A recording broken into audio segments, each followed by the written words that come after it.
The CBS Radio Mystery Theater presents...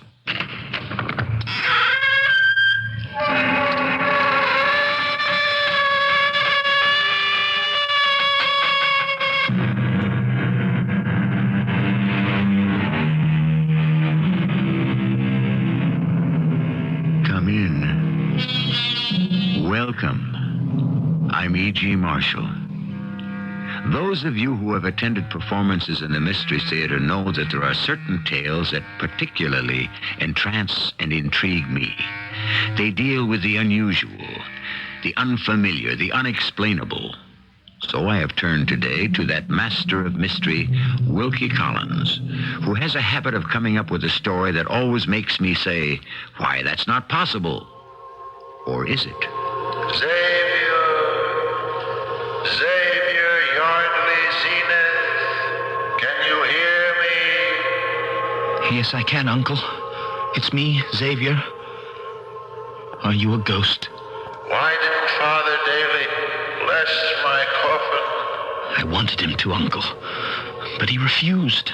Absolutely refused. Why, Xavier? Because he said you didn't die a natural death. You must make him bless the grave, Xavier. I cannot rest until he does.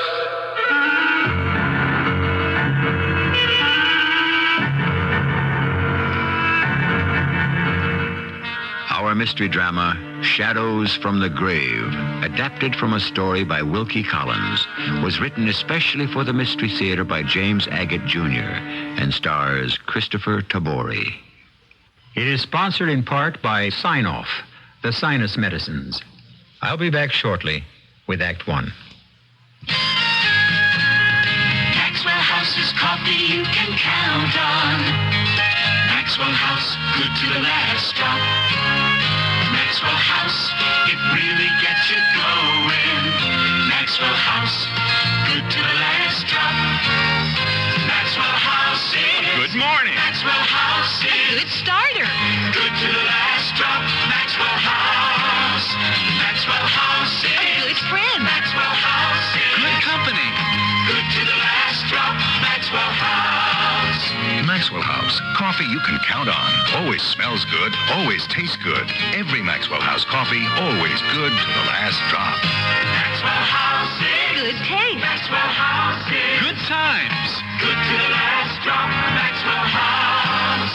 Maxwell House is... Good relaxing. Maxwell House is... Good coffee. Good to the last drop. Maxwell House. Listen with your heart and you'll hear more than words. Grandma, Yes, sweetheart? did my mother ever do anything bad? Well, what do you mean? Did she always clean up her room? Listen with your heart and you'll hear love. Seems to me I had to remind her to clean up her room on occasion. Sometimes I forget too. Well, everyone forgets once in a while. Listen with your heart and start to understand. Grandma, does my mom love Jimmy more than me? No. No, your mother used to ask me that about her brother. Really? Listen with your heart and you'll hear love. You remind me an awful lot of your mother when she was a little girl. Listening, caring, and sharing. That's what understanding is all about. Listen with your heart and you'll hear love. From the Mormons, the Church of Jesus Christ of Latter-day Saints.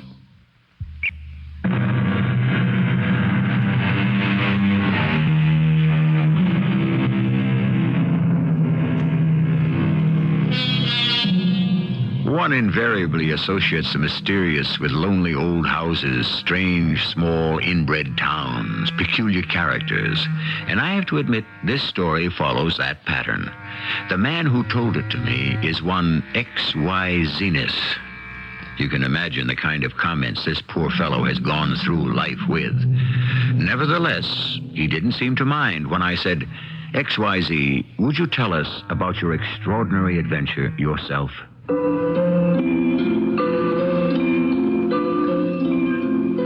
Having been christened Xavier Yardley Zenith and suffered with those initials all through school in California, I decided that when I got to the job age and became very good in photography, to open up a studio of my own. Call it Zenith of Hollywood. Not an unusual word in Hollywood, where everything is the top, the best, the ultimate, the zenith. 2 things occurred in April of this year which totally changed my life. 1, I planned to marry. And 2, I got a note from my Uncle George, who lived in Fresno, to come see him on what he called a matter of some importance. Hello up there. Uncle George. It's me, Xavier. What are you doing up in that tree? Xavier, welcome, my boy. I've just about sealed up this hole in the tree. Here, give me a hand. Steady.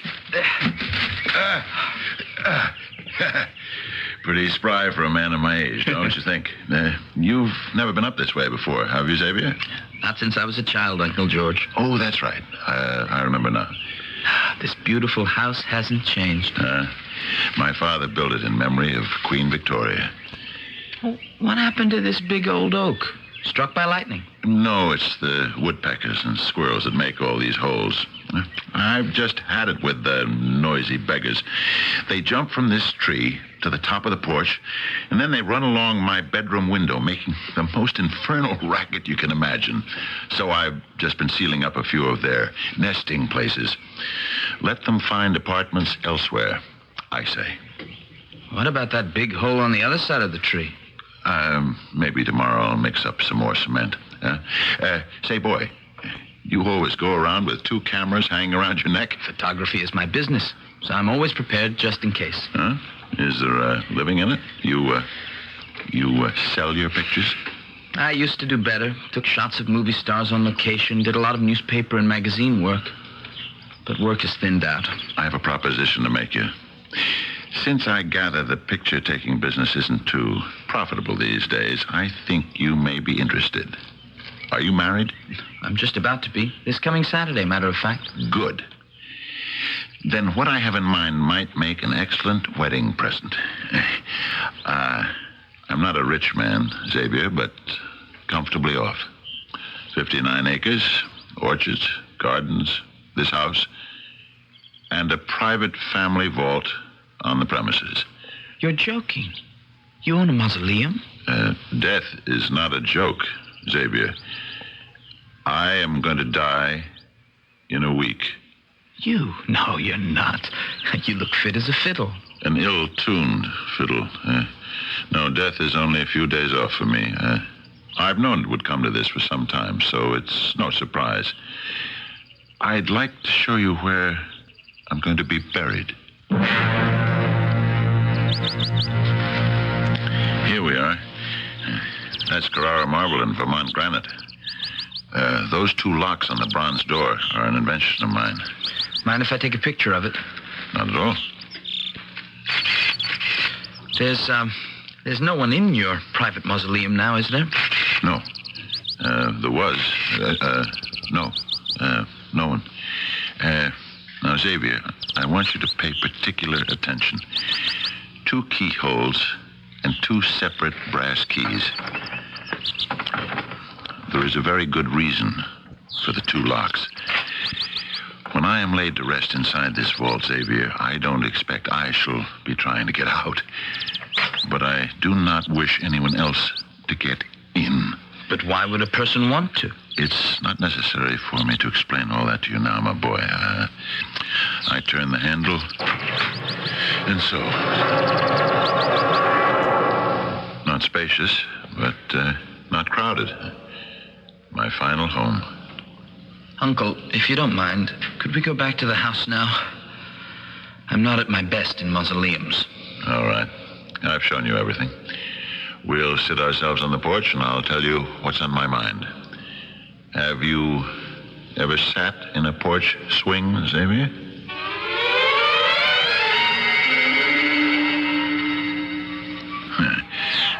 Comfortable? I love these old swings. Xavier, I have no choice. You are my only living kin. There is no one else. I'm leaving all my worldly possessions This house, the contents, the grounds, everything to you. On one condition. You must live here, and every day, every single day, mind you, you must go to that mausoleum and make certain there's been no one tampering with the locks. Uh-huh. And that's the only condition, Uncle? The only one. I certainly appreciate your generosity. Can I think it over and let you know? I'd like to talk it over with Catherine. Absolutely not. You're going to agree right now. But, Uncle... But what? You can have your Zenith of Hollywood office right here. This place is plenty big enough. You can turn the solarium into a studio if you like. I don't care. I won't be here. It's all decided then? Good. I'll have Henley take you to the top of the hill. A good view, and you can see most of the property. Have a tug at that bell pull, will you, Xavier? My dear boy, you don't know what a relief this is. My fate lies in your hands. Wait just a moment, Uncle. I haven't agreed to this inheritance yet. But if I do, and I find someone's been at the locks of that mausoleum, what should I do? In my desk in the library, bottom right-hand drawer, is a letter of instructions. The envelope has one word on it. Joshua. Did you say Joshua? But unless someone's been trying to break in, that letter must never be read. You rang, sir? Yes, Henley. This is my nephew, Xavier Yardley Zenith. He's going to be living here. I want you to acquaint him with the property. Very well, sir. Goodbye, Xavier. I shall not be seeing you again. Have a good walk. Well, my dear Joshua, your old friend George Zenith has found a way to outwit you. Do you hear me, Joshua?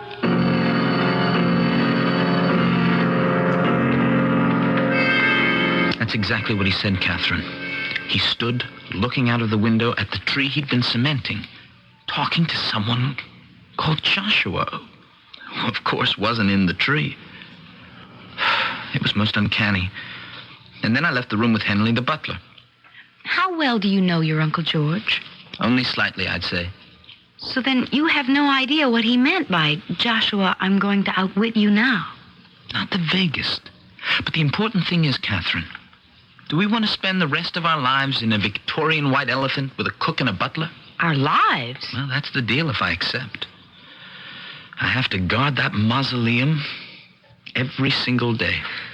Darling, let's forget about this crazy Uncle George of yours.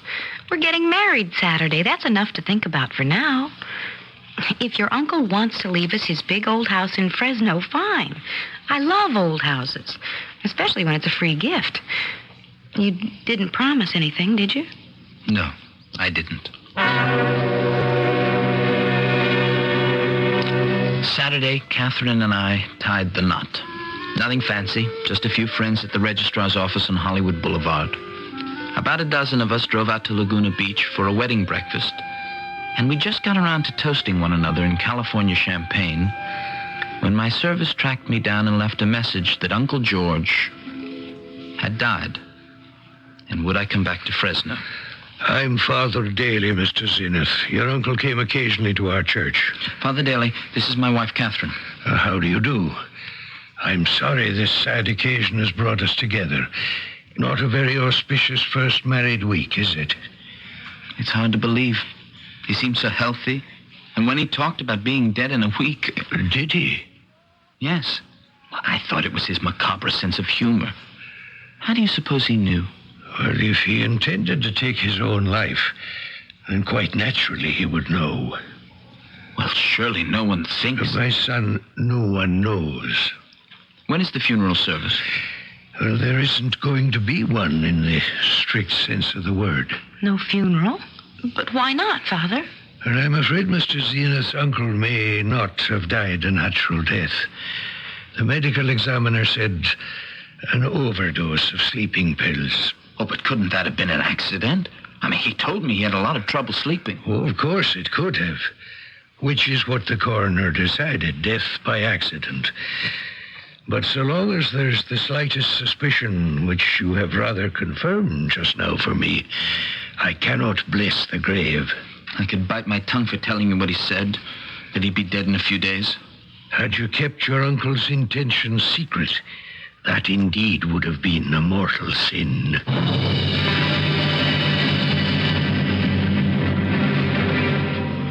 Yes, Henley. You wish to see me? I do, sir. Cook and I want to leave. You wish to leave this house? But why? While your uncle was alive, there were some very peculiar things going on, but out of loyalty, we just couldn't go. Peculiar things that frightened you? Oh, yes, indeed, sir. Strange voices and goings-on and awful shrieks, like someone being attacked.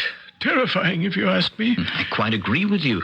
Have you heard such noises since my uncle passed away? No, Mr. Zenith. Well, then I suggest to you, the noises died with him. Now, I'll double your salary, Cook's also, and I don't want to hear any more about your leaving. You put it that way, sir. We'll be happy to stay on. Every day, I'd go out and check the locks on the family vault. Catherine and I started making over the solarium into a studio, and I ordered equipment for a darkroom. But then, one night, I had a strange dream. Xavier Yardley, Zenith. Is that you, Uncle George? Why didn't Father Daly bless my coffin? I wanted him to, Uncle, but he wouldn't. He said there was some question as to how you died. You must insist he bless the coffin. I cannot rest until he does. Uncle George, am I really talking to you? Or am I imagining things in my sleep? Promise me you will make Father Daly bless my remains. Otherwise, I am lost. I am lost.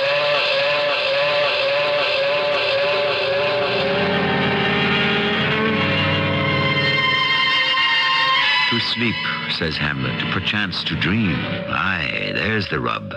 For in that sleep of death, what dreams may come when we have shuffled off this mortal coil must give us pause. Our friend Xavier Yardley Zenith has surely been given pause. His uncle dies mysteriously, then appears in a dream giving orders, exacting promises. Where will it lead? Where will it end? I shall return shortly with Act 2. I had it when I woke up this morning. Sinus, my worst ever, until I took Sign-Off. Send for Sign-Off. Sign-Off gives you all the pain relief of aspirin, plus relief from sinus pressure, congestion, even postnasal drip. Send for Sign-Off. And for the fastest known form of congestion relief, Sign-Off Spray, Sineoff. Sign-Off. The sinus medicines in the bright red box. Is here. For occasional use only as directed. This is Jack Klugman. As national chairman of this year's Easter Seal campaign, I've seen the wonderful things that happen every day in Easter Seal centers. The stroke victim learns to walk and talk again. A disabled youngster learns to feed and dress himself. A deaf child is taught to communicate. Children and adults rebuild their lives with the help of Easter Seals. But they can accomplish only what you make possible. Please, give to Easter Seals for handicapped children and adults. Hey, sit down, honey. Is this the first time you've interviewed an important celebrity like the old crooner? Gosh, you sure are relaxed. Is it just an act? No, honey, nothing bothers the old crooner. I just go out there and be my wonderful self. No tensions or anything? Not a thing, honey, except this young doctor told me the old crooner has high blood pressure. Are you following your treatment every day? Hey, no need to. Like I said, no tensions or nerves to hassle the old crooner. That doesn't matter. High blood pressure usually has no symptoms. No symptoms at all? Well, that's why it's so important for you to follow your treatment every day, even if you feel relaxed. You have to control high blood pressure all the time. Well, actually, I don't think I ever heard you sing. Do you mind doing a few of your hits? Me sing? No, never sing anymore now that I've been elected governor of the state. Hit a few wrong notes there, too, huh? To learn more, the National High Blood Pressure Education Program urges you to consult your doctor, health department, heart association, or local high blood pressure education program.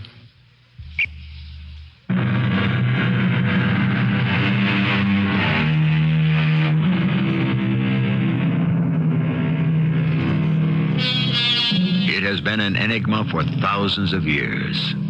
Are ghosts an illusion, a projection of what one wishes to see, or do they represent some ephemeral link between the world of the dead and the world of the living? The problem that faces Xavier Zenith is to persuade a member of the ministry to bless the remains of a man who may have committed murder. For indeed, that is how the church regards suicide. Catherine, I tell you, Uncle George's ghost said it as clearly as I say this to you. Father Daly must give me his blessing. I cannot rest until he does. Honey, can I say something? I appreciate this inheritance, the house, the grounds, money to run it and have a butler and a cook. I never in my wildest dreams did I ever think I'd have that. But on the minus side, there's all this infatuation with death. That mausoleum, which has to be guarded as though it were Tutankhamun's tomb. And now you having nightmares about your uncle. Xavier, it's not healthy. What am I to do? I gave my word. Well, what about your career? You're a little young to retire to a gingerbread house in Fresno and play nursemaid to ghoulies and ghosties. Oh, we're going to make a great studio out of the solarium. And then that enormous closet, turning it into a darkroom. It'll be great. You don't understand me, do you? You've got to get out into the world and take pictures, Mr. Zenith of Hollywood. But having always to be one night away from this place so you can check the locks on a dead man's tomb is going to hold you back. I told you all this before we married, so don't throw it in my face now. What's the matter with you, Xavier? Have you no will of your own? Why, a month ago, if I told you that a ghost came to me in my sleep, you would have laughed right out loud. I'm not laughing now. You really believe you saw him, don't you? Of course I do. I was there. He was there. I heard him. And you've decided to stick it out here for the rest of your life, is that it? If I have to, I will. I think I'd better leave you alone until you cool off. I'm not letting any dead uncle get in the way of my life. And I mean it. Catherine did mean it. Next thing I knew, she'd lit out and went back to L.A. I knew where to find her, all right. At her mother's. But I was darned if I'd go running after her. My dear Mr. Zenith, my hands are tied. The church simply cannot acknowledge any untoward death. Father Daly, for 3 nights running, Uncle George has appeared to me at night saying, "Help me lie and rest. I cannot until Father Daly blesses my coffin." Xavier, may I call you Xavier? I wish you would. My boy, you and I are both modern men at the edge of the 21st century. For you to tell me that you're being visited by your uncle's ghost, while I won't discount it as a possibility, it's much more likely to be your own conscience worrying you to such an extent that you can convince yourself that you've seen him. You tell me it happens when you're asleep. I say to you, yes, it could, but that still doesn't make it any more than a dream. Last night, he said I should read some of the books in his library and I would understand. Go read your uncle's books. And if this brings you peace of mind, then you'll know whether his appearances are fact or fancy. That's just what I aim to do, Father.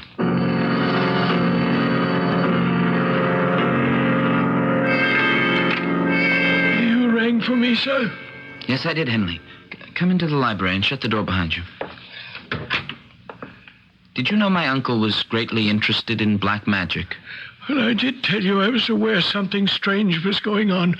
He and Mr. Tree, they did some kind of... I don't know what you'd call it. Mr. Tree? A friend of your uncle's. They spent a lot of time together, and then a year ago, Mr. Tree went away. Can you be more specific than something strange? Oh, well, sir, there'd be a lot of candles. Hundreds, in fact. They'd have them all burning, and there'd be incense and chanting. Right here in the library, Mr. Zenith. I've been reading these books, and what amazed me was how many of them deal with the power of black magic. I remember him asking me to bring home a cup of holy water from the church, and I said to him, well, sir, you're supposed to go to church in person and bless yourself with holy water, not bring the holy water here. And your uncle said, getting the holy water is the easy task. I have to get the blood of a child to mix with the water. Henley, did you ever find out what it was for? No, I didn't. I didn't ask. And I didn't steal the holy water from the church either. Henley, you strike me as a sensible man. Will you do me a favor tonight? I generally take a walk in the garden after dark. Perhaps you'd walk with me. Well, certainly, sir.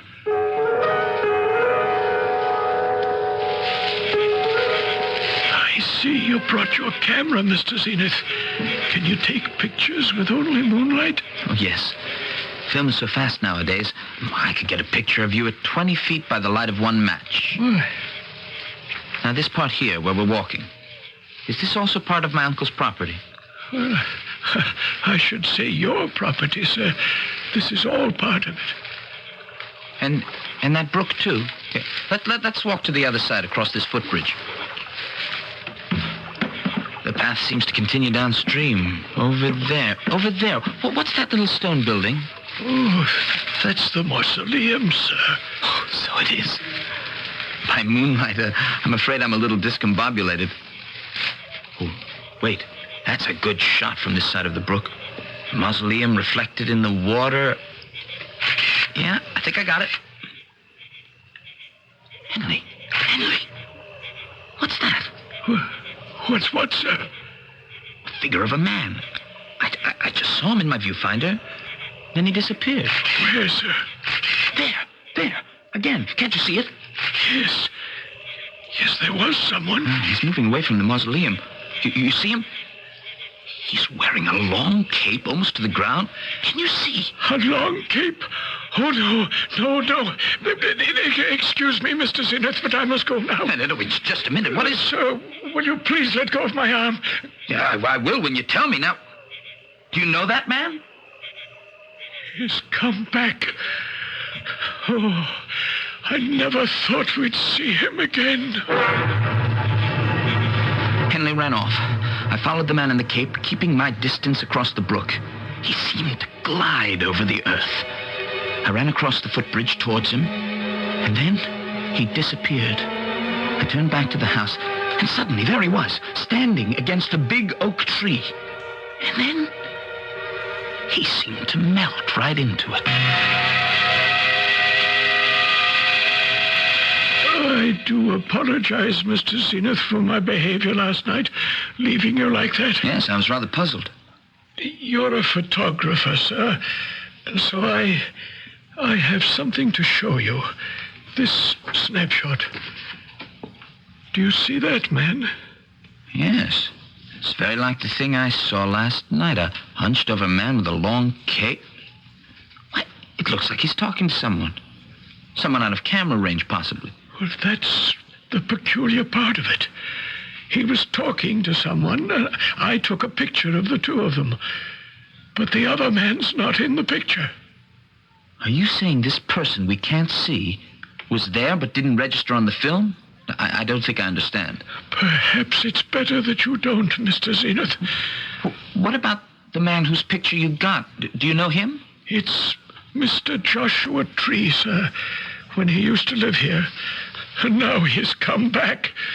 That's why I must beg you for your understanding and indulgence. Mrs. Henley and I simply cannot stay for a moment longer. But even if it is Mr. Tree who's come back, why must you leave, Henley? I can't say any more. I really can't. But if you want my advice, Mr. Xavier, if you value your life, you leave here also.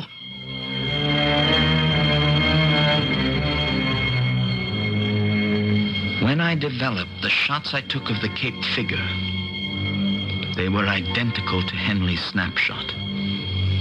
That night, from the darkened library, I watched the oak tree. At midnight, the figure in the cape appeared. I crept out of the house, following it to the door of the mausoleum. This is what Uncle George must have meant. I reached forward to stop the man. Something hit me on the head from behind. I blacked out.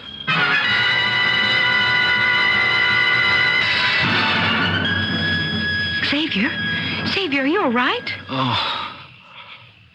Catherine, what are you doing here? Am I dreaming? Don't ask so many questions. That's quite a bump on your head. Here, let me help you up. No, I can make it all right. Oh. Whew. Whoever hit me wasn't kidding. Just stop talking and lean on me, and we'll walk slowly back to the house.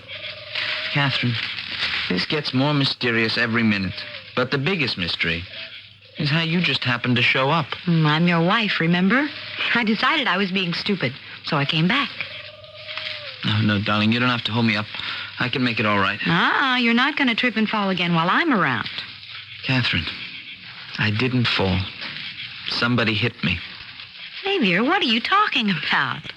I saw you at the mausoleum when I came out of the house. I saw you step back and fall over.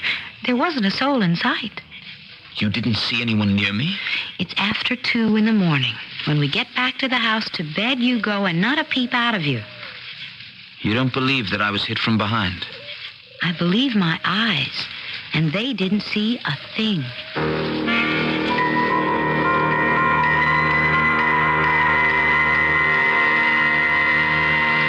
Father Daly, who is Joshua Tree? Where did you hear that name? Henley told me, but not much else.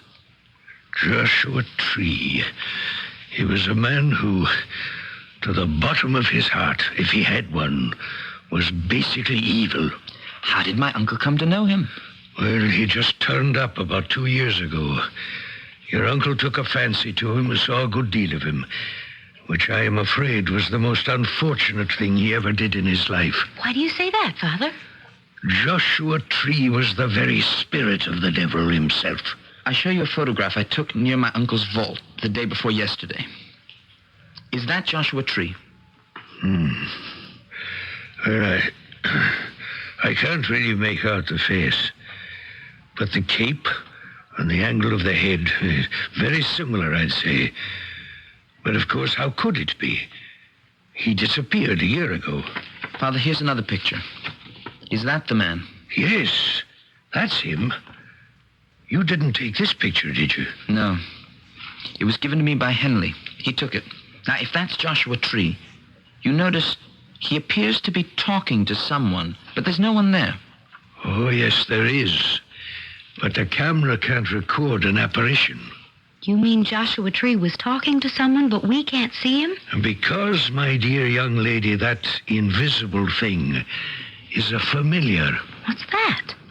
A familiar is an evil spirit visible to very few. The devil can see him, as can a sorcerer's apprentice. So you were saying Joshua Tree was such an apprentice?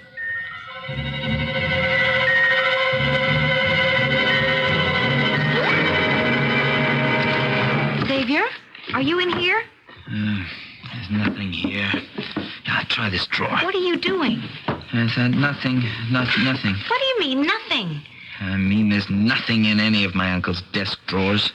And he told me there was. Xavier, why don't you answer me? Because I don't have any answers. Let me see if I can get under this desk. Knock the wood. Maybe there's a secret drawer. Ah, yes, it's hollow here. Listen. One of these drawers is short. Behind it, there must be. Yeah, here. I'll pull this drawer out, and I'll put it on the floor. Then, I reach back inside. Yes, I feel something. An envelope. Well, here she be. How did you know it was back there? Before he died, the last time I saw him alive, Uncle George told me that if somebody was tampering with his mausoleum, I'd find my instructions in a letter with the word Joshua written on it. To whom it may concern. So. Oh, no. Oh, no. Murdered. He killed him. Lord in heaven, what are we to do now? The ghost in the play Hamlet says, I am thy father's spirit, doomed for a certain term to walk the night, till the foul crimes done in my days of nature are burnt and purged away. Is it so with our Uncle George? Is he also doomed to eternal unrest until his sins are purged and burnt away? With the end of uncertainty, I shall bring you Act 3 when I return shortly. I'm lost and lonely, scared and sad, trembling at the thought of making you mad. My love is yours, but at times you're so cold. If life's like this, take me before I grow old. This song was written by a man now serving time in a state prison. Most of the men and women in prison today were abused children, and many abused children grow up to abuse their own children. Child abusers can be helped. Find out how. Write Prevent Child Abuse, Box 2866, Chicago, Illinois, 60690. Please stop the hurt I've suffered since my birth. Join the abused child's fight. Put an end to the sleepless night. A message of the Ad Council and the National Committee for Prevention of Child Abuse. Would you hire a person with epilepsy? Before you answer, consider this. Companies that do employ people with epilepsy say these employees often have better job performance, attendance, and safety records than non-handicapped workers. Employers also find that when employees are given the facts about epilepsy, they're most understanding. And even if a person has a seizure on the job, co-workers aren't alarmed. They're helpful. Accident insurance rates don't increase when you employ people with epilepsy. These rates aren't based on who's employed, but on the actual accident experience of the company and of similar companies in the area. Most types of epilepsy are controlled by medication. That's why people who've chosen not to reveal their condition can keep it hidden. Why hide? Well, that gets me back to the question. Would you hire a person with epilepsy? Epilepsy. It's not what you think. Get the facts. Contact your local epilepsy chapter or write Epilepsy Foundation of America, Washington, D.C., 20036.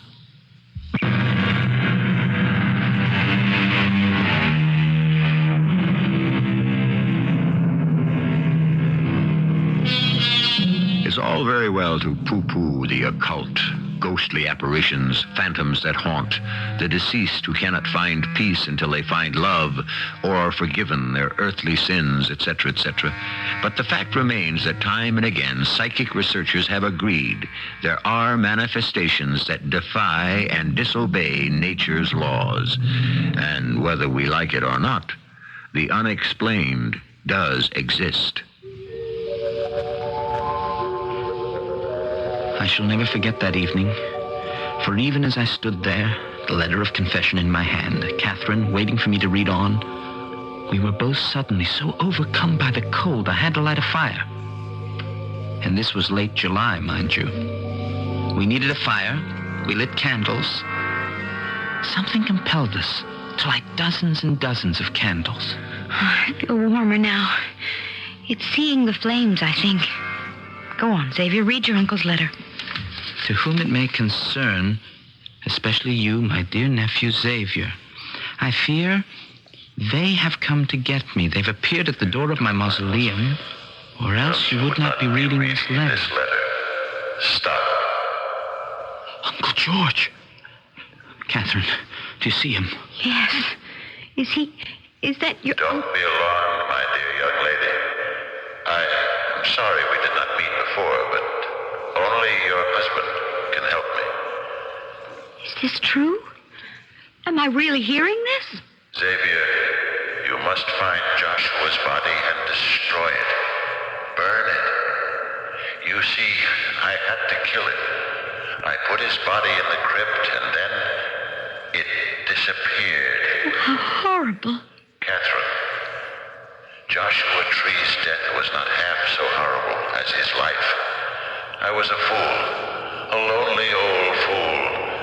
I submitted to his black magic. I subordinated my will to his and became a crawling, craven creature. I lost control of my mind. It was all the doing of the hellish creature he conjured up from the world of the damned. His familiar. Uncle, if Joshua Tree's body is hidden somewhere, how can I find it? We will try. Anything to help you, Uncle. Persuade Father daily to bless my grave.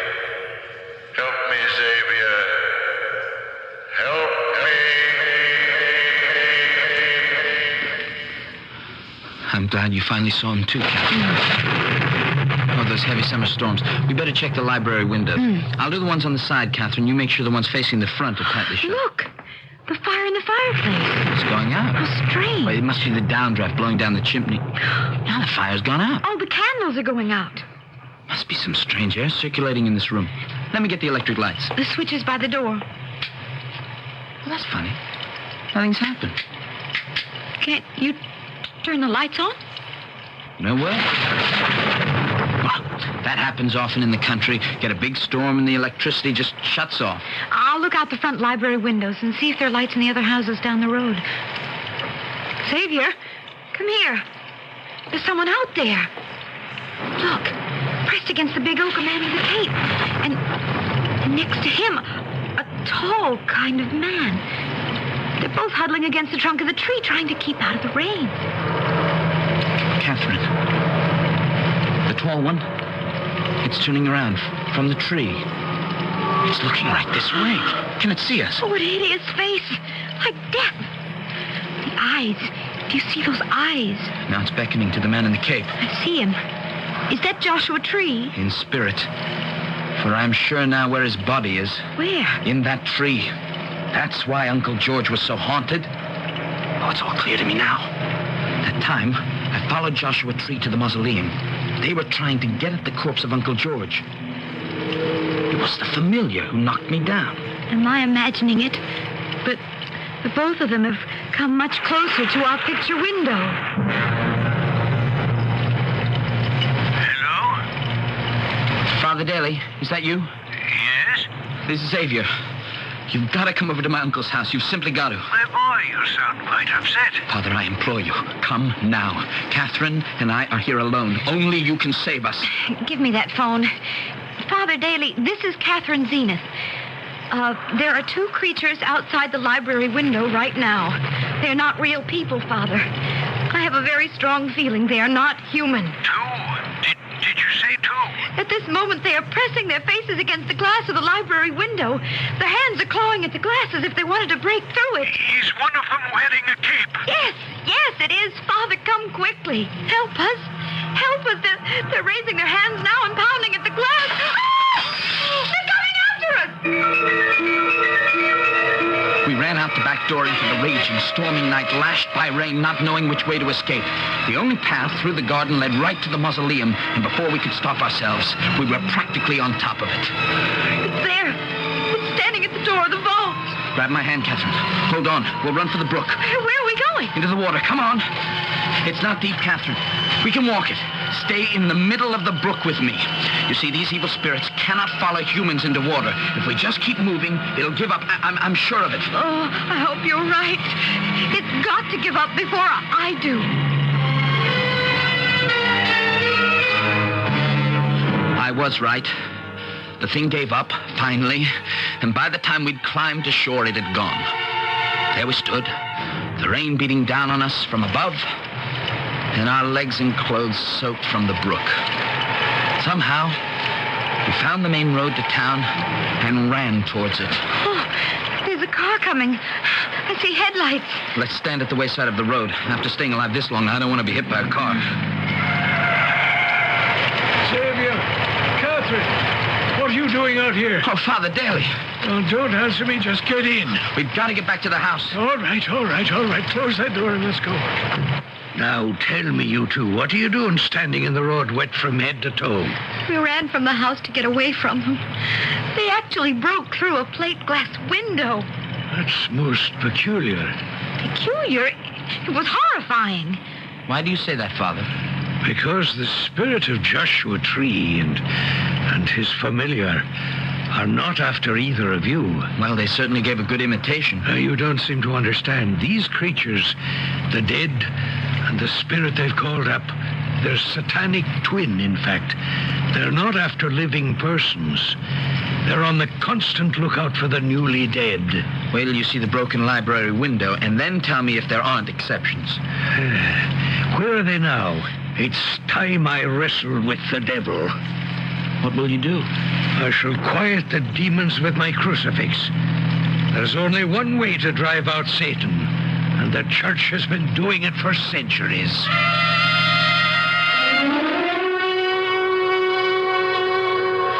Father, look. The vault door's open. Someone's coming out. Not someone, but some things. They're carrying out your uncle's coffin. Stop! I charge you, arch-fiends of Hades! Thou hast entertained familiarity with Satan, the grand enemy of God. I charge you! Put down that body and begone! Father Daly advanced upon the two creatures, holding his crucifix in front of him. The familiar and the spirit of the murdered Joshua Tree halted, released the coffin, and ran. Father Daly and I carried Uncle George back inside the vault and closed the doors. It came to me in a flash. The big oak tree. It was there we would find the source of the evil. You were right, Xavier. I can see their shadows. I'll hold them back with my crucifix. Somewhere inside this oak are the remains of the man my uncle killed. When we find them, I suspect they'll be wrapped in that long cape he wore. There's a sizable hole on the far side. When I first came here last April, my uncle was up there cementing up some holes. Since he knew Joshua Tree's body had been taken from the mausoleum by the familiar, your uncle might have suspected it was in this tree. I don't look forward to finding a pile of decomposed bones. What do we do with them, Father? Burn them. I'm glad Catherine's in the house. Don't know how she would react to a funeral pyre. We have no choice. Look, Father. The familiar. It's still there. Its minutes on Earth are numbered. Once we have destroyed the body of Joshua Tree, what held it here no longer exists, and the familiar must return to the black beyond.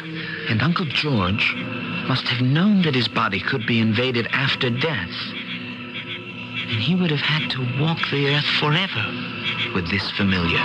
When I find the remains, I shall light the fire to them and hold high the cross. But what about Uncle George? I shall go back into the mausoleum and bless the coffin. Requiescat in pace. The flames consume the phantoms from the grave. The good father returns to the tomb and blesses the coffin. Will there be deliverance for the uncle?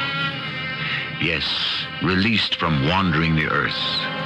But in the dimension of the beyond, will the spirit of the murdered sorcerer allow his murderer to exist in peace? Or will Uncle George discover his eternal torture is just beginning? I shall return shortly. I like pickles, but they don't like me. Send your stomach some Digel. I like pizza, but it doesn't like me. Send your stomach some Digel. Digel's special combination of antacid and anti-gas ingredients gives you fast, gentle relief from acid indigestion, heartburn, and gas in just minutes. I like hot dogs, but they don't like me. Send your stomach some Digel. For occasional use only as directed. Introduce yourself to a remarkable nasal spray that lasts and lasts up to 12 continuous hours. Duration nasal spray relieves up to 12 continuous hours. Duration relieves nasal stuffiness and sinus congestion. So just one use lets you work all day. Just one use lets you sleep all night. Duration relieves 12 continuous hours. And that's Duration, with the longest lasting nasal decongestant. Use only as directed when needed.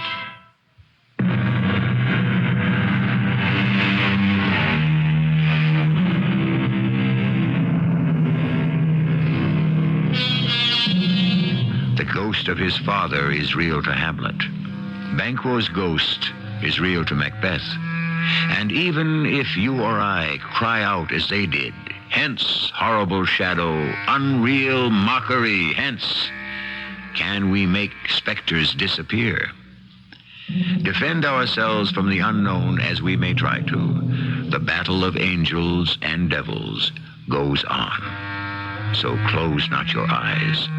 Remember, all is possible. Our cast included Christopher Tabore, Fred Gwynn, Betsy Beard, and Court Benson. The entire production was under the direction of Himan Brown. A preview of our next tale. Our little mouse has jumped at the chance. We move in? For a week or two. That doesn't give us quite enough time. Oh, there will be ways to prolong our stay. The sicker she gets, the more she needs nursing. How long will it take? One can never be quite sure. The young have more resistance. And we must take care. Oh, still, I should imagine within 6 weeks. Oh, and we'll be rich again. Forever, my love. Once little Amy joins the Commodore in, if you'll excuse the pleasantry, Davy Jones' locker, you and I will be set for life. Mrs. E.G. Marshall inviting you to return to our Mystery Theater for another adventure in the macabre. Until next time, pleasant dreams.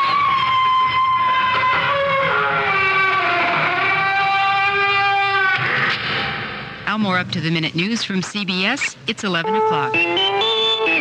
CBS News, the United Nations Security Council has given up its efforts to find a common approach for dealing with the crisis in Southeast Asia. I'm Christopher Glenn, reporting on the CBS radio network. Outgoing Council President Abdallah Yaqub Bashara of Kuwait said several days of trying to mediate a compromise resolution on China's invasion of Vietnam and Vietnam's invasion of Cambodia was like trying, as he put it, to square a circle. I've tried to bridge the gap between views that are poles apart. I drafted 4 working papers in the hope to reach a consensus. Regrettably, none of them obtained the required consensus. Threat of the vetoes shot all of them down in flames. Council, therefore, is crippled for the moment. The Security Council adjourned tonight without scheduling another meeting on Indochina, but U.S. Ambassador Andrew Young said discussions could continue in private. The official Chinese news agency says China is offering to pull its troops out of Vietnam if Vietnam pulls its forces out of Cambodia. But the Chinese report also predicts that neither Vietnam nor its ally, the Soviet Union, will accept the bid. More CBS News coming up. Formal announcement of an administration plan for a shakeup in the structure of the cabinet is expected tomorrow. Washington sources said today President Carter has decided to support the reorganization, which proponents claim could save $100 million. The plan would move some components of the Commerce Department under control of a new department, the Department of Natural Resources, which itself would replace the current Interior Department. Some of those tractors militant farmers have been using to block traffic in Washington during demonstrations for increased government price support left the tractor encampment on the mall near the Capitol building today. Police hope all but a few dozen of the 500 machines will be gone by late Sunday. Under an agreement both sides say there's reason to respect. Susan Spencer reports. For one thing, there's the damage they have caused. The Interior Department at one point estimated that at $2 million. For another thing, many have to get back home and plant crops. Buddy Jones of Georgia. I feel like we've done about all we can do with our tractors. I mean, there's no sense staying up here and just aggravating people. I mean, that's not going to get the job done. And like I say, the main reason we came up here with the tractors to start with was to get recognized. Under a plan worked out with city officials, the farmers will get to have one last tractorcade tomorrow, 150 vehicles down Constitution Avenue. Then only 50 will be allowed to park on the mall. They a continuing reminder for Congress of what the American agriculture movement says is the farmers' desperate plight. Susan Spencer, CBS News, Washington. Washington officials say there was no compromise of secret equipment when guerrillas overran a U.S. intelligence gathering station in northeastern Iran for several hours today. What were called friendly forces later retook the installation. Nobody was hurt. Iran's new prime minister, Mehdi Bazargan, threatened to resign tonight unless the activities of radical groups nurtured by the atmosphere of revolution are curtailed. In a radio address, Bazargan also assailed the Ayatollah Khomeini's so-called Committee of Aids, which Bazargan indicated have tied his provisional government's hands. More after this. Amoco said today it will begin parceling out available gasoline to its dealers in March, while Texaco tightened up on current allocation policies. Both attributed the steps to worldwide crude oil shortages created by curtailment of Iranian production. Energy Secretary Schlesinger told Senate subcommittees today forced weekend closings of gas stations this summer may be needed, but said it would take a far more serious shortfall than that created by the Iranian situation to bring about mandatory gasoline rationing. I'm Christopher Glenn, CBS News.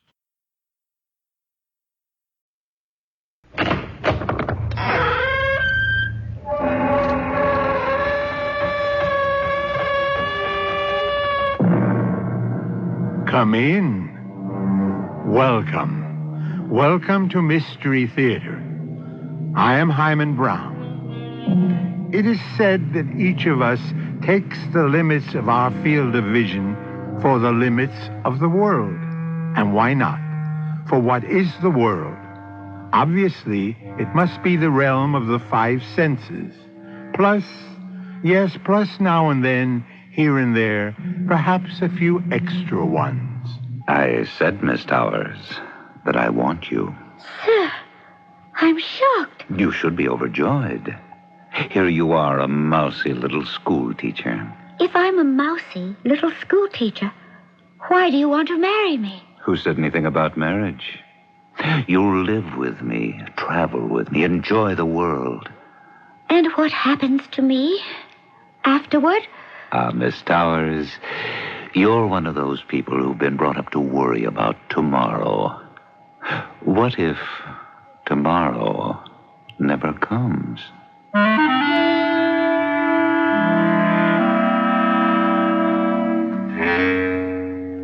Our mystery drama, The Fall of Gentryville, was written especially for the Mystery Theater by Sam Dan and stars Michael Tolan. I'll be back shortly with Act One.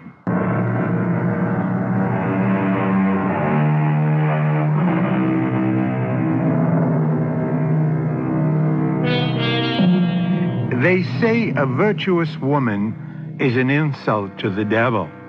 To Satan, of course, purity and moral rectitude are like red flags to a bull. Decency and chastity to Old Nick are abominations to be destroyed.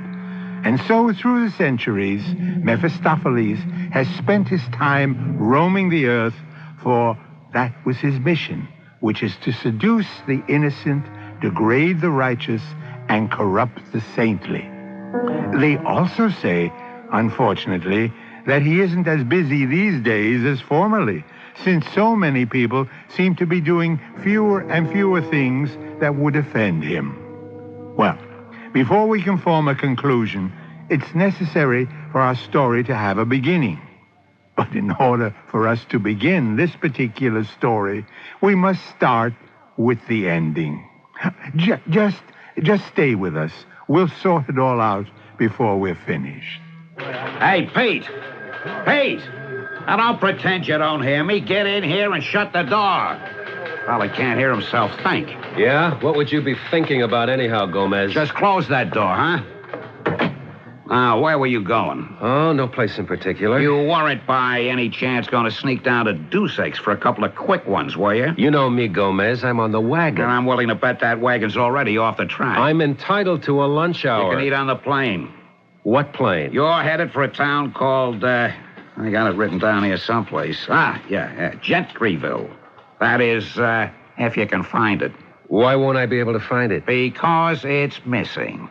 How can a town be missing? As of right now, people can no longer find Gentryville. Where's it supposed to be? In the mountains, 30 miles north of Jamesburg on Interstate 989. So why can't people find this place? This, Gentryville? You haven't been paying attention.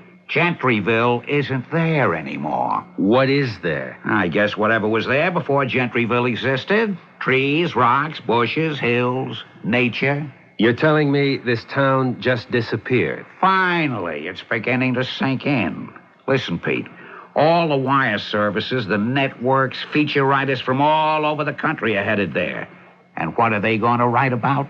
How do I know what they're going to write about? I don't care what they write about, but I do know what you're going to write. You do? Whatever it is, it's going to be different, Unusual, provocative, off the beaten track, sure to win the Pulitzer Prize. Hey, now, Gomez. It had better.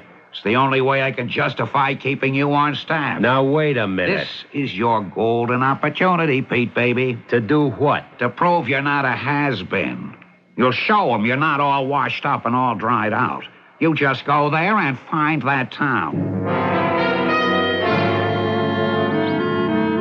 Ladies and gentlemen of the media, I'm here to tell you everything we know. Which isn't much. Yeah, which isn't much. Anyhow, this is the site of the village of Gentryville. It was a hamlet of some 600 people, and it stood right here. Right where? Here. Just where all of us are standing now. Come on, Sheriff. What are you trying to run here? There's absolutely no sign of any kind of buildings. Well, I appreciate your, what shall I call it, your attitude. It is hard to believe. But right here where I'm standing was Jebson's General Store. And 50 feet to the left was Crowder's Barber Shop. And just past that was the Gentryville Bank, which also contained a post office. Church was right down that way. And there was a row of houses along the road. What road? Well, there was a road leading further up the mountain. Just as it made the turn, you could see Mason's service station. Then there was the grammar school. Sheriff, that clump of trees is standing exactly where you said the general store was. That's right, ma'am. But those are full-grown maples. Elm trees, ma'am. Well, whatever they are, they have to be, 30, 40, 50 years old? Oh, some of them appear to be a couple of hundred. But you're saying that only yesterday there was a town where these trees are standing. Folks, we're trying to cooperate with the media as best we can. All we can say is the village of Gentryville has disappeared as if the earth has just swallowed her up. And the people? And the people, too. Every last living soul. But how could all... Folks, there's no point asking me any questions. All I can tell you is what happened. And now, from here on, you know as much as I do. Is it all right if we look around? I sure wish you would. Maybe you all might come up with something.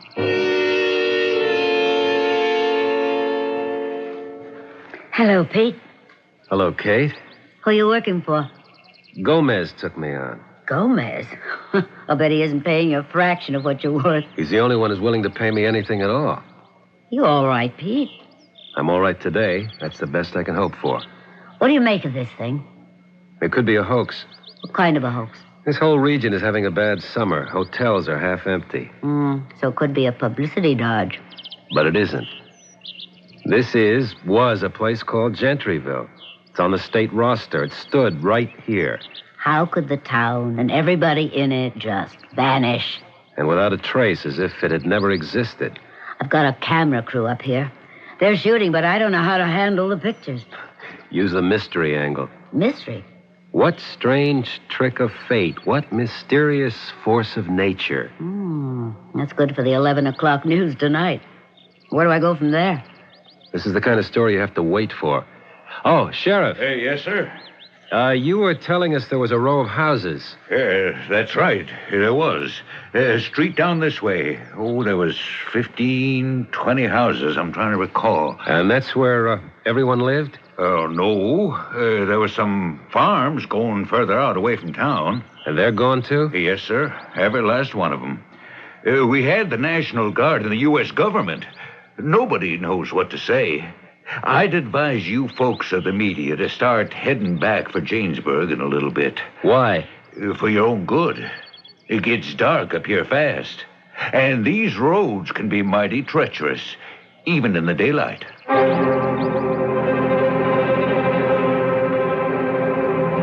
Hi, Pete. Oh, I thought you were on the wagon. Ginger ale. How long are you staying here? Oh, my producer says give it another day. What are you reading? I have here a copy of the Gentryville telephone directory. It is, as you can see, a rather slim volume. More like a pamphlet. You could almost memorize all the names. Bacons, Crowders, Jepsons, Masons, Quentons, Stallworths. Less than 50 all told. The earth simply swallowed them up. How? How is unimportant. The earth just did it. The question we should ask is, why? Why? Yes, why? What did they do? You mean the Earth swallowed them up because of something they may have done? Why not? Is there another explanation? Sure. What is it? As a matter of fact, I'm writing it up now. You, want to tell me about it? Well, the Army engineers are in town, plus some people from the Department of the Interior. Also, engineer types. These learned folk will come up with a variation on the Earth fault hypothesis. You think so? What else can they do? Various and sundry shifts in the subsurface. Beneath the crust of the Earth is molten lava, gas, and whatnot. This stuff is always forcing itself up here, there, everywhere, causing sudden chasms and things. That's what happened to Gentryville. But you know that's how it'll all come out. You sound as if you don't believe it. Oh, I believe it. I mean, what else can you believe? What else? Well, what else is there? There was some sort of subterranean regurgitation in the area of Gentryville. And the whole place fell into a hole, which was covered up immediately by the surrounding terrain. There, you've got it. Leaving absolutely no trace at all. And you believe it. You don't? It's just, I'd like to know what these people did. And what does that mean? We've been told that cities have been wiped out because of evil. Oh, well, this becomes another kind of discussion. Why? Okay. How do we handle it? The town of Gentryville and every single living inhabitant disappeared from the face of the earth because... Yeah, because? Because of... Take a deep breath for this. Sin. Sin? It's happened before. And that's to become the lead paragraph in your story? It could be. Oh, Pete, please. What is it? This is your chance to come back. At least you've got a job. And I'm trying to do it. Pete, maybe we could even work things so we could, start again. Kate, part of the problem was you thought you had to edit all my stories. I know. Well, I was wrong. Maybe I was jealous. I know you're the better writer. But you always had the better jobs. Oh, that has nothing to do with talent. What are we arguing about? Well, you shouldn't do something silly. If I say that Gentryville might have vanished from the face of the earth because it was guilty of sin, that's being silly? Well, Kate, I refer you to the great book that must be the cornerstone of all our lives. The Bible. Well... Well, what? These things are not supposed to happen anymore? Just be careful how you handle it. Gomez has a very short fuse. I can't write scared. I can't pick and choose my thoughts to make sure I select the ones that'll protect my job. You actually believe the town of Gentryville was punished? I'm looking for facts. Such as? Oh, here's a man who can help us. Hello, Sheriff. Hey, evening, folks. Everybody treating you right in town? First rate. Yeah, that's good. Jamesburg's never had nearly so much play from the media. We want to make a nice impression. Oh, I'm sure you have. We got the best swimming, fishing, sailing in the entire state. Sheriff, could you answer a question? It'd be my privilege. The people who lived in Gentryville. Yeah, what about them? What kind of men and women were they? Oh, nicest folks you'd ever want to meet. This is off the record, Sheriff. You don't have to be afraid to tell me the truth. Well, the truth is they were. Well, how can I put this? And I'm not saying it because, you should speak well of the dead, but they were just too good to be true. In what way? Well, they were just so honest and upright, trustworthy. There's never been even a breathing of any kind of scandal whatsoever. Then you would classify it as a moral sort of town. I would say without fear, doubt, or hesitation, Gentryville was the most moral, law-abiding, righteous, sin-free town in all these United States. All right, Pete. Now, what do you say? What can you say? He was starting to expound with a theory that Gentryville may have been punished for its transgressions. But it now develops that these were few and far between, just about non-existent. So, what are we left with? we must still come up with an explanation for the disappearance of Gentryville. Now, we can try again in Act 2.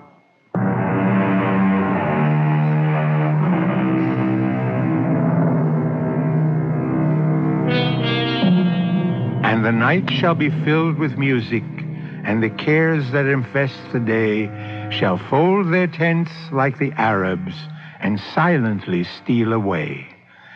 The reason we quote Mr. Longfellow here is because those Arabs that still lead the Bedouin life leave no trace in the desert sand when they decide to move their villages. They disappear completely. But how could that happen to a town in these United States? A permanent place made of wood and stone, built to last forever. Hello, Pete. Oh, phone in your story? Thanks to you, I had one. Thanks to me. I used your mystery hooker. What strange trick of fate, what mysterious force of nature, and so on. Do you mind? It's okay. What have you written? Nothing, Kate. At all? I got my trusty little tape recorder, and I haven't put a single word on it. Oh, I see you're still looking at that Gentryville telephone book. Yeah. Why? There's a name here. Towers, Miss Jenny Towers. So? It's the only miss in the book. And? She fascinates me, this Miss Jenny Towers. Why? Who was she? What was she? A young girl, an old maid? Well, you could ask the sheriff. I did. She was both. How could she be both? She was a young girl who also happened to be an old maid. Up around here, if a girl isn't married by the time she's 19, she's written off as a spinster. That doesn't look like ginger ale. It isn't. Oh? Now, don't worry. I'm not starting anything. This is just to fortify myself against the night air. It's not that cold outside. It's supposed to be close to freezing up in the mountains. The mountains? Pete, where are you going? Me and my trusty tape recorder are driving up to Gentryville, or up to where it used to be. Now? Why not wait till day? I've been there during the day. Well, what'll you be able to see in the dark? What were you able to see in the light? Well, Pete, you can't go up there. Up there is where my story is. That being the case, what am I doing down here? Pete, don't go. I'll see you around, Kate.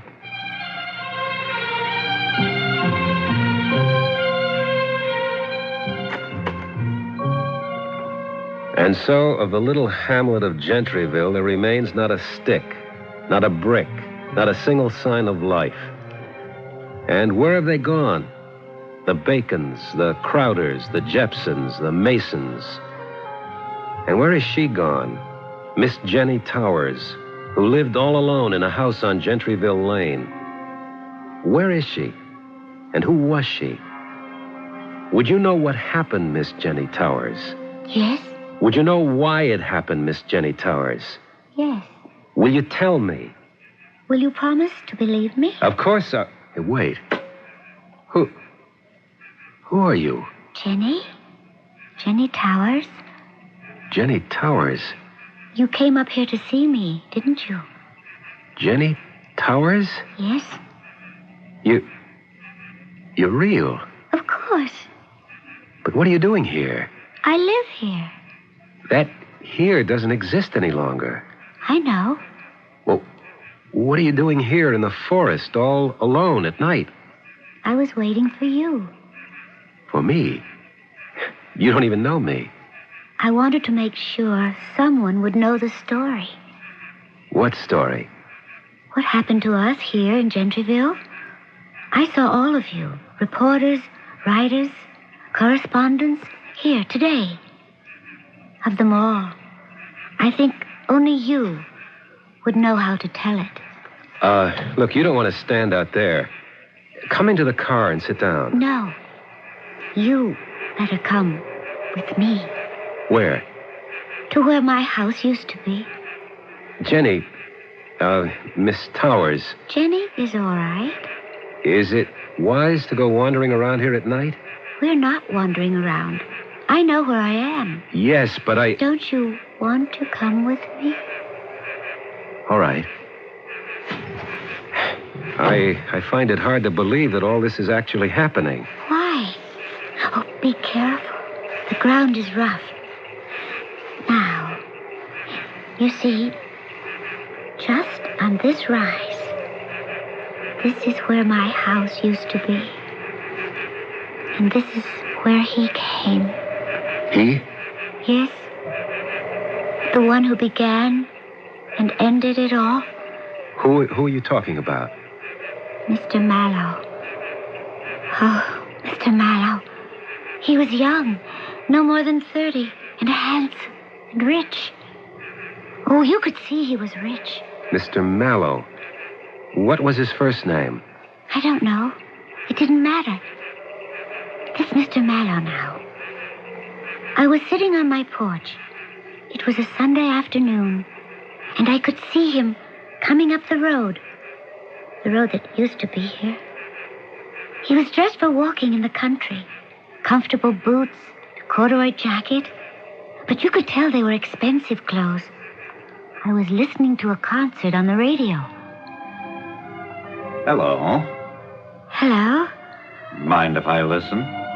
Won't you come up and sit down? You're very kind. Do you like Mozart? Oh, Mozart. I know him very well. That's an odd way of putting it. Really? What you mean is, you know his work very well.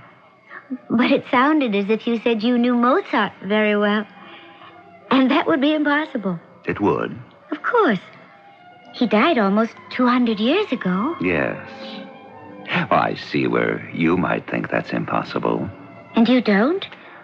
We live in a world where anything can happen. Oh. Are you staying at one of the hotels down in the valley, Mr. Mallow. Mr. Mallow? My name is Jenny Towers. I know. You know? Oh. I know everything about you. You do? Oh, yes. You were born and raised in Gentryville. Your parents died and left you this house. You were engaged to be married, but he was killed in Vietnam. Now, where did you find all And this? so you just stayed on here, teaching school. Why would you even want to find out these things about me? Why? Because I want you. I beg your pardon? I believe you heard me. I heard, but I'm not sure I understand. My dear Jenny, what is there not to understand? But what are you talking about? You know very well what I'm talking about. I want you. Sir, I don't wish to continue this conversation. Why not? Because you should be overjoyed that someone like me has opened such a conversation. Here you are, a mousy little old maid country school teacher. If I am a mousy little old maid country school teacher, why do you want me? Because you appeal to me. That's why I'll make you rich. But I don't want to marry you. Who said anything about marriage? You'll travel the high spots of the world, London, Paris, Rome. You'll live in luxury. The greatest designers, couturiers, shall create your fabulous wardrobe. Now say no. No. No? Why? What happens to me afterward? Oh, I see. It is not moral scruple, but practical consideration. Oh, I didn't mean it that way. Although, I admit that's part of it, too. Oh, I simply couldn't do what you ask. It goes against everything I believe in. You know what that sounds like. Yes. Stiff, stuffy, self-righteous, perhaps. And so completely out of tune with the times. I don't wish to seem inhospitable, but I would like to say goodbye to you, Mr. Mallow. Oh, never say goodbye, Miss Towers. But always, au revoir. That man's name was Mr. Mallow? Yes. And you're saying that he came from out of nowhere to proposition you? Why? Why? Well, I'm not really bad looking, am I? No, but why you? He said I appealed to him. And he offered you everything. And you turned him down. Why? Because what he was proposing is was immoral. Is that the only reason? Pure morality? Yes. I'd like to think pure morality was the only reason, but I know now when you analyze morality, it can be made up of many things. Fear, vanity. But he did leave you. Yes, And was that the end of it? it was just the beginning. The next day, I stopped in at the bank, and Mr. Bacon, it was his bank. You know, he was just coming out of his office, and with him was Mr. Mallow. Morning, Jenny. Good morning, Mr. Bacon. Jenny, I'd like you to meet our newest depositor, Mr. Mallow. Miss Towers and I have already met. That a fact? I am so glad to see you again, Miss Towers. May I invite you to have lunch with me? No, thank you. Well, another time, perhaps. Good day, Miss Towers. Mr. Bacon? Yes. Good day, sir. Jenny, why didn't you want to have lunch with him? Why? He's sweet on you. You can see it. And the fella's a millionaire. He is? Jenny, he just opened an account here. I mean, I'm not allowed to disclose the exact amount of what it is, but it is handsome. Mr. Bacon, why did he open an account with you? He didn't say. He implied. He said this town looked like a potential gold mine. What kind of gold mine? Yes, sir, Jenny. He said the potential here was unlimited. Absolutely unlimited. And he wanted to get in on the ground floor. The ground floor of what? The greatest development this part of the country has ever seen. Development? What does that mean? Exactly. Well, growth. After all, what have they got in the valley that we don't have up here and better? We can become one of the biggest resorts in the world. Is that what we really want? Why shouldn't we want it? What happens to our sleepy little village? We wake up, that's what happens. But I thought everyone around here was happy with the way things are. How can you be happy just stagnating? Mr. Bacon... Take your own property now. Forget the house, but you got 4 acres. And we were talking, Mr. Mallow and I. Do you have any idea how much that land will be worth? Mr. Bacon, please, don't listen to this, Mr. Mallow. Don't pay any attention to him. Why not, Jenny? I'm scared. Terribly scared. Of what? Of what's going to happen to all of us. Now, Jenny, what could happen?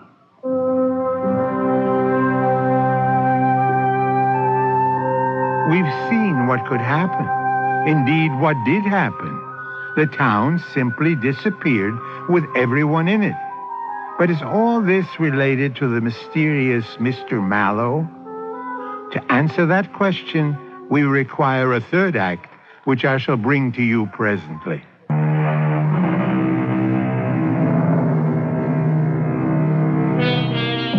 The history of the world is in every real sense the story of disappearances.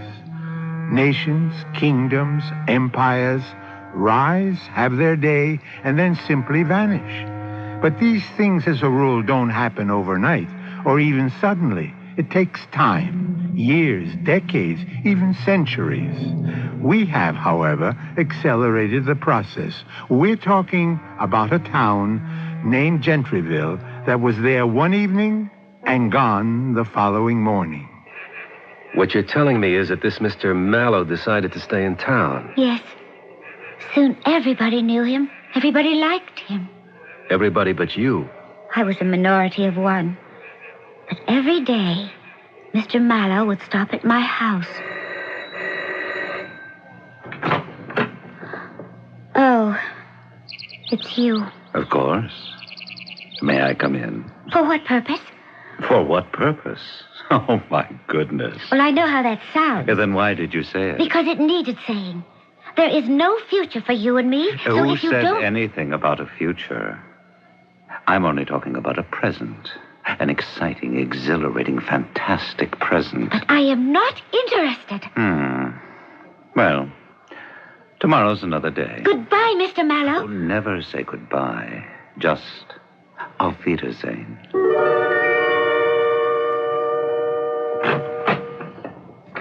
Morning, Jenny. I should like to cash a check, Mr. Bacon. Of course, glad you dropped in. School starts next week, you know. I thought I'd go over to Jamesburg and see about my fall wardrobe. Year or two from this time, you won't have to do that anymore. We'll have the smartest shops right here in Gentryville to service the guests at the new hotel. Oh, Mr. Bacon. You don't believe it. Well, This thing is taking shape right before our very eyes. We've been having meetings with Mr. Mallow almost every day. Meetings? I'm to handle all the financing. You won't believe it if I tell you how much money Mr. Mallow put into the bank for that purpose. Joe Crowder and Marv Jepson are going to build this fantastic shopping arcade. Conrad Mason's going to construct the hotel. I tell you, everyone stands to make a fortune selling his land. But why? Why is this Mr. Mallow doing it? Because it's a sound investment, that's why. But why here? Why this place? Jenny, you reach a certain point where you say, take the money and run. I never heard you talk like that, Mr. Bacon. When opportunity knocks, don't leave her standing cold and lonely on the doorstep, because sure as you're born, she's going to go knock somewhere else. But I still don't know why. I am going to make you an offer for your property, Jenny. A tremendous offer. I still don't understand that, Mr. Mallow. Jenny, I've known you since you were a baby. What is it, Mr. Bacon? You're a wonderful girl. In every way. Yes? But, you know, it's been some years now since Teddy was killed in the war. What are you trying to say? And it isn't as if the two of you were married. As I recall, you weren't really even engaged. You just had a sort of an understanding. What does all this have to do with You've what got to start showing an interest in fellas again, or else you'll really wind up an old maid. Now, what's wrong with Mr. Mallow? Can't you just talk to him, keep him happy? I have already talked to him. Oh? And we have reached an understanding. You have? Yes. He wants to have an affair with me, and we both understand that I won't agree to it. Jenny, I can't believe that. That's what I would have to do to keep him happy. Would you want me to do it? Jenny, what a thing to say. I had this terrible feeling. I knew something was going to happen. The whole town was going crazy. Crazy? How? There was... Well, it was a change in character. It had always been kind of a happy, lazy place. Nobody worked too hard, and if the trout were biting, certainly during deer season, nobody worked at all. And now? Now? Oh, now it was, I don't know, frantic. Frantic and frightening. In what way? Mr. Bacon called me and asked me to come over to the bank. Sit down, Jenny. Oh, what am I going to do about this phone? It won't stop ringing. Hello? Yes, Mary. You go right ahead. Money's available. No question, no problem. Start hiring labor. It's a madhouse. Madhouse. But that's progress. What did you want to see me about, Mr. Bacon? What do I want to see you about? Oh, I got a million things here. Oh, yes. Mr. Mallow worked things out so that we could all have a better deal. I am not interested in anything Mr. We're Mallow not has... going to sell him the land. We'll just sell him the rights to use it. I said I am not interested. Can you imagine? We get all that money, and we still Mr. Bacon, was there anything else you wanted to talk to me about? Anything else? What else could be possibly so important? In that case, I'll be going. Jenny, please, listen. There's something we do have to talk about. Yes? We had a meeting last night. Who did? Most of us. I guess you could say all of us, except you. A meeting? What was it about? Mr. Mallow was there, and things are going fine, first rate, except Mr. Mallow seems very sad. He does. He felt that everybody in this town was being very nice to him, except you. Except me?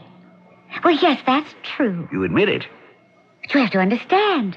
I am the only one in this town who's supposed to be nice to him in a special way. Jenny, he's really very nice. What are you saying, Mr. Now, Bacon? Jenny, don't get excited. Don't jump to conclusions. It's just... It's just what? It's just that there's so much involved here. Well, good morning, everyone. Mr. Mallow, won't you have a seat? Thank you. Good morning, Jenny. How are things going this morning? How are they going? Well, we have encountered a stumbling block. What do you mean? Anything serious? Quite serious. Indeed, serious enough to cast a fatal shadow over the entire enterprise. But I thought things were just humming along. Oh, they were. But we seem to have struck a sour note. I'm sure you gentlemen will excuse me. Oh, don't go, Jenny Towers. The discussion I'm about to have with Mr. Bacon concerns you. But I am not concerned with anything where you're involved, Mr. Mallow. Goodbye, gentlemen. Never say goodbye. Just say ciao.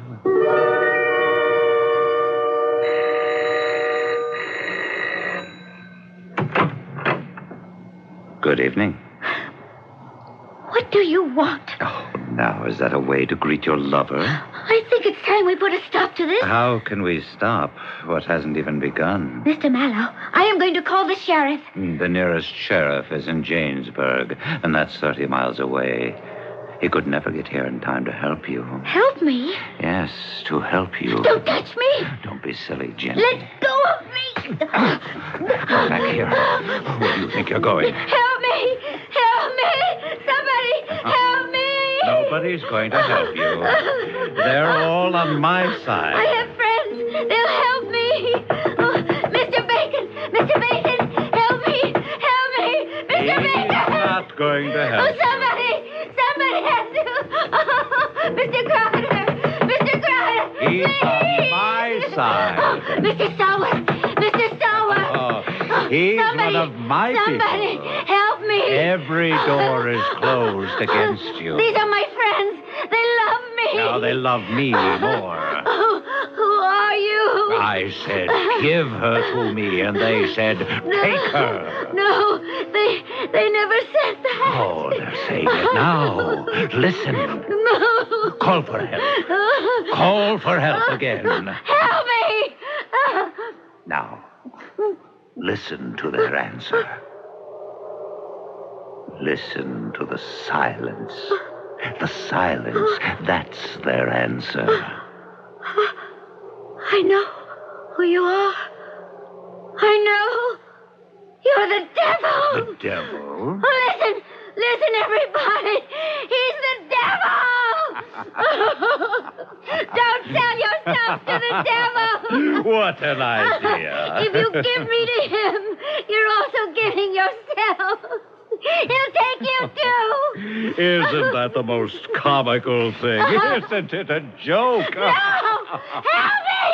Save me! Save yourselves! Please! Listen! Look at the sky! Feel the earth! He's the devil! The devil!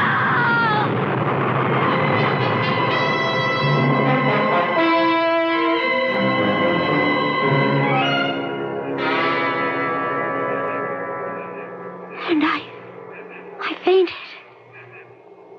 I don't know what happened after that. When I awoke, everything was gone. And it's just what you see here. You don't believe me. Well, Somebody has to believe me. Look! Coming up the hillside. Lights! people. They're after me. Who's after you? Don't let them take me, please. Help me. Who's after you? Those men. Which man? Hold it, fellas. But it sounds like the sheriff. I see her up there. Sheriff.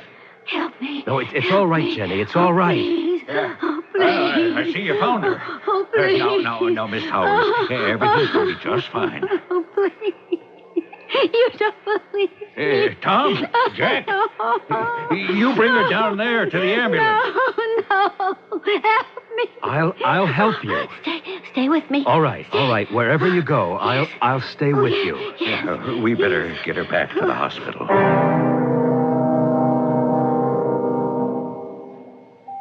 The doctor gave her a shot. She's sleeping now. Poor girl. But what happened? A couple of nights ago, she came staggering into my office, down here in town. She looked a sight. Clothes were ripped and torn, bruised all over. And she kept muttering some kind of story about the devil. The devil? Yeah. And how everyone in Gentryville has sold their souls to him. Now, that has to be nonsense. Does it? Of course. Gentryville? Why, everybody knows those were the most honest, upright folks you'd ever hope to find. Still, the town just disappeared from the face of the earth. As if the devil had decided to claim his own. Son, I'm just a plain hometown sheriff. But what happened was two separate and distinct incidents. One, she lived alone. She must have been attacked by some prowler, you see? Yes? That can be a terrible experience for a woman. She may have lost her mind over it. And therefore, she fabricated this whole yarn. That's what the doctor said. Anyhow, earlier this evening, we got a report she'd run away from the hospital. We figured she'd go back to where her home used to be. And we were right. Then how do you account for the disappearance of the town? Well, now, that's a separate incident entirely. The geologists are coming up with an explanation. You know something, Sheriff? I believe her.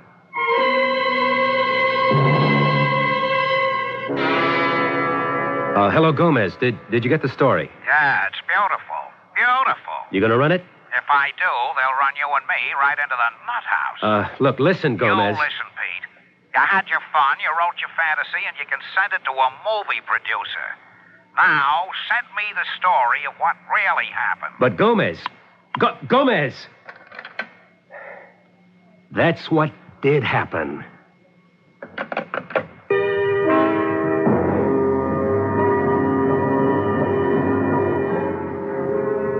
I'll be back shortly with a final thought. And so, what did happen to the town of Gentryville? A natural disaster, which is reasonable, or a sellout to the devil, which seems far-fetched? But that is only at first glance. If entire nations can disappear, why not small villages? And all the great nations in history that held sway briefly and disappeared from the scene, wasn't it because they had become corrupt and decadent? And in a very real sense, isn't that the same as selling one's soul to the devil? Our cast included Michael Tolan, Evie Juster, Jackson Beck, and Ray Owens. Associate Director, Marlon Swing. This is Himan Brown, Producer-Director, inviting you to return to our Mystery Theater for another adventure in the macabre. Until next time, then, pleasant dreams.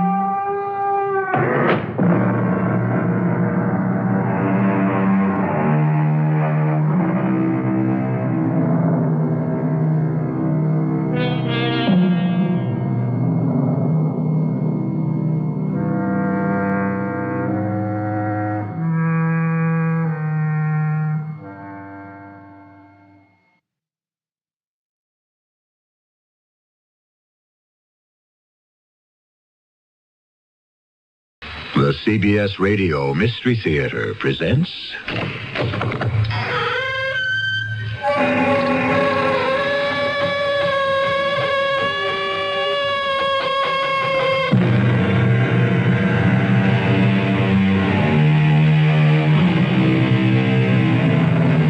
Come in. Welcome. I'm E.G. Marshall. Probably the greatest English writer of the last century who wrote with two words in mind, could be, is the novelist H.G. Wells. Wells has lifted our imaginations with The First Man on the Moon, The War of the Worlds, The Invisible Man, and so on. With extraordinary resourcefulness and creativity, he has brought life to the incredible. And today we have taken his words from the page and placed them in your ear so that you may actually believe you are in the outlandish world of H.G. Wells. Professor Lidgett, can you make out the school desks? And the school children? Yes, I can. And I do. From here, they look phosphorescent. Luminous, don't they? They do look strange, Plattner. And that explosion blew us a considerable distance away.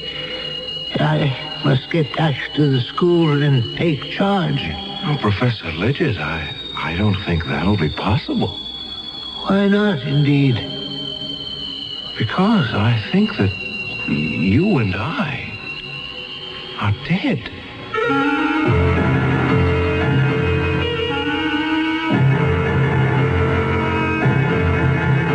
Our mystery drama, Watchers of the Living, adapted from a story by H.G. Wells, was written especially for the Mystery Theater by James Agate Jr. and stars Tony Roberts. I'll be back shortly with Act One. Come in. Oh, great master, I have traveled far to seek your wisdom. Speak to me. Close the door. It's cold.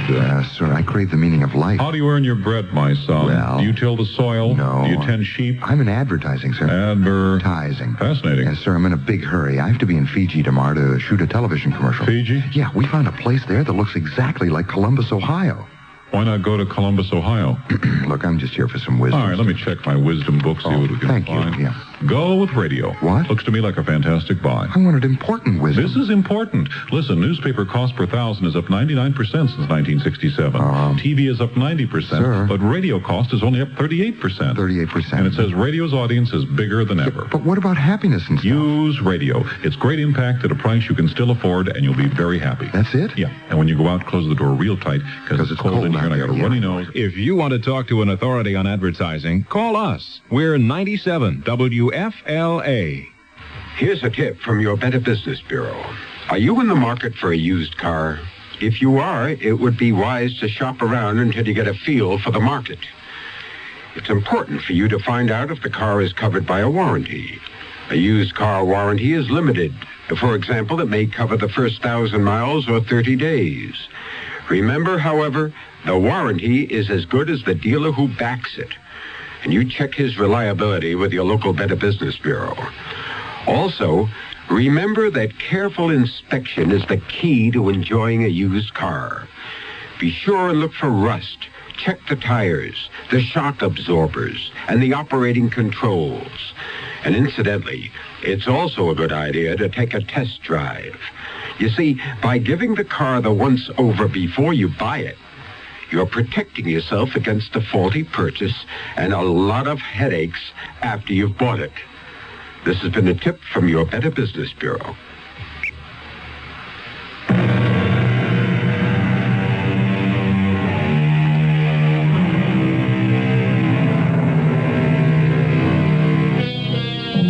What'll it be this time, Mr. Wells? Mars colliding with Earth? A machine to put you into another century? The problems of loving and living when no one can see you? None of the above? Something completely different? Yes, it is. In fact, in the 90 years of science fiction that followed where H.G. Wells blazed the trail, no one has ever attempted to duplicate the story we tell you now. My name is Fred Plattner. I'm 27. My mother and father passed away when I was 10. I'm a teacher in a small school in Sussexville. So small that one teacher has to do the work of 5. Too much work for too little pay. Last week, I heard of a great summer job in town, lifeguard on Sandy Beach. To apply, I first had to get a physical checkup. Mr. Plattner, I do not have good news for you. I'm sick, Dr. Bendener? No, I wouldn't say that. Not sick, but strange. You mean when you examined me, you found I didn't want to say anything until I had the x-rays, but I can tell you this. In all my years of general practice, I have never seen a body like yours.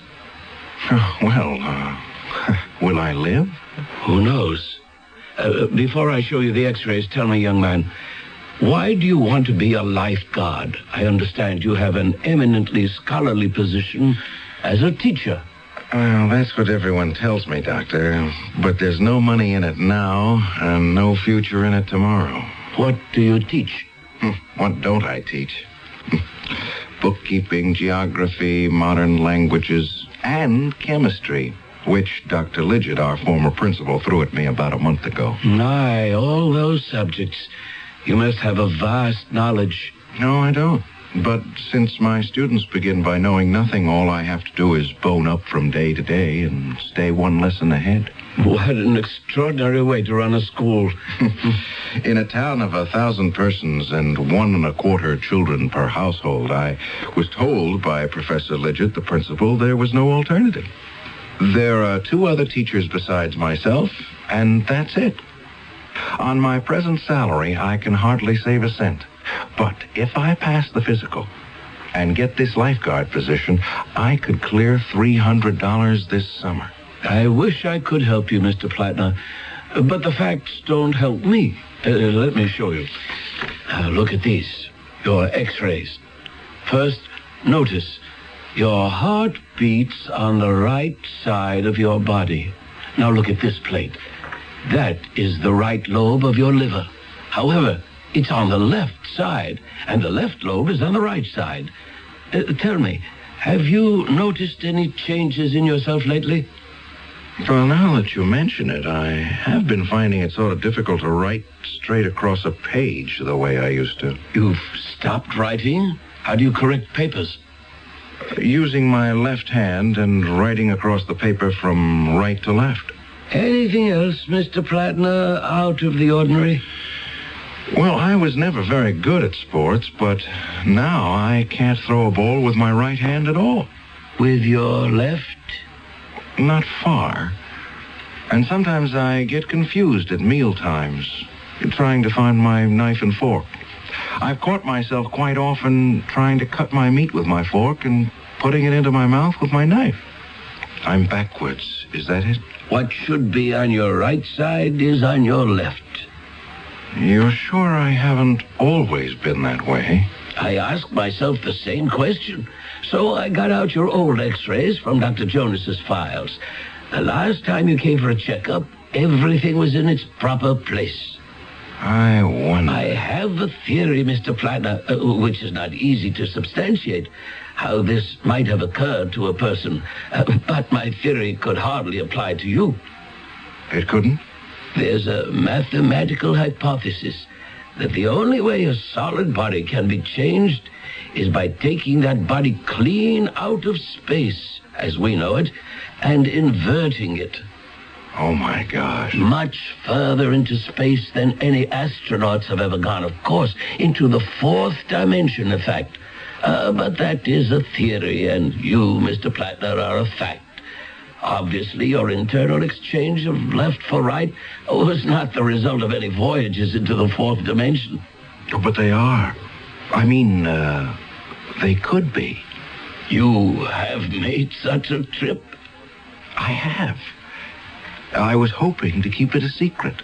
My dear young man, look, getting a job this summer as a lifeguard isn't that important. Oh, but I did.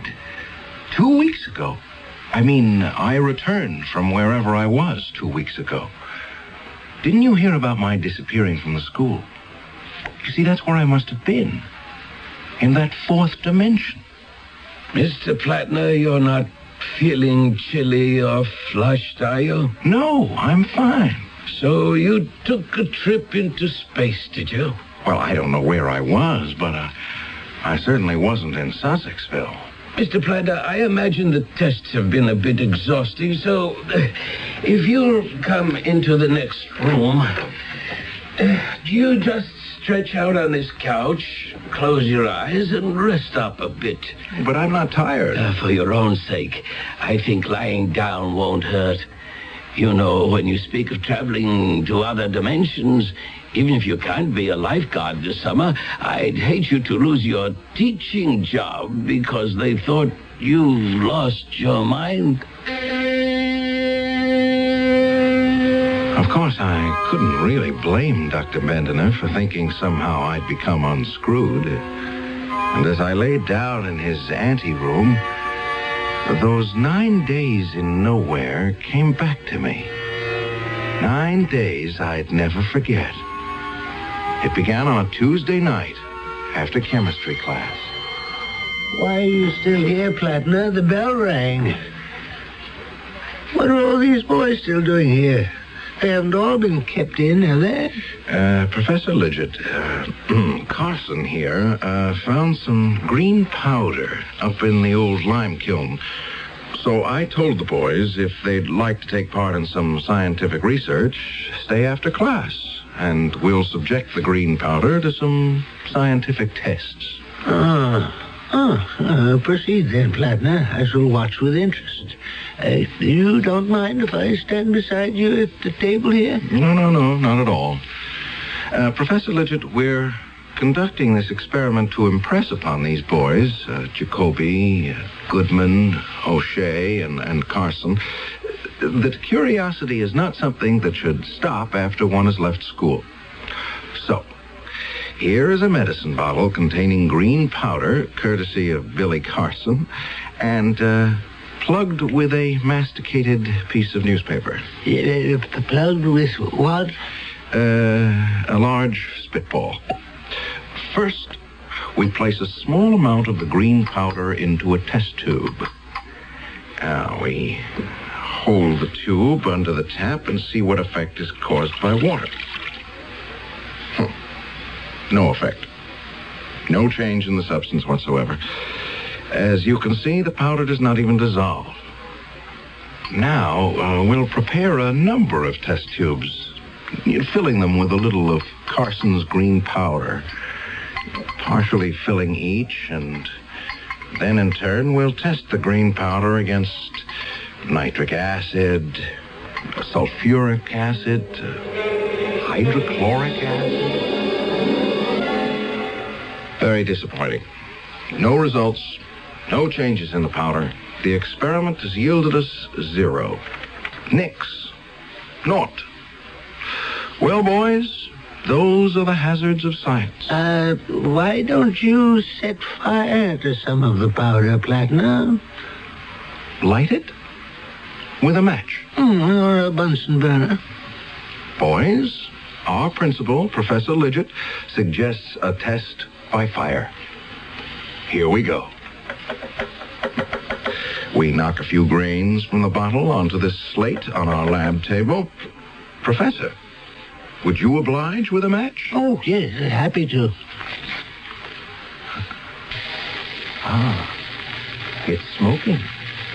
The green powder is melting.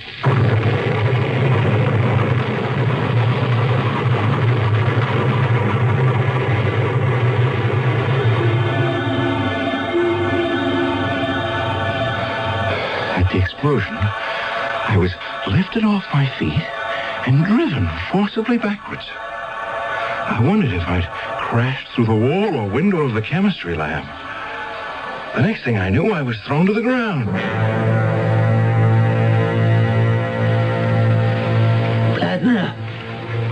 Plattner, is that you?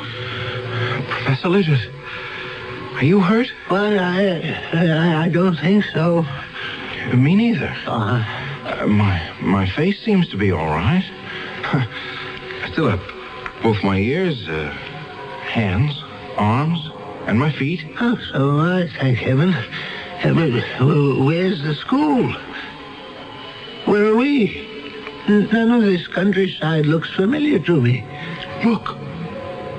Straight in front of us. Those figures. I know those boys. They're in my bookkeeping class. But how strange they look. Sort of gray and amorphous. Almost floating. Are those gray shapes there? Those are our students? I can see their lips move. They're talking. But I can't hear a word they're saying. And they're coming towards us. The one in front is Johnson. Great heavens.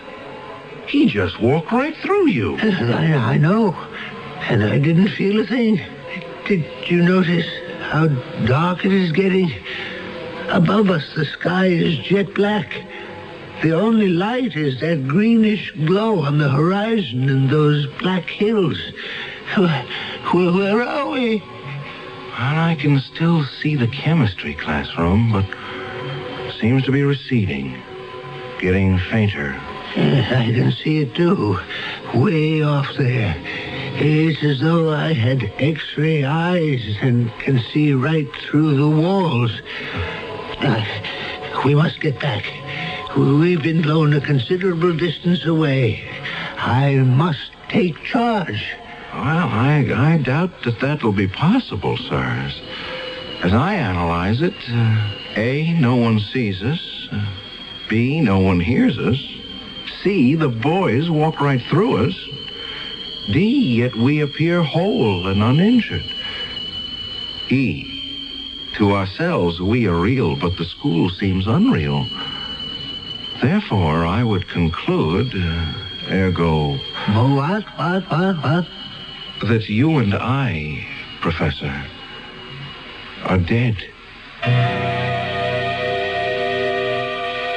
Well, now, have we just heard from the living, or should I say, speaking dead?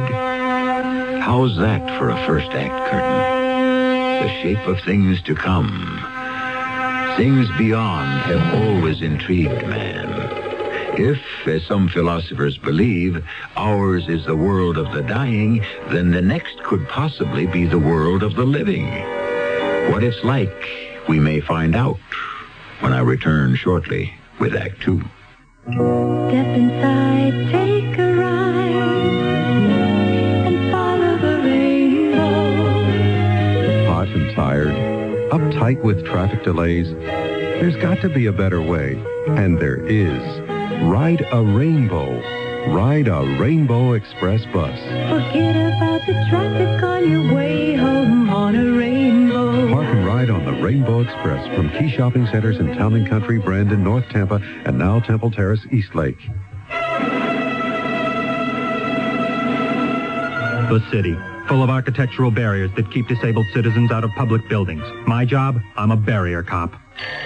Barrier Central. It's about the elevator in the library. You can't feel the floor numbers with your fingertips. Uh-huh. Barrier to blind people. We'll get it fixed. Thank you. It's my job. I'm a barrier cop. This story could be true. Only the barriers can be changed to protect your rights. For information on how to file complaints, write Access America, Washington, D.C. 20201. You know, it's not easy saying, there goes, or here comes the 97 WFLA Busch Gardens 20th Anniversary Etzel. Sometimes it comes out, the 97th Etzel Busch WFLA Gardens, or the Dark WFLA Conant 97 Busch Etzel Garden. Well, anyway, I guess you get the picture. 97 WFLA would like your help in naming the 59 Etzel. And if your suggestion is selected, it could mean a fabulous weekend at the Beachcomber on St. Petersburg Beach and $97 cash. Just send 97 WFLA a postcard with your suggested name for the Etzel. One entry per card.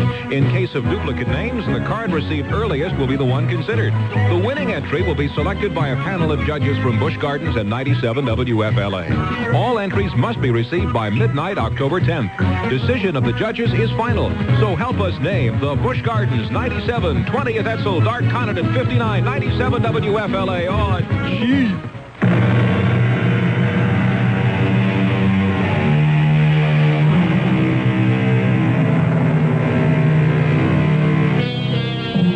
An overworked teacher in a small grammar school explodes himself and the principal into what?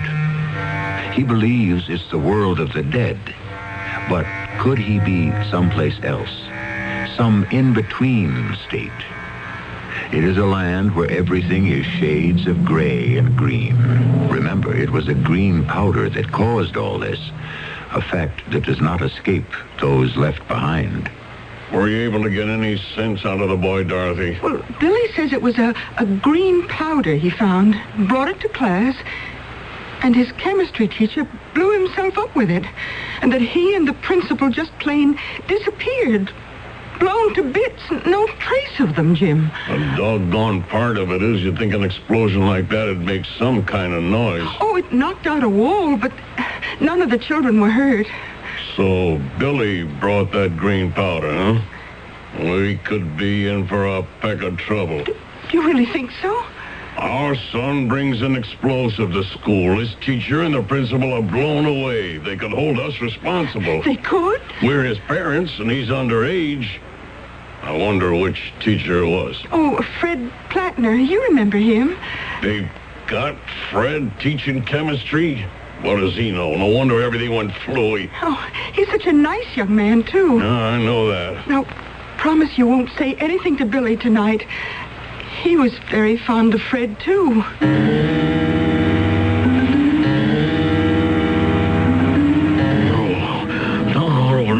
No, don't, Fred. Please, don't. Jim, wake up. Jim, what is it? Jim, wake up. Oh, Dorothy, I had such a nightmare. I was dreaming. Don't tell me. Why not? It was kind of crazy. I had a terrible dream, too, Jim. Fred Plattner.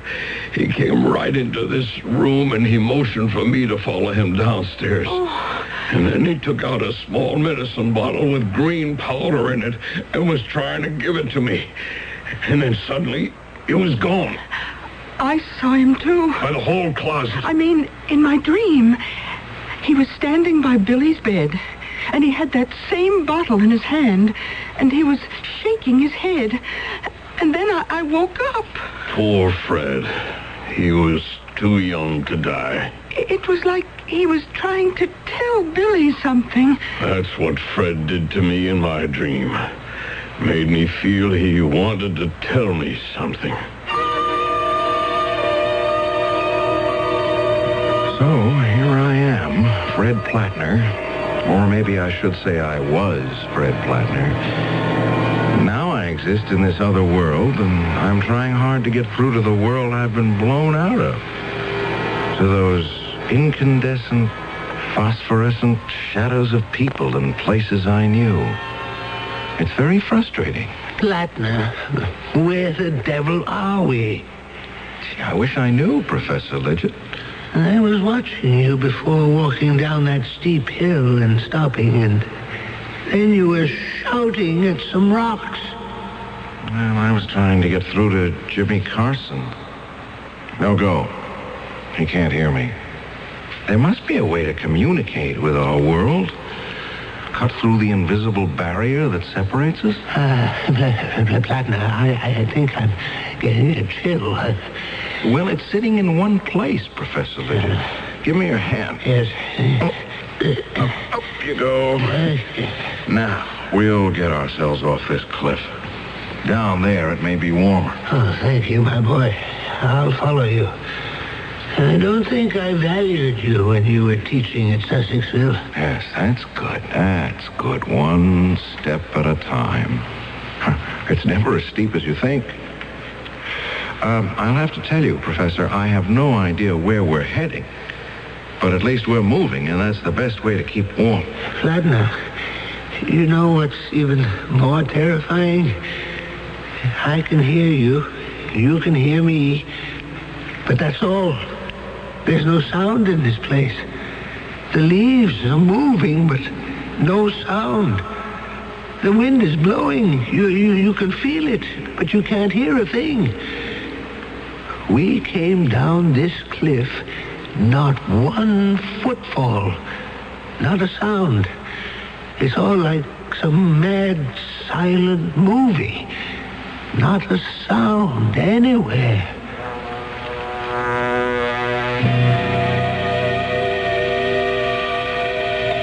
Jim, will you see who's at the door? I'm just clearing away the breakfast dishes. Billy was late getting off to school today. Honey, I've got to make tracks for work myself. Harry's been giving me the hairy eye lately, ever since that rumor went around town about Billy blowing up the school. All right. Oh, hello, Sheriff. What can I do for you? Good morning, Jim. May I come in for a few minutes? Oh, sure. Is Billy home? Who? Billy, your son? Oh, yes. I mean, no. Billy's in school. He loves school. Wouldn't miss a day. Maybe it's just as well. Sit down, Sheriff. Can I get you some coffee? No, thanks. Who is it, Jim? What? Hello, Sheriff. What brings you here this early? I'll get to the point. You all know about that explosion at the school? Why, yes, I did hear something about that. Accident in the chemistry lab or something, eh? We've been investigating, and I'm not so sure I can call it an accident. Fred Flatner and Professor Lidgett Yes, that's a shame. We've questioned every boy who was in or near that class, Jim, and they all say the same thing. Well, Billy didn't mean anything by it. Honestly, he didn't. Dorothy, shut up. I mean, dear, let the sheriff tell us what's on his mind. I intend to. The information we've gathered is that your son brought a green powder into the class laboratory, and it was that caused the explosion. A green powder? Well, where could Billy have found such a thing? He never said anything about it to us, did he, dear? Jim, I think we should tell the sheriff. Well, there's nothing to tell. You asked where your son could have gotten such a powder. 3 boys were with him when they all went to the lime kiln. He found it there and put it in a bottle. Oh, what 3 boys? Ted Jacoby, Matthew Goodman, and Tommy O'Shea. I know those kids. They'll say anything. You know how kids are. You're not going to believe the word of little kids, are you? Unfortunately, we have no adult witnesses. But as we piece the story together, this was no ordinary school experiment. Well, I don't see how you could hold my boy responsible for the mistakes of a teacher. So far as you know then, Jim, this whole story about Billy and the green explosive is untrue? Absolutely. Is this Billy's school satchel? Yes, it is. Where did you find it? In the chemistry lab, under one of the seats. I'll be straightforward with both of you. We found traces of a green powder inside. So, if you don't mind, I'm going to have to ask you, Jim, to come along with me back to the station house. I can't go there now. I'm due at work. I'm afraid you haven't got any choice, Jim. But what have I got to do with it? The law says that since Billy is underage, you, his father, are responsible. I have to book you, Jim. Book me? On what charge? Accessory to murder.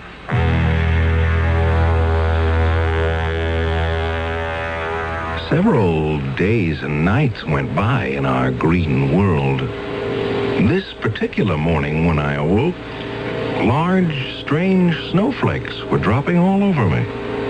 Green snowflakes. And then, for the first time, the stillness was broken by a sound. Flatner, did you hear that? A bell. I think it comes from way down there in the gorge. Let's get down there. Maybe there are people or someone who can help us. Oh, beautiful. Flatner, do you hear that? Hear what? The sound of our own footsteps. Things are starting to be a little bit more normal. And it's not so cold down here. Look at those gray craters. Will you look at that? I never. A great stone building. There's an entrance. Let's go on in. Wait a minute, Flatner. Isn't there something wrong about it? Something peculiar?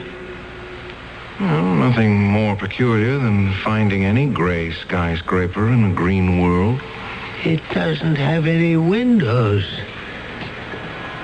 It's like being inside a huge tomb. There are some flickering lights way down there. An altar. Something's moving back there. Where? To the right of the altar. What looks like a torch burning a green flame. Oh, yes, I see what you mean. Now, Follow along the walls where that strange writing runs around the side, all the way to the right. Snowflakes. Big as a balloon, moving up and down. Let's get closer and have a look. No, I think I'll stay back here. If I go forward, Professor, you'll be alone here. Oh. Those large things. Their heads, floating heads, with sort of tails hanging from each one like giant tadpoles in the air. They don't seem to have faces. Hey, one is turning around. It's got eyes. The others are turning now, too. They do have faces. Let's look at them now. They're floating away. Anyone here? Something just flew into my face. Something cold. It's one of them.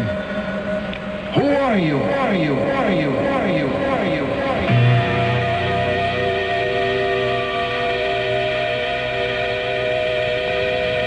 Ladner, I don't think I can take much more of this.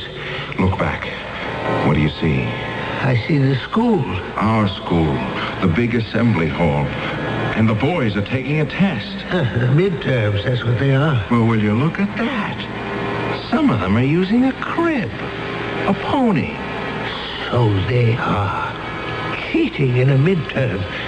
Plattner, make a note which boys are cheating. Well, I don't see the school anymore. It's changing now. I can see a street.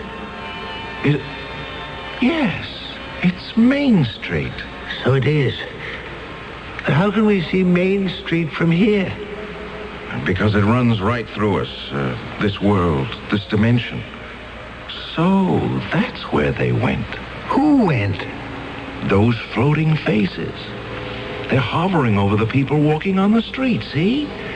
Look, one or two following each person, watching. Watching? Why are they there?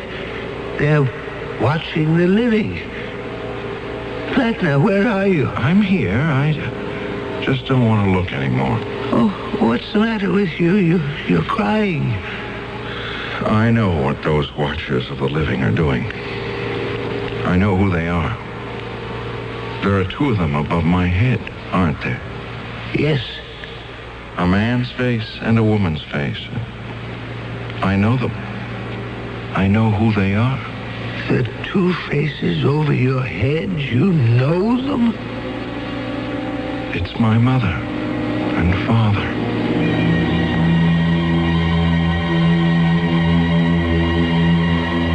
H.G. Wells asks, who are these watchers of the living? Why do they so passionately watch those they have left forever? Is it that when our life is over and evil or good are no longer a choice, that we may still have to watch the consequences of what we began? If this is so, then certainly Fred Plattner and Professor Lidgett have not died, but have invaded that dimension which hangs over all of us. I shall return shortly with Act 3. At the drugstore, they told me there's a powerful anti-itch drug I can buy without a doctor's prescription.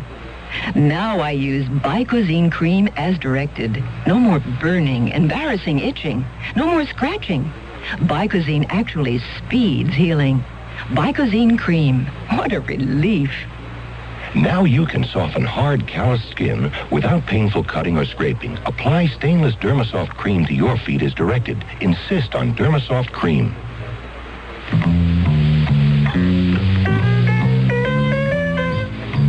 You can sing smoke gets in your eyes, but when it gets into everyone else's eyes and nose and throat, it's no musical matter. Your lung association says cigarettes are a personal health hazard, and secondhand smoke is offensive to all non-smokers. Give us all a break. Let the Lung Association help you kick the habit for your sake and for everyone's life and breath.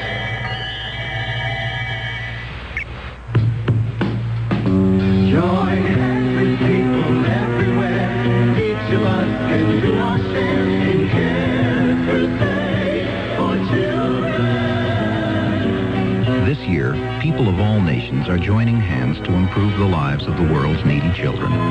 Through CARE, you can provide the families of these children with the means to grow their own food, to build medical facilities, safer water systems, and schools. Tomorrow's world is in our hands. Help make it a better place for all the children.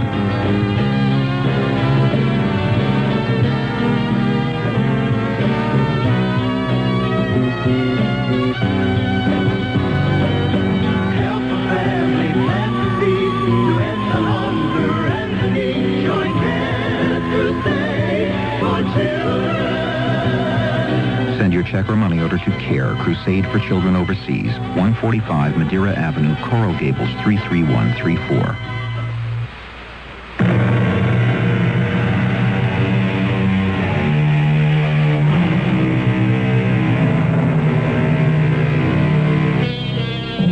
Let H.G. Wells continue his story.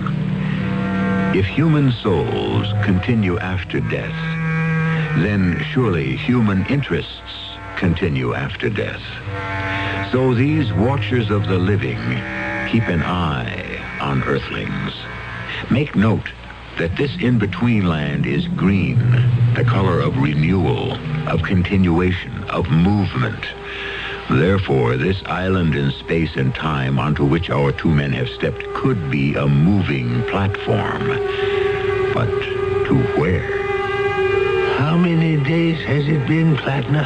How many times did I go to sleep and wake up? 6, 7, 8? I can't be sure. We have only you to blame for this. I seem to remember that it was you, Professor, who said, why don't you set a match to the powder?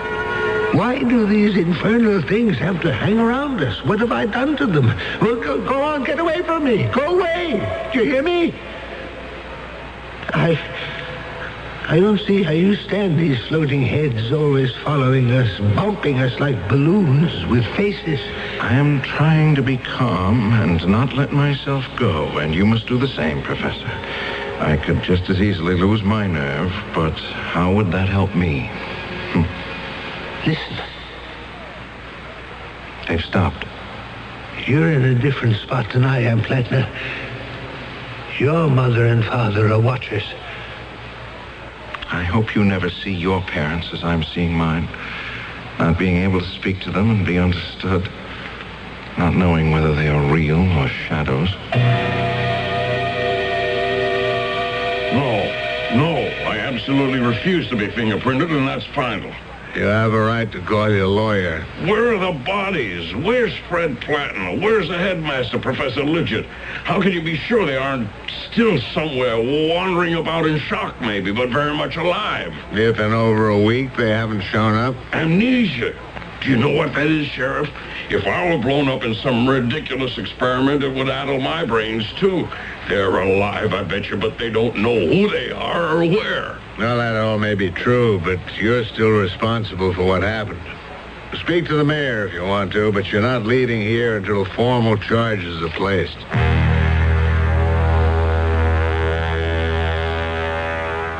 It had all changed between Professor Lidgett and myself.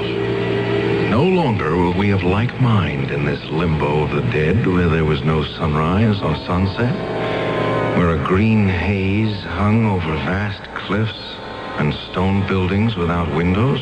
We were enemies, and that didn't help.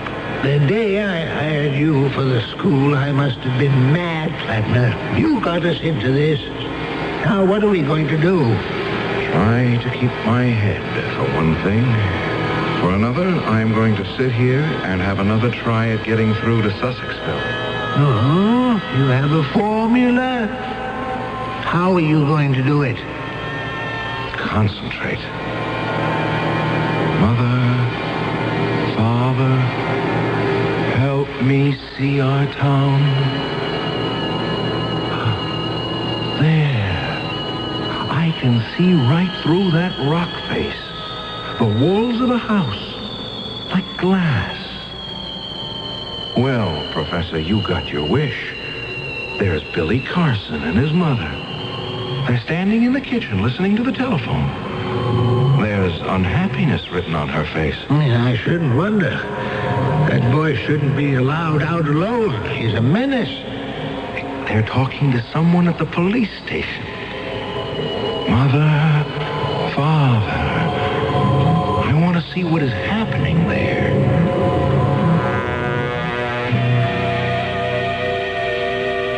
Dorothy, honey, don't cry. They won't let me go home right now. I've called our lawyer. He's in court, but he'll get over here as soon as he can. Now, you just tell Billy what trouble he's caused. I don't know when I'll get home. I'll get there when I get there. That's all I know. This way, Mrs. Vandermill. I don't know what possibly could have come over that salesgirl. I mean, to actually accuse me. No, Mrs. Vandermill, there's nothing I can do. Maybe something did happen to fall off the perfume counter into my purse, but heavens, to say I was shoplifting. Me, Helena Vandermill, why, I own half this town. Why would I ever steal anything? They did find some merchandise in your handbag. Who is that man sitting over there? He's in our custody. He's waiting for his attorney. Now, Mrs. Vandermill, if you'll kindly pay the fine, all the formalities will be taken care of. Oh, Sheriff, you are the most understanding public servant in this town. The fine, Mrs. Vandermill? Oh, yes, of course. Now, how much will it be this time? I'd say $50 would cover. $50 it is. Here you are. All I have with me is 20, so here are 3, and do keep the change. Thank you, Mrs. Vanderbilt. Yes, I'll be more careful next time and keep my bag closed. Who was that? The richest old gal in town, but I have to haul her in at least once a week. She can't help shoplifting. Oh, why didn't you arrest her? Oh, I couldn't do that. Oh, why did you slip her fine in your pocket? I keep it safe there. Understand? Yeah, I'm beginning to. And how much would a little understanding cost me? Mr. Carson, Jim, I knew you'd understand the way we do business around here. I'm sorry I was a little slow. Let me see what I have in my wallet. The crookedness in our town. I had no idea. Starting with boys cheating on their exams, all the way to the police taking bribes. Lidget and I had stopped talking. I was too tired one evening to keep my eyes open, and before I knew it, I was asleep. Flatner, get up. Huh? What's the matter? Get up. Oh, yes, certainly. Professor, what are you holding that rock in your hand for? I'm not staying here any longer. Well, how do you propose to leave?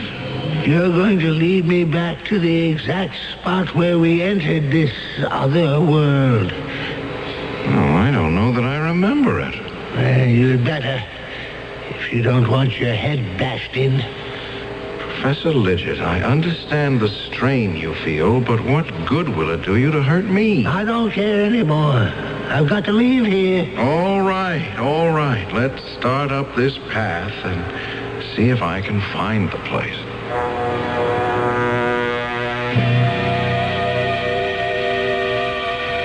Hello, operator. I dialed 555-1212, and I got a wrong number. Would you place the call for me, please? It's the mayor's office. It works every time. Good morning, Mayor. Not too badly. We made $260.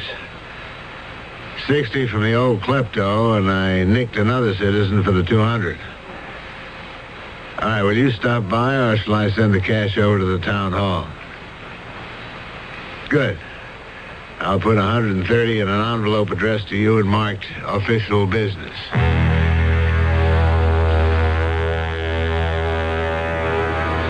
That little scene of conniving didn't escape me either. It made me wonder, did I really wish to return to the life I had grown up with? We climbed and finally reached a plateau which I thought looked familiar. Is this where we first landed? Are you sure? I'm as sure as I can be. You know, Professor, that world of ours, it's not what it's cracked up to be. No, it isn't. But it's the only game in town. And people aren't what they think they are. Plattner, you're still carrying that glass bottle with some green powder. Yes, I still have it. What's left? Why? Nothing. Just thinking. It's finally dawned on me why the watchers of the living have such unhappy faces. What goes on Earth is enough to make anyone sad. Greed, deceit. The people you thought were honorable, people you respected. Even you, Lidget. You're much less of a human being than I thought you were. Much less. Lidget, what are you doing to that rock? Lidget, please. Please.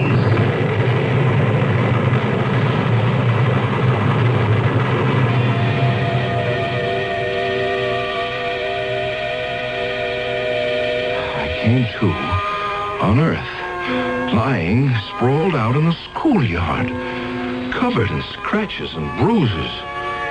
I was alone. Professor Lidget didn't get back to Earth with me. I remembered running away from the professor, and then I tripped and fell. Yes, the powder must have exploded on impact, and here I was. It was getting dark in Dr. Bendener's office, and I remembered I'd come to see him for a physical. Feeling any better, Mr. Plattner?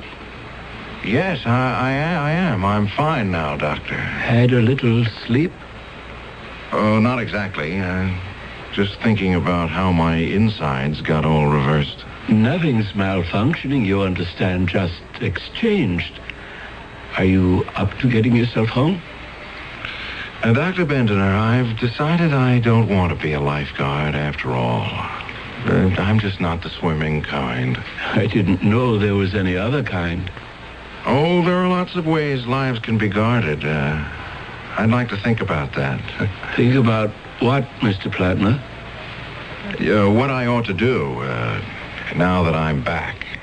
Back? Go back to teaching. I think you should. Oh, well, they say that those who can do. Those who can't teach. I think I can, Doctor. And there's an awful lot of doing that Sussexville needs. Maybe I'll just give it a try. It so happened that Fred Plattner knew quite a lot about the shenanigans of several high town officials. And come election time, when Fred started talking, everyone also knew quite a lot. So it was hardly a surprise when an unknown school teacher got himself elected mayor of Sussexville. Not surprising at all. I'll be back shortly. I'm lost and lonely, scared and sad, trembling at the thought of making you mad. My love is yours, but at times you're so cold. If life's like this, take me before I grow old. This song about child abuse was written by a man now serving time in a state prison. It is estimated that there are at least 1 million cases of child abuse in America each year. Child abusers and their children can both be helped. Find out how. Write Prevent Child Abuse, Box 2866, Chicago, Illinois, 60690. Please stop the hurt I've suffered since my birth. Join the abused child's fight. Put an end to the sleepless night. A message of the Ad Council and the National Committee for Prevention of Child Abuse.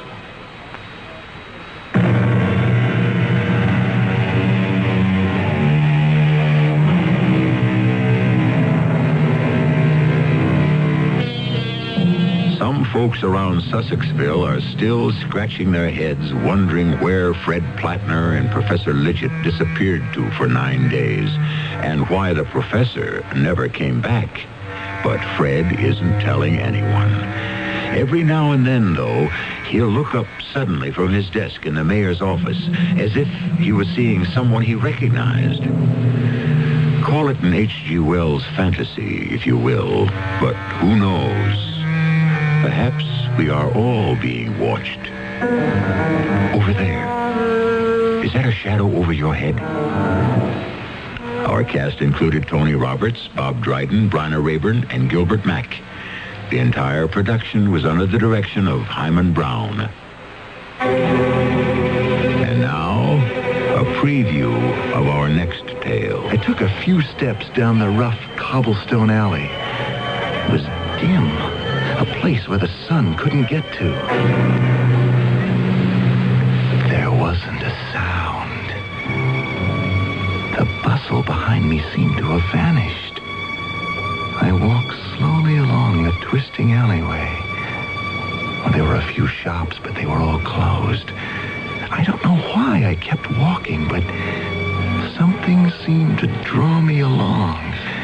And then the alley turned, and there it was.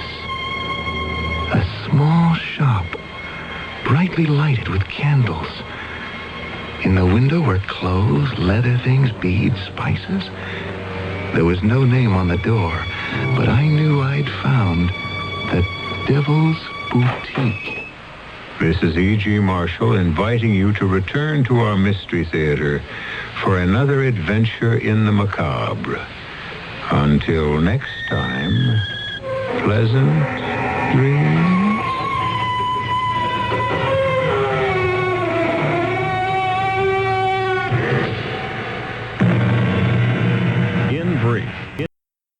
With WFAA News Talk 57.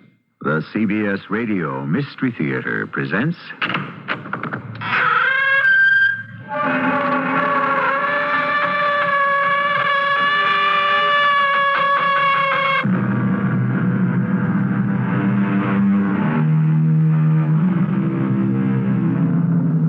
Come in. Welcome. I'm E.G. Marshall. At the door of life, at the gate of breath, there are worse things waiting for man than death. And well may we ask the poet, what are those worse things? After all, what could be more tragic than to die? And the answer? Perhaps it is more tragic not to die when your time has come and your life is over. And what are you trying to sell the suckers now? Rosie, this one can't miss. You know what I got here? What? Eternal life. So? What do you mean, so? I feed you the Blockbuster and all you can give me is so? Now, I'm not sure how many people would want to live forever. What are you saying? Wouldn't you? Well, I'd have to think about it.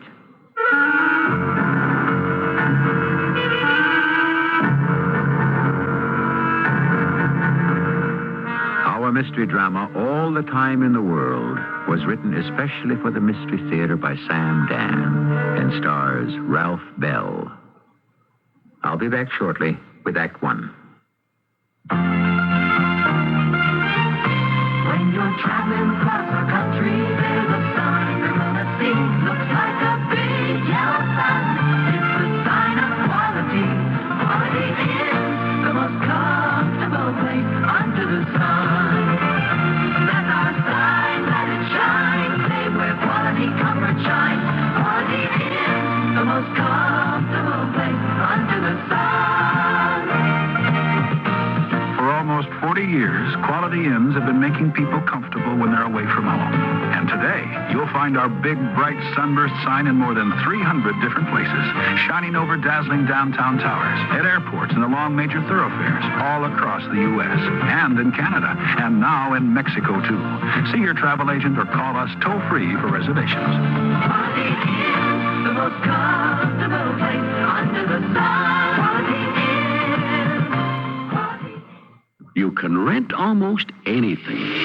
Electric tools, exercise equipment, party supplies, tools for gardening, building, even earth-moving equipment. Why buy when you can rent? You can rent anything, almost. This commercial is brought to you by Tarrant-Dallas County Renters Association. And we would like to remind you that spring is once again upon us, and you can rent those tools you'll be needing. Why purchase when you can rent at a very nominal cost? No maintenance, storage, or repairs to worry about. To find a rental service near you, look in the yellow pages. They are full of surprises.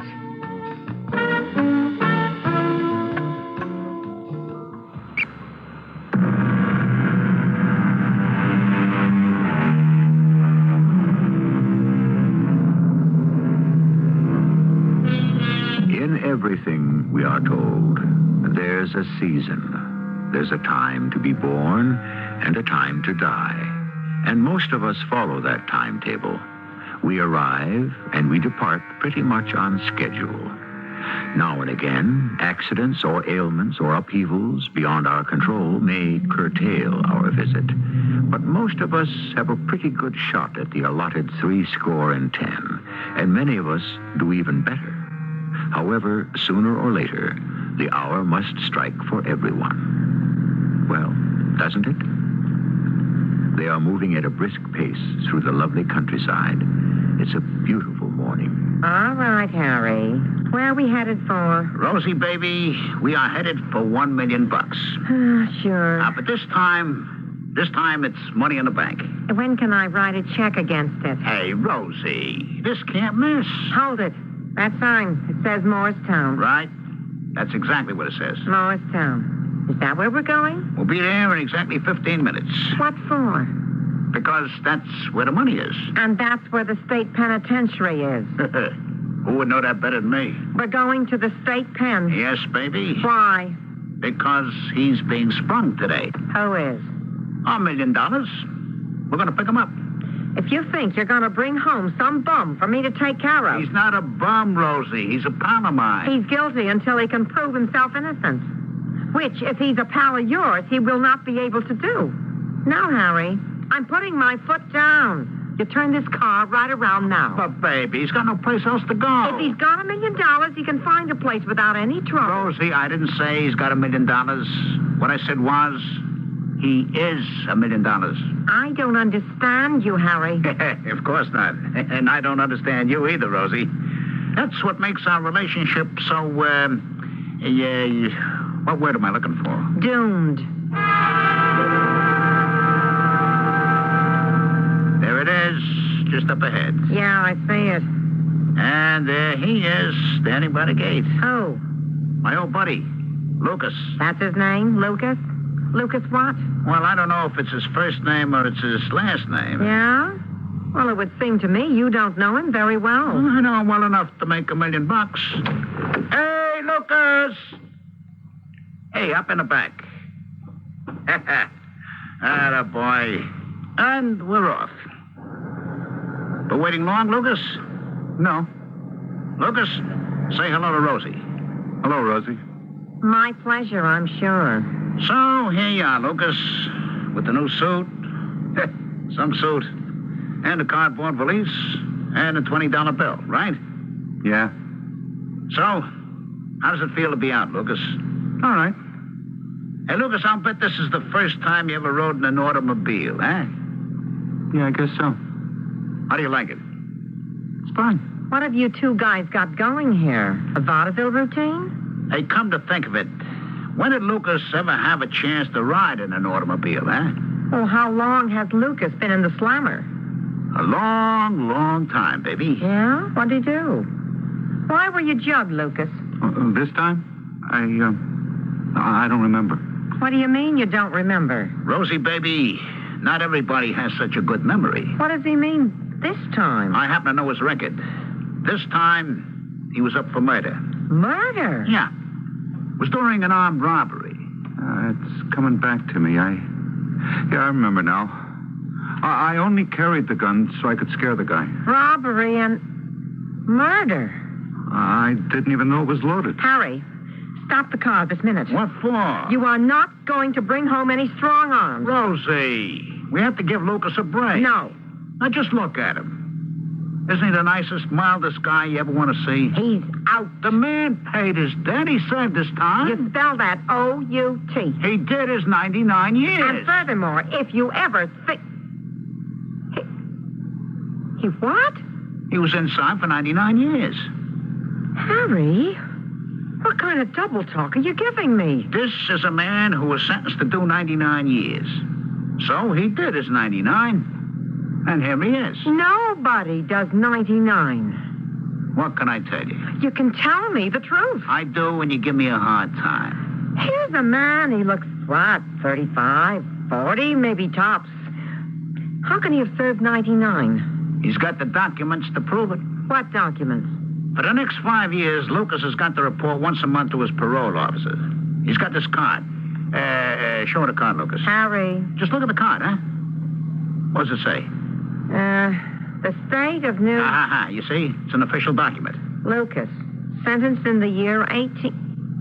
Oh, no, they have to be kidding. You're looking at the thing there in black and white, and you still won't believe it, To serve a term of 99 years in the state penitentiary... No. I still say it can't be. Lucas, how old are you? Oh, I don't remember. I couldn't believe it myself at first. At least 140 years old. Oh, no. What do you mean? Oh, no. People live that long, don't they? I never heard of it. Besides, he looks younger than you do. Well, so much the better. For what? For our chances of making $1 million. Oh, yeah. How many times have we had this talk before? But this time there's a difference. Yeah? What is it? Lucas. All right, Mr. Lucas, you may put your shirt on. Well, Doc, what's the verdict? Verdict? How old would you say Lucas is? How old? I'd say he has the heart, the lungs, the arteries, all the vital signs of a man in his 30s. His 30s, eh? Say his late 30s. Uh-huh.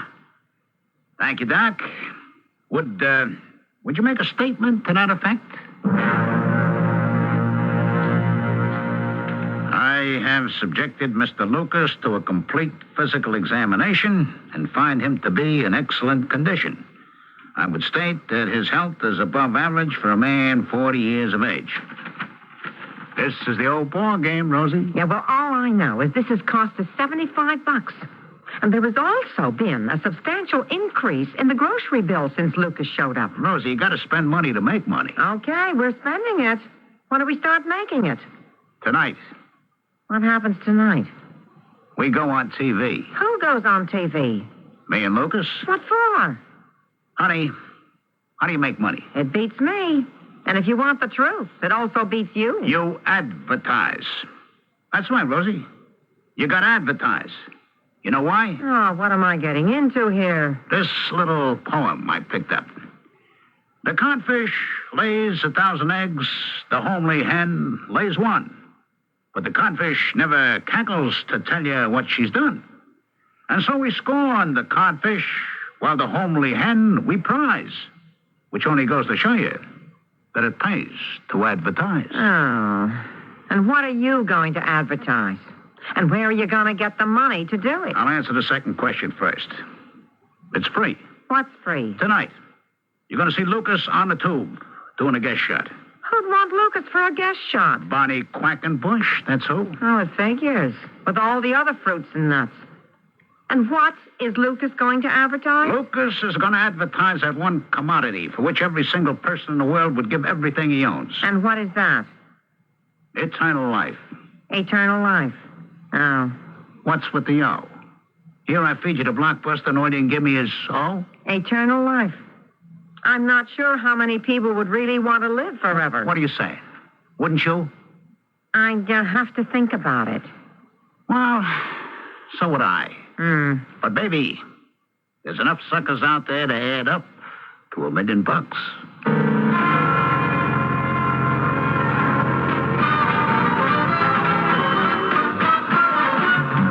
Hi out there. Gentryville. It's me again, Bonnie Quackenbush. And look at whom we have for you in the Quack Pack tonight. Oh, wow. Ain't he a handsome thing? But remember, girls, Bonnie saw him first. And his name is Lucas. I'll say hello to the pack, Lucas. Hello. Sexy, right? Well, here's what's been happening. When the studio pack came in, we asked each and every one to write down how old they thought Lucas is. And I got all the answers right here. And they say 35, 36, 37. Oh, that's how they've been running, 35-ish. Now, all of you, take a good look at Luke and give us your guess. A little speculation music, please.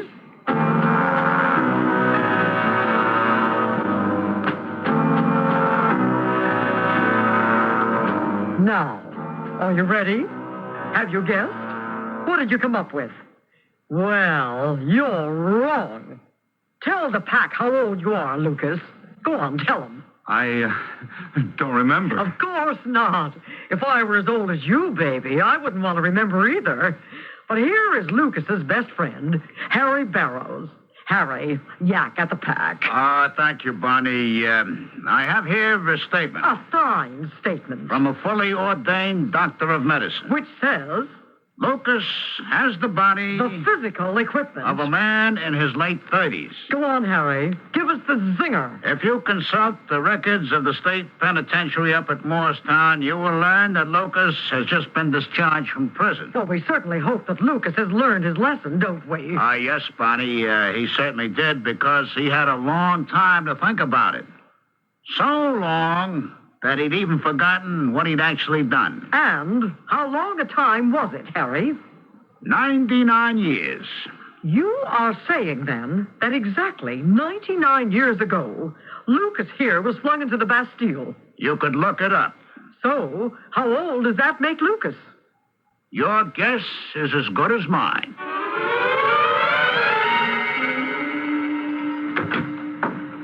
Hey, Rosie. Oh, where have you two clowns been? Did you see the show?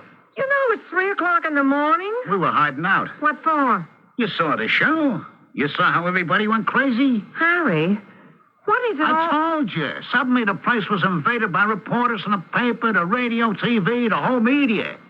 All right, start the pack. What for? We have to leave. Why? Sooner or later, they have to find out where I live. Well, isn't that what you wanted? No. We have to get away. Harry, did you do something wrong? All we did tonight was hook the fish.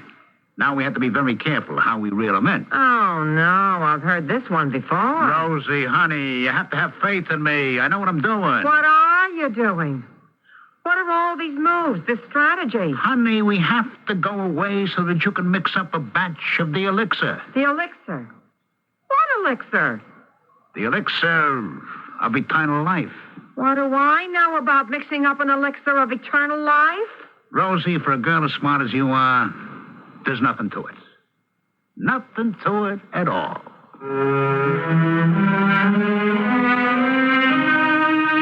The elixir of eternal life. Slowly but surely, the outlines of Harry's master plan seem to emerge from the mist. The elixir of eternal life. How would you like to be able to walk into the corner drugstore, point to the shelf, and say, "I'll have a bottle of that"? The time may be nearer than you think. Then again, it may not. It depends on what happens in Act 2. Maxwell House is coffee you can count on. Maxwell House, good to the last drop. Maxwell House is... Good morning. Maxwell House is... Good company. Good to the last drop. Maxwell House. Maxwell House, coffee you can count on. Always smells good, always tastes good, always good to the last drop. Maxwell House is... Good coffee. Good to the last drop. Maxwell House. Many advertisers are finding that radio is the ultimate expression of creativity. Regardless of the product or service, in the theater of the mind, the advertiser can stimulate the imagination of the listener, building the framework and creating a mood which enables the listener to enter into the creative process with moods and images which are all his own. Here's Henry Taylor of Taylor's Bookstore. He's discovered the creative power of radio. Our bookstore had the challenge of presenting a visual product, books, on a medium that is not visual. Dollar for dollar, it has been a productive investment and has offered unlimited creative opportunity. Radio puts tailors directly in touch with our book buying market. We're sold on radio. With radio, it's not so much what is said, but that which is often left unsaid that becomes your most persuasive argument. WFAA, radio, the creative medium. What if you went off to college and found that you were different from everyone else, and everything was designed for them, not for you? Suppose you went to the library and all the books you needed were in Braille, and you were the only one who couldn't read. You'd feel left out, wouldn't you? And what if you went to class and found that there were no chairs because all the other students rolled in with their own wheelchairs? Suppose one of your professors gave his lectures talking with his hands, only his hands, and everyone understood sign language except you. You'd think it wasn't fair. Well, that's how handicapped people feel now when they go to college and find extra handicaps. But things are changing, and we have free information that can help. Write Closer Look, Box 1492, Washington, D.C., 20013. A public service message on behalf of the United States Office of Education.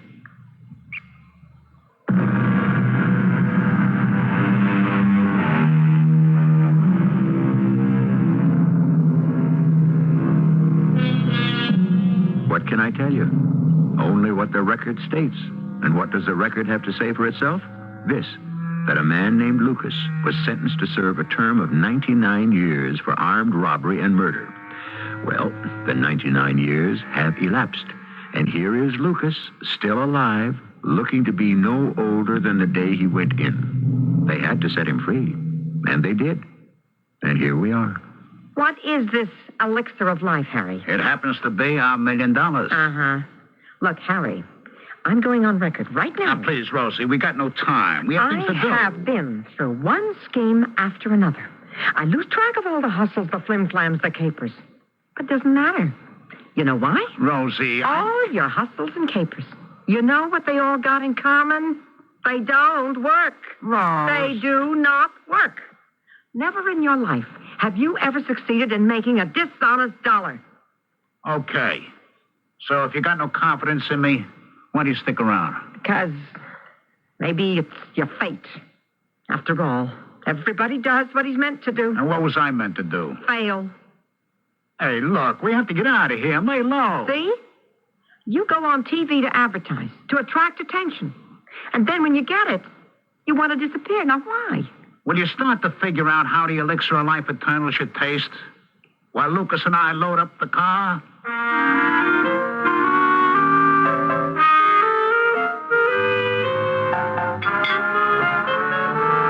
So, what do you think?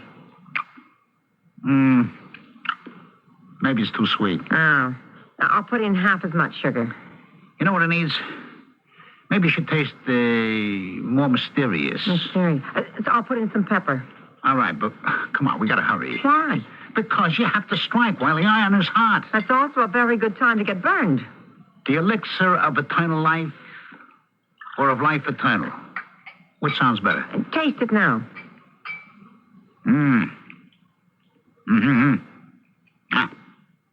It's almost there. I tell you, Lucas, she's one in a million. You see, to how many dames could you say mix up a batch of eternal life elixir, and in no time at all, there it is? Hey, where do you think you're going?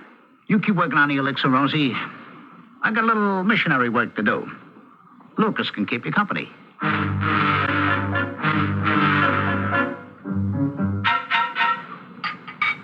So, taste this one, Lucas. Oh, no, huh? No big hit either, huh?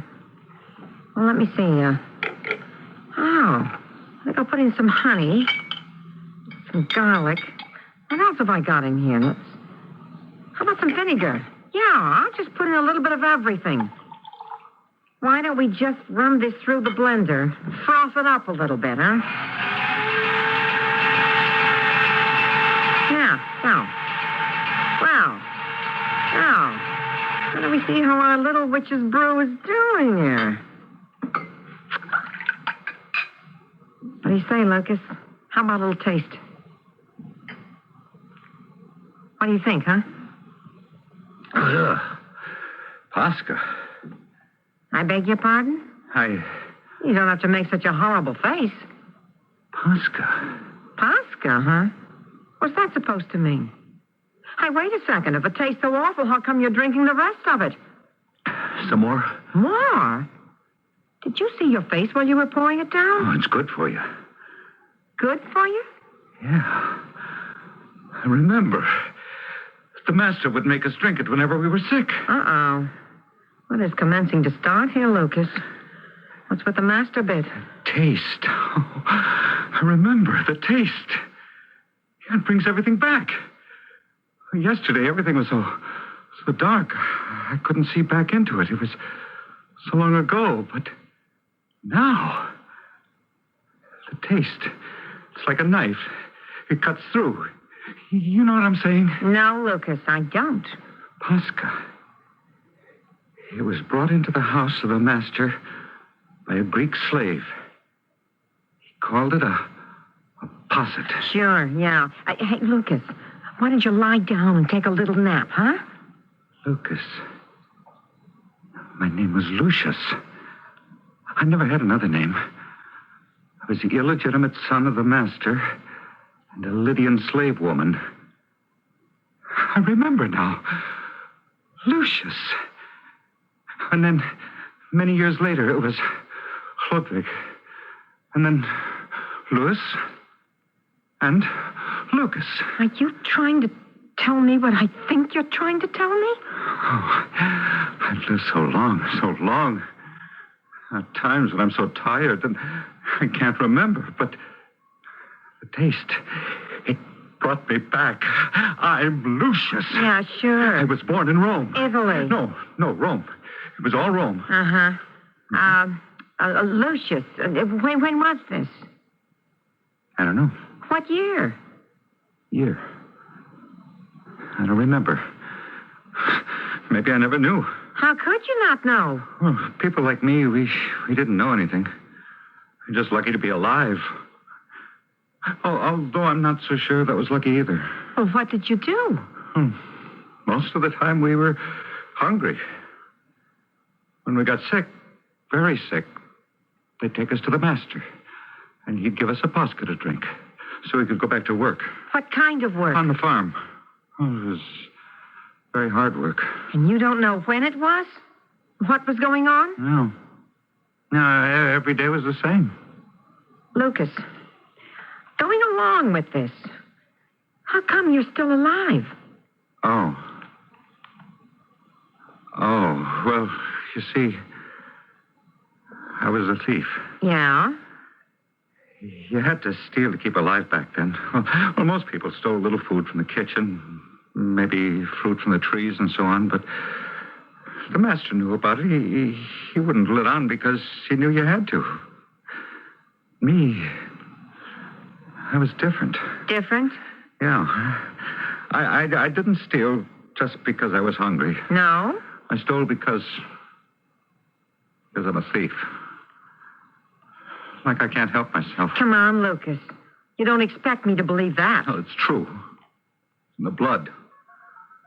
Like one man can play music, one man can paint pictures, and I have to steal. All right.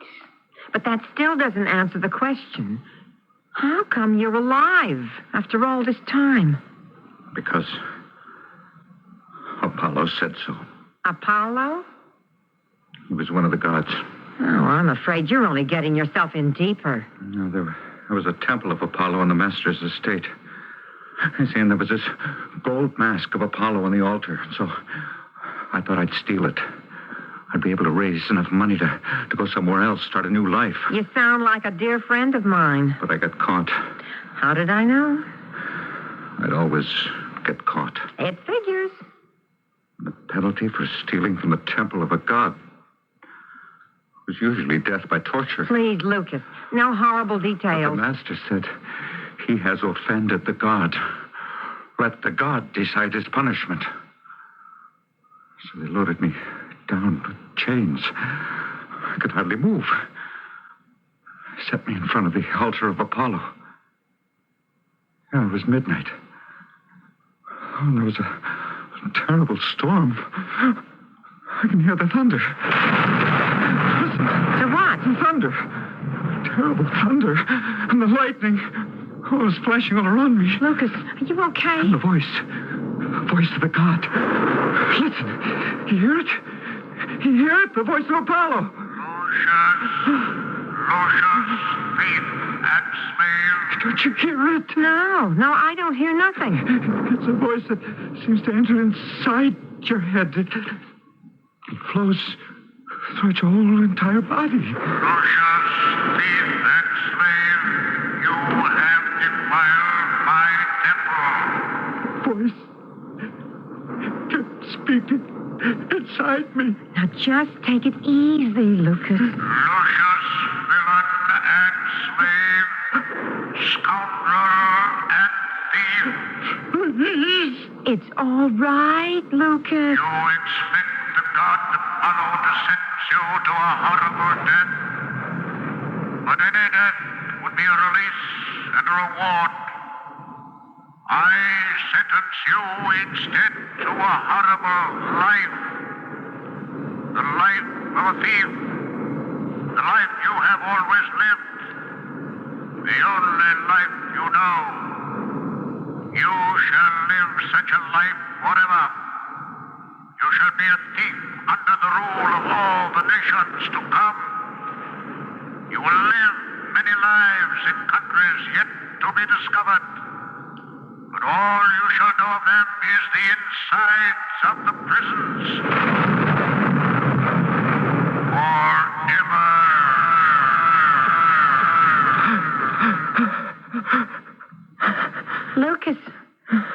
Lucas, you okay? Here, drink some of this. I remember. The taste made me remember. So, you have to be a couple of 1,000 years old, right? I'm old. I'm very old. What happened, Lucas? Didn't you ever catch on? Couldn't you see there's no percentage to it? In all these years, couldn't you decide to make something out of yourself? Oh. How long does a guy have to be a sucker? I was born poor, ignorant, a slave. I never had a chance to learn anything. All I knew how to do was steal. And you didn't know how to do that too good either. But it's my trade. I don't want to do anything else. Look, the last time I was in prison, it was for 99 years. Now, I'm free. I know I'll have to steal again. Now, Lucas. Yeah. When Harry brought us here to this place, I noticed a store down the road. I know, soon, very soon, I'm going to break in there. Lucas, you mustn't.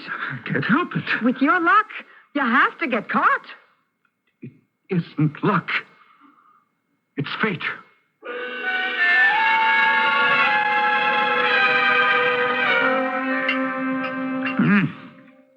Now, this is exactly the way it should taste. This is the elixir of life eternal. And what are you going to do with it? Why, Rosie, honey, we're going to sell it. Oh, we're going to sell it, huh? Everybody's seen Lucas on the TV. Everybody knows how old he is. I don't think so. But go ahead. So this is what Lucas drinks. You see? This is the elixir of life eternal. Okay? Harry, how do you expect me to make enough of that stuff in a kitchen? Now, let's see.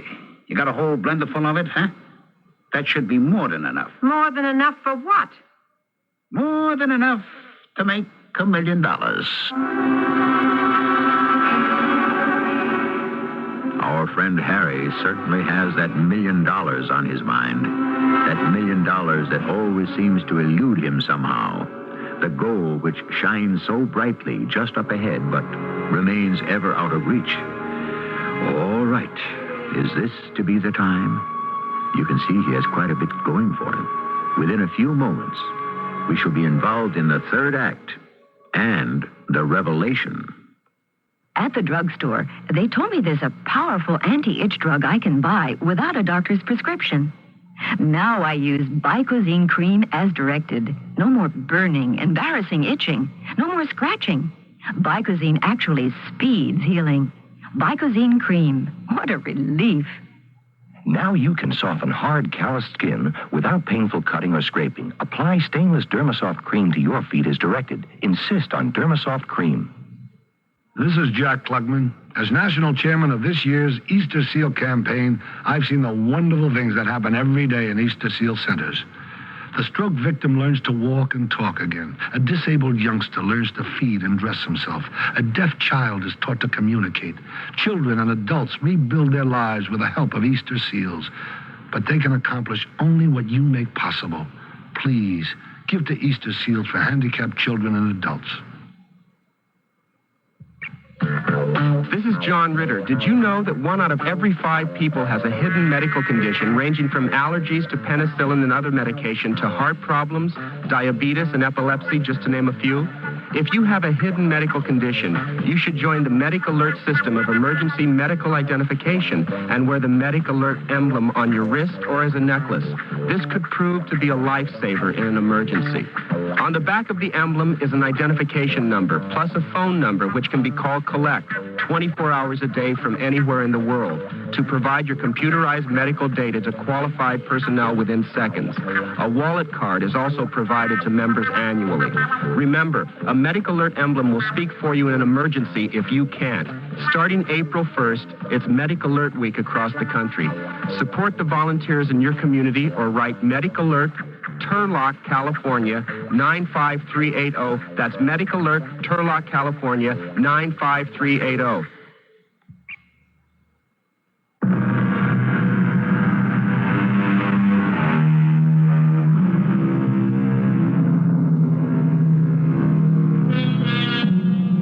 Gentlemen rankers out on a spree, damned from here to eternity. So wrote Mr. Kipling. From here to eternity is a a limitless time. But it seems to be stretching out ahead for our friend Lucas. Our other friend Harry has the idea that he can make a good thing out of it. You mean just this pitcherful of this elixir of life eternal will be enough to make $1 million? You heard me. How? Tell me, Rosie, how would you promote this? I would do it the common sense way. Which is? Harry, you went on the TV. You exposed Lucas to millions. Here's a man who is over 100 and he looks less than 40, right? Go ahead. Okay. So the rubes are looking at him, Popeye. Now you should say, listen, suckers, here's the secret. This is Lucas's own secret formula. This is what Lucas drinks every day. This dandy little elixir of life eternal. Here it is. $1. And 1 million faffs will dig down.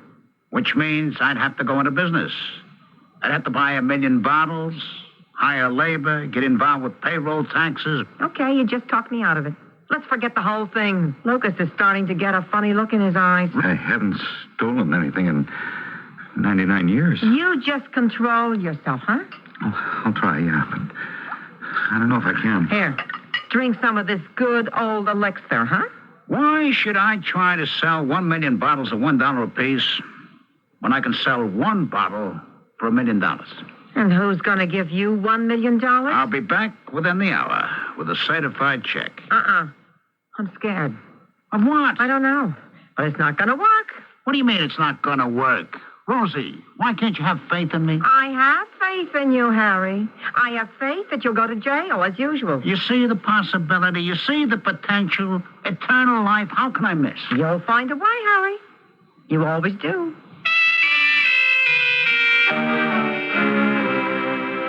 Well, Mr. Bowles, what is this offer of a lifetime? Mr. Mammon, you've heard of Lucas? He was featured on the Bonnie Quackenbush program? The convict? Yes. Well, Mr. Mammon, he is more than just a convict. Come to the point. I met Mr. Lucas 5 years ago in the state penitentiary. Yes, you were serving a term for some hapless confidence scheme that went awry. May I ask how you know about that? I know everything about you, Mr. Burroughs. When a man expresses a desire to see me on business, I have him investigated minutely. I have a computer operation that can turn your whole life inside out. For instance, I am aware of the fact that when you were in the 3rd grade, you were caught cheating on a spelling test. Wrong. It was arithmetic. Now, you were saying, Mr. Burroughs? My cellmate was Lucas. Cell 87, Block C, North Wing. Yeah, well, that's when I got to know him. And about his incredible age. We became very friendly. And after a while, he revealed a secret to me. His secret? Yes. It consists of a beverage. Continue. He drinks it every day. And you wish to sell me this beverage? Yes. For $1 million? How did you know? Because that is exactly what I should do if I were in your place. Well, do you want to live forever? Or let us say, indefinitely? I would have to take that question under advisement. I have here a sample, Mr. Mammon. Which could prove what? I'll let you have a free taste. Now, sir, drink that down. And tell me, doesn't that convince you? The distinctive flavor of it, that is truly the elixir of life. You're very clever, Mr. Burroughs. I am offering you more than you could buy anywhere else for your money. Eternal life. It's the best confidence operation I've ever encountered. I assure you it's not... It's foolproof,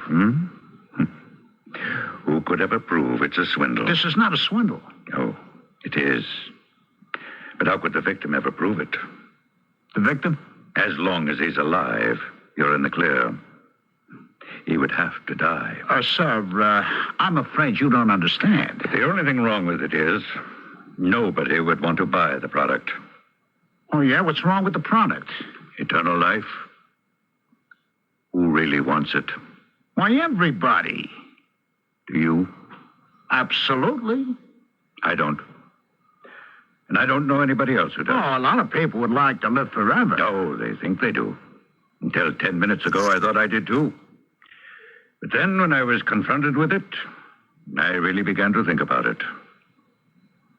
No, thank you. Well, sir, I'm sure I can do business elsewhere. Are you? Nickels and dimes, maybe? But $1 million? Oh, by the way, that little elixir of yours tastes pretty good. Mind if I have another sip?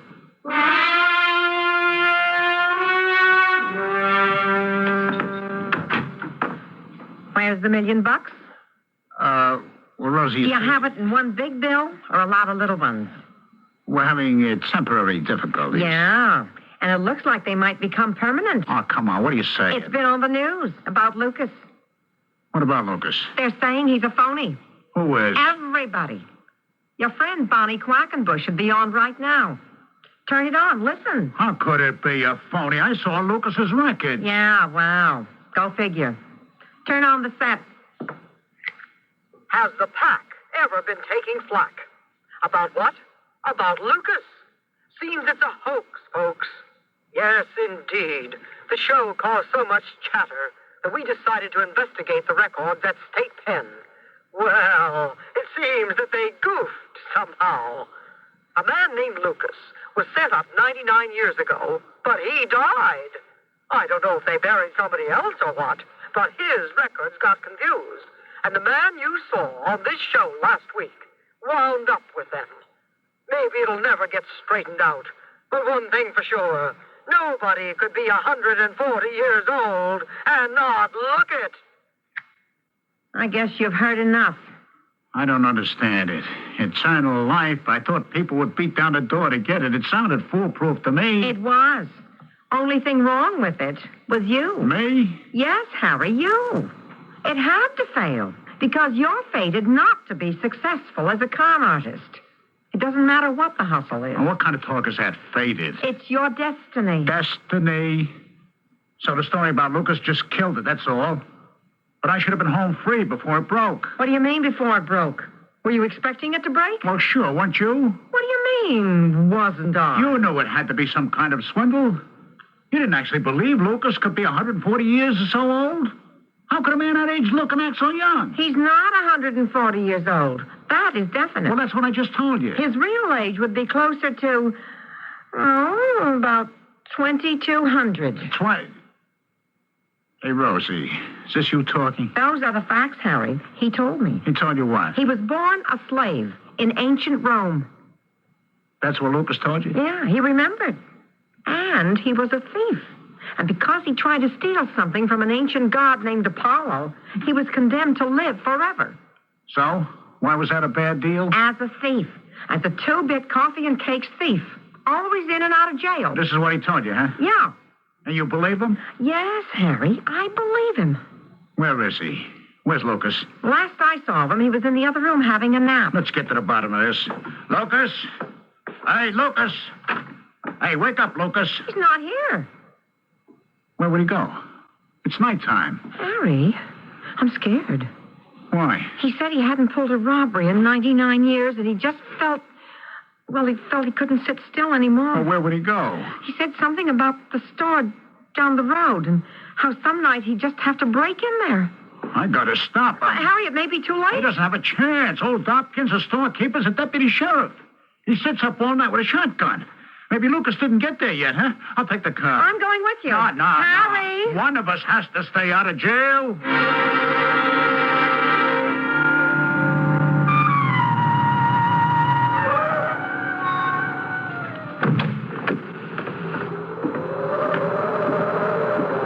Lucas? Hey, Lucas? It's open. And the door's open. Lucas? Is that you, Harry? Hey, Lucas, what are you doing in here? What do you think I'm doing? Are you crazy? Let's get out of here. Let me see if I can find the cash. Hey, Lucas, you're crazy. This is break and entry. And what's the steal here? You can do 5 to 10 for it. What's 10 years? Let's get out of here, will you? Just a second. Stay where you are in the name of the law. Let's beat it. Halt! Into the car, Lucas. Into the car. Hurry up. Halt in the name of the law.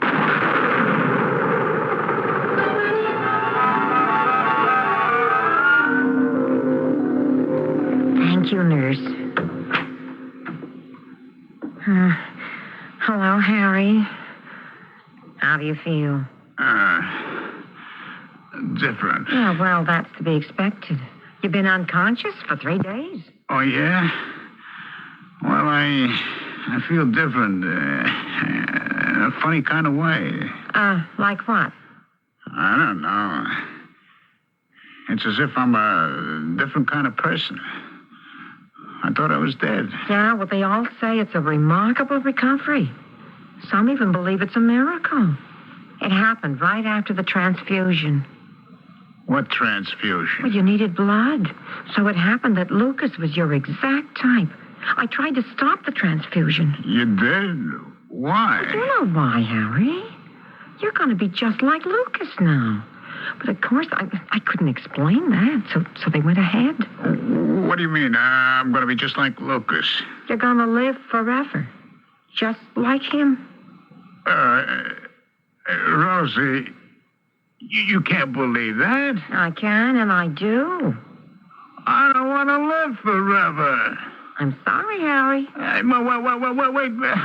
Spend forever going to jail for confidence schemes that don't come off. You could try to become another person, Harry. Yeah, but I can't. I can't any more than Lucas can. Well, at least you'll be company for each other. You won't be alone. Hey, Rosie, this thing, if it's true... You know it's true. It has to be true. Rosie, come with me. Where? Into... Well, I guess into forever? Into life eternal? No, Harry. No. It's not for me. Oh, Rosie, don't you love me? Oh, I do, Harry. But just for one lifetime. And you're going to spend a lot of this one in jail for that attempted robbery. Rosie! Besides, a gentleman called on me the other night. Mr. Ambrose J. Mammon. I believe you know him. Mama? He's just crazy about this drink I put together. Well, that was my elixir of life eternal. Except we're going to call it Posca. It makes a wonderful tonic, Harry. If you don't believe me, ask Lucas. Rosie, you can't leave me. Harry, you're the one who's going to leave me. I could never find anybody like you. Never. Oh, I don't know. You're going to have plenty of time, Harry, to look. You'll have all the time in the world.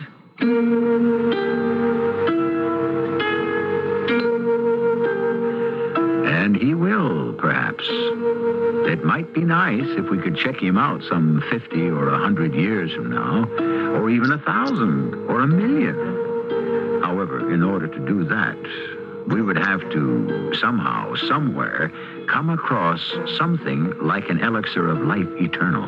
And assuming we did, would we want to drink it? While you're thinking, I shall take a brief pause. Pardon me, miss, please. Hi. Listen, I'm from the local radio station, and I understand you're the world's first female manhole digger. Yes, I'm terribly, terribly proud. You enjoy your work? Oh, yes, well, except for the headaches, the tension. That's when I take my high blood pressure pill. But high blood pressure usually has no symptoms. No symptoms at all, but the tension, every manhole is counting on me. Well, you may be tense, but high blood pressure is a separate problem. Yes, that's what my doctor said. Of course he did. Oh, she did. You have to follow your high blood pressure treatment every day, however you feel. Are you going to put this on the radio? Sure. Oh, well, I'd like to say hello to my agent who got me this job and thank my producer and the director. So be sure to remember to follow your treatment every day. And to learn more, the National High Blood Pressure Education Program urges you to consult your doctor, health department, heart association, or your local high blood pressure education program.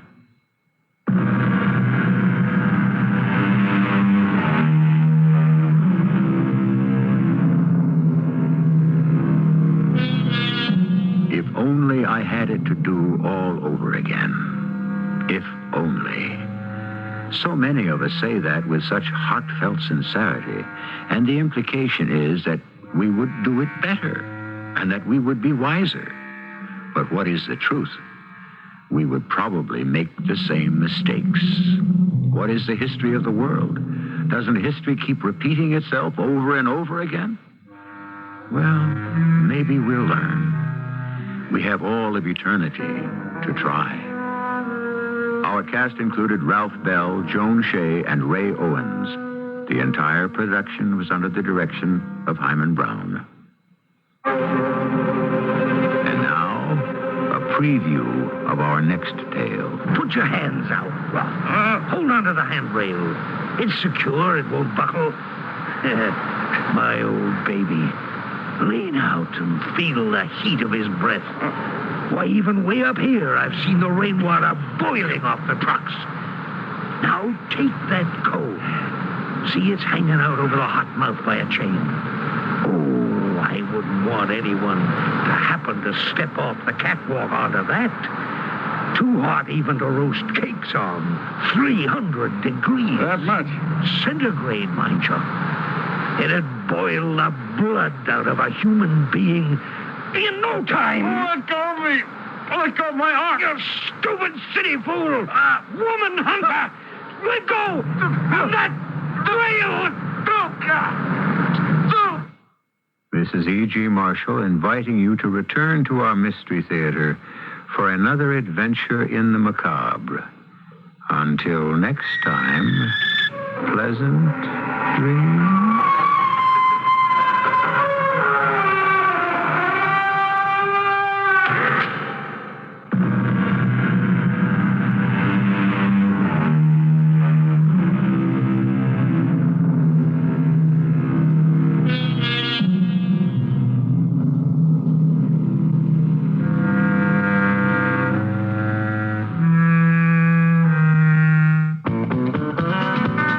Looking for the dog food used by most professional dog owners and breeders.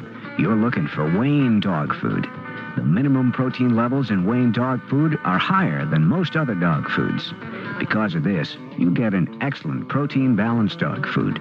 Now this, combined with a competitive price, makes Wayne's the best dog food for your money.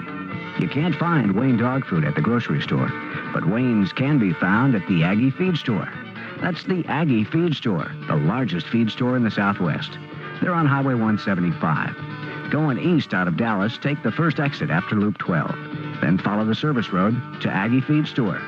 In Mesquite, it's Ace Hardware and Feed at 4413 Gus Thomason. Remember Wayne Dog Food, the dog food used by most professional dog owners and breeders, now at competitive prices at the Aggie Feed Store, the largest feed store in the Southwest, on Highway 175 east of Dallas. This is Troy Dungan inviting you to hear the latest weather reports every day. I'll be here, rain, shine, or whatever, only on News Talk 57 WFAA, Dallas-Fort Worth. CBS News. President Carter holds one more meeting with Prime Minister Begin before Mr. Carter ends his stay in Israel. This is Doug Poling reporting on the CBS radio network. The President and Begin are to get together at the King David Hotel in Jerusalem about 2.5 hours from now. After that, Mr. Carter makes a brief stop in Cairo to confer with President Sadat, and then it's back to Washington and what could turn out to be failure in this latest effort to nail down an Egyptian-Israeli peace treaty. From Jerusalem, Dan Raviv has a report. On the eve of President Carter's departure from Israel, American officials are painting a bleak picture, and Israeli officials much the opposite. A well-informed source on the American side let it be known that some progress had been made, but in the eyes of the Carter White House, not enough. The president's own staff is said to admit failure, because when this mission began in Cairo on Thursday, hopes were high that a peace treaty between Egypt and Israel could be worked out. When the American team got to Jerusalem, it believed Prime Minister Begin and his cabinet could accept the changes that Egypt wanted in some key American compromise proposals. Sources on both sides say Israel did accept some of the changes and also some American suggestions on issues not covered in last week's proposals. The Israelis say great progress was made, but important issues remain unresolved. And the Israeli officials say they're optimistic Egypt can accept Israel's position and a treaty can be signed in a few weeks. Well-placed American officials, however, say it does not look like a treaty signing is near unless one of the sides or both of them make a major change in position. Dan Raviv for CBS News, Jerusalem. More news in a moment. Hello? Marge, it's Fran. Did I wake you up? Oh, no. I always talk like this in the middle of the night. Oh, anything wrong? Nothing, really. It's just one of those nights when I can't fall asleep. I took an aspirin, but it did nothing for me. Why should it? Aspirin's for headaches. What you need is a sleeping aid. On the way to work, pick up some Compose. Headache? Take aspirin. Sleepless night? Take Compose. C-O-M-P-O-Z. Taken as directed before you go to bed, Compose actually helps you fall asleep when you want to fall asleep at bedtime. Marge Walker. Marge? Fran. Thought I'd call you during the day this time so as not to scare you to death. Hi. How'd the Compose work? Great. I don't get sleepless nights often, but if I do again, Compose is what I'll take. Headache? Take aspirin. Sleepless night? Take Compose. C-O-M-P-O-Z. Take only as directed. Compose is available at all drug counters. In Tokyo, currency dealers say the Bank of Japan intervened in the first hour of Tuesday's trading on the Tokyo Foreign Exchange. They said the Japanese central bank sold $70 million in an effort to support the yen against the rising dollar. The dollar opened at 206 yen after closing Monday at 205.6 yen, its highest level in 9 months. Another hat was thrown into the ring today for the 1980 Republican presidential nomination. Senator Lowell Weicker of Connecticut says he'd like to bear the party standard. Discussing his philosophy, Weicker said he thinks the country ought to be on the move. I'm told that all this talk of investment for a future during times of economic difficulty runs against the tide of conservatism. That's right. And that's what I'm going to be all about. I don't want the United States to snuggle up with its past or get comfortable with its present. Just as with this candidacy, I want the nation up, out, and looking for trouble, not running away from it. Weicker conceded he might have trouble getting the nomination, but he says if he does, he's got the best chance among Republicans of being elected. Ralph Nader said today the nation's auto industry is preparing what he called a major and coordinated attack on the federal government's fuel economy standards. Those standards are getting higher every year and will reach 27.5 miles per gallon by 1985. Asked to comment on Nader's allegation, industry spokesman said they know of no major lobbying campaign by Detroit to ease the fuel standards. Now this.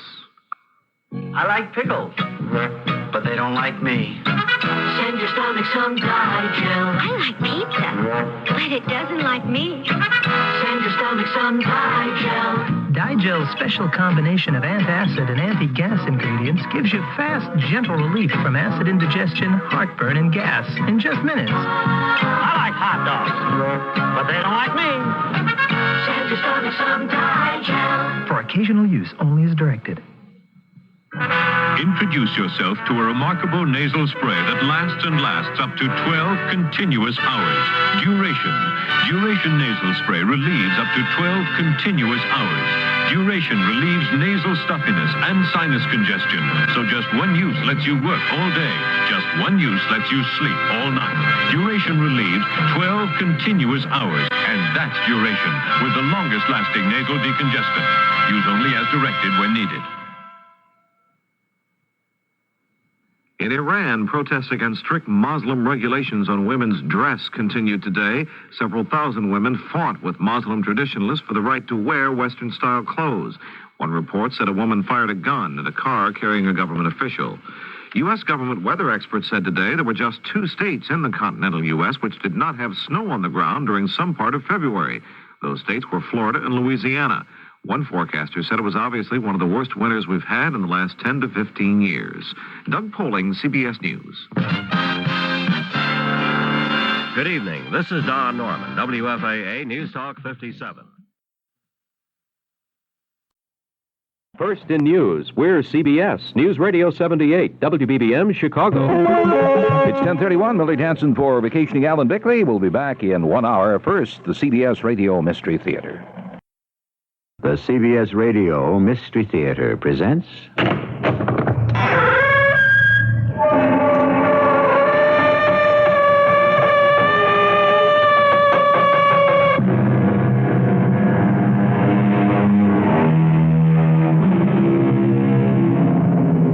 Come in. Welcome. I'm E.G. Marshall. A savage place, as holy and enchanted as air beneath a waning moon, was haunted by a woman wailing for her demon lover. A woman wailing for her demon lover. How poignantly the poet puts it. But are there demon lovers? And are there women who fall in love with them? Surely this is the stuff of legend and myth. And yet, there are things that simply cannot be explained. For all of our test tubes and computers, we still don't have every answer, do we? You mean we shall actually see the tiger from up here in the tree? Yes, and I shall shoot him as he passes below. But why should he pass by here? Well, he's after the goat. The one down there. Oh, poor creature. Why doesn't he run away? We can't. He's tied to a stake in the ground. But the tiger will kill him. An unfortunate necessity. Oh, no. Oh, no, I shall not permit it. Louise, where are you going? I intend to free that Louise, goat. you can't go down there. Come back here. Louise!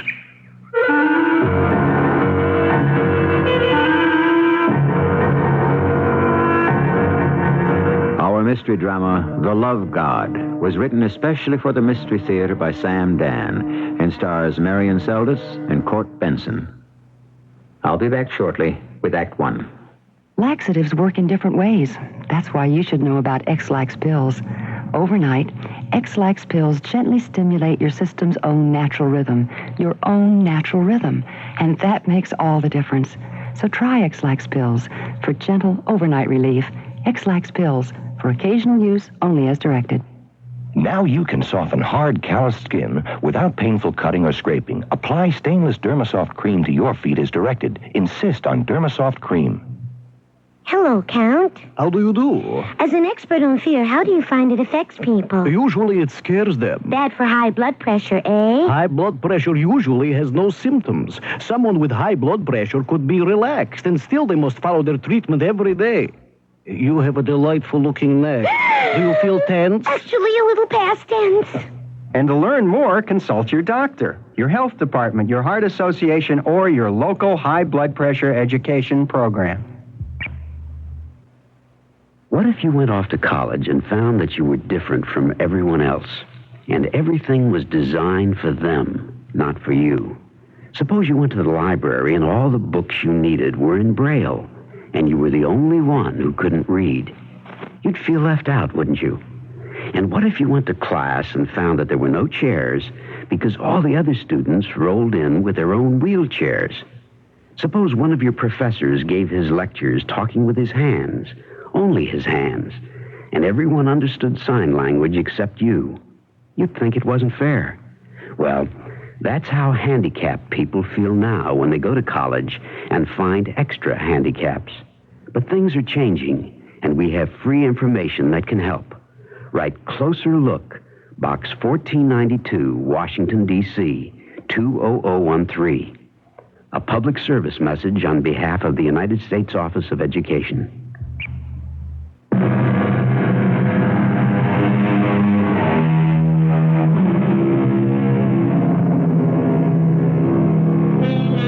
East is east, and west is west, and never the twain shall meet, said Mr. Kipling.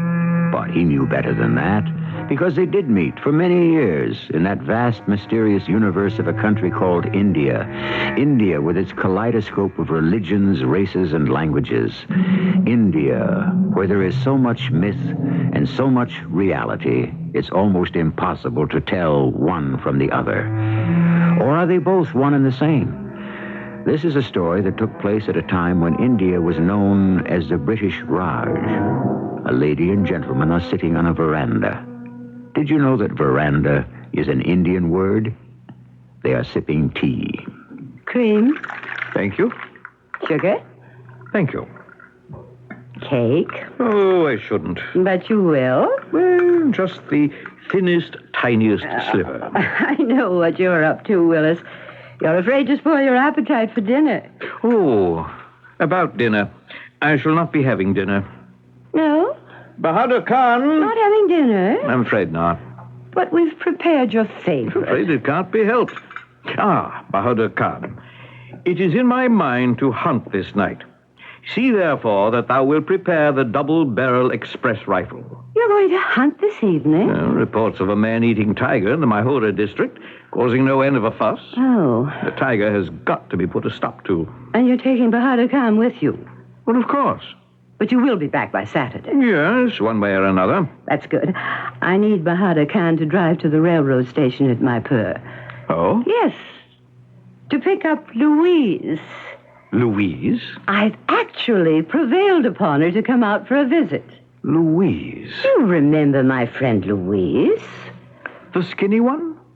Well, she is slender. Pasty-faced? Light complexion. Watery-eyed. Actually, her eyes are that delicate shade of china blue. Kind of a big woman. Stately. And as I recall, very opinionated. She does have some rather sincerely held convictions. She's really a lovely person. No doubt. When you get to know her, you don't mind, do you? Well, this is your home as well as mine. Perfectly awful female. Now, Willis, she's a perfectly lovely person. I was talking, my dear, from a masculine point of view. Bahadur Khan, I shall want the Martin as my second gun. See thee now to the horses. My name is Bahadur Khan. I serve in the house of Willis Foster Sahib. Foster Sahib is the district commissioner. He is wise indeed. In his 40 years of life, he has not taken a wife. This does not sit well with his sister, Pamela Sahiba, a widow who keeps his home. English Mem Sahibs have a peculiar affliction. They cannot tolerate the sight of a bachelor. I could tell by the sweet notes in Pamela Sahiba's voice and the shining look in her eyes that this Louise Sahiba was her latest candidate to storm the citadel of the fortress that was Foster Sahib's heart. Boy! Does the Mem Sahib deign to speak to one so lowly? Are you... what's your name supposed to be? I've got it written down here. Are you Bahadur Khan? Bahadur Khan, it is, with the permission of the presence. You were supposed to meet me inside the terminal. If the presence will forgive, I was afraid to venture inside the house of the fire carriages. Afraid? What on earth is there to be afraid of? The fire wagon that pulls the Tirene. The engine? Inside, it is filled with devils. Devils? Oh, yes. Devils that have been captured by the government and sentenced to boil the water to make steam for the train. I have never heard such nonsense. Angry devils. And sometimes they escape. In their great fury, they will melt the iron of the fire wagon, and there is a terrible explosion, and many die. How can you believe such superstitious nonsense? If it offends the presence, I shall not believe it. She was rather large, as Mem Sahibas go, and not at all unshapely. However, her tongue was never silent. A talking woman for Foster Sahib? Never. And so, without a moment of silence, we drove to the house. As we entered the gate, there was something that finally stilled her voice for a moment. What's that? What's that noise? Noise? Can't you hear over there? That man is hitting that woman. That is so. He's beating her. Put a stop to it. Sahiba, that man is Foster Sahib's gardener, Pir Khan. Make him stop. He has no right to beat that woman. He has every right. She is his wife. I'll stop him myself. But Sahiba... Stop that! I said stop that, you scoundrel! Stop that at once! Poor Pir Khan. What was he doing but beating his wife? Suddenly he was beset unmercifully with an umbrella. And thus did the Mem Sahib Louise enter the household. I must say she made her presence felt. She was constantly correcting, admonishing, advising. She was having an effect on everyone, except, of course, Foster Sahib. He found reasons to work quite late at the office. One day, the two Mem Sahibs were having tea on the veranda. Cream? Thank you. Sugar? No, thank you. Cake. Oh, just the most petite slice. Louise, dear, I'm not sure I know exactly how to begin this. Begin what? I must ask you not to interfere. Interfere? In what way? Well, the truth is, in every way. I'm sure I don't understand. Since you've come to the station, Louise, you've managed to turn things topsy-turvy, inside out, upside down, and every which way. Have I indeed?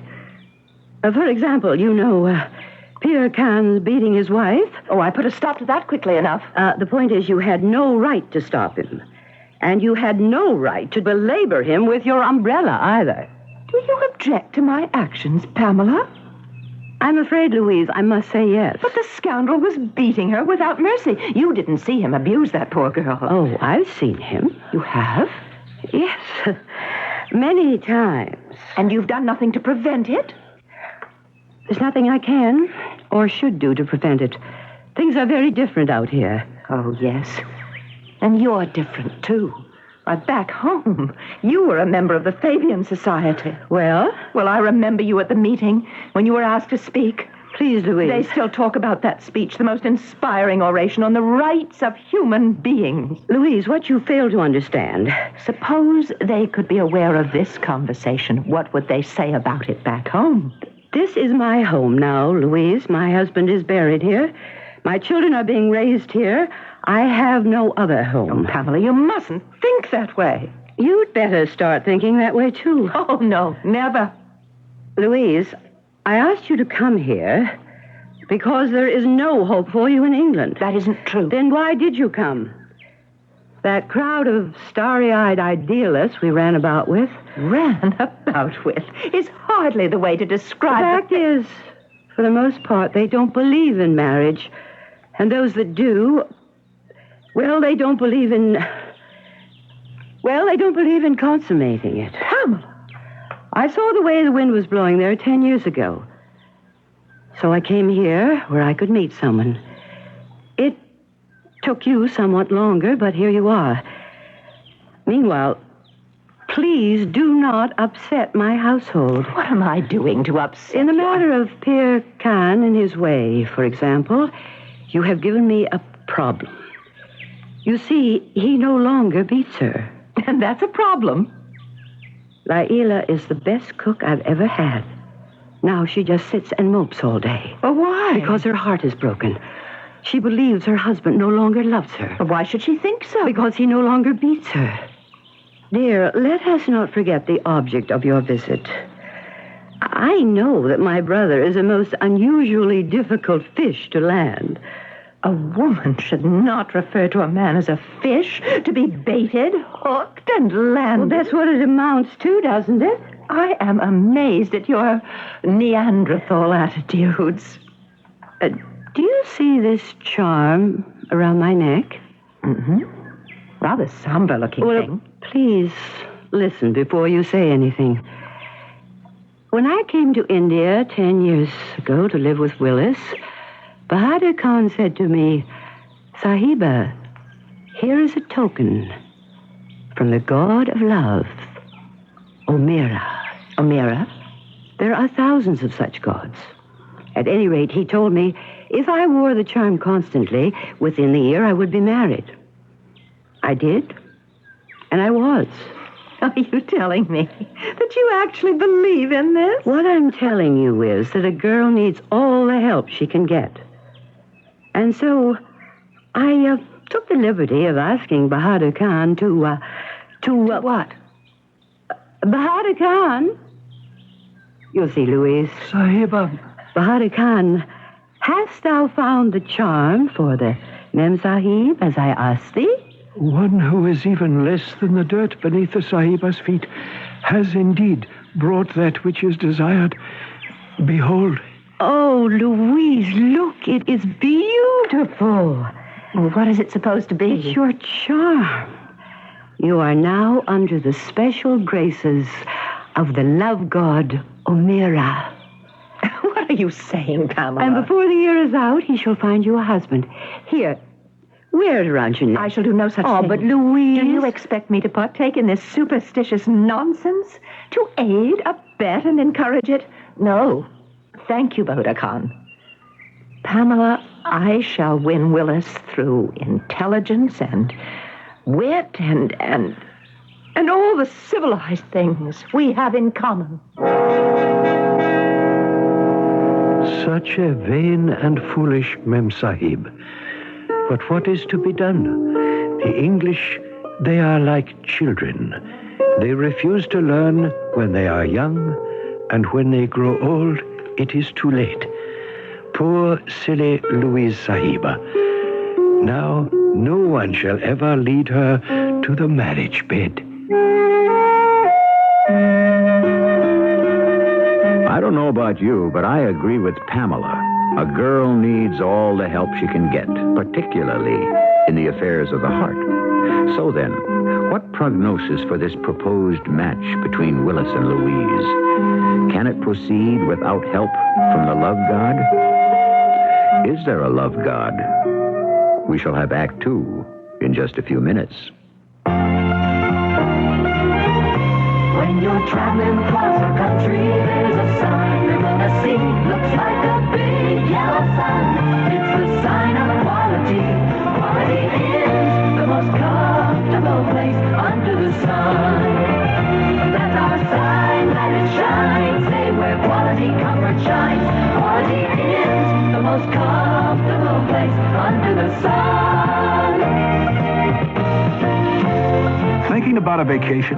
Well, a lot of other people are too. So don't take any chances on that trip you've got your heart set on. Go to your nearest Quality Inn, pick up a free travel and vacation directory, and start planning right now. Then go see your travel agent or call us toll-free and enjoy a terrific vacation under the sun. Quality Inn, the most comfortable place under the sun. Quality Inn. Quality Inn. I put a letter in a quip here. And in 2 minutes, a copy comes out there. Like New York to L.A. I put a financial report in a quip here. And in 2 minutes, a copy comes out there, like downtown to uptown. Typing, writing, pictures, or scribbles. Put it in a quip here, and a copy comes out there. All you need is an ordinary telephone and a quip facsimile machine. Offices everywhere are using quip instead of the mail, messengers, and air couriers. I put my speech changes in a quip. I say, in a quip, here.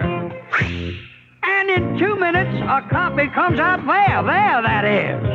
I put a wanted poster in a quip here. And in 2 minutes, a copy comes out there. Like Amarillo to Washington. To inquire about Quip QWIP, call 800-221-2222. Quip Systems is a division of Exxon Enterprises, Inc.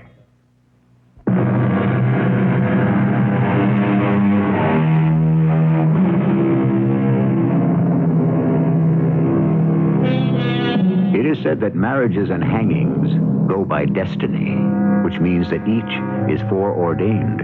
However, destiny, like everything else, can always use a little push here and there along the line. Well, here we are in the India of almost 100 years ago.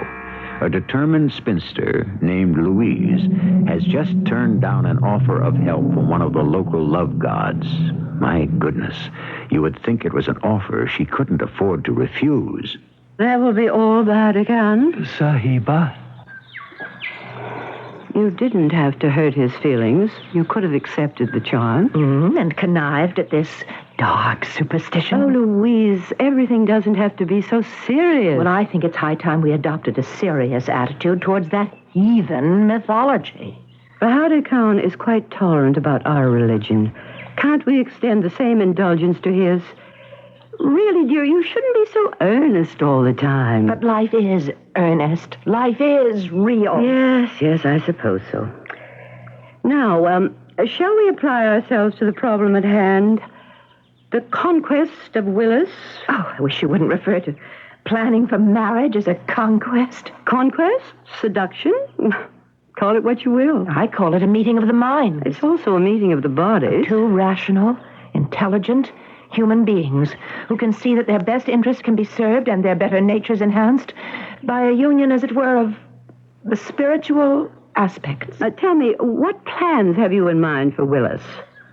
I shall prove to Willis that I am completely interested, not to say fascinated, by his work. Oh, why do women feel they must take an interest in a man's work? Well, to prove that they share. Nonsense.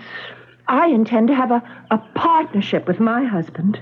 What most men have in mind is an ownership. Not modern, progressive, enlightened men. Oh, darling, they're the most boring kind. Well, good afternoon. Oh, home early, I see, Willis. Yes, pour me a cup of that tea, please. Bahadur Khan. How are you, Willis? We see so little of you. Well, the work of the empire, the vast lumbering Indian empire, must be got through somehow. Bahadur Khan, it is time to settle accounts with the man-eater in the Maihura Hills. Thou wilt fetch the double-barrel rifle and ammunition. It is even as the prison's commands. The second gun and all else that will be required for the hunt. We leave in the morning. Are you going to try for that tiresome tiger again? Oh, well, we'll put an end to him this time. Do you intend to actually shoot and kill a tiger, Willis? With luck. But a tiger? Such a noble, magnificent beast. He's a cattle killer and a man-eater. Aren't you moved by Mr. Blake's poem? Tiger, tiger, burning bright in the forests of the night, what immortal hand or eye could frame thy fearful cemetery? Oh, not this one. He's old and sick and mangy, half blind and lame. That's why he's become a man-eater. because he's unable to hunt down game. Oh, well, then it's a mission of mercy? Well, I suppose you could call it that. Well, then I approve. Completely. Well, thank you. And also, I believe I should like to come along. Come along? Well, of course. This is India. The India of the jungle, the true India. But it might be dangerous. Dangerous? You said the tiger was half blind and lame. Yes, of course. That's what makes him even more dangerous. A half-blind, lame tiger? Yes, but he's still formidable. Not to be trifled with. Oh, but I should so like to see it. Do let me come. Is there any reason, Willis, why Louise shouldn't go? Well... Then it's settled. Come to my room, Louise, and I shall lend you an outfit suitable for tiger hunting. Aren't you the sly one? What do you mean? I'm sure you must know how tigers are hunted. No, really, I haven't the foggiest notion. One sits up all night in a blind and waits. Is that a fact? As if you didn't know. So there you are, the two of you, alone in the moonlight, with the perfume of the exotic jungle flowers, creating a most seductive... Oh, nonsense. We shall have a most rational discussion to ascertain our common interests. Oh, yes, I was afraid of that. And so the three of us rode to the Mayura Hills, which had sent messages to the district commissioner to rid them of the man-eater who filled entire villages with dread. When we arrived in the foothills, we proceeded on foot, and since these were not our hills, I stopped for a moment and knelt. What's he doing? Shh.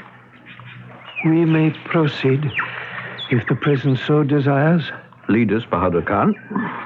What was he doing? He was asking permission to hunt.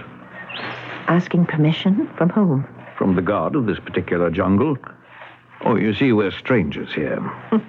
You speak as if you actually believe in it yourself. Does it hurt? I would suppose one is always well advised to have as many things going for one as possible. But to answer your question, yes, it hurts.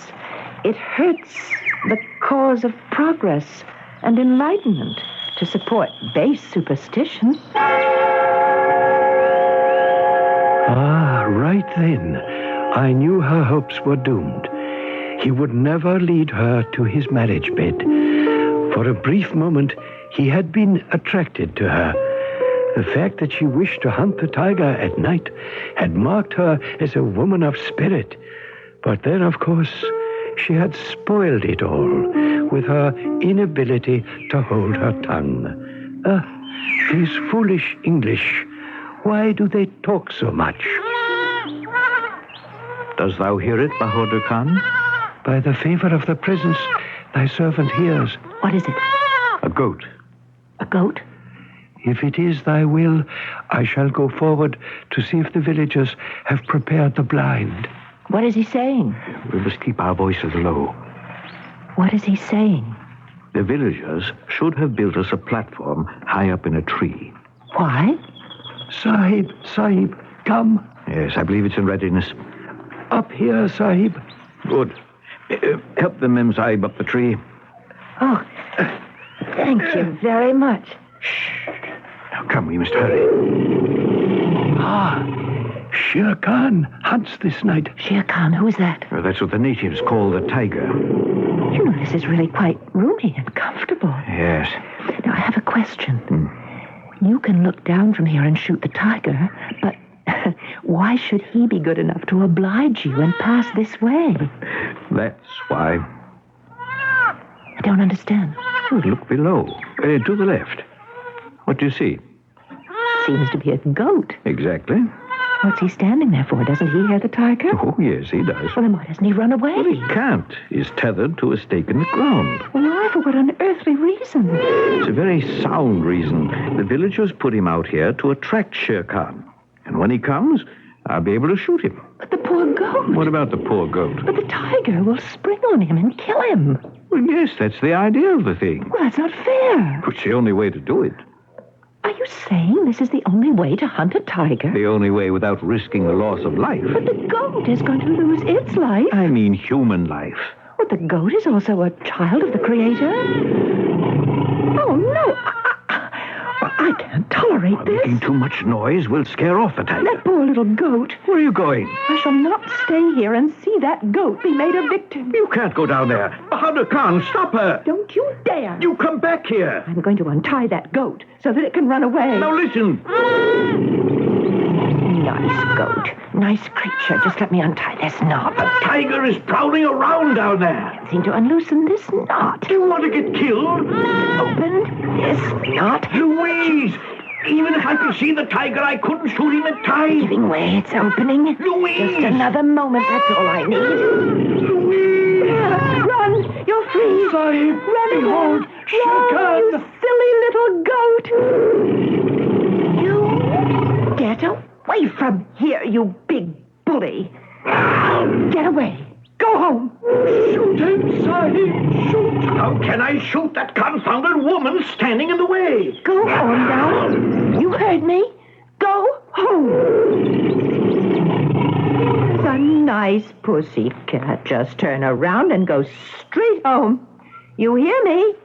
Go home.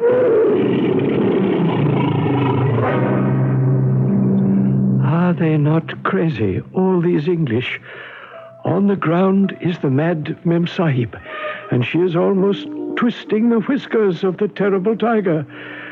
I do not know which of the two is more frightened. Up in the tree is Foster Sahib with the double-barrel rifle, cursing as if the devil is in his mouth, trying to shoot the tiger, but the Mem Sahib is in the line of fire, and also in the tree we have me, Bahadur Khan, wondering, waiting to see how, with the grace of God, it will all come out. And I am with you, Bahadur Khan, also waiting and wondering how it must all come out. As we both know, the design already has been woven by Providence, and all shall be revealed in the appointed time by Revelations, which in our show is always the third act. Maxwell House is coffee you can count on. Maxwell House, good to the last drop. Maxwell House is... Good morning. Maxwell House is... Good company. Good to the last drop. Maxwell House. Maxwell House, coffee you can count on. Always smells good, always tastes good, always good to the last drop. Maxwell House is... Good coffee. Good to the last drop. Maxwell House. This is Jack Klugman. As national chairman of this year's Easter Seal campaign, I've seen the wonderful things that happen every day in Easter Seal centers. The stroke victim learns to walk and talk again. A disabled youngster learns to feed and dress himself. A deaf child is taught to communicate. Children and adults rebuild their lives with the help of Easter Seals. But they can accomplish only what you make possible. Please, give to Easter Seals for handicapped children and adults. It's Northwest Federal Savings Time. We've got more time for you. Northwest Federal has more for you, more hours, more convenience, and right now, more gifts for savers. Choose from a terrific selection of quality Samsonite luggage at special low prices, or pick a genuine leather Buxton accessory free or at greatly reduced prices. Just deposit $100 or more at any Northwest Federal location. You can choose Samsonite hard side or soft side luggage. Cordoba soft side flexes for easy packing. Montebello 2 hard side keeps its tough molded shape. Or take a beautifully crafted Buxton leather accessory. But hurry, offer ends June 9th, 1979. One gift per family. Stop by any Northwest Federal Savings Center and see the selection. It's just one more example of how Northwest Federal does more for you. Northwest Federal Savings. It's Northwest Federal Savings Time. We've got more time for you. This is WBBM Chicago.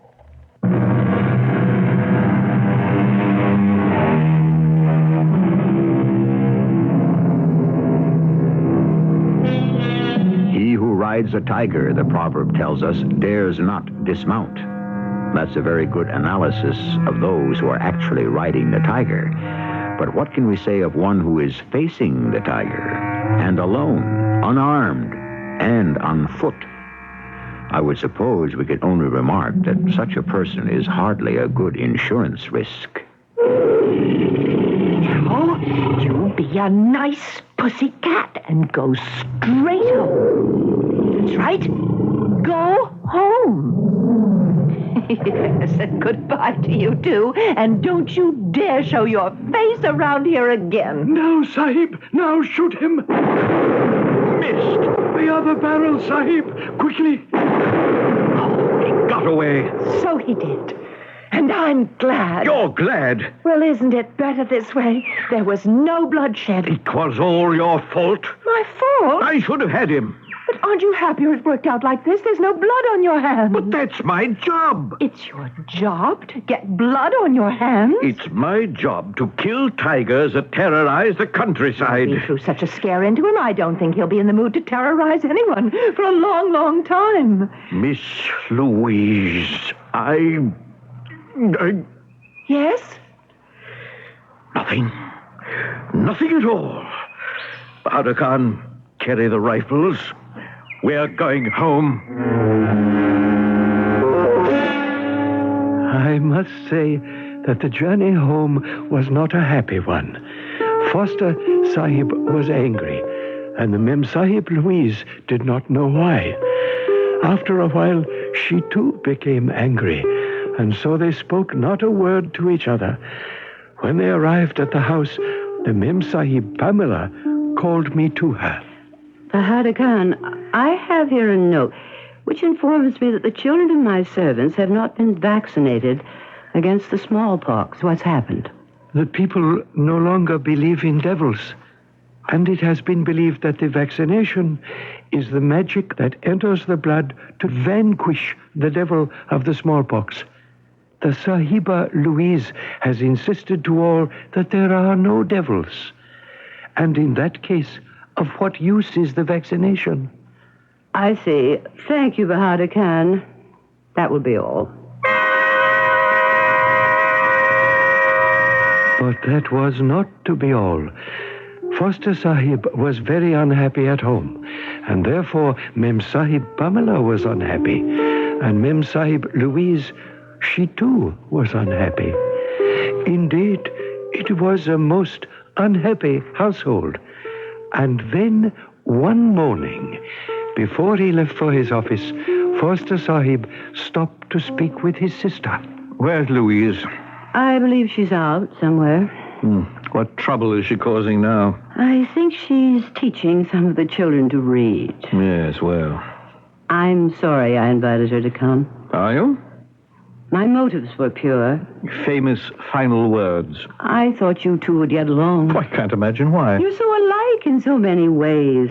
None of which is apparent to me. And you're both lonely. Nonsense. Me? Lonely? Why, I'm the most socially involved man in the station. You're lonely, Willis. And so is Louise. I suppose you'd like to see her go. I know she's your oldest friend. She's not old. The fact is, she is so obviously out of place here. Well, yet I can't ask her to leave, can I? No, I suppose not. Well, what's to be done? Leave it to me. Leave what to you? There are ways of getting around things. Now, Willis, you must not be cruel. No, dear. But I shall be surgical. Well, good morning, ladies. Good morning. Good morning, Willis. Everyone's so bright and early for breakfast. You seem to be in excellent spirits. Ladies, I am drunk. Willis, you never drink this early in the morning. Oh, this is the greatest intoxication of all. What is? The glow, the exhilaration that has nothing to do with alcohol. What does it have to do with? Love. Love? Ladies, you shall be the first to know. I am in love. Willis! At last, the steadfast Willis has finally fallen, taken prisoner by two sparkling blue eyes, a halo of golden blonde hair, and lips as luscious as the Kabuli grapes. I am her captive without hope of quarter. Whose captive are you, Willis? I saw her last night at the club. And suddenly, what can I say? I was smitten. By whom, Willis? By Jenny Thorpe. Jenny Thorpe? Jenny, she's She's an angel. She's already buried 2 husbands. Well, let her bury me, too, if it comes to that. Are you sure, Willis? When the heart speaks, can there ever be doubt? I wish you the best fortune, Willis. May you always be happy. Thank you, Louise. You must excuse me. I think I have a headache. You can't be serious, Willis. That impossible Jenny Thorpe. I shall be serious for as long as it may be necessary. I don't understand. For as long as Louise remains here. Oh, well, it isn't necessary to hurt her. Oh, Pamela, dear, there is no such thing as painless surgery. All this was taking place even as I, Bahadur Khan, was serving the tea, the eggs, and the mutton chops for the breakfast. Later in the morning, as I proceeded to clean the bedrooms, I noticed the door of the Memsahib Louise was closed, and from within the sound of a woman weeping. I was about to go away, but suddenly her door opened, and the Sahiba appeared before me. Obviously, she had hastily dried her tears. Bahadur Khan, may I speak with you? This insignificant person would be willing to spend eternity listening to the words of wisdom from the presence. Please, Bahadur Khan, I'm serious. I'm so miserable. You see, I've always been in love with Willis all my life. He'd never look at me. And now he's going to marry someone else. Is it not written, there are other fish in the sea? Fish, yes. Men, no. Oh, Bahadur Khan, perhaps I offended that god. What was his name? Omir or something. That is when I refused that charm that you offered me. Now I'm willing to believe anything. I mean it. What have I got to lose? And this is such a strange country. Who knows what can happen here?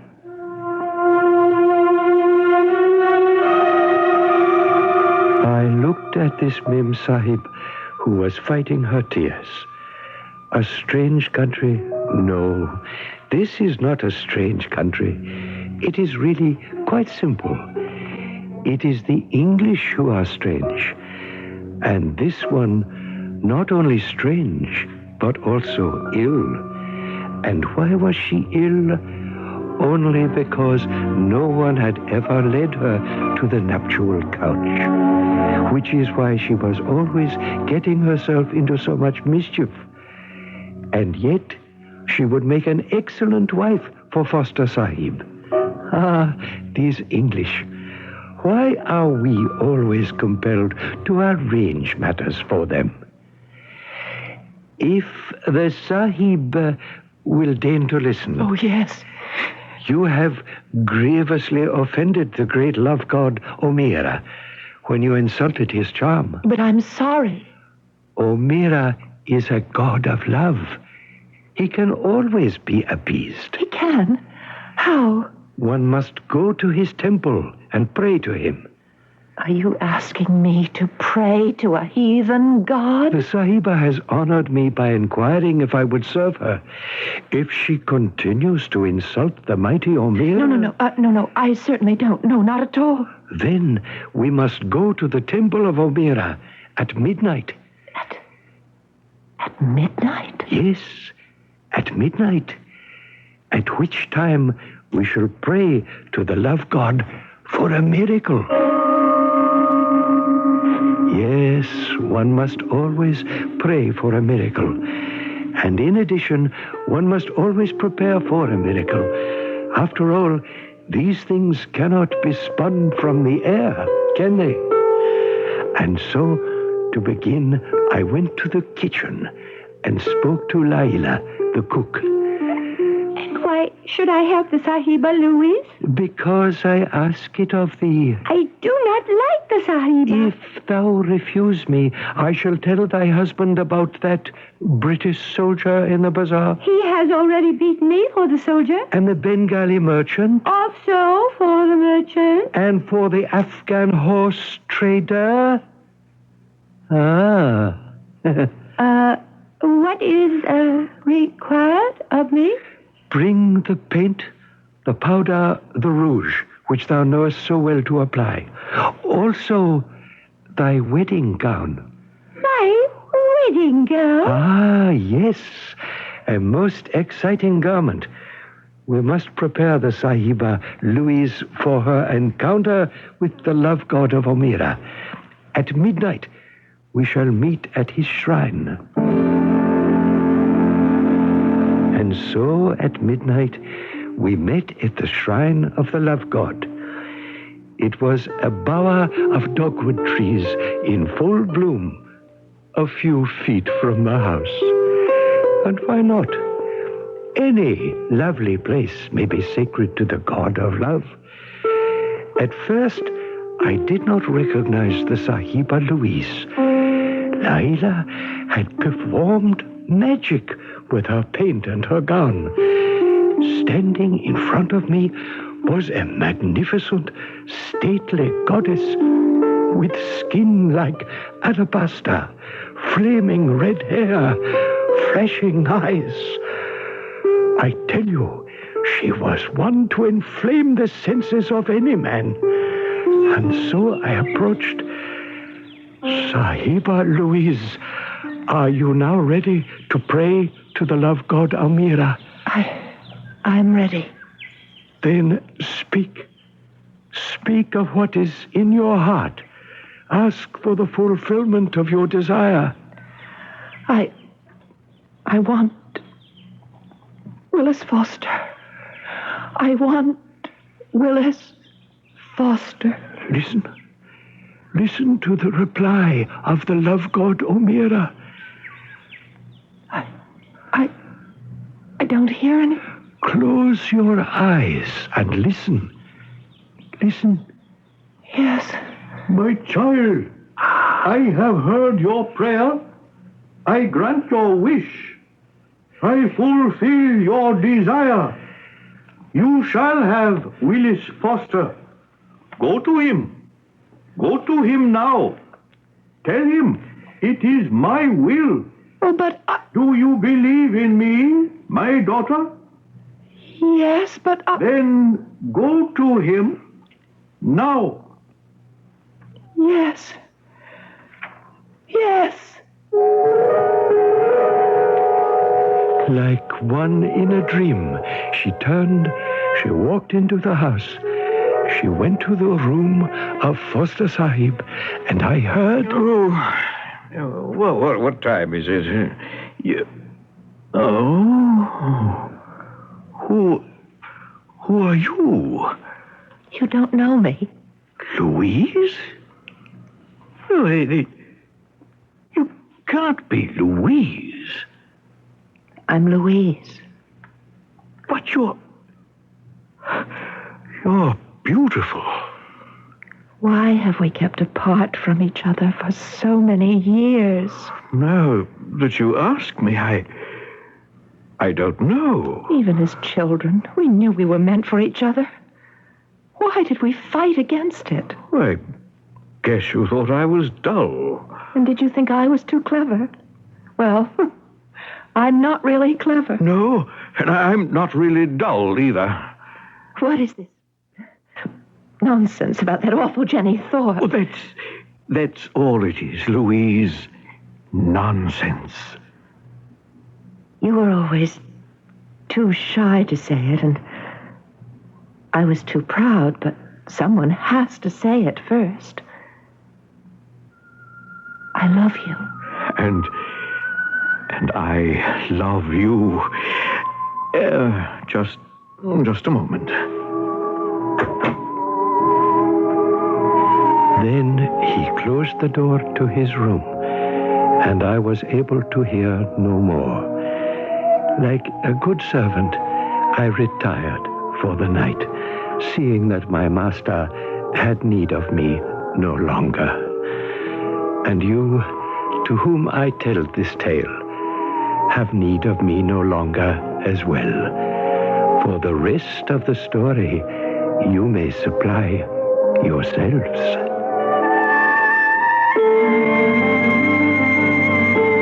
East is east and west is west, as they say. But one place where east meets west is in the universal appreciation of a love story, especially one with a happy ending. We have every reason to assume that they all lived happily ever after. So, bask in the glow of the lover's joy. And I shall return shortly. Listen with your heart and you'll hear more than words. Grandma? Yes, sweetheart? Did my mother ever do anything bad? Well, what do you mean? Did she always clean up her room? Listen with your heart and you'll hear love. Seems to me I had to remind her to clean up her room on occasion. Sometimes I forget too.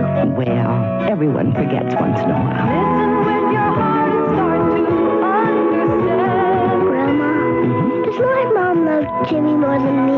No. You know, your mother used to ask me that about her brother. Really? Listen with your heart and you'll hear love. You remind me an awful lot of your mother when she was a little girl. Listening, caring, and sharing.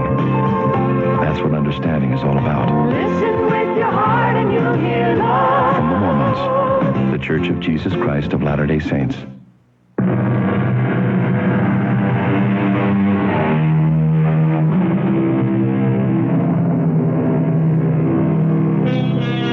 Our story may perhaps raise a question. Is there a God of love? Are meetings, matings, and matches all arranged in advance? I would answer, most likely, because some of the pairings and partnerships we see around us simply could not come about by themselves. Somebody, somewhere, somehow, must have had a hand in it. Our cast included Marion Seldes, Court Benson, Grace Matthews, and William Griffiths. The entire production was under the direction of Himan Brown. And now, a preview of our next tale. When you were found, Gilbert, the sleeves of your jacket had been cut away and the entire front of your shirt torn off. You were all grime and mud, but, bloodstains? No. Yes, but that's it. That's the proof, can't you see? Why would anyone do that to my clothes if there wasn't anything to hide? Possibly, but then again you might have been in some kind of a fight. The woman. I wonder what happened to her. All the time I was there, I was sure I heard a woman's voice, sobbing. Oh, yes. Gilbert, I want you to drink this. It'll make you sleep. You don't know how I wish I'd had the use of my eyes. Then I could have seen everything. The two men, the body. Yes, Gilbert, I'd say you don't know how fortunate you were. If all this really happened to you and you had been able to see it, it's quite possible right now that you'd be dead. This is E.G. Marshall inviting you to return to our Mystery Theater for another adventure in the macabre. Until next time, pleasant dreams.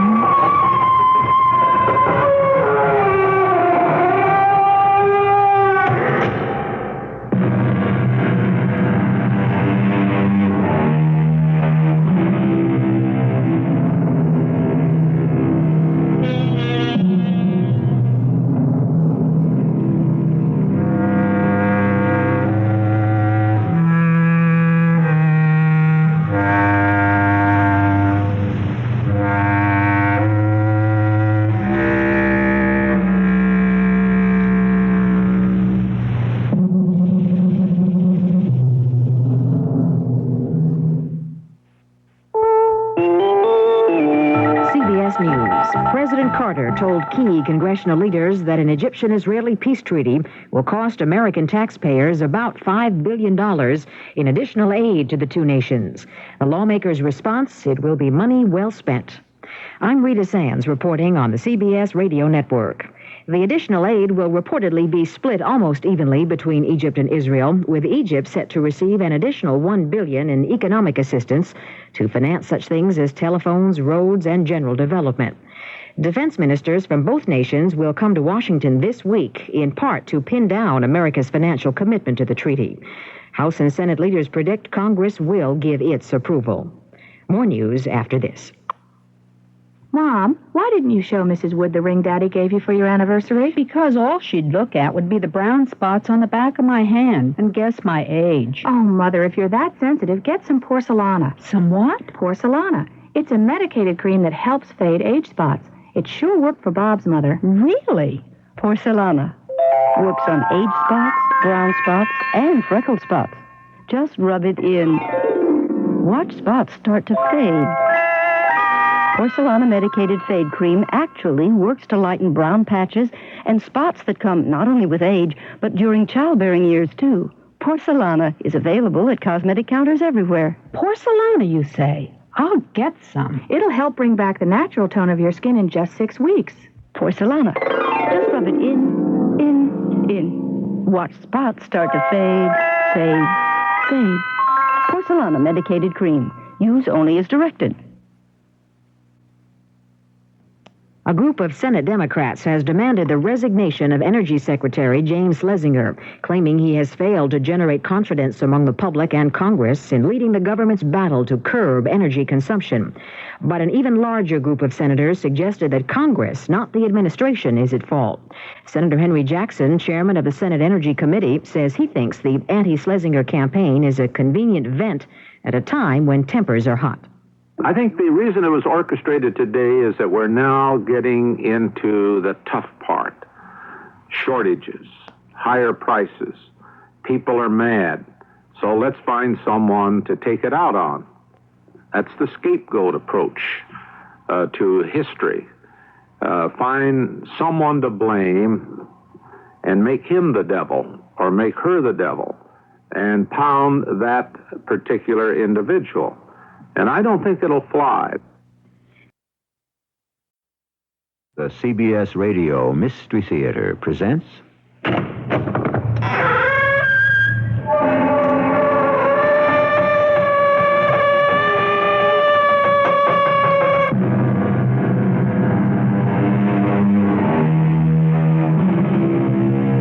Come in. Welcome. I'm E.G. Marshall. These are very public times. Few of us can have a completely private life anymore. Even when we think we are living one, in a day of infrared cameras, wiretaps, computers, fingerprints, to mention only a few, which of us knows who knows what about our most intimate secrets? Happily, only the men who fear these probes, who have something dreadful to hide, have to spend every waking and sleeping hour planning to protect the secrets of their lives. And even they can slip and fail to avoid the unseen watcher. Sam, where are you, buddy? Back over Columbia Shores, Rich. What are you doing there? Something funny just happened below. What do you mean, funny? Well, I'm too far away, and I just caught it by accident, but I think I just saw a murder.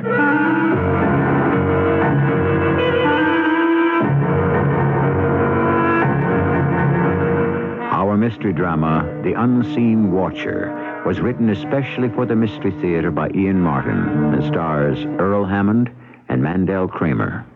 It is sponsored in part by Sign-Off, the sinus medicines. I'll be back shortly with Act 1. Run for your life. Run for it. That's it. Drive that car away, even if you can't see. Dying in a car wreck is better than what they'll do if they catch you, so run. Run, Nighttime Guy. The Nighttime Guy, a sensational new novel about a man with very special eyes. So special that some people want to take them away. The Nighttime Guy will drive you to the edge of terror. And it's at your bookstore now from William Morrow. This is Jack Klugman. As national chairman of this year's Easter Seal campaign, I've seen the wonderful things that happen every day in Easter Seal centers. The stroke victim learns to walk and talk again. A disabled youngster learns to feed and dress himself. A deaf child is taught to communicate. Children and adults rebuild their lives with the help of Easter Seals. But they can accomplish only what you make possible. Please, Give to Easter Seals for handicapped children and adults. Delta is ready when you are. Delta is ready when you are. Delta is ready to fly. When you fly Delta, you're flying an airline run by professionals. Some 32,000 professionals with just one job. That job is to make sure you have a happy trip. From the time you pick up the phone for reservations till the time you pick up your bag. All along the line, the Delta professionals go that extra mile for you because they hope the next time you fly, you'll fly Delta again. Let the Delta professionals take you from Chicago nonstop to New Orleans or Atlanta. Delta has the most nonstops to both cities. Or you can fly from Midway Airport to St. Louis and back to Midway for just $50. Delta is ready when you are.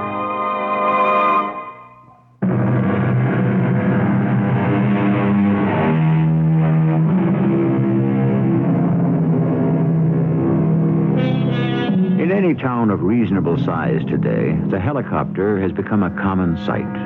So familiar that most of us go about our business unaware of its presence. In most large cities, where the rush of traffic clogs the roads as suburbanites stream to work and away from it, there is a traffic helicopter. I'm sure you wouldn't be able to identify it. Possibly you haven't even noticed it. But you probably, at one time or another, have heard the pilot's voice.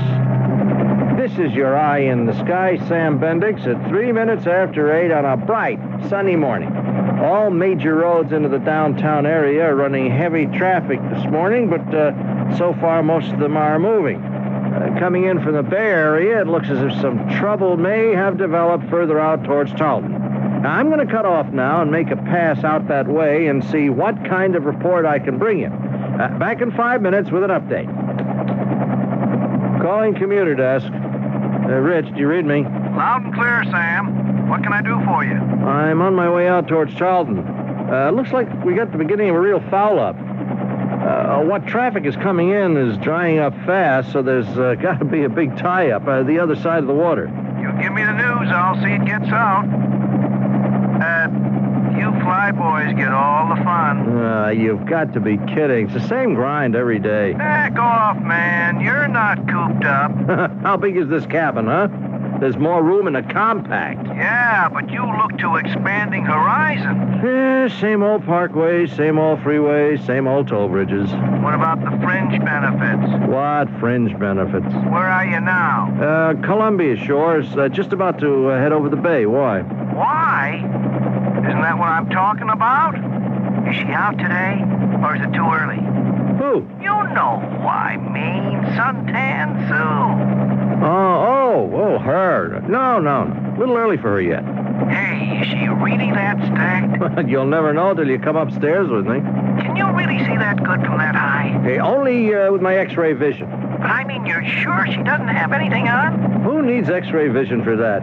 Hey, hold on. I'm across the bay now, and, I see the trouble. And, man, it is not good. I'm banking down to take a closer look. Somebody jumped the guardrail coming out of the city. Oh, we really have a Donnybrook down there. They won't clear this one in under an hour. Look, can you sandwich me in on somewheres between the world falling apart and the elderly citizens' revolt? Give you airtime in 10 seconds. Stand by. Okay, Sam, you got your moment of glory. Coming up on 4, 3, 2, 1. Old Man Eye in the Sky, back with you again and laying this sad news on anyone using 85 or any of its feeder routes. A multiple accident just your side of the Bay Bridge has stalled everything for at least an hour. Oh, thank the Lord for small favors. I had to check out how heavy the traffic is where I'm going. A little late to check that out, wouldn't you say, Morgan, dear? But don't try to be funny, Cheryl. There's nothing very funny about the spot we're in. Correction, Morgan. The spot you're in. I had nothing to do with it. You're involved. Look, I got to take a ride out to Guernsey this morning and face Lou Roney. Now, I owe the man $100,000 or more. Now, I have to pay it some way, cash or blood. Well, that's your choice. What do you mean, my choice? You know that I'm busted, that the only way out is to sell the house. Over my dead body. Cheryl, honey, I don't think you understand. If I don't ante up, these guys play for keeps. It could be over my dead body. That's your problem. I don't owe him anything. Look, the only asset I've got left is this house, and it's in both our names. Now, I can't sell it without your permission. That is so right. That's why I made you make it joint ownership. All I've got left out of our marriage, Morgan, is my interest in this house. And nobody's taken that away from me. It's only temporary, honey. I wouldn't like to think you consider me the same. It's too bad you were obviously such a small-time operator that you blew everything. You handle your debts and don't bother me with them anymore. Where are you going? Oh, to take a little sun up on the roof. One of the few pleasures left to me. Look, let me put up the house against the debt, will you, baby? The debt I could wipe out. I just need some room to operate, that's all, to breathe. Now, let me tell the guys out in Guernsey when I get to them that I've got something to back up what I blew. You go see him first and then let me know. You use the word. I'm not about to blow anything. All I care about is how I come out. And you better convince me it's very far ahead. You want to talk any further business? You'll find me on the roof in the raw. And the business had better be just as basic. Hey, woodchopper. You gonna sleep up there? No, Rich. What do you want? Just a kind word. What are you seeing up there, Sam? Not much. Just came back across the bay. Where are you heading now? Well, I guess I'll just mosey on up to Queen Parkway and take a gander to see if that parked car is still blocking the lane. Except for the mess the other side of the bridge, everything else looks peachy dandy. Hey, you over Columbia Shores yet? Yep, right smack on top of it. Has Suntan Sue made her appearance yet? I'll hold everything. I'll take a look.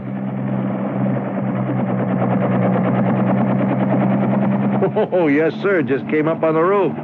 Large as life and twice as natural. You mean she's really in the buff? Unless it's a plastic bikini. Oh, you ought to be ashamed of yourself. No, she doesn't mind. She just waved at me. How do you like that? At 800 feet, who can be sure, huh? I think you're putting me on, Tiger. Not me. I don't think this dame exists. But sure she does. You go ring the doorbell of the fourth house from the corner of Avenue B on Gardner Avenue. I bet she opens the door. Oh, come on. How would you know her address? Ed, I've been flying the city for 5 years in the traffic beat. You name me a street I don't know. So that's your address, huh? Next thing you'll be telling me is you know her phone number. Oh, there's a limit to my encyclopedic knowledge. Anyways, forget it. She's married. Crumb, you've gone low enough you can see her ring? Her husband. He just came up on the roof. How do you know it's her husband? Elementary, my dear Watson. She didn't even reach for a towel. Oh, that's enough of this idle chatter. Now, come on, let's both concentrate on what we're paid to do.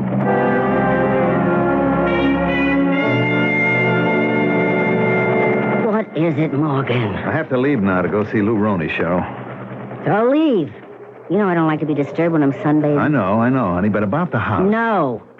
Nothing about the house. Nil. Zero. Now get off the roof and leave me alone. Cheryl, I've got to tell him something. How am I going to pay him what I owe him? Well, maybe if you have a nice little boy chat, he'll do you a favor as an old customer and wipe out the debt. 100,000? Are you kidding? Oh, he's taken you for more than that in the past. I ought to know. I'm the one who's always had the pleasure of paying your gambling debt. Look, I spent plenty on you when I was riding high. Oh, sure, Morgan. All that lovely jewelry and furs. I enjoyed them. The brief time I had them, before we had to pawn them to pay last year's tab at your favorite horse parlor. Well, I still have the tickets. We'll get them back. Oh, yeah? How? Look, once I clear my credit through Lou, I got a big hit coming. I feel it in my bones. And what would you use to bet with? Now, look, Cheryl, I figure we get at least $250 for the house, okay? Now, the mortgage is only $75, and say the agent's fee and the lawyers and taxes and everything eat up maybe $25 more. That leaves us with $150. Now, look, I don't take any flyers. I play chalk, just bet favorites, and in no time at all, honey. That's it. What? No time. No time at all. What are you talking about? That's what I have for you. No time. Or for any of your big ideas. Cheryl, honey, listen to me. Lou Roney doesn't call anyone on the carpet like this for nothing. If I can't satisfy him that I can raise the cash to pay him off, he could have me rubbed out. Now, honey, I promise you. I don't want your promises. I just want you out of my life. How can you talk that way? Look, I've made mistakes, but you know how I love you. Don't touch me. I'll tell you a way out of your problems, Morgan. What? Why don't you go buy a bushel basket and take it around town to all the fancy women you've clothed and supported? Let them save your bacon this time. Take up a collection. Look, honey, I never cheated on you. One good thing in my life. You're the only one I ever loved. You're my whole life. I count on you. You let me down now. I don't know what... Oh, save the act for whoever you're involved with now. If you want a shoulder to cry on, make it hers. The only shoulder you're getting from me is stone cold.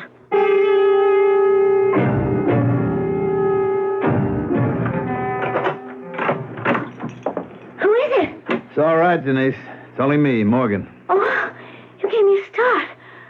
I woke up and heard the door. I thought someone broke in.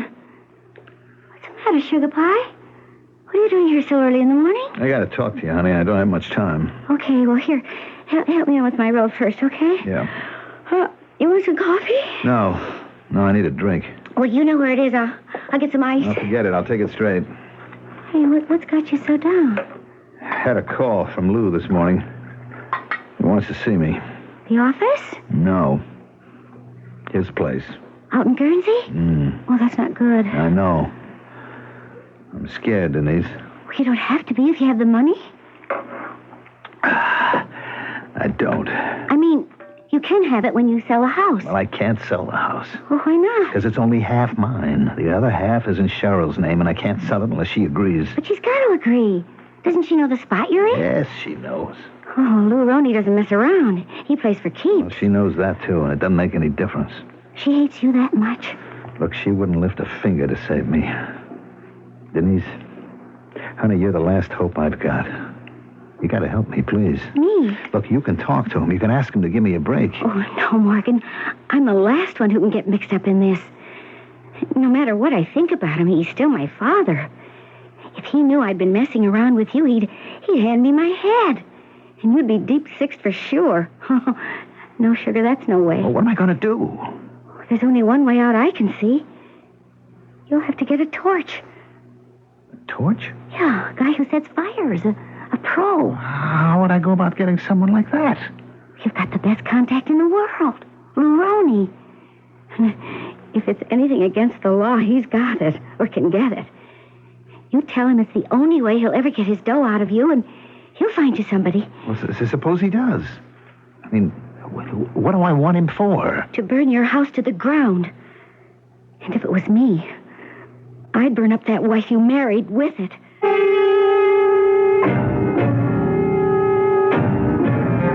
What do we really know about anyone? How much do we sense or understand of what drives and motivates them? Even our closest friends. We don't see them under a magnifying glass, but rather at the wrong end of a telescope, removed from us, as a helicopter pilot might see them. Inanimate dolls that move and live a distant life that never will cross his. That's the rule. This is the exception, as you will begin to see when you return for Act 2. Sinus flares up. I'm clogged up, headaches, my whole face hurts. Help! Send for Sign Off. Sign Off helps relieve your pain, helps clear congestion, ease sinus pressure and postnasal drip. Sign Off does it all. Send for Sign Off. And for the fastest known form of congestion relief, Sign Off Spray. SINEOFF. Sign Off. The sinus medicines in the bright red box. Is here. For occasional use only as directed. Maxwell House's coffee you can count on. Maxwell House, good to the last drop. Maxwell House is good morning. Maxwell House is Good company. good to the last drop. Maxwell House. Maxwell House. Coffee you can count on. Always smells good. Always tastes good. Always good to the last drop. Maxwell House is Good coffee. good to the last drop. Maxwell House. I'd like to buy an office calculator. May I suggest this Victor printing calculator? It'll turn you into a mathemagician. A magician? Yeah. I'll be picking locks with my feet. Rabbits? Not a magician, sir. A mathemagician. Oh, a This Victor calculator has 6 decimal selections, an accumulating memory, a color-coded, scientifically sequenced keyboard. With this Victor calculator, you'll be a real mathematician. Wow, I'll take it. But I won't have to wear a cape and top hat to the office, will I? No. My firm is very conservative. Just as you are. Visit your local Victor office machines dealer. In Chicago, visit Ace Rented Equipment Company, selling, servicing, and renting Victor cash registers and calculators since 1949. At 5505 North Lincoln Avenue, call 878-4555. In Des Plaines, visit Larry Frickman Office Machines. They're a service organization with 8 factory-trained servicemen. Larry Frickman Office Machines, 1221 Rand Road, near Gulf in Des Plaines. And in Alsip, the place to visit for Victor Office Machines is Evers Office Supply Company. Stop in at Evers Office Supply, 1350 South Cicero Avenue in Alsip.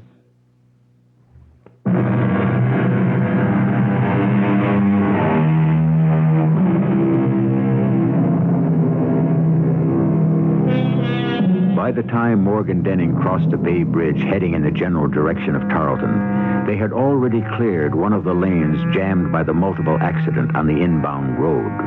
Outbound traffic, of course, was unimpeded, and he was able to approach the interview he dreaded faster than he would have wanted.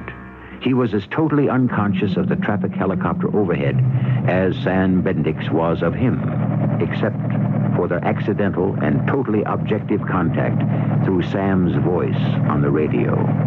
Wrecking crews have already cleared one lane inbound to the city, and within the next 5 minutes should have the second lane open. Traffic, which had been bottled up, has already been able to spill out some, and there's relatively steady movement towards the city. Delays should run from 15 minutes to half an hour. Well, this is your eye in the sky, Sam Bendix, hoping you have a good day and... Real easy to be bubbly about disaster, isn't it? Sam Bendix, or whatever your name is, when you're not sitting in the middle of disaster. Why, wouldn't it be great if you could just fly that whirlybird down here and lift me off the hook? What's the matter with me? I'm flipping my lid, talking to nobody.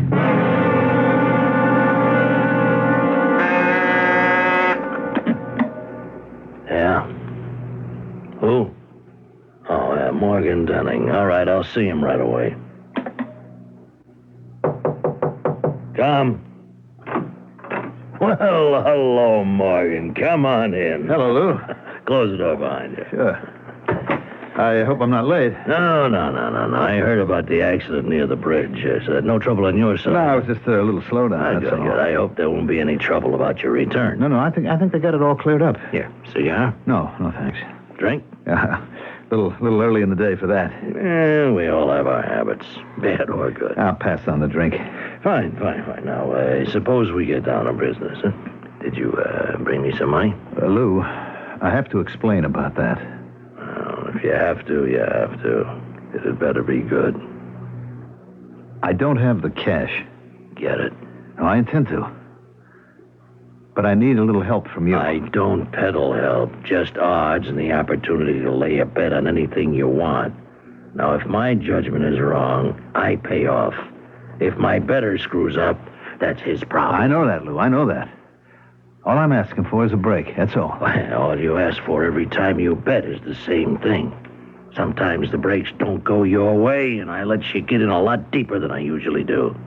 It's $100,000. Now, I waited. I want to collect, as of now. I haven't got it. Answer one to question one. Now, next question. How do you get it, and how soon? Real soon. If you'll give me a hand. What does that mean? Now, look, I'm sitting on some prime property on Columbia Shores. It's worth $250,000. Less the $70,000 mortgage.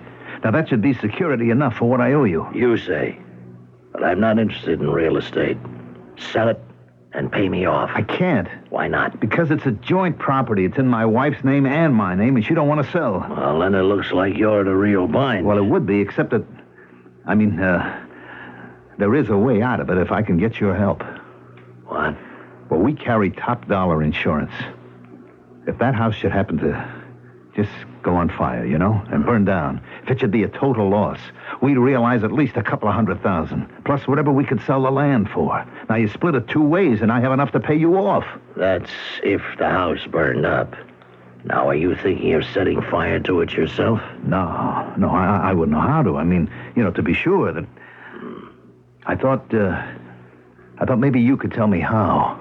Yeah, if I could, it'd cost you. How much? Figure 10%, $25,000. Well, I wouldn't have it and be able to pay you until, after we sold the land. I don't think I'd want to ride with that. Lou, what do you want from me? There's no blood in a stone. That isn't my problem. Well, it isn't mine anymore either. My hands are tied. Not quite. Your wife would have the dough. No way. I mean, she won't put anything up for you? No. That's why she won't sell the house. Oh, and she doesn't care about your health, huh? She'd just as soon see me dead. It's too bad. She could just get her wish. Lou, please. You're not serious. Nothing personal, Morgan. Just business. Of course, you could be sitting pretty if you turn the tables on her. You got a week. Whatever you figure. If you need the torch, contact Dave Varga. You know where. You placed enough bets. I won't be seeing you again. What are you saying? Either way, you and me don't have any business in the future. Ever. I don't like deadbeats. You'd better come through.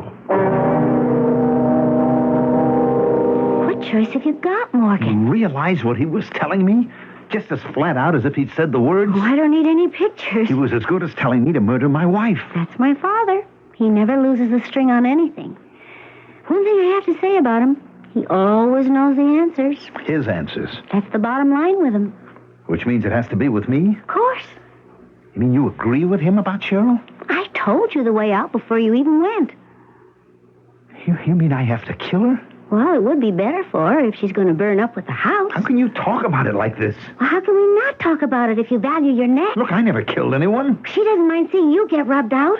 Why should you hesitate to protect yourself? At least I wouldn't know how. I haven't got a gun. I haven't got any weapons. Oh, don't be a fool. It can't be anything that would show up later. And don't think the insurance company won't sift the ashes. Well, then how? Use your head.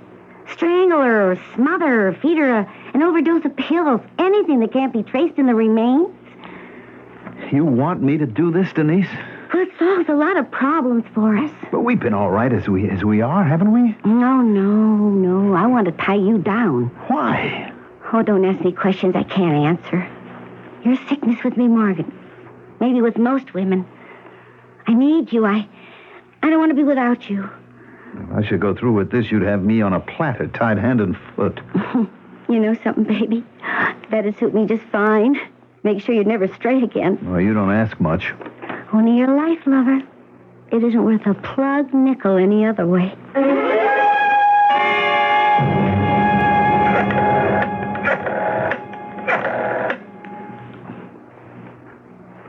Abe? Oh, no, that's Morgan Denning. Give me Abe, will you? Yeah, hold on. Hello, Abe. It's Morgan Denning. Look, Abe, I want to get a message to Lou. And he said to go through you. Yeah, the message? Just that it's okay. I bought the deal. Now, how do I contact the guy and when is the big event? And tell him that he doesn't have to worry, that I can make good all the way. What? Tonight? Well, I don't know if I... Yeah, okay. Yeah, I understand. I'll get out of town on business. My wife? I'll make sure the insurance company can't blame her any more than me.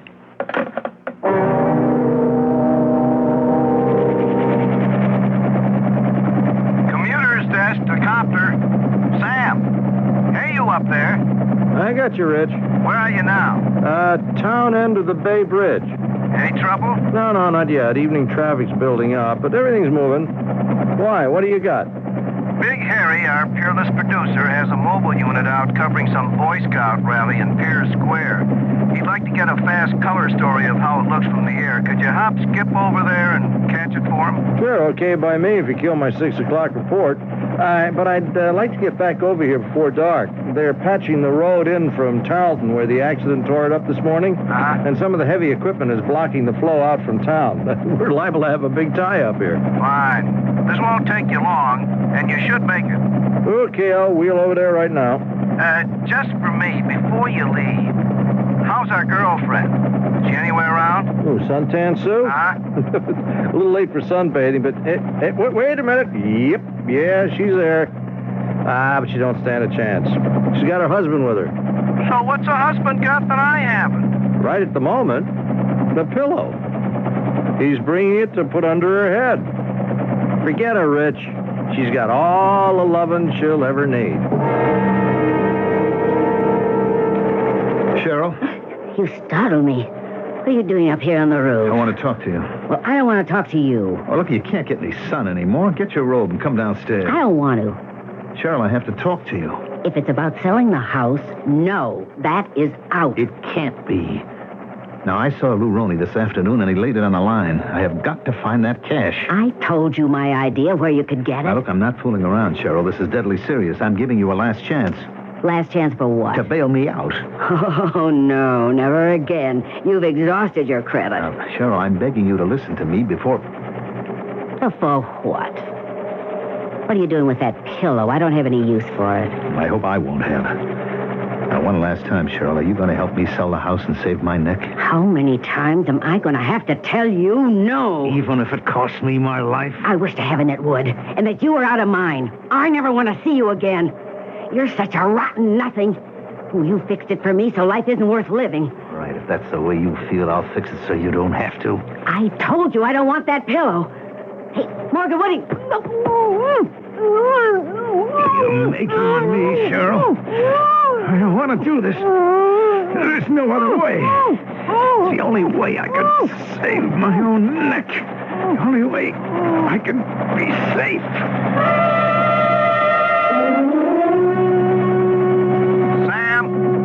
Sam, where are you, buddy?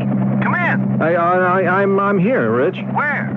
Back over Columbia Shores. Well, what the heck you doing there? Harry's waiting for that color story over at Pierce Square. Well, I had to swing back here, Rich. Something funny going on. What do you mean, funny? You remember you asked me about Suntan Sue? Yeah? Her husband was bringing her a pillow? Oh, forget that, babe. It's all just a gag. Yeah, well, not what I thought I just saw. I can't be sure. I'm too far away, and I just caught it by accident. But right at this moment, if you asked me to swear to it, I'd have to say I think I just saw a murder. I said in the beginning, these are public times. It's hard to avoid some unseen watcher over our lives. But how much has Sam Bendix actually seen from the vantage point of his helicopter? Even he is not sure. Has murder been committed? And can he prevent Morgan Denning from getting away with it? Or is his accidental witnessing of an event, as far away as it is, too late? I shall return shortly with Act 3. Run for your life. Run for it. That's it. Drive that car away, even if you can't see. Dying in a car wreck is better than what they'll do if they catch you, so run. Run, nighttime guy. The Nighttime Guy, a sensational new novel about a man with very special eyes. So special that some people want to take them away. The Nighttime Guy will drive you to the edge of terror. And it's at your bookstore now from William Morrow. Here's a tax tip from the Internal Revenue Service. If you're a working parent who paid a babysitter or child care facility to watch your children, you may be eligible for a tax credit. Don't overlook this important benefit if you paid child care in 1978. You can get IRS Publication 503 on child care by using the mail order form in your tax package or by calling the IRS toll-free number listed in your telephone directory. Coca-Cola Life's got the taste and the feeling you like. Coca-Cola, come on in, pour yourself some Coke Ice Cold. Like I told ya, walking, talking, dancing till dawn, turning it off and turning it on. Coca-Cola Life, Coca-Cola adds life. This is WBBM Chicago. Henry Fonda and Eva Marie Saint star in the new comedy drama First Monday in October, on stage at the Blackstone Theater, March 28th through May 12th. Henry Fonda and Eva Marie Saint in First Monday in October, a witty and wise comedy that takes you behind the scenes at the U.S. Supreme Court for laughs. First Monday in October. Tickets available at the Blackstone Theater box office and all Ticketron outlets. For phone reservations, call 977-1700. That's 977-1700.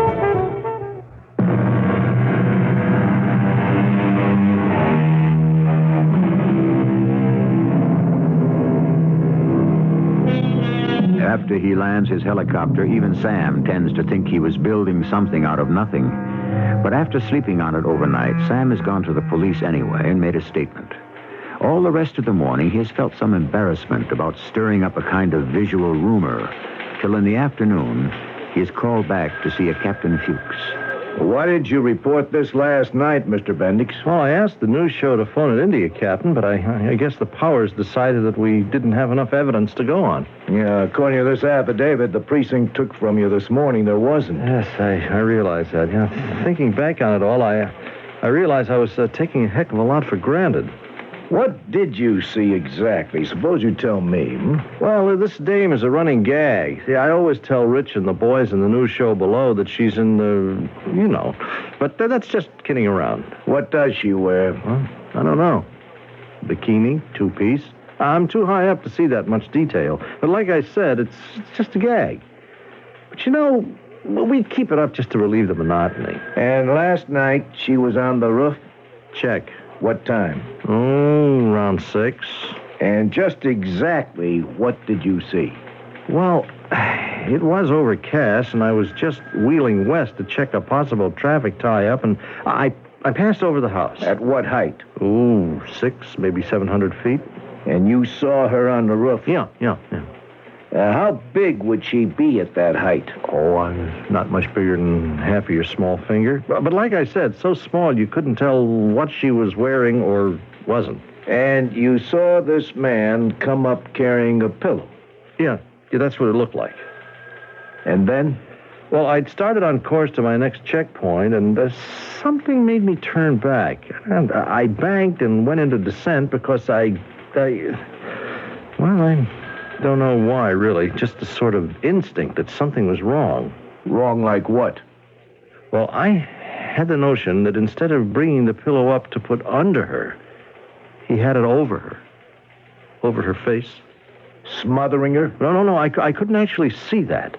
But as I zoomed down, I could see the guy pick her up and sling her over his shoulder and carry her off the roof. Were you close enough by then to recognize him? Oh, no, heck, no. All I could see was the top of his head. Mm-hmm. And the woman, was she fighting him or what? Well, I just couldn't tell that. She didn't seem to be. So you didn't really see very much, Mr. Bendix, did you? No, I guess not. What made you think it might have been a murder? Well, it was just a hunch. Oh, don't apologize for it. A cop like me lives on them. I think your hunch could have been right. Well, I wish the radio station could have phoned the police right away. It wouldn't have made any difference. There wasn't enough evidence for us to take any action. And by my book, it would have already been too late to stop a murder, that is. Now, the fire is something else again. The fire? I didn't give you my full title when we met. I'm Captain Tim Fuchs of the Arson Squad. Arson? That's right. Now, the house we're talking about belonged to a Morgan Denning and his wife, Cheryl. Last night, it went up like a torch and burned to the ground. You mean he set fire to it? Not Mr. Denning. We checked him out. He was in Atlanta on business last night. Well, what about his wife? Well, from what we gather from the bereaved husband, she was in the house at the time. The ashes are just getting cold enough for us to sift for her remains.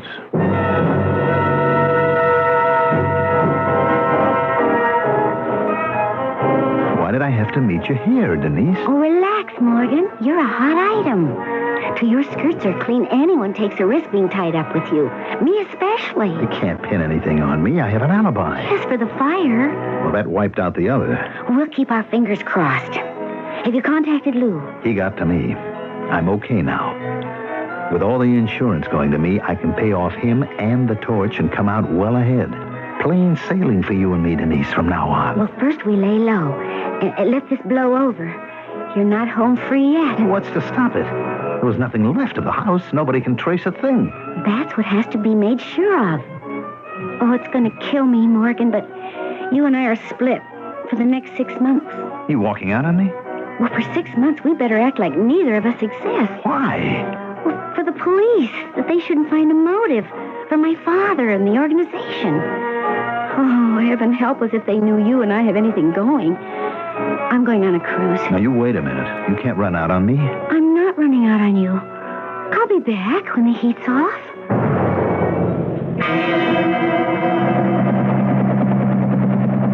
I appreciate you bringing me up here, Sam. Oh, it's my pleasure, Captain Fuchs. Now, we're right over at Columbia Shores now? Yeah. You see down there, the empty spot between those two buildings? That's where the Denning house was. And this is the height you were flying? Yeah, right. Now, I'll give you an idea. You see the house to the right, 3 away from where the Denning house was? Yeah, I got you. Yeah, good. Well, there's a guy working on the chimney there, huh? See? That little dot? That's all you could see? Well, I'm a little more used to looking from this angle than you are. But you still couldn't identify that guy face to face? No. Any more than you could swear that it was Morgan Denning you saw on the roof of the house 2 weeks ago before it burned down? Well, I gotta say no. Or that you could even testify that you actually saw a murder? Well, I couldn't swear to it, but... If you couldn't swear to it, what good is it in court? No, the only thing you know for certain is the date. October 24th. No. Yeah, come right down to it. That's right. Come right down to it, we're stymied, Sam. Now, you know, I know, that Morgan Denning murdered his wife and burned up his house and her for the insurance money to pay off his debts. But we're never in the world gonna prove it. The son of a gun is gonna get away with it. Even with a witness. Yeah, but that isn't fair. No, son, it sure as all get out isn't. The only consolation is that life has a way of catching up. Well, how's it going to catch up with a heel like Denning? I don't know it will. But give it time. I'll give you odds one way or another. You'll get his comeuppance.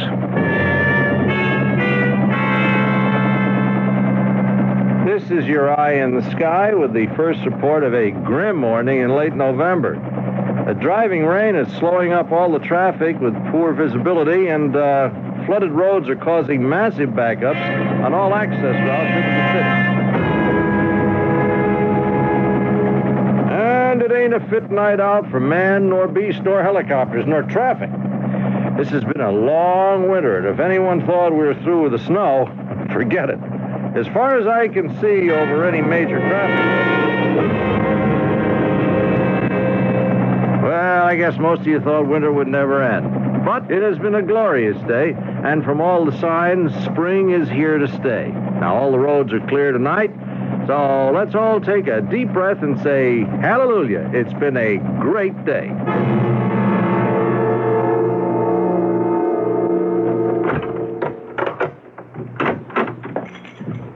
Hello, Denise, baby. Welcome home. What are you doing here, Morgan? Well, I figured you would due back from the cruise. The timing's just great. What makes you think so? The insurance came through. Your father's paid off, so is the little man with the lucky match. We're free to start howling, kid. Oh, and that is one beautiful tan. Does that go all over? You'll never know. What's that mean? Well, I did a lot of thinking in the months while I was away. About the future. Yeah, I've been doing the same thing, honey. And as soon as it looks good, you and me, we're going to get married. No way, Morgan. I've made up my mind. I'm not interested in you anymore, that way. Oh, come on, honey. Denise, give me a chance to make up to you for all I haven't been able to do yet. Oh, I'll give you the chance for that. Now you're talking. How much did you clear on the whole deal? How much did you net after you paid off Lou and the torch? No, I don't know. Maybe 75 grand? I'll settle for that. What are you talking about? I mean, it's a start, but just give me a chance to run it up, and then you and I... Not you, Morgan. Me. The thrill is gone. I don't get you. I'll spell it out for you. We're through. Huh? Finished. You can't walk out on me. It's a new experience for you, Morgan. You always ditched the girls, didn't you? This time it's different. If that's the way you want it. Just the way I want it. Well, it's a free country. Not for you, Morgan. This one's going to cost you. Like, say, the $75,000 you just mentioned.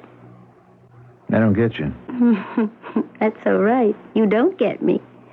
And I take the cash. You think I'm going to hand the $75,000 over to you? I think you'd better, Morgan. Otherwise, I blow the whistle on you. Blow the whistle. Don't get too big for your boots, baby.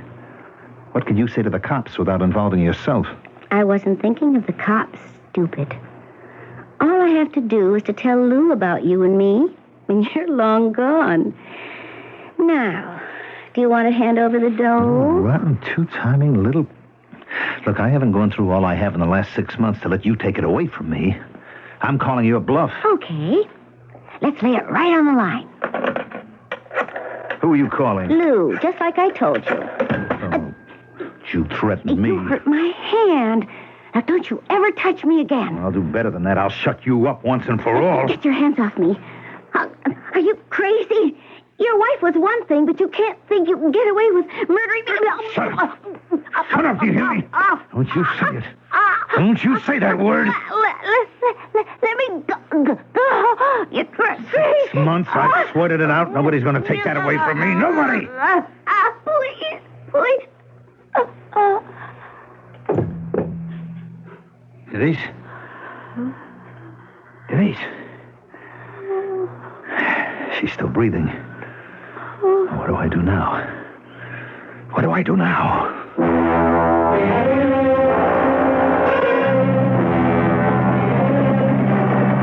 Hey, you reading me, Rich? It's gotten to be a habit. Where are you?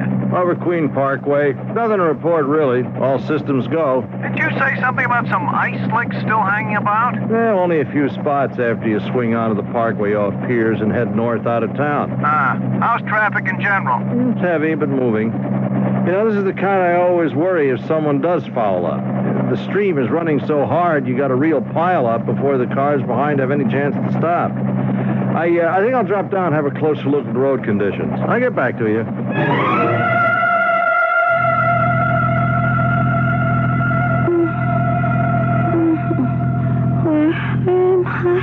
You'd be better off if you never woke up, Denise. My hands.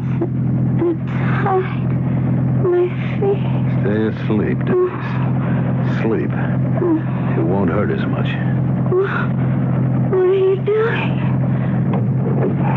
This is where you get off. No! I didn't ask for it, Denise. You did. Holy choke! What is it? Some guy shoved someone out of a car. Oh, no! Hey, Sam, what's going on? You heard me. I saw this guy shove her out. I think it was a woman. Then he cut off the Queen Park exit, going like a bat out of hell. Well, what happened to the woman? I'm not sure it was a woman, but whoever it was, the cars are panic stopping now. 15, maybe 20 of them have just gone over her before they could stop. Oh, what? All hell is broken loose down there. I'll get you an air spot so you can report. No, never mind that. I'm taking off after that guy. Oh, that was no accident. It was deliberate. I'm going to stay on his tail till you get the police to intercept him. He's headed north on Queen Parkway, and I am right on top of him. I'll keep in touch. You raised the cop, Rich? They're on their way, Sam. They'll set up a roadblock around Stammet and beyond. Now, where are you? I'm right over his tail. Hey, he's seen me now. He's trying to run away from me. He hasn't got a prayer. Oh, brother, I'd like to sit down on him and squash him like a bug, whoever he is. All right, take it easy, take it easy. Maybe what happened was just an accident. Just stay with them. Yeah, don't worry. I wouldn't let this guy get away for... Uh-oh. What is it? He's hit an ice patch. Oh, wow, he is out of control. His car is spinning around like... Oh, man, he's heading straight for the underpass wall. Oh, he has bought it.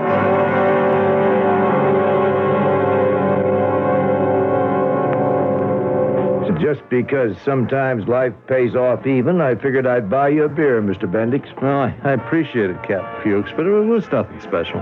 Now, I thought perhaps maybe you'd think it was. You know who the guy was you trailed in your copter before he crashed? No. It happened to be a guy named Morgan Denning. The guy who beat that murder rap last summer? Yep. Didn't do him much good, did it? Less than 6 months later, he totaled himself. It's like I tried to say to you.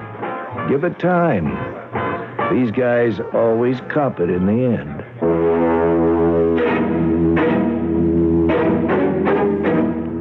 always wonder, when I think of this story, what went through the mind of that frantic man, Morgan Denny, when, after he rolled Denise out onto the highway, he found that his crime had been witnessed by a silent watcher from the sky. No wonder he lost his head, and in panic, also lost his life. A fact that no one will mourn. I'll be back shortly. This is Lucille Ball, here to make a personal appeal to every American. Since the 1880s, the American Red Cross has been stepping in when there's been big trouble, like a hurricane. But nobody has to tell you the Red Cross is there when a hurricane strikes. So let's talk about the other Red Cross, your neighborhood Red Cross.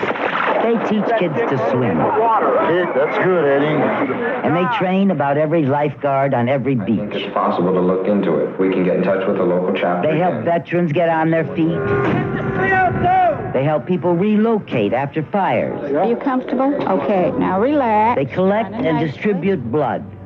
They give a hand to the older folks in your town and do scores of other jobs. It's running very nicely. It's easy to see why we've got to have Red Cross, and only you can keep Red Cross ready for the little emergencies in your neighborhood. And the big ones. Help keep Red Cross ready.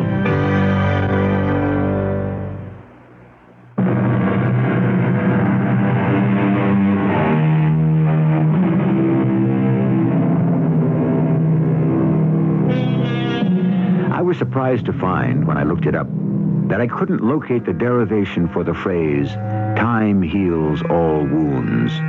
Is it Shakespeare, the Bible, or someone much more obscure? What I had expected not to find is the marvelous switch that someone more contemporary has made with the phrase, time wounds all heals. I mention all this obviously because that's what our story was about. Does anyone know whose quotations each of these is? Our cast included Mandel Kramer, Earl Hammond, Sam Gray, and E.V. Juster.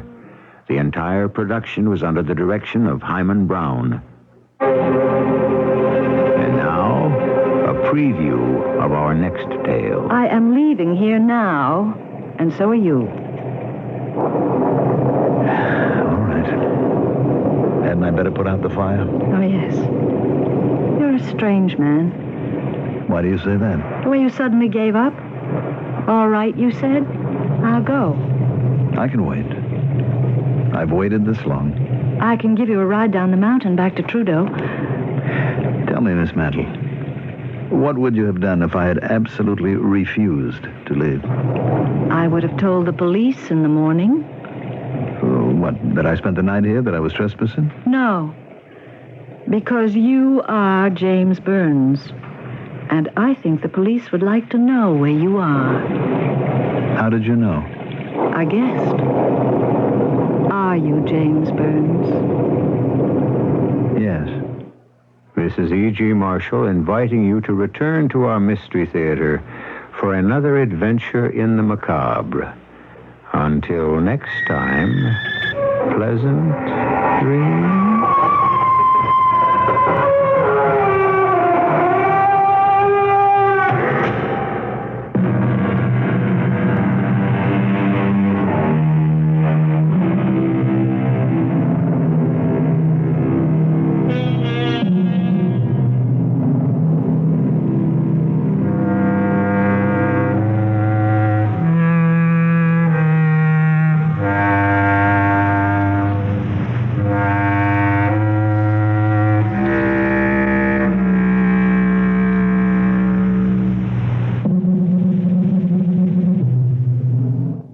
Yes, sir. May I help you? Yeah, I was driving around here in the country and I lost... What is this place? This is Weil Olds in Libertyville. Olds, like cars? Yes. Oh. What do you do with them? We sell them. Here in the country? That's right. How come you don't have any salesmen? I'm a salesman, sir. You're... That's right. No, you're not. Yes, sir, really. Where's your dark glasses and your big checkered coat and your white shoes? We don't wear anything like that. You sell many cars out here? Oh, quite a few. Folks come from miles around to Weil Olds. How come? Well, it's a nice leisurely drive into the country, and they like the relaxed and friendly way we do business. Can you fix me up with a good deal on a new car? Here at Weil Olds, a good deal means more than low price. It means good selection and service and a lot more. How come you're not grabbing my sleeve? What? You're not a salesman, are you? Sir, really? Come on. What is this place, really? It's Wild You Oats. sell eggs I'm a out here? salesman. No. Wild Oats in Libertyville, it's a beautiful place in the country. Wild Oats in Libertyville, it's a beautiful place in the country. CBS News, more trouble may be in store for Bert Lance. I'm David Jackson reporting on the CBS Radio Network. CBS News correspondent Robert Shackney reports the Justice Department has decided to seek a criminal indictment against Lance and 3 of his business associates.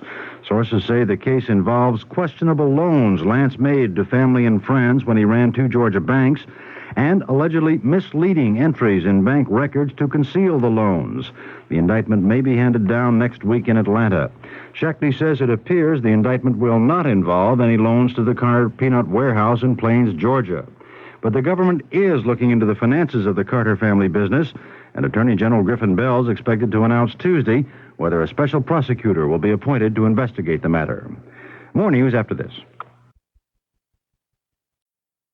WBBM Chicago. The CBS Radio Mystery Theater presents...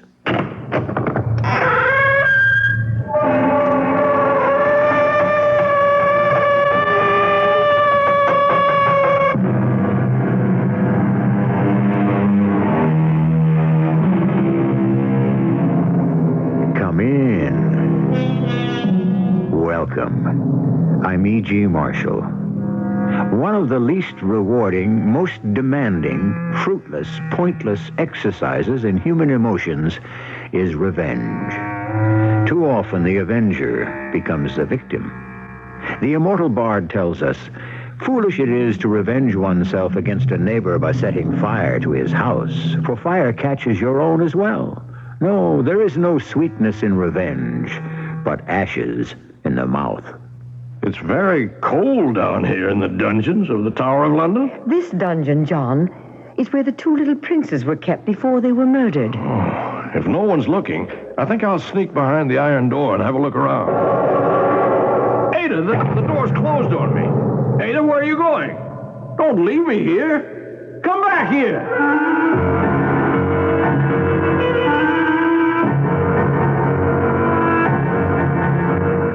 Our mystery drama, Masks, based on a classic by Richard Marsh, is written especially for the Mystery Theater by Gerald Keane and stars John Beal. It is sponsored in part by Contact, the 12-hour cold capsule. I'll be back shortly with Act 1.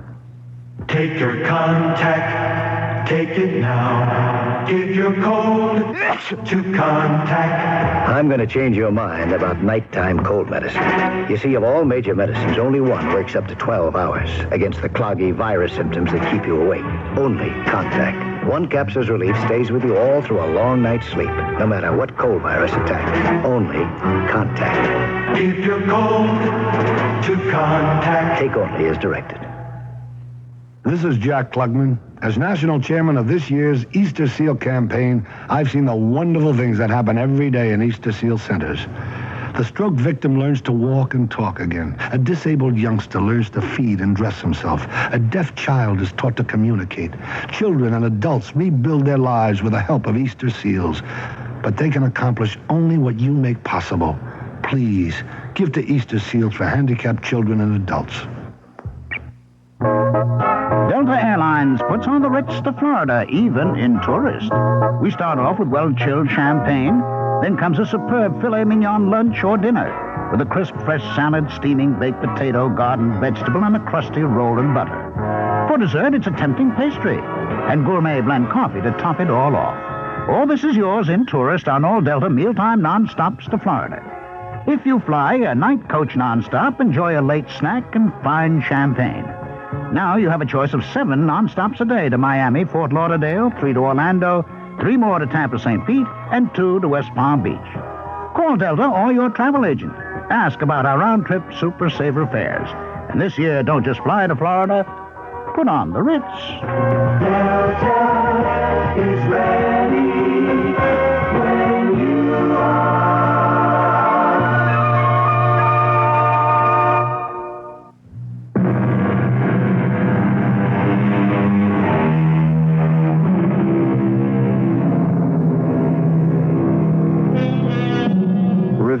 is as basic a theme as you will find in mystery or drama. The Old Testament testifies often on an eye for an eye and a tooth for a tooth. The great tragedies of the theater tell us that Othello lost his wife, Shylock his daughter, and Hamlet his life in that wild chase after justice.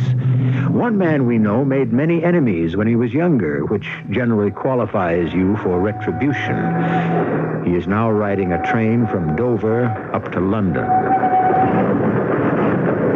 I beg your pardon, sir. Do you mind if I join you in this compartment? Oh, not at all. I'm all alone. I had hoped to find an empty compartment on this train up to London, because I've some reading to do. The 2 compartments have noisy little children, and 3 have men puffing at odoriferous cigars, and the compartment next to this one contains a nursing mother. I don't smoke. I gave it up years ago. I never started. That's a crutch. I remember the days if I didn't smoke half a pack before I got to my office, I couldn't face the day. Oh, really? You must be in very strenuous and nerve-wracking line of work. Oh, yes, it did leave me pretty edgy, but I've retired now. May I inquire what it was? Well, I was head of Fountainhead Pictures. I'm John Fountain. My goodness, yes. Your name and your movie company is a household word over here in England. My name is Arnold Lee. L-E-A. Lee. Well, that's an unusual spelling. And it's Old English for thicket or shrubs. Oh, you're not in the wood business, are you? Oh, heavens no. I'm afraid I don't do much of anything. That's the penalty of being born well off with a large estate and farms and farmers to look after. I do have one business, a distillery in Scotland, so I keep occupied. Are you on vacation from Hollywood, Mr. Fountain? No, I'm looking for a place to settle down, a permanent home. I've left Los Angeles for good. I'm retired, and I'm looking forward to spending the rest of my days in a calmer atmosphere. Instead of cultivating money, I plan to cultivate my mind. Well, I don't know whether you'll find what you're looking for in London, Mr. Fountain. I shall see, and let comparison prove. Funny you should say that. Comparison proves. It's our new advertising slogan. Oh? Lee's Scotch. You may have heard of it. Lee's Scotch? I'm proud to say our Scotch has held a royal warrant for 90 years. I always carry a nip of it myself in a flask. Care for some? Well, that's very nice of you. Don't mind if I do. Top of the flask actually serves as a silver cup. Unscrew it, and there we are. I shall have mine after you've tasted yours. I think you'll like it. As you say, Mr. Fountain, comparison proves. Oh, wow. That's strong stuff, young man. What have you given me? I wish you'd stop pacing the room, Mr. Fountain. If I'm to ascertain the facts, I need you to recollect what happened on that train calmly and unemotionally. Well, Inspector Davis, I was alone in a first-class carriage on the Dover-London train. And a young man, very gentlemanly, asked if he could join me in my compartment. Yes? Arnold Lee, he said his name was. He offered me a drink of scotch from a flask. And to tell you the truth, it had the kick of a mule. It knocked you out, as you Americans say. It was lethal. Next thing I knew, I'm not sure if I was dreaming then or not, but I thought I was being robbed. Well, now, surely you didn't come to the yard to report a dream. When I woke up, I found the dream had been quite real. Well, who was robbing you? The young man? Well, some strange kind of person or thing I'd never seen before. It took the keys from my pocket, pulled down my attaché case from the luggage rack, opened it, and removed something, locked it, and put the keys back in my pocket. Finally, I did wake up, and I was alone. The train was just pulling into Victoria Station. What was missing from your case? A gold cigarette case. All the thief took was a gold cigarette case? Well, I thought that was strange, too. Did you ever at any time see the face of the person who did all this? I don't know what was dream and what was real, and it didn't look human. It bent over like some ape-like creature. I never saw its face. Well, we shall have a good search round to locate this Mr. Arnold Lee. I'm almost certain that what robbed me was not quite human. Did it make any sound? Yes, a horrible kind of growly laugh. I'll never forget that sound. No one in the compartment but the young man. Well, he might have disguised himself to rob you. Oh, not him. Inspector, I've spent a lifetime casting people to type. He was no criminal. That boy was a gentleman. Well, we'll telegraph a description of the stolen property and the young man everywhere. And see what turns up. Where can I reach you? Well, for the present, I have a suite at London House.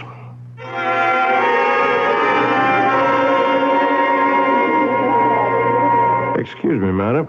How long have you been waiting for the elevators? Oh, 2 or 3 minutes. You mean 2 or 3 minutes before I came into the lobby? At least. No, perhaps more. I'm half a mind to go to the desk and complain. Everything's a little slower in England. You'd think in a hotel as expensive as London House, you'd have better elevator service. You're an American, aren't you? Yes, I am. Ah, here's our lift. You call it a lift, don't you? We call it an elevator. Would you be good enough to press 11, please? Glad to. That's my floor, too. Yes. We use many words differently from you in America. I expect I'll get the hang of it soon enough. It's a beautiful city you have here. I love London. You've been sightseeing, have you? No, I haven't had time. I've been house hunting. I've spent a long, rather tiring day. Really? You're going to make London your home? Are you going to hire or purchase? You mean rent or buy? Oh, there you are. What is it George Bernard Shaw said about your country and mine? England and America, separated by a common language. I bid you good night, Mr. Fountain. Enjoy your stay. Oh, hold on a minute. How did you know my name? I shall be happy to tell you some other time. Mine is Norrell. Mrs. Ada Norrell.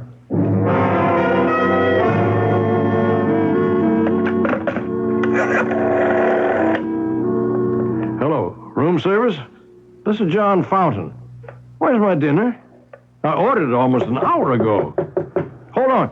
There's a knock on the door, probably the waiter. He certainly took his own sweet time. If this food is cold, I warn you, I'm sending him right back downstairs. Well, there's no one here. Where's my dinner? What is this? Hey, you! You down the end of the hall. Say, aren't you that young fellow who was in my train compartment? Hey, come back here. Son of a gun. That's him.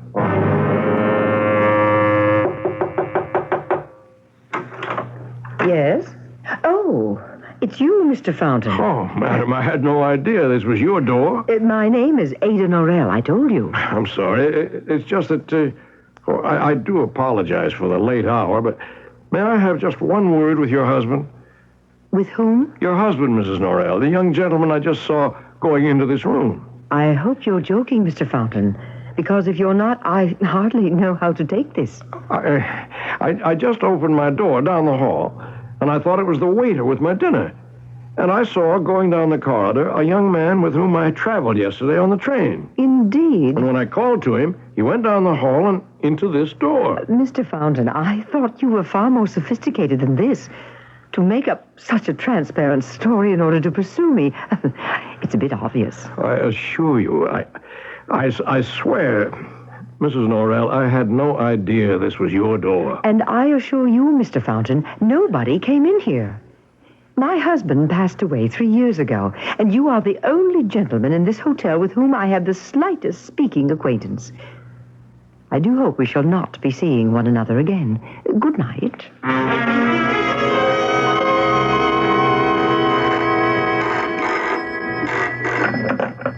Yes? Hello? Who is it? Mr. Fountain? Yes? Who's this? This is Inspector Davis, Scotland Yard. Oh. I'm downstairs in the lobby. Sorry to stop by so early in the morning, but I have some information I'd like you to verify. May I come up? Inspector, I wonder if you'd mind waiting for a few minutes. I just got up. What time is it? After 9, Mr. Fountain. Good heavens, I had such a terrible, sleepless night. I'll take a quick shower and get some clothes on. Will you come up in, say, 10 minutes? I shall. I'm sorry to hear you had a bad night. Oh, I thought when I came to England that the pressure and the strain in my life would disappear. But I have to tell you, Inspector Davis, I don't know. I haven't felt so dog-tired and washed up since I was in the middle of production in Hollywood. I thought those days were hard on me, but the past 2 days, I don't really like this. I've been subjected to some pretty strange goings-on. Would you mind telling me exactly what? Well, yesterday evening, I saw that young man who rode to London with me on the train, the one who gave me that drink. Oh, yes, Arnold Lee. You saw him? Yes, right on this floor, no less. He knocked on my door. I'm sure he did. And then ran down the hall and into the room of a lady I met here, a guest in the hotel. There's something going on, some kind of a game or something. She said he never went in there. This lady, is she a friend of yours? No, I just met her. She's extremely beautiful. A widow. And surprisingly, she knew my name. I don't find that surprising. So did I, the moment you walked into the yard the other day. You knew me? My dear Mr. Fountain, your name as a movie producer is extremely well known. We in the British Isles are devotees of the flicks. But right now, I'm more interested in a lady's name. Mrs. Ada Norrell. I did say, didn't I, that she was extremely attractive. Beautiful, in fact. Yes, you did. Well, this Mrs. Norrell has nothing to do with my visit this morning. Well, you're on to something already? Have you located my cigarette case and that creature? We're not quite sure. You said for an instant you saw this person who was robbing you, but you were uncertain as to whether you saw the face. I show you this photograph and ask, is there any resemblance? Well, this... Where did you get this picture? Oh, pain. Miss Fountain. Help me. My chest. I can't breathe. Yes. In my breast pocket, there's some pills. Right. It's a nitro. Quick, give me. Give me.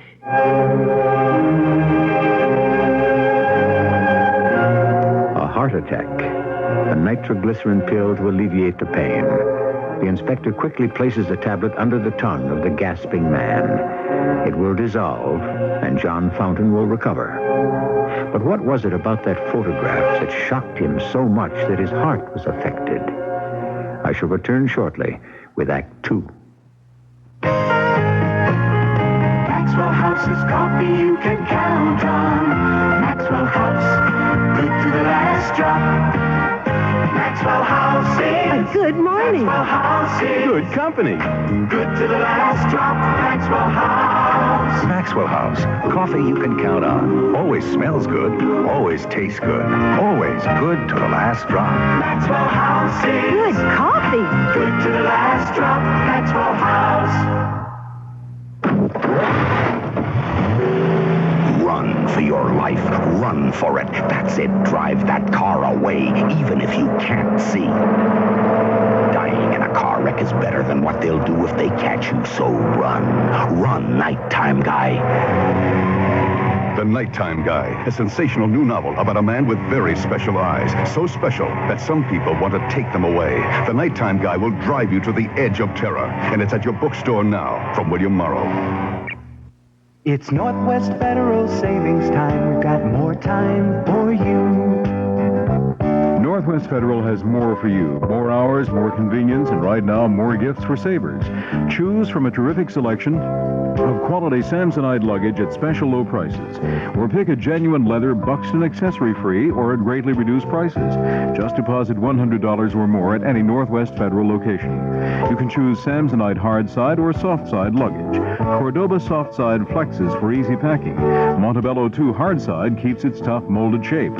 Or take a beautifully crafted Buxton leather accessory. But hurry, the offer ends June 9th, 1979. One gift per family. Stop by any Northwest Federal Savings Center and see the selection. It's just one more example of how Northwest Federal does more for you. It's Northwest Federal Savings Time. We've got more time for you.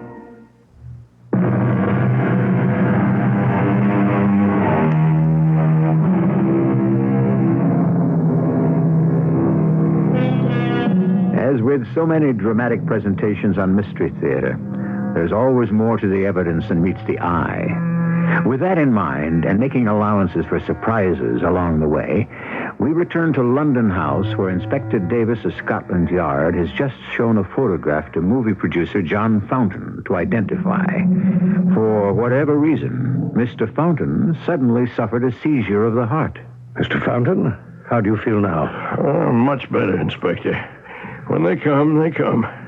Let me see that photograph again. Are you sure you feel up to it? Let me see it. Here. Study it carefully. Does it resemble anyone you've ever seen? I don't know. It's not a very clear picture. Oh, she's terribly disfigured, poor thing. Yes. She was caught in a fire. When was that? Oh, 6 months ago. Are you sure? This woman escaped from Broadmoor. That's an asylum for the insane. She made her escape several hours before the London train you were on left Dover. We hazarded that she might have hidden herself on the train, and it might have been she who robbed you. What's her name? We don't know. She had no identification. We call her Mrs. X. Why was she in Broadmoor? She'd set fire to one of the smaller movie houses in London. It was at night. She was the only one there. You're not saying that there's some connection with me because I used to be in the motion picture business, are you? Well, I'm not saying it's unconnected. Was there some particular movie being shown? Where was the fire? Well, she managed to get into the projection room. Tried to set fire to the film, but it wouldn't ignite. And then she went down into the lobby and lit a match to the drapes. They'd not been fireproofed. They were showing a revival of old movies that week. What movies? Yours, Mr. Fountain. What? A festival of the best of the Fountainhead pictures.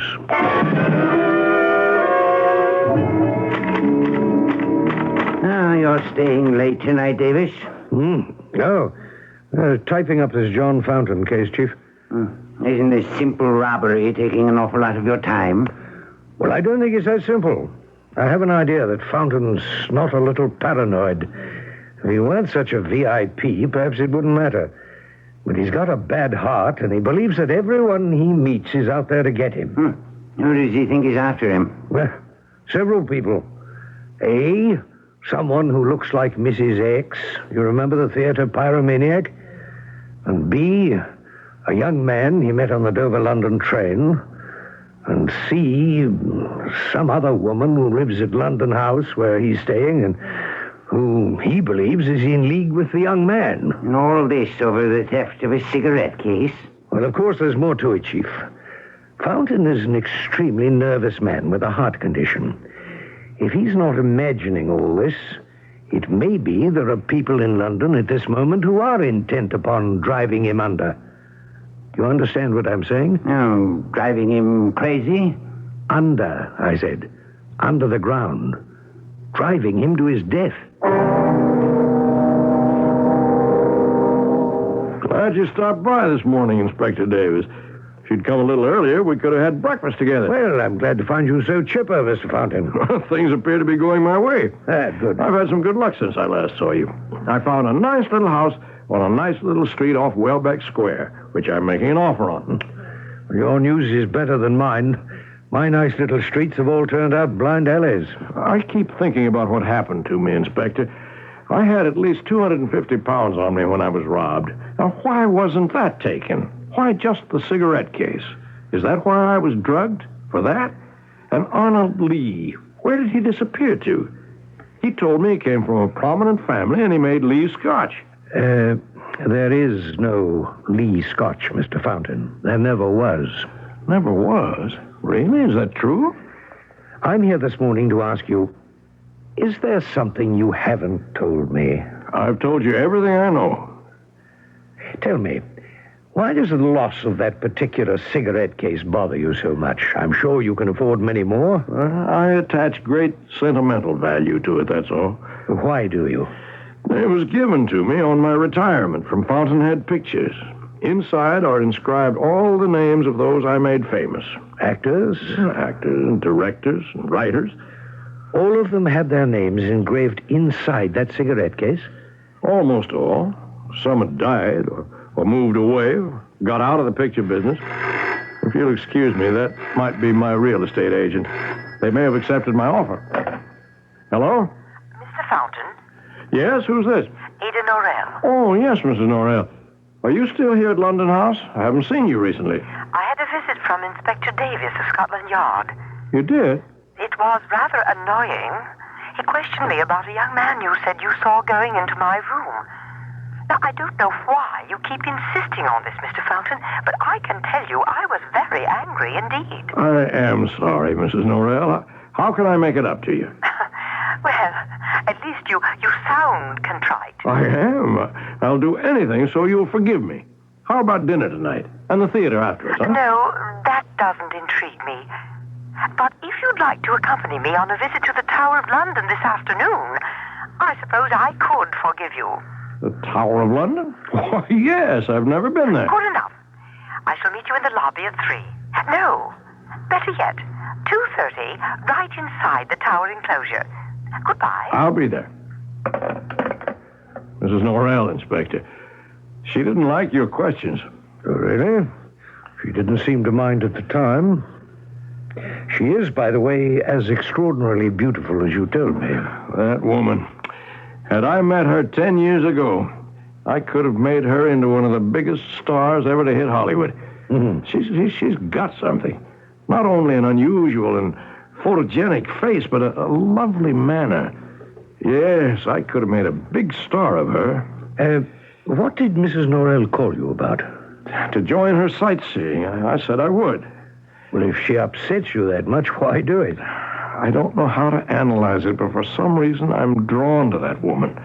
A certain charisma, maybe. It's what we always look for in a movie actor. It has nothing to do with acting talent. Don't ask me why.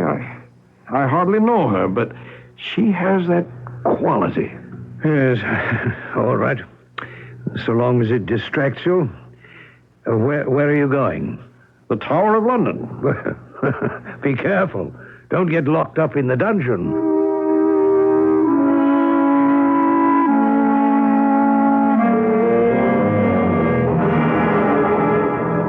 I said I was sorry, Mrs. Norrell. I'm generally very punctual. Yes, I imagined you would be.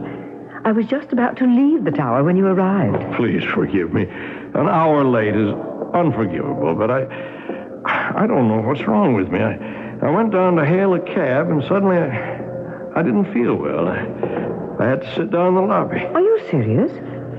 Perhaps you shouldn't have come out at all. Oh, no. I'm perfectly all right now. I just hope I haven't spoiled the afternoon for you. We don't have much time left before they close, and I did want you to see as much as possible. Look at all these towers. Yes, actually 18 of them, all with different names, including the Bloody Tower. They say it was originally built by the Romans to honor Julius Caesar. It's that old. I like that. A country that respects its age and its old customs. Well, some of those old customs aren't that respectable. A lot of hanging and spilling blood right where you're walking. Really? Now, follow me down this spiral staircase to the dungeon. The first room we come to is where the rack was.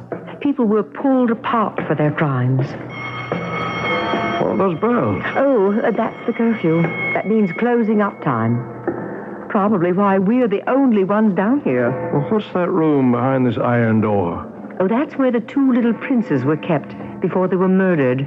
Well, let's pull the door open and have a look. It's heavy. Oh. I'll squeeze through here and have a look. Oh, there's so much more to see. It's a pity I'll tell you what, Mr. Fountain. Suppose I go and find one of the yeomen and ask his permission for us to stay on a while after closing. And don't go away now. Hey, the cell door's shut. Mrs. Norrell? Mrs. Norrell! Mrs. Norrell, is that you? Can you open the door and let me out? Oh, no. Oh, not you. Go away from me. Get away. Get away from here. Help me. Help me.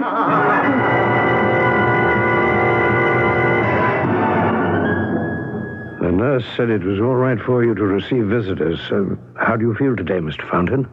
How long have I been in the hospital? 2 days. I don't know what to make of all this.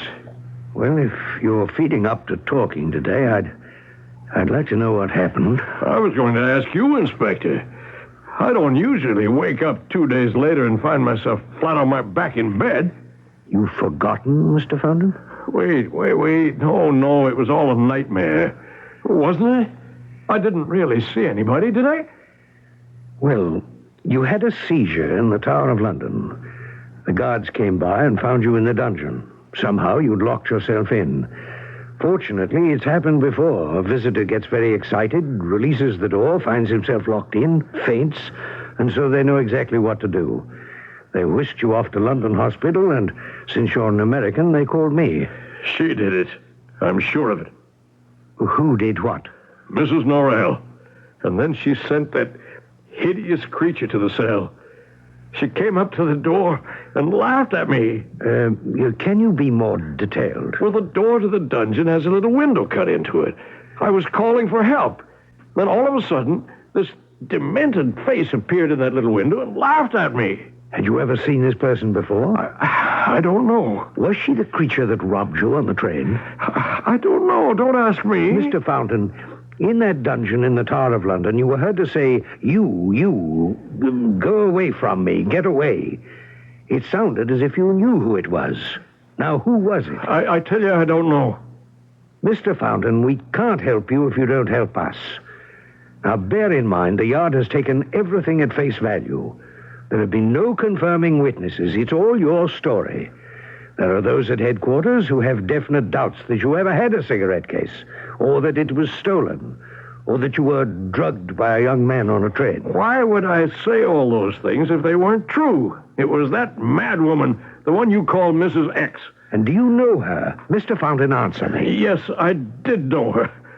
But so help me God, I had nothing to do with it. I tried to help. Why, after all these years, does she come back into my life to make me remember? I don't think my heart can stand much more of this. I mean it. I won't be responsible if I ever see her again.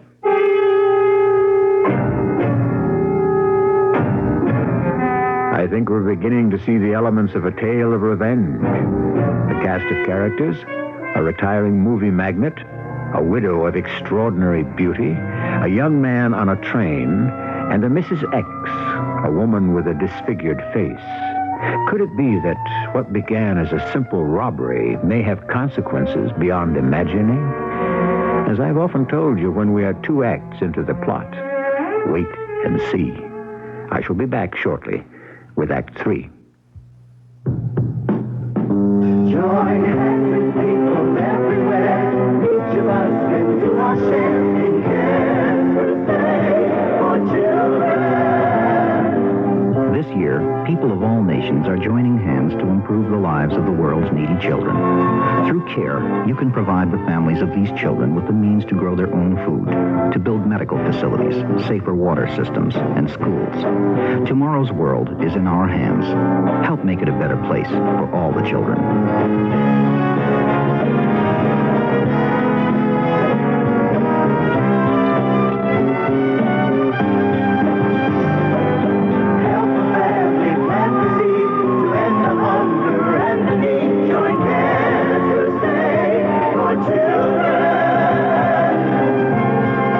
Check or money order to CARE, Crusade for Children Overseas, Box 576, New York 10016. Yes, sir. May I help you? Yeah, I was driving around here in the country and I lost... What is this place? This is Weil Olds in Libertyville. Olds, like cars? Yes. Oh. What do you do with them? We sell them. Here in the country? That's right. How come you don't have any salesmen? I'm a salesman, sir. You're... That's right. No, you're not. Yes, sir, really. Where's your dark glasses and your big checkered coat and your white shoes? We don't wear anything like that. You sell many cars out here? Oh, quite a few. Folks come from miles around to Weil Olds. How come? Well, it's a nice leisurely drive into the country, and they like the relaxed and friendly way we do business. Can you fix me up with a good deal on a new car? Here at Weil Olds, a good deal means more than low price. It means good selection and service and a lot more. How come you're not grabbing my sleeve? What? You're not a salesman, are you? Sir, really? Come on. What is this place, really? It's Weil Olds. You sell eggs I'm out a salesman. here? No. Weil Olds in Libertyville, it's a beautiful place in the country. Weil Olds in Libertyville, it's a beautiful place in the country. This is WBBM Chicago.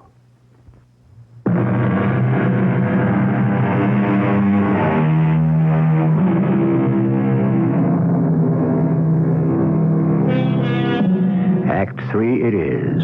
That act in which the evidence is assessed, problems solved, and the villains get their comeuppance. But what if your story has no villains, no heroes? Yet the mystery of what has been going on is as puzzling as ever, which is precisely the situation that faces Scotland Yard. We're closing the case, Davis. We've spent far too many hours chasing a will-o'-the-wisp. Yes, and he's not a well man, Chief McGowan. That may be, but it's not our concern. I've got something for you more immediate. A certain Ralph Glass arrives at Heathrow on the noon flight. I'd like you to interview him, find out why he's in England. What are the leads, sir? Do you remember the Mrs. X case, the woman who escaped from Broadmoor? Certainly. I was hoping she was connected with a fountain robbery. The incredible part of that case is the woman's completely dropped out of sight. Unbelievable. Here she is, presumably with no money, escaped from incarceration. How's she existing? What has she got to do with Glass? Well, it's a tenuous lead, but we've got to go with it. When we examined her room at Broadmoor, we found some doodling in a corner on the windowsill. You know how people will scratch away with a pencil while they're thinking? Well, she hadn't been permitted a pencil. Naturally, anything sharp was kept from her. Just the same, there on the sill were scratches. 2 words. Ralph Glass. Why did she write that name? That's your assignment, Davis. You checked the incoming airlines, huh? That name came out of the computer. 12 o'clock. Hop to it. Heathrow. Who is it? Mrs. Morel. What do you want? To see you. How are you? All right. Come on in. Thank you. We can talk in the sitting room part of the suite. I was just writing a letter. I'll sit here by the window, John. I'm going to call you John. And if you care to, you may call me Ada. What do you want to see me about? You're angry at me, aren't you? Somehow you're thinking it was my fault, you getting locked up in the Tower of London. Ada, you have me at a disadvantage. I've told you before, you're a very attractive woman. And if I'd met you years ago, you might have become a movie star at my studio. Not everyone wants to be a movie star, John. But I shall take it as a compliment. Now, I'm going to tell you something. When I came back to the dungeon that day to find out you'd fainted and been taken away to the hospital, I was beside myself. Nobody would tell me which hospital. And finally, after calling every hospital in the phone book, when I located you and was told John Fountain had suffered from a heart attack, well, you don't know how I blamed myself. Well, I don't know what to say. I guess I'm very surprised. So we've made up, have we? Well, sure we have. Are you dining in the hotel alone tonight? I don't know that I feel up to going out or even into the dining room. Suppose I order a light dinner for the both of us and have it brought up to my room. After all, you won't have to walk far. I'm just down the hall. Okay, Ada. That's very nice of you. And forgive me for, well, I don't know what. You're forgiven. I'll see you at 7, then.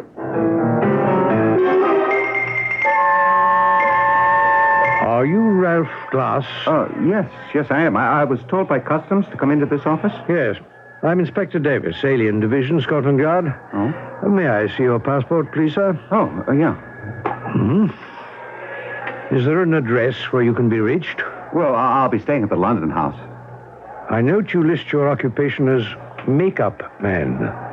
You're not planning to conduct any business of that nature while you're here, are you? Oh, not at all. I do makeup for the movies. I haven't come here to work. Are those your bags the porter's just brought in? Oh, yes, they are. Just put them down there, will you please, porter? Thank you. You may go. Mr. Glass, would you mind opening your luggage? Well, not at all. Do you think I'm smuggling in something? The smaller suitcase first, please. What are these, Mr. Glass? Those are facial masks. What are they made of? Oh, very thin, painted latex. An invention of mine. I see. What do you do with them? Well, when an actor has to play an older person or a disfigured person, we use these masks instead of makeup. You see, it's very pliable. Your own skin can breathe through them, and they're as lifelike as a human hand can make them. Indeed. I hold this one up.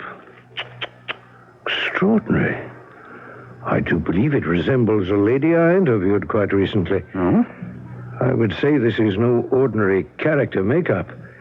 These masks are works of art. I've been waiting an hour. Did your plane get in late, Ralph? I had a run-in with the British Customs, and then an interview with Scotland Yard. What did they want? I don't know what he was after. I had to open my suitcases. Probably drugs. You? Smuggling drugs? It's a spot check. Every so many passengers, tag, you're it. Now, what is it you want from me? Now, that's a nice way for a brother to talk. Well, I didn't fly 3,000 miles for chit-chat and compliments, Lorna. Is he here? Yes. Right down the hall, in fact. Are you sure you want to go through with this? I haven't waited 10 years for nothing. What did you bring? A couple of extras. And the new one of Lorna Dale. I'll show you. Get the suitcase onto the bed. Here's the spare mask of Ada Norrell. Good. The one I'm wearing is getting a little cracked around the mouth lines. I brought along a duplicate of Arnold Lee, in case you needed that mask. Yes. There'll be one final performance from Arnold. And here's what I've spent most of my time on. The mask of Lorna Dale. Let me look at it. Lorna Dale. Oh, is this what I used to look like? I almost don't remember. Dearest sister, you were very beautiful. Ah. I worked from the early stills and my memory. I could never forget the way you looked before the accident. Ralph, these masks are wonderful. But I need your personal help. I want you to stand by me. He's coming here at 7 o'clock. John Fountain? Yes. I told you he's staying just down the hall. He's coming to have dinner with Ada Norrell. What are you going to do? Throw his sins into his face and watch him suffer the way he made me suffer.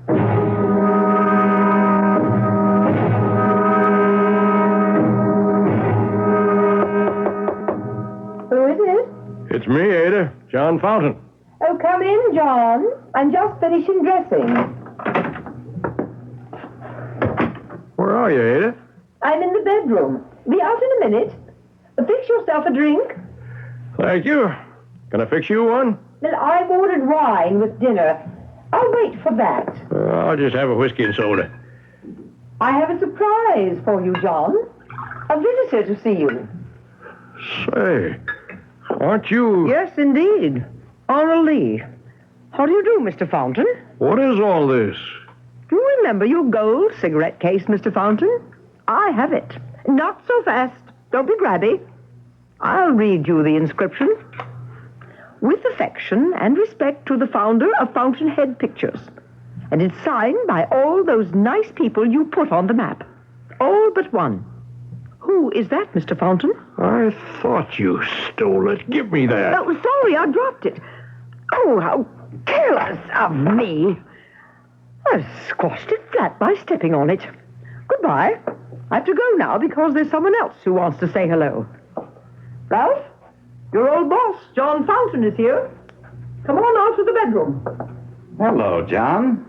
Remember me? Ralph Glass? Well, of course I do, Ralph. You were in makeup. What are you doing in London? Lorna asked me to come say hello. Said there'd be a reunion. Lorna? Yes. Lorna Dale, my sister. The most beautiful girl in the lot. Don't you remember her? Oh, sure. Sure. How is she? Don't you know? She was in the cabin up at Arrowhead with you when it caught fire and you ran out. You saved yourself, remember? It wasn't my fault. The kerosene stove just tipped over. It wasn't your fault that you got out without a scratch? And Lorna was so badly burned they could never fix her face again? Not your fault? Why are you doing this to me? I've left Hollywood. Why are you over here to tell me this? I know, John. You're trying very hard to escape, but things keep happening to you, don't they? How would you like to see Lorna Dale right now? Oh, no. No, please. Yeah, you have no choice. Lorna? Would you come in, please? Hello, John.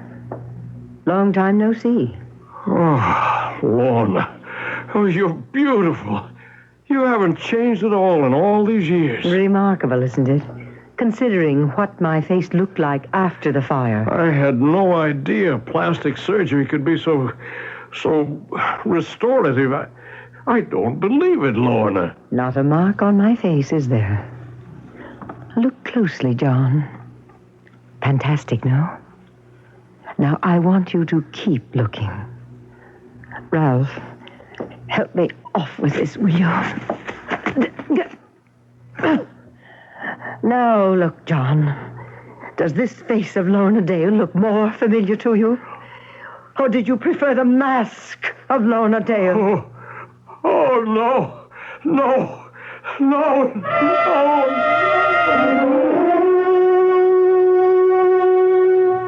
You'll never forget now. You'll never be the same. There's just one more scene to play, Ralph. Is that why you're wearing your Ada Norell mask? It's the one a certain gentleman knows me by. I telephoned him before to ask him up. Do I know it? If you don't, you will in 10 seconds.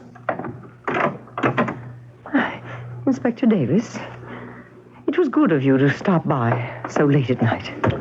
The yard doesn't keep hours, Mrs. Norrell. This is my brother, Ralph Glass. Oh, yes, we met. But I didn't know you were related.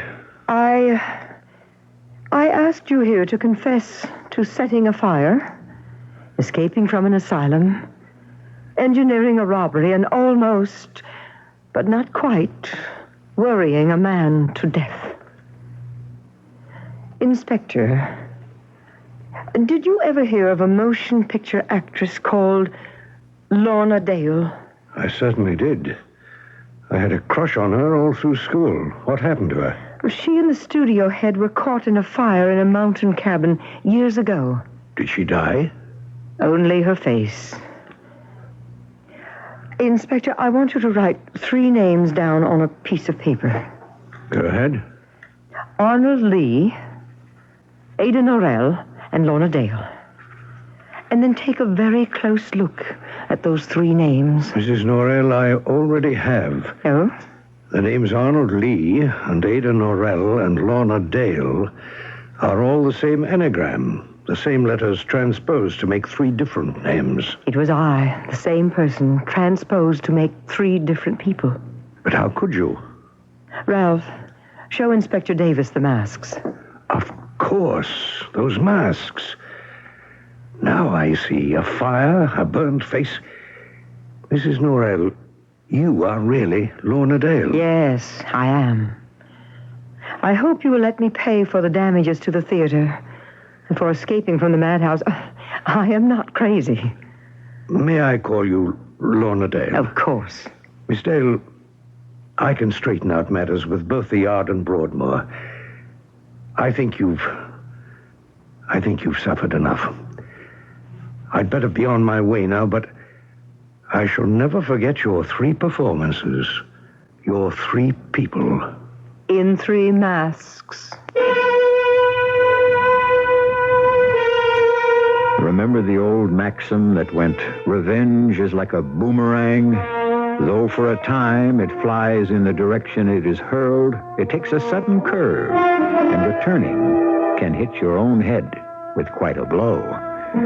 Not this time, though. I shall be back shortly. Run for your life. Run for it. That's it. Drive that car away, even if you can't see. Dying in a car wreck is better than what they'll do if they catch you, so run. Run, nighttime guy. The Nighttime Guy, a sensational new novel about a man with very special eyes. So special that some people want to take them away. The Nighttime Guy will drive you to the edge of terror. And it's at your bookstore now from William Morrow.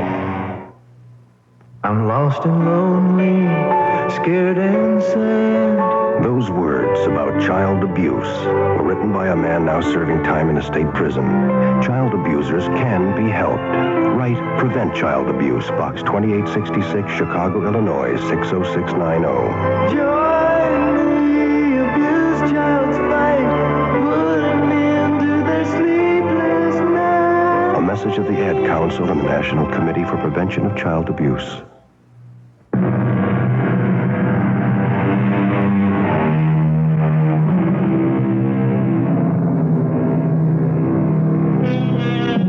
Rather than leaving you believing that revenge is sweet, or that I endorse revenge in any shape or form, let me say that the best manner of avenging ourselves is not by resembling him who has injured us. Yet, men are not gods, and often it is indeed difficult to turn the other cheek. Our cast included John Beal, Court Benson, Joan Shea, and Ray Owens. The entire production was under the direction of Himan Brown. And now, a preview of our next tale. All I'm saying is there could be a secret room. All right. And inside is a lady that's playing the piano. Well, that ain't too far off. Old J.J. Cartwright, he had a daughter. She was going to be a piano player. Uh-huh. She was going to give concerts. But in them days, you didn't have this women's lib, so ladies didn't do things in public, you know what I mean? You're off again. You should have been a writer. Anyhow, Here you go. This daughter of his, she was murdered. Yeah? By who? Well, they don't know by who. She was found murdered in her room. They figure maybe some prowler did it. I figure something else. Maybe it was a boyfriend. It don't matter now, does it? I'm only bringing the whole thing up to prove that there could have been a secret room. This is E.G. Marshall inviting you to return to our Mystery Theater for another adventure in the macabre. Until next time, pleasant dreams.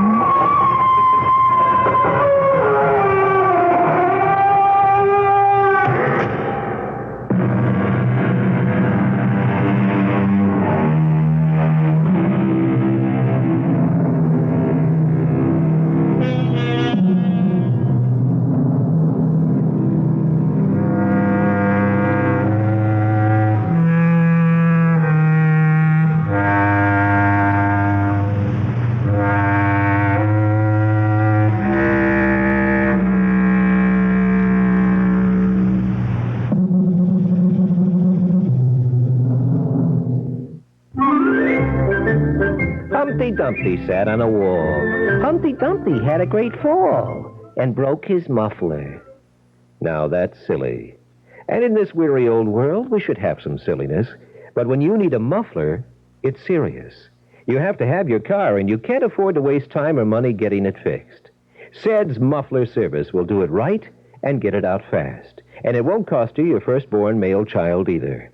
They'll also fix your brakes, if it's come to that, or put in new shocks or springs or balance your wheels But first you have to remember who they are. So repeat after me. Sed's Muffler Service. Come on, it's easy. Sed's Muffler Service. 3940 West Grand, and they're just east of Crawford. Sed's. You'll remember.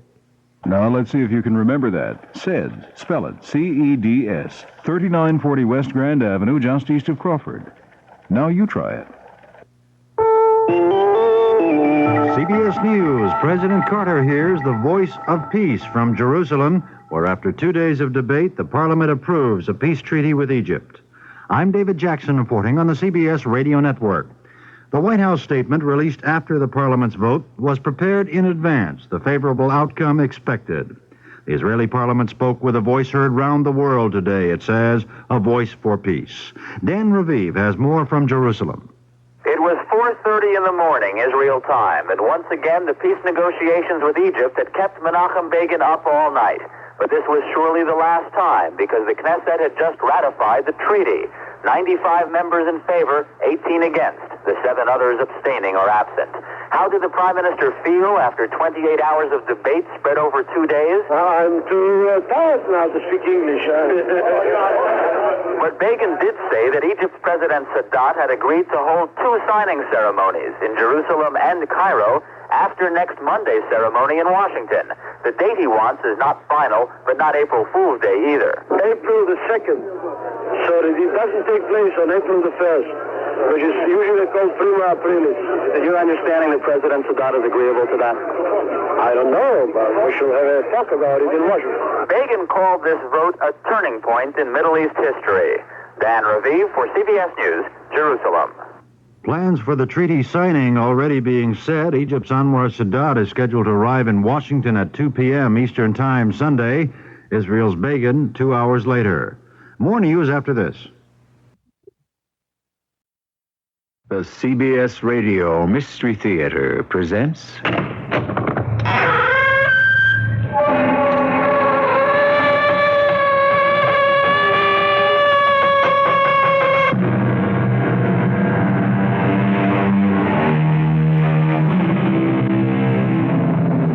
Come in. Welcome. I'm E.G. Marshall. Since time immemorial, stories have begun with the classic phrase, once upon a time. Then, to the avid and eager listener would come a history of love, hate, adventure, mystery, horror, or whatever emotion the teller wanted to convey. But history, like all words, is not necessarily what we think it means. Its basic definition is a narrative of events connected with a real or imaginary object, person, or career. Note that it does not confine it to the past. So, here is a history of the future, the kind that begins, supposing if... We recognize your presence, daughter. What is your desire? Not mine, but the Earth creature's. He demands an audience with you. Demands? He says that if he is not returned immediately, his people will send their ships against us and shoot the mothership out of the sky.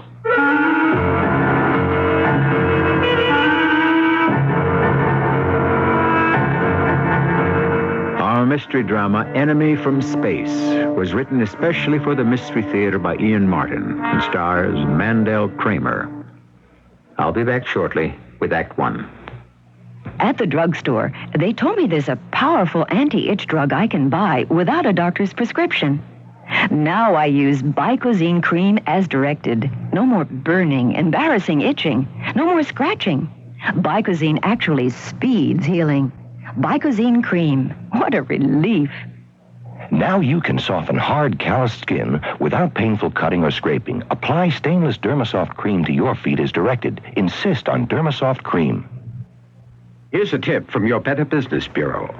When you move into a new apartment, it's a good idea to have the lock cylinders changed on all the doors. Check with the landlord to see if this has been done, and if it hasn't, it may cost you approximately $25 per door, but in the long run, it'll be well worth the money. Before you hire a locksmith, however, you better check his license and registration with the local police department. This has been a consumer tip from your Better Business Bureau. The following is a paid political announcement. There's a new spirit in Chicago, and you helped make it happen. I'm Jane Byrne, and I want to thank you for your support. But there's a big job ahead. Our neighborhoods must be rebuilt. Jobs must be provided, and the CTA must be safe and reliable. If we're to get these things done, I need your help in the general election, April 3rd. As your mayor, I promise one Chicago, a Chicago for all the people. A Democrat for the people. Sponsored by the Jane Byrne for Mayor Committee. Coca-Cola Life's got the taste and the feeling you like. Prizes for Coca-Cola Bottler's Great Grocery Giveaway include a free 10-minute shopping spree at your favorite food store, grocery cash certificates worth $50 to $500, or a month's supply of Coke. Get entry blanks and details at participating stores where you buy Coke. Entries must be received by April 11th. Coca-Cola adds life. No purchase required, void where prohibited.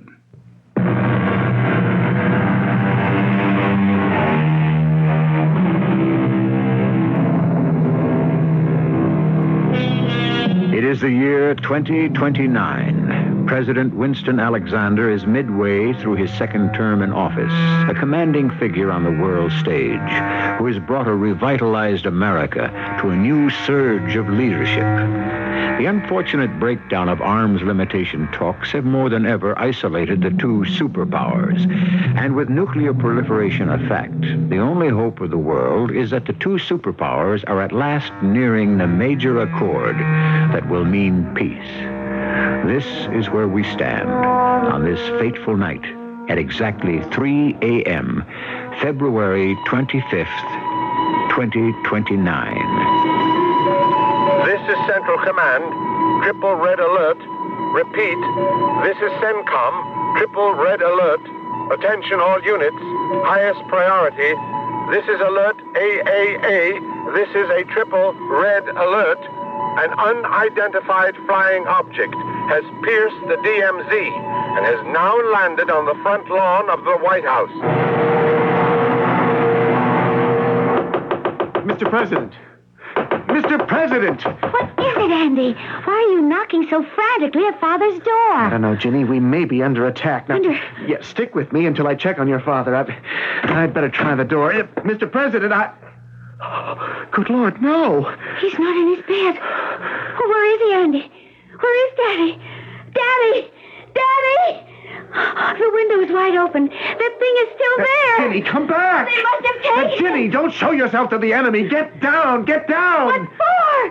They're not paying any attention to us. That is some kind of warcraft out there. They might fire on you. I don't care what they do to me.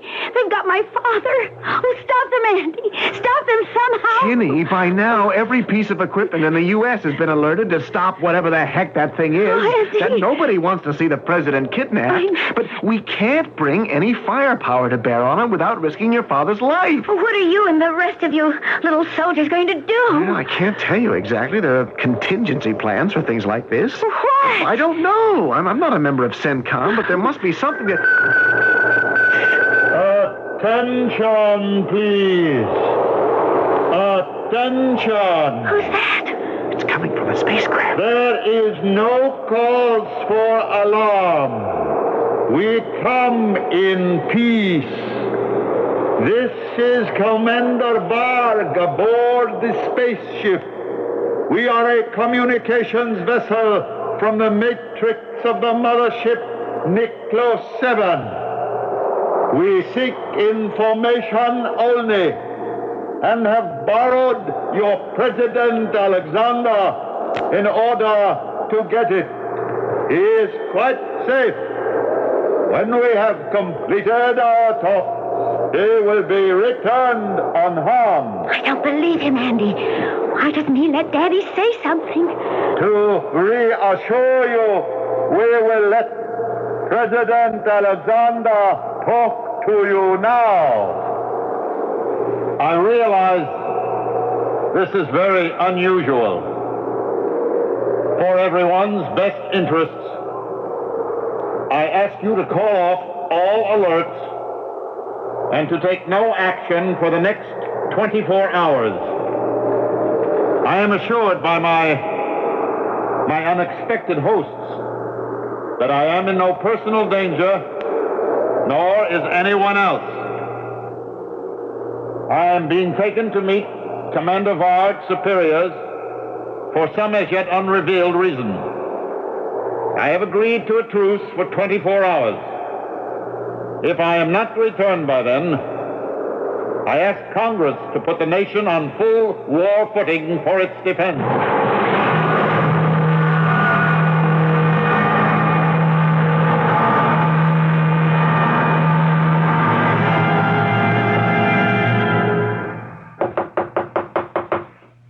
Who is it?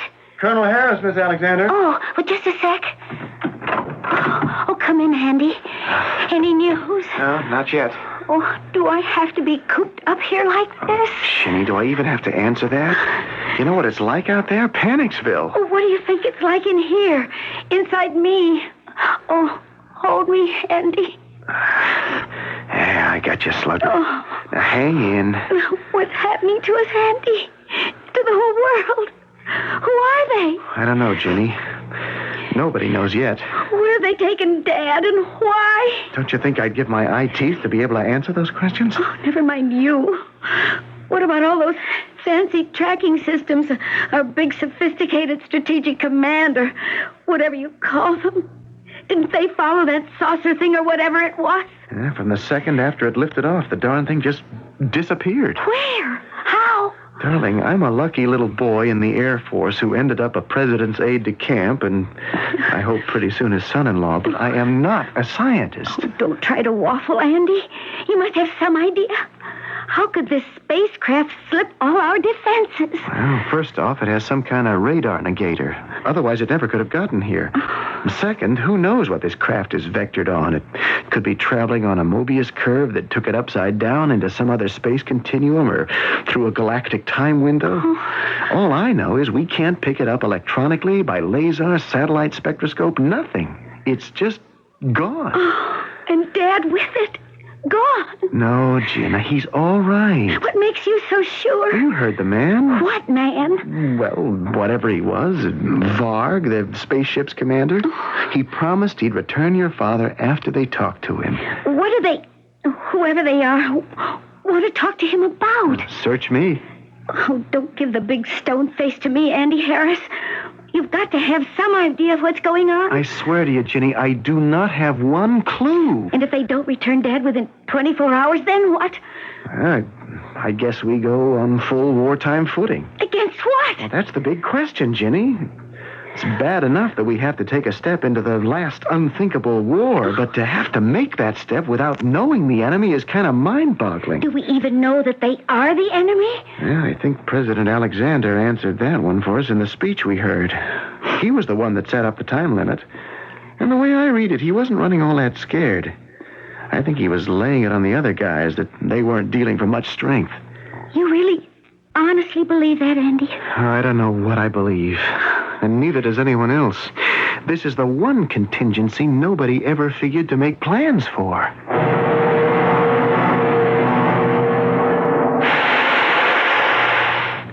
Welcome, Varg. You were successful, I hear. I am always successful. It's nice to know someone has a good opinion of you. Someday I will make you sorry for your contempt for me. It isn't contempt, Varg.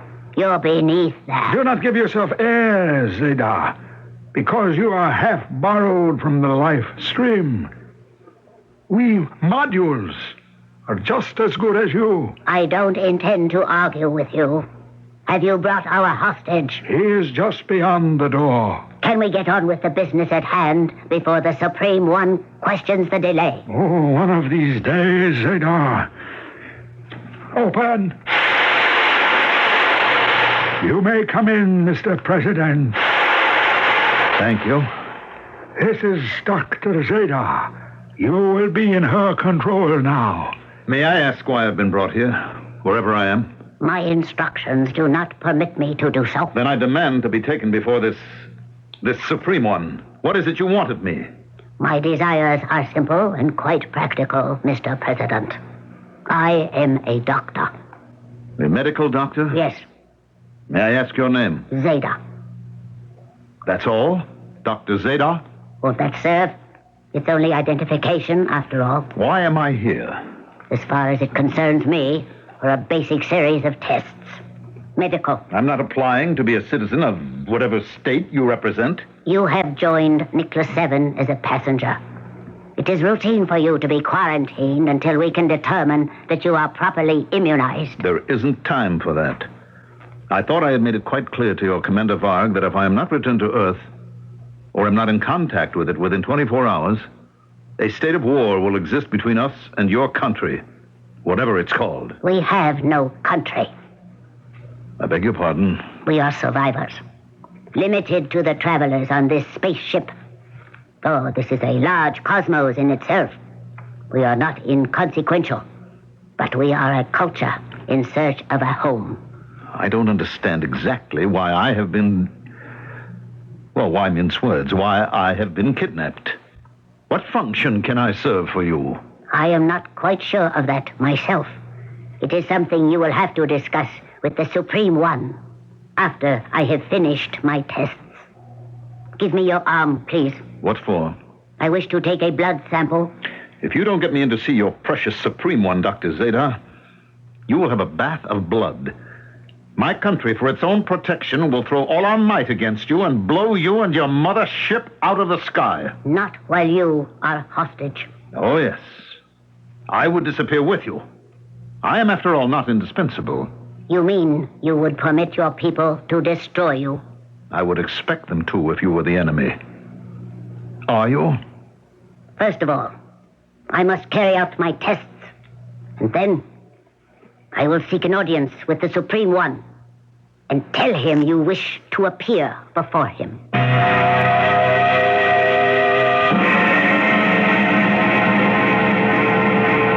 I bow in reverence before you, oh my father.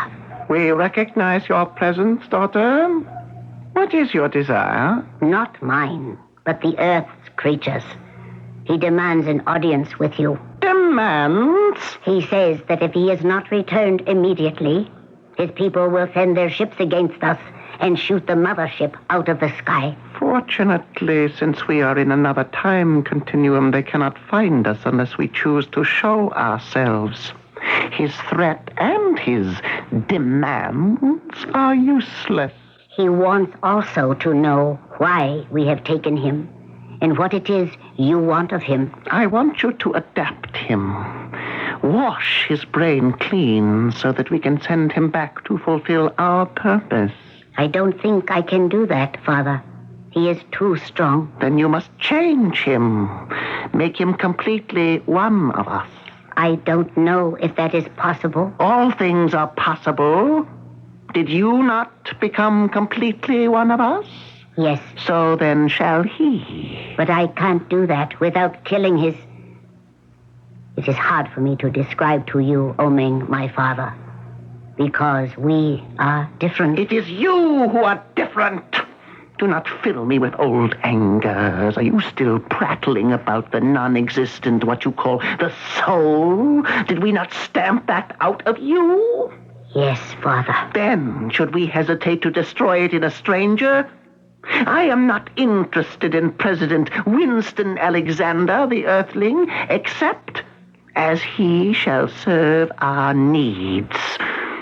However you achieve the result, I want him fully conditioned to carry out those needs and our commands.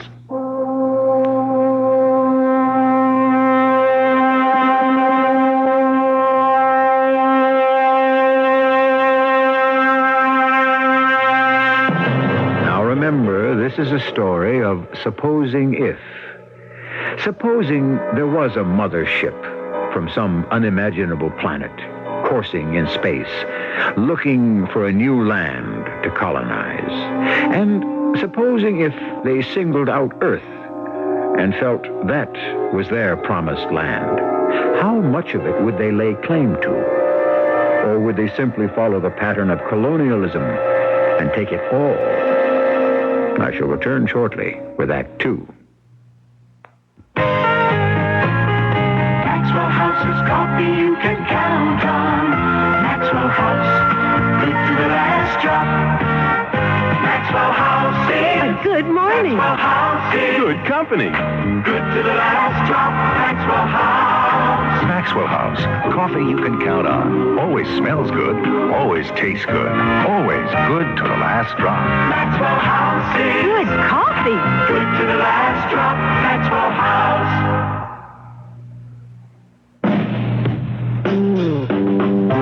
Join hands with CARE to improve the lives of the world's needy children. Tomorrow's world is in our hands.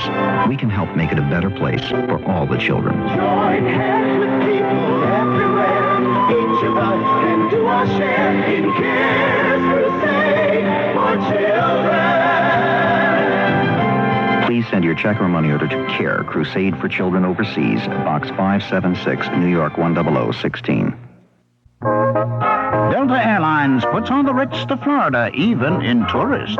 We start off with well-chilled champagne, then comes a superb filet mignon lunch or dinner, with a crisp, fresh salad, steaming baked potato, garden vegetable, and a crusty roll and butter. For dessert, it's a tempting pastry, and gourmet blend coffee to top it all off. All this is yours in tourist on all Delta mealtime non-stops to Florida. If you fly a night coach non-stop, enjoy a late snack and fine champagne. Now you have a choice of 7 non-stops a day to Miami, Fort Lauderdale, 3 to Orlando, 3 more to Tampa, St. Pete, and 2 to West Palm Beach. Call Delta or your travel agent. Ask about our round-trip Super Saver fares. And this year, don't just fly to Florida, put on the Ritz. Delta is ready when you are.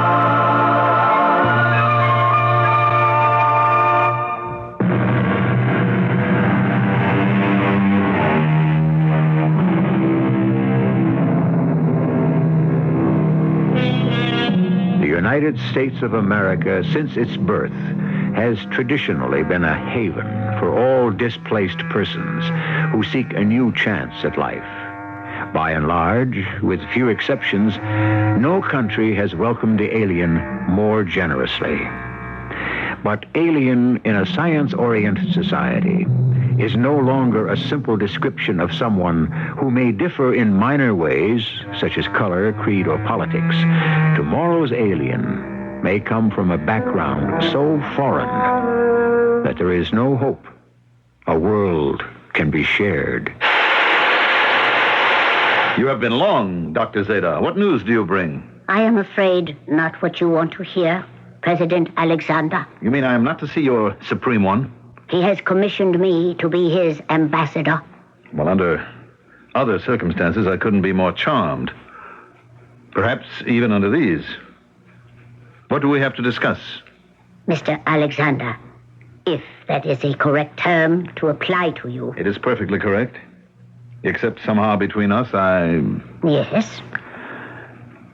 Well, I don't know what made me say that. Some strange tug underneath everything makes me want to deny any formality between us. I must tell you, Mr. Alexander, you are wasting your time.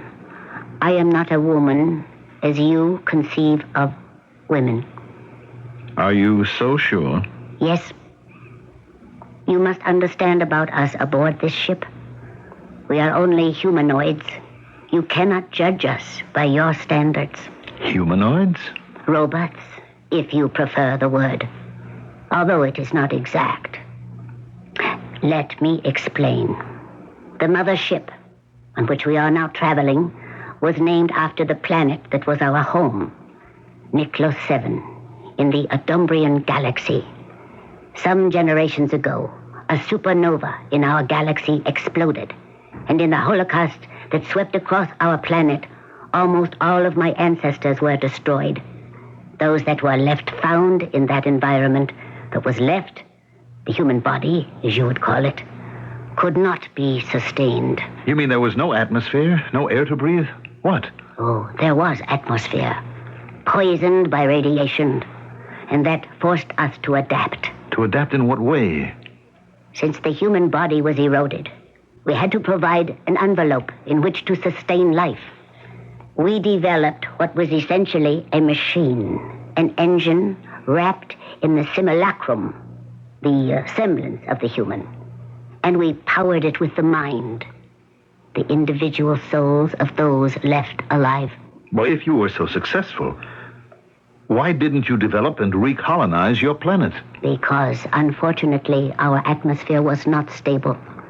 And in the time following the Holocaust, we were left with no air to breathe and no way to adapt our robots to some other form of energy. The strongest of us set out on this ship to seek a home in another planet. And you have brought me here to discuss introducing you and your shipmates into our culture? Oh, no, Mr. President. There is nothing to discuss. It is my function to prepare you so that you will make it possible for us to take over your planet. How? It would be hard for me to explain. In storage, against the necessity for constant replacement, we have robots ready to be activated. You see this machine here. Machine? Perhaps you did not recognize it as such. 2 rooms behind glass doors. In one, they are already placing your robot. My robot? He does not look much like you yet. But the electrodes they are attaching to him will be synchronized with the electrodes we attach to you. And when we are finished, he will be, in every physical sense, a simulacrum of you, a duplicate of you. And what happens to me? You become a husk to be discarded. What? An outmoded model, unable to function in the atmosphere of our new world. What new world? The one that will exist in the dust of radiation and the end of Earth. The world that all of us from Nicklo 7 are going to build with your help. I will not be party to anything like this. You have no choice. Varg, seize him. No. All right, Varg. Put him in the transformer. Afternoon, Ginny. Afternoon, Andy. I've been dying till you got here. What's new? Not a thing. No news of Dad? None. Oh, no. Well, what else is happening? What isn't? We've tried to keep it as secret as possible, but there are always leaks. What is it? Thank heavens the country doesn't know about it yet, and the press is capped, but the diplomatic wires are burning. What do they say? Well, they don't say anything, baby. They just ask. Naveep has been on the hotline off and on all day with President Brusco. What's his reaction? What's in it for them, first off? Then diplomatic regrets. They probably figure if we're going to be under attack from outside in space, it might be time for a little more cooperation. But we don't know yet that they are under attack. Baby, a pirate ship turns up on the White House lawn, and in spite of the greatest security set up in this old globe, they just take our president away like he was off for Disneyland? Hey, everybody's running scared because they don't know what's next. What is next, Andy? I wish I knew. Or, come to think of it, maybe I don't. It's too scary even to estimate. Baby, we don't know what we're up against. This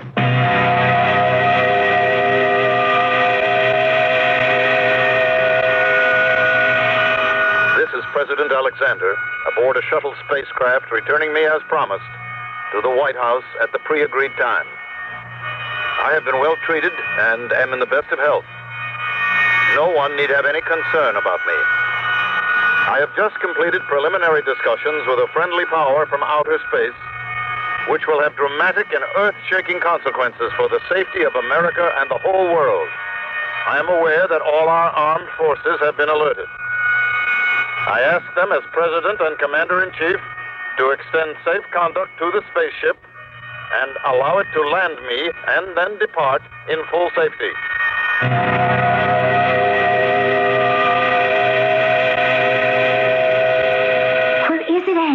I can hear it, but I can't see it. You, me, and everybody else, Jenny. I'll lay odds even radar and Transcom haven't got a fix on it. Well, it can't be just invisible. Well, it could be. Probably sets up some sort of magnetic field which locks it out of all our sensors, including just plain old eyesight. But it sounds louder and louder. You can tell it's approaching. 10 to 1, it doesn't have to. They just want to warn us they're on the way. You better keep to one side of the window, Jenny. There it is. See it, Andy? Where? Oh, by the monument. It's skimming in like a frisbee. At least that's all it was. Oh, you don't think anything's going to go wrong, do you? Sure had better not. Oh, Since that thing showed up in the first place, I got a hunch nothing's going right.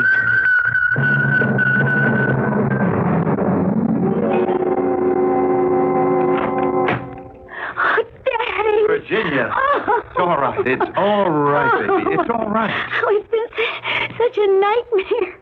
It was quite an adventure. What are you doing still up? Is there anyone who's been aware of what's going on in the last 24 hours? Sleep's been out of the question. Well, I hope the knowledge hasn't been too general. Oh, I wouldn't know. But Andy says not. He thinks they've been able to keep the lid on. I hope so. Oh, you're okay, aren't you, Daddy? As you can see. Oh, but what went on? Why did they take you? Who are they? I mean... No. One question at a time. And incidentally, let me close this door. Tell me, who are they? What happened? First of all, they are friends. Friends? I shudder to think of what might be about to happen to our world if they hadn't warned me. Warned you of what? A monstrous plot to destroy America. An unholy alliance to take over and rule the world, if there is any left of it. What do you mean? It's too complex to explain to you, Virginia. There is a secret alliance between a group of mineral-rich nations and our main enemy, which is called the Consortium. The Consortium? They are poised to unleash a massive strike against us, which would wipe us out before we had a chance to reply. Now that plot has been uncovered. We have an opportunity to treat with them, or at least with our knowledge, to instigate a preventive strike. Thanks to our friends from outer space, we have a chance to buy some time, or force enough, to hammer out a new agreement. If not, we must move first. That's the decision that I have to make. And unfortunately, it must be made alone. Oh, poor Dad. Like you always say, if you only could have shared it with Boots. Boots? Mom, what you used to call her. Oh, yes, good. But what does that have to do with anything?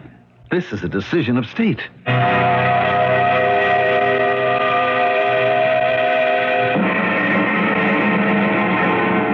Who is it? 6 audience? Commander Varg, oh Supreme One. You are to be commended, Varg, for your loyalty and bravery to our state. Oh, thank you, Supreme One. I have a little time left. My light is growing dim. You shall be my successor, and I will have you bound in union to my daughter.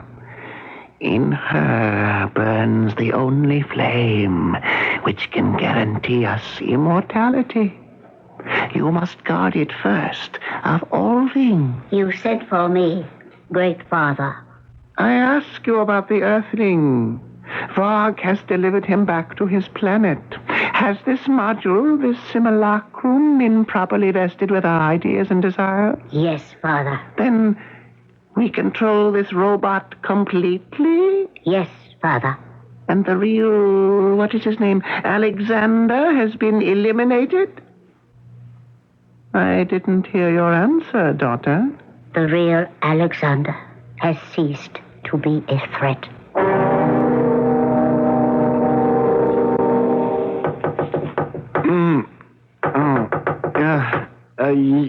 Who is it? Andy, it's me, Jim. Hold it.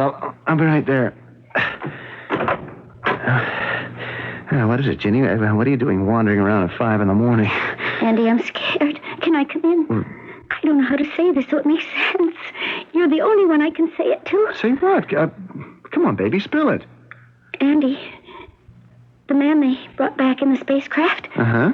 That's not my dad. It's not President Winston Alexander. There's just no way that is my father. As President of the United States, Winston Alexander holds the fate of the world in less than one hand. In cold fact, in the finger that may press the button to unleash atomic warfare to end the worlds. But has Winston Alexander been replaced by a robot, activated by a power in space, who has everything to gain from the end of Earth and nothing to lose? I shall return shortly with Act 3. When you're traveling across the country, there's a sign you're gonna see. Looks like a big yellow sun. It's the sign of quality. Quality is the most comfortable place under the sun. That's our sign, let it shine. Say where quality, comfort shines. Quality is the most comfortable place under the sun. Thinking about a vacation? Well, a lot of other people are too. So don't take any chances on that trip you've got your heart set on. Go to your nearest Quality Inn, pick up a free travel and vacation directory, and start planning right now. Then go see your travel agent or call us toll-free and enjoy a terrific vacation under the sun. Quality is the most comfortable place under the sun. Quality is quality. It's Northwest Federal Savings Time. We've got more time for you. Northwest Federal has more for you. More hours, more convenience, and right now, more gift for savers. Choose from a terrific selection of quality Samsonite luggage at special low prices. Or pick a genuine leather Buxton accessory free or at greatly reduced prices. Just deposit $100 or more at any Northwest Federal location. You can choose Samsonite hardside or softside luggage. Cordoba softside flexes for easy packing. Montebello 2 hardside keeps its tough molded shape. Or take a beautifully crafted Buxton leather accessory. But hurry, the offer ends June 9th, 1979. One gift per family. Stop by any Northwest Federal Savings Center and see the selection. It's just one more example of how Northwest Federal does more for you. It's Northwest Federal Savings Time. We've got more time for you. WBBM Chicago.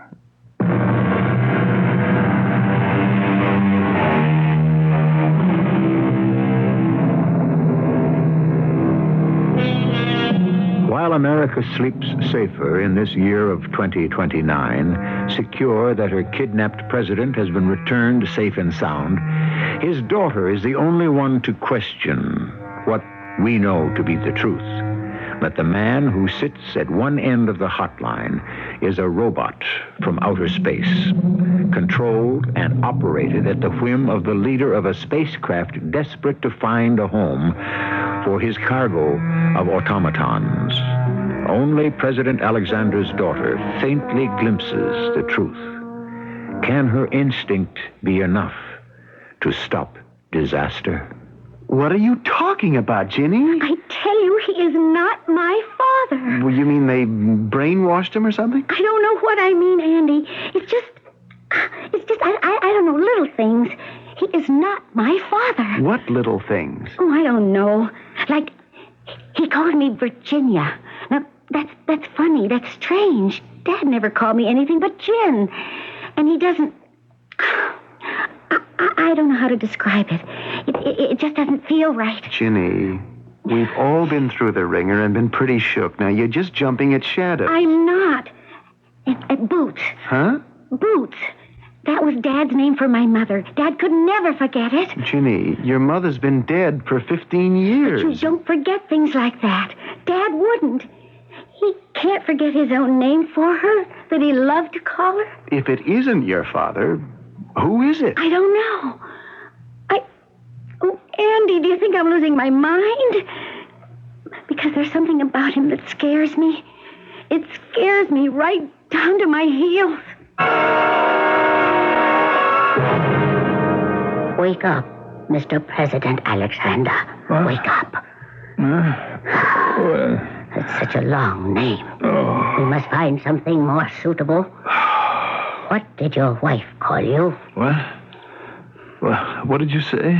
Did your wife have a name for you? My wife? Ruth? Boots? She called me Wink. Wink? Yes, short for Winston. It was a silly name, but I liked it. Wink. I like it too. Wink. Well, where am I? Where I brought you. To my bed. To your bed? I can't stay here. You must. Where else can I hide you? Hide me? Why must I be hidden? Because I should have destroyed you once I made your other self. What other self? The one we sent back to Earth. The one we programmed to destroy all the people on Earth. So we Nicklausians may have a home again. To destroy all the people on Earth? How? Why? You ask me. You were the ones who made the seed of your own destruction. What the bombs do not obliterate, the radiation will disintegrate. When there are no living left, we robots can make it home. Nuclear war? That's unthinkable. Look, I know President Bruskov. He's a man of sanity. He could not start such a war. It is not he who will start it. Who then? Yourself. What? Me? In the image I have created of you and sent back to take your place. Wait a minute. Now I'm beginning to remember that machine, that scanner, and a robot that you were molding so that it would look like me. But But you didn't. You couldn't have. I already have. He is sleeping at this moment in your bed on Earth. When he rises tomorrow, he will still believe what he has been programmed to believe. That his friend, President Bruskov, and a number of leaders from the Third World have betrayed him and are prepared to start an atomic war against America. Convinced he has no other option, he will initiate the war instead. In the resulting Holocaust, what survivors are left, we will exterminate, so that your Earth will be fit for us to occupy. Well, then what purpose am I being saved for? When we met, you felt the same urge I did. A long-forgotten urge for me. I am not like most Niclosians. My mother was alive, the last of the humans on our planet. You are the first living man I have ever known. What? I want you. You want me? You want me for what? As a luck charm? As a house pet? Look, I have got to stop what you say is going to happen. There is no way. There has to be. Zadar, listen to me. Now, you say that your mother was human, and you are her child. So you must have some feelings. If you have any love for me. Love? Well, what made you keep me alive?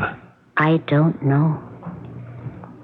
I wanted to know, to feel, to understand why I felt these things in me I never. Wink. Is what I feel for you love? I doubt that. Love doesn't ask or demand. Love gives. You want me to give you something? Yes. Give me my freedom to go back and to save my world. Bog, what are you doing here? I have been listening to you plan treason against Domeng and our ship. But I ran a screen so no one could listen. As commander of the ship, I have my own communications. No one can shut them down. What is it you want? Him. Why? To eliminate him, as you should have done. Leave him alone. Give me the Earthman to destroy, and give yourself to me, and I will keep your treachery my secret. No. I am in no mood to argue. I will destroy him now. Don't. I warn you. How can you stop me? Like this. How can you? No one is to be harmed but me. You fool. I am a doctor. If I can create the simulacrum of life, do you think I would not have the power to destroy it? But we are deathless. Only the human spirit is that. A robot dies forever with the body. But you can give another body to it. Never. It's time that all of us went down to destruction. Good Lord, he's just disintegrating. It's not a body at all. It's just a mass of wires and circuits and transistors. Is that what's sitting in place of me at this very minute?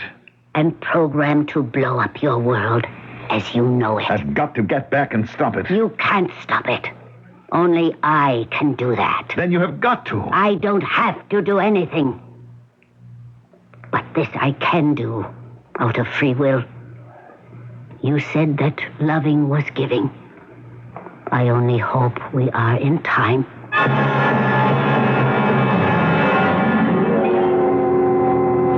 We've got to get back to the White House, Andy. I know. I have the duty in an hour. Tonight, I have the black box. The phone? Yeah, the trigger. Oh. Once the code words are spoken into it, that's the end of it all. Oh, no. No, Andy. He's not planning to use it. I don't know, honey. This has been a day to remember. Or forget. Ever since he came back from wherever the Spacenicks took him, he's been obsessed by this plot, he says. They proved to him that the other side is set to push the button. I want to tell you, the cabinet meeting was a shambles. He is not my father. Well, whatever he is not the president. Yeah, that's why I had to get you away from there to talk to you for a moment. Crazy as it is, somewhere along in this afternoon, watching him, I knew you were right. The guy in the White House is not our president.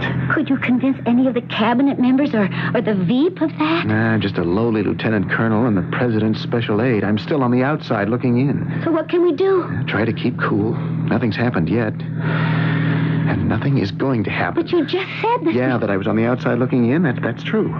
Except for one thing. Tonight, I have the special duty.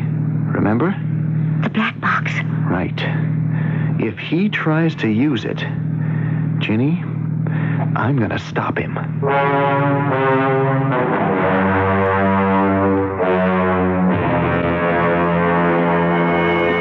we going to announce this arrival? There is no need. I have the radar negator on. We can penetrate your DMZ and have landed before they can activate a screen. Still, to avoid the risk of upsetting an already uneasy situation. Wink. How much more would it upset if you were to announce yourself as President Alexander returning when your whole world believes you are already there? Yes, I suppose you're right. But what do we do when we land? There will be ground forces. Helpless against the force field I maintain, and the one I shall throw around you. And then what happens? We find your simulacrum, and I destroy him as I did Vogue. And then? Then, all is as it was before we invaded your world. I will return to the mothership, and Earth will be safe. But you could stay, Zeta. You could stay and... Nothing. There is nothing for us. And I must return to take command of the Nicholas 7 and drive it forever out of your orbit. But where will you go? Where we should have gone long ago, when we ceased to be anything but automatons. To course into the empty void of space till fuel or air runs out. And we will be no more. In the end, the ship will break up. We will all disintegrate like Vogue and disappear into atomic dust. I won't let that happen to you. There is no way you can stop it, and no time to discuss it further. We are about to land.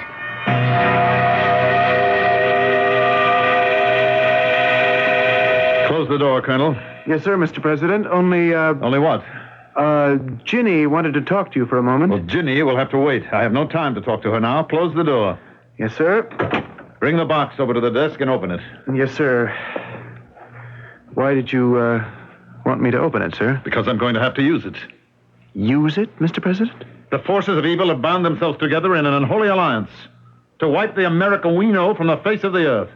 We have no choice but to take preemptive action. Open the box and give me the phone. No, sir. What? If you disobey my orders, I'll have you shot. Yes, sir, but not much chance of that, since I'm the only one that's armed at the moment. You think for one moment that outmoded weapon that you're pointing at me could... What's that? Well, I'll open the window and... It's the spaceship. What's it doing here? Let me see. The door is opening. Zeta! What are you doing here? Eliminating you. So, that is the end of it. And us, Wink. No. Don't go. I must. But I gave you something, Wink. I gave you back your world.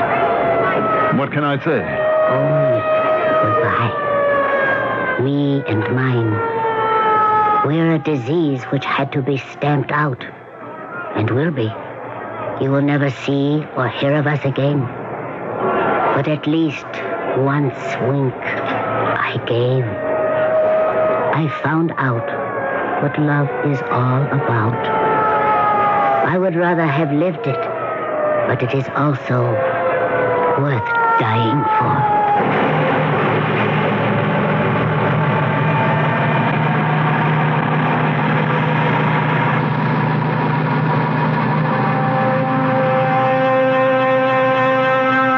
The full story, when it was told at last, with the evidence of the disintegrating robot that had been the simulacrum of our president, had sober and far-reaching effects.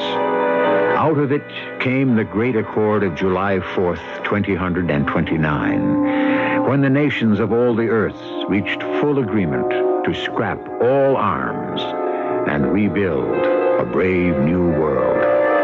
At least that would have been the outcome of the story. But remember, we began with supposing if. I'll be back shortly. This is Safety Vision, a quick and easy method for observing potential hazards in your home. Let's start by activating your safety scan. Methodically focus on your hair dryer. Is the dryer mistakenly plugged in while not in use? Is it in a position where it could possibly fall into water and be a shock hazard? And is the dryer grill free of lint and hair? This time, focus on your electric food preparing appliances. Are they out of the reach of young children? And check that the appliance cord does not hang over a table edge or counter. Next, your safety scan should include checking all electrical appliances for an indication that the product design has been evaluated by safety engineers and complies with a nationally recognized safety standard. To do this, check for the UL label on the appliance. A public service message on behalf of Underwriters Laboratories and this station. You want a truck or van? John Morelli Ford Honda has something important to say to you. They're having a truck and van sale. But it's not any old sale. It's a sale that'll knock your tailgate off. John Morelli Ford Honda is knocking 25% off list price on every truck and van on John Morelli's lot. And that is a lot, because John Morelli has the largest truck inventory in Chicagoland. And that means selection. 25% off means you save a truckload. Think of it, 25% off. 25% off any regular or four-wheel drive pickup, van, trick van, Ranchero, and Bronco four-wheeler. Add it up in your head. 25% off list price.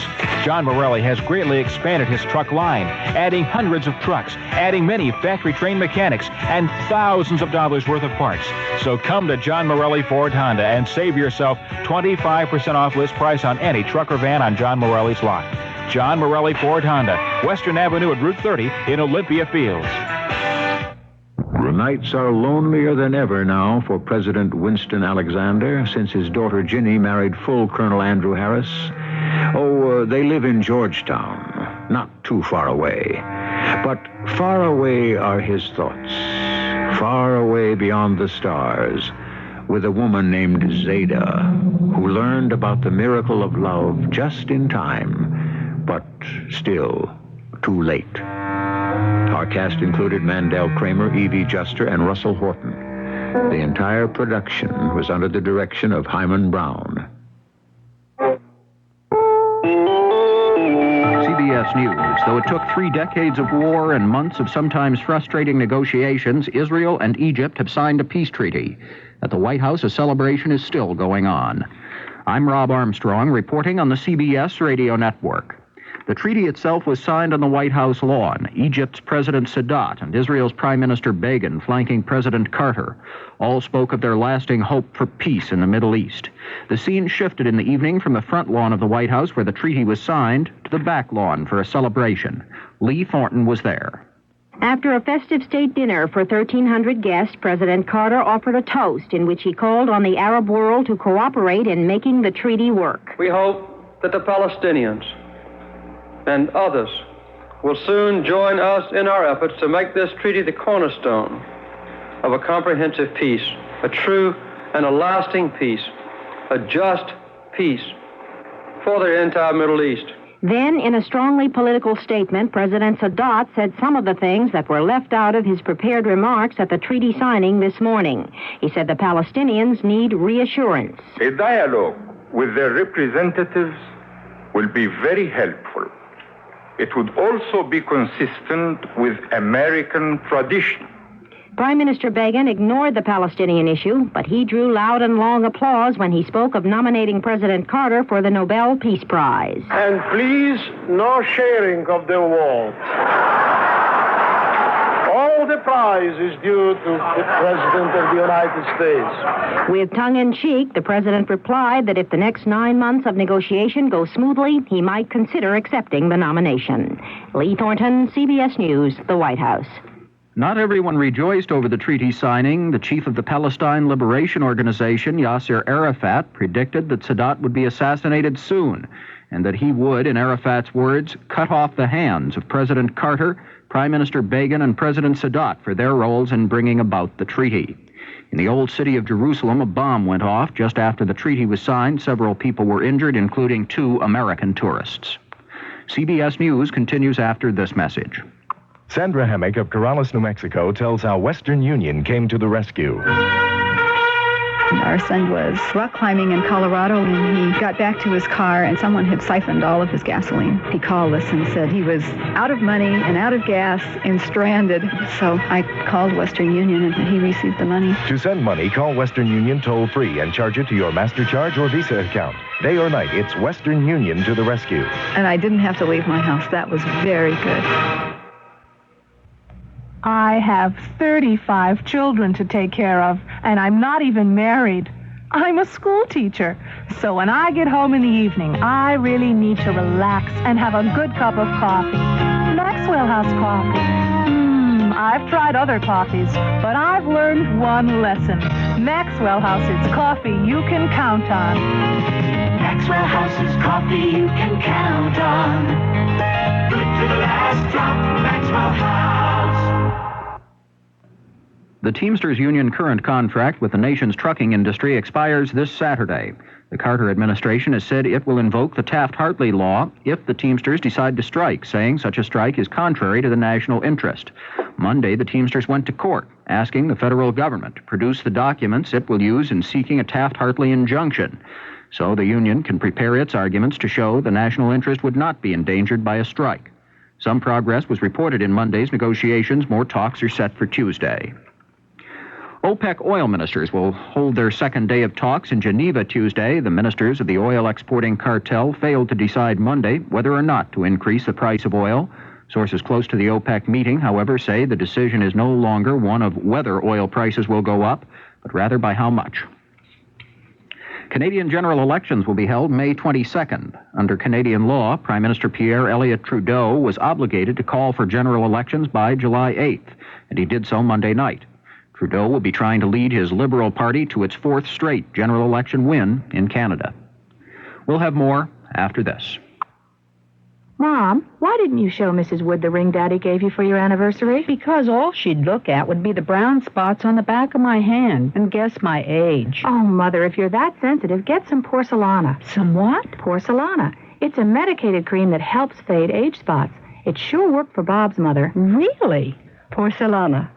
Works on age spots, brown spots, and freckled spots.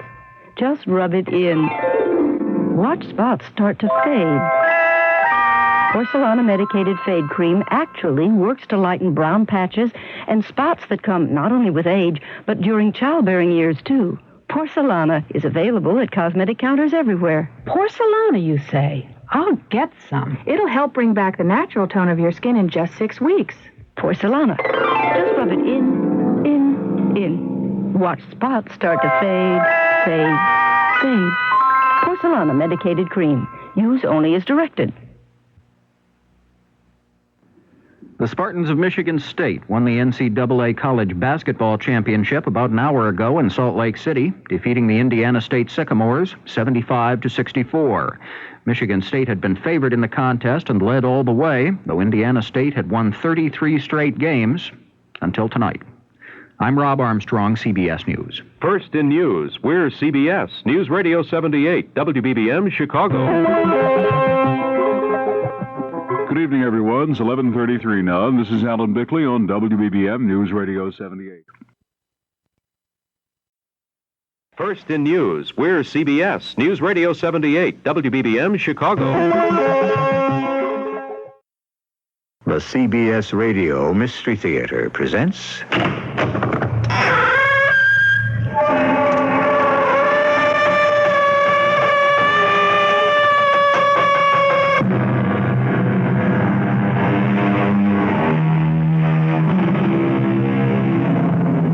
Come in.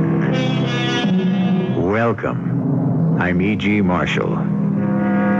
Slander, whose edge is sharper than the sword, and whose tongue outvenoms all the worms of the Nile. From which we can see that Mr. Shakespeare did not look kindly upon slander. And yet, what would we ever do without it? With what would we fill our newspapers, our news broadcasts? What a world. Somebody's always eager, willing, and able to give us the dirt about somebody else. And we can't wait to hear it. How much money do you think she made, Captain? I don't know. How much money would a cleaning woman take home? This one took home just over $100 a week. On that kind of salary, how much money do you think she gave to charity? I don't know. Not an awful lot. How about $10,000 a year? What? And sometimes even more.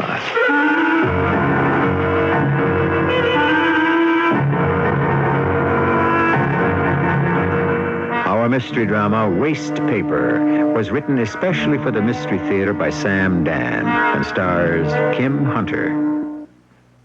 I'll be back shortly with Act One. Maxwell House is coffee you can count on. Maxwell House, good to the last drop. Maxwell House is... Good morning. Maxwell House is... Good company. Good to the last drop. Maxwell House. Maxwell House, coffee you can count on. Always smells good, always tastes good, always good to the last drop. Maxwell House is... Good coffee. Good to the last drop. Maxwell House. Join hands with CARE to improve the lives of the world's needy children. Tomorrow's world is in our hands. We can help make it a better place for all the children. Join hands with people everywhere.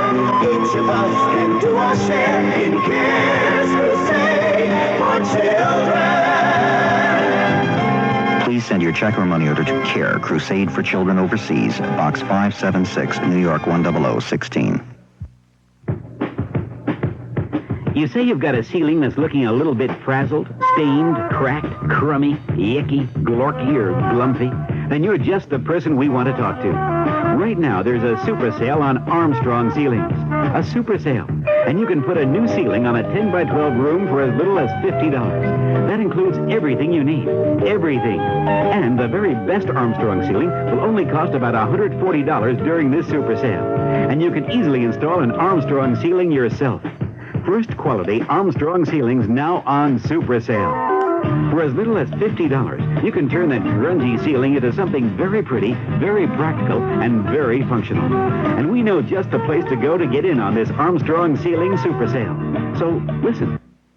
Sale ends Saturday at all P.G. Berlin's Discount Home Improvement Centers and Plywood, Minnesota at 3250 North Kedzie Avenue in Chicago. Also visit Edward Hines Lumber Stores, including Lombard and Montgomery, Illinois.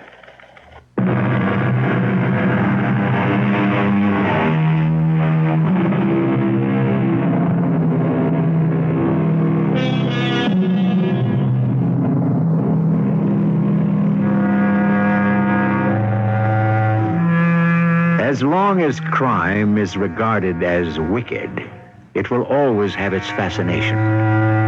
When it is looked upon as vulgar, it will cease to be popular. It was Oscar Wilde, I think, who said something like that. And so, the major preoccupation of our society seems to be crime.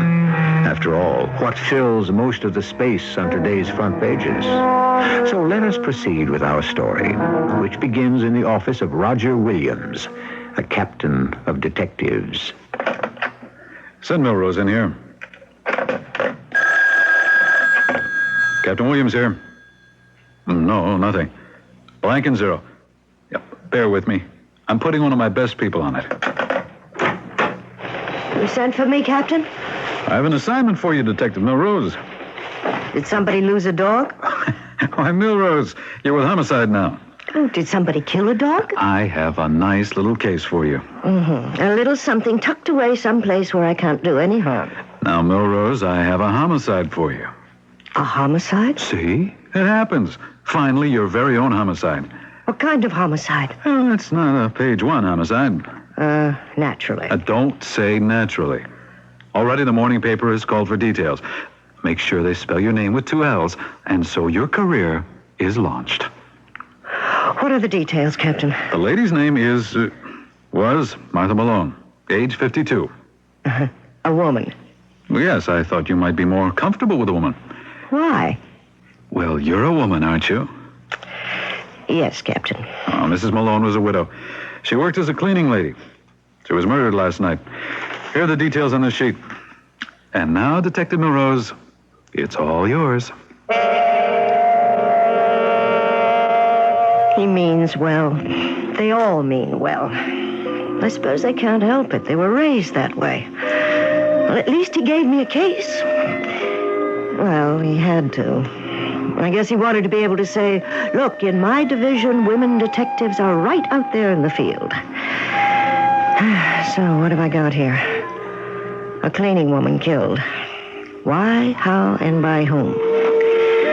How is easy. A .32 caliber bullet through the heart. That was in the medical report. She worked for a firm called Novelties Incorporated. Yes. Who? Oh, well, yes, have him come in. Yes? I'm Detective Melrose. You're Detective Melrose. Well, I thought that, Yes? Nothing. You are Stanley J. Drone? Yes, that is correct, yes. You're president of Novelties Incorporated? Well, to be accurate, and I suppose we must in these things, I am vice president and chief executive officer. You employed a Mrs. Martha Malone. Oh, yes, terrible thing, just terrible. How long had she worked for you? 9 years. Did you know Mrs. Malone very well? Well, just as the char lady, or as the cleaning woman. And then you didn't really know her? Well, I was aware of the fact that she existed some evenings. Yes, I might stay late, and there was this lady, drably dressed, in a working costume, yes, and she would be going about her business. Did you ever speak to her? Well, in more than 9 years, what did I ever say to her? I say, good evening, and yes, I'm through here, and you may start to clean. That was the extent of your conversation? Yes. Isn't it remarkable? This building, do you occupy all of it? Yes. It's mostly offices, but we use some space for warehousing. What is the nature of Novelties Incorporated? We import merchandise from the Far East, from Hong Kong, Singapore, Taiwan, Korea, and so forth. What sort of merchandise? Little novelties, drinking glasses, and music boxes, small figurines, and so forth. What's worth stealing? Not very much. You'd have to load a very large truck with enough of the merchandise to make it profitable. Money? Oh, no, none to speak of. We're a wholesale house, and we're paid, and we pay by check, and various commercial paper. There isn't any cash worth considering. Mr. Drone, I understand you were the one who found the body. Yes. You see, I'm usually the first to arrive in the morning. Can you describe what you saw? Well, I told the police officer. I know. Please, tell it again. Yes, that makes sense. Well, I arrived here at 6:30. And I drove my car around to the back entrance. I took out my key, and I opened the rear door, and I walked in. And then I heard it. The vacuum cleaner. Oh, my goodness, I said to myself, is the cleaning lady still here? Just a minute. When you described this to the police officer, you didn't mention a vacuum cleaner. The state I was in. You heard the vacuum cleaner.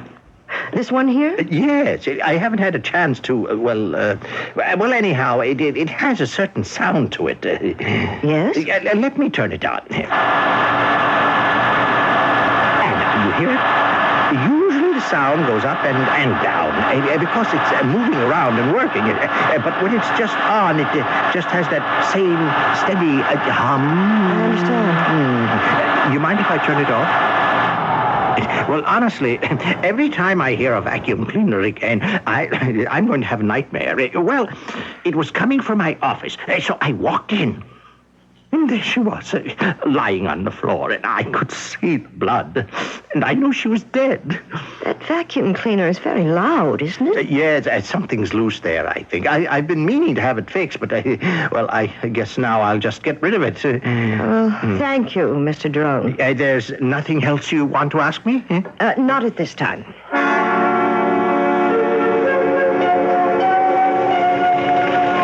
Yep, you ready to type it up? I haven't even begun, Captain. Well, what have you been doing all morning, Melrose? I spoke to Mr. Drone, her employer. And what could he tell you? Well? He's not a witness. You understand that, don't you? Oh, yes. Yeah, all he did was find the body. There are no witnesses. Yes, but... Milrose, all we've got is a dead old lady. She was only 52. And we've got the bullet that killed her. And that's all. We've got no place to go. But why was she killed? We may never know. That's what happens so much of the time. These things just fade away. You haven't answered my question. Why was she killed? Somebody came to burglarize the place. Mr. Drone says there was nothing of value to be stolen. Okay, but the thief doesn't know that. He's just freelancing along. He blunders into the poor cleaning lady. Maybe she screams. Maybe he panics. And he shoots her. I don't think so. You don't? He didn't blunder into her. Well, how do you know? The vacuum cleaner. It could be heard all over the building. What vacuum cleaner? Drone says when he opened up, he heard the vacuum cleaner. It must have been going on all night. Or are you telling me the thief shot her and then turned the vacuum on? Why would he do that? The answer is he didn't. No, he knew she was there. He could have avoided her or backed away and called it off. No. He killed her deliberately. Maybe. Yeah, but he could have confronted her to ask her, where's the safe, or some question like that. He'd have had to make her turn the vacuum cleaner off. With that racket, you could hardly hear yourself think. Milrose, you're introducing a complication. And so I have to ask you the question you've been asking me. Why was she killed? I don't know. I want to find out. I'll give you one more day. One more day? Police work has become a matter of logistics and production. We must invest our resources where we have the greatest chance of a tangible return. It was hard to admit it, but he was right. On any given day, there can be 2, 3, 4, as many as 5 or even 6 murders in a city the size of ours. And they keep piling up. Some of them you can never solve. It's like casualties in wartime. You try first to save those with the best chance of recovery. Listen, Detective, don't become personally involved with your cases. Don't allow them to become part of you. Sometimes you just have to let them go. I still have a day. I know you feel a deep sympathy for this poor old lady, but without facts, evidence, and material we can hand to the prosecuting attorney, there'll be nothing we can do.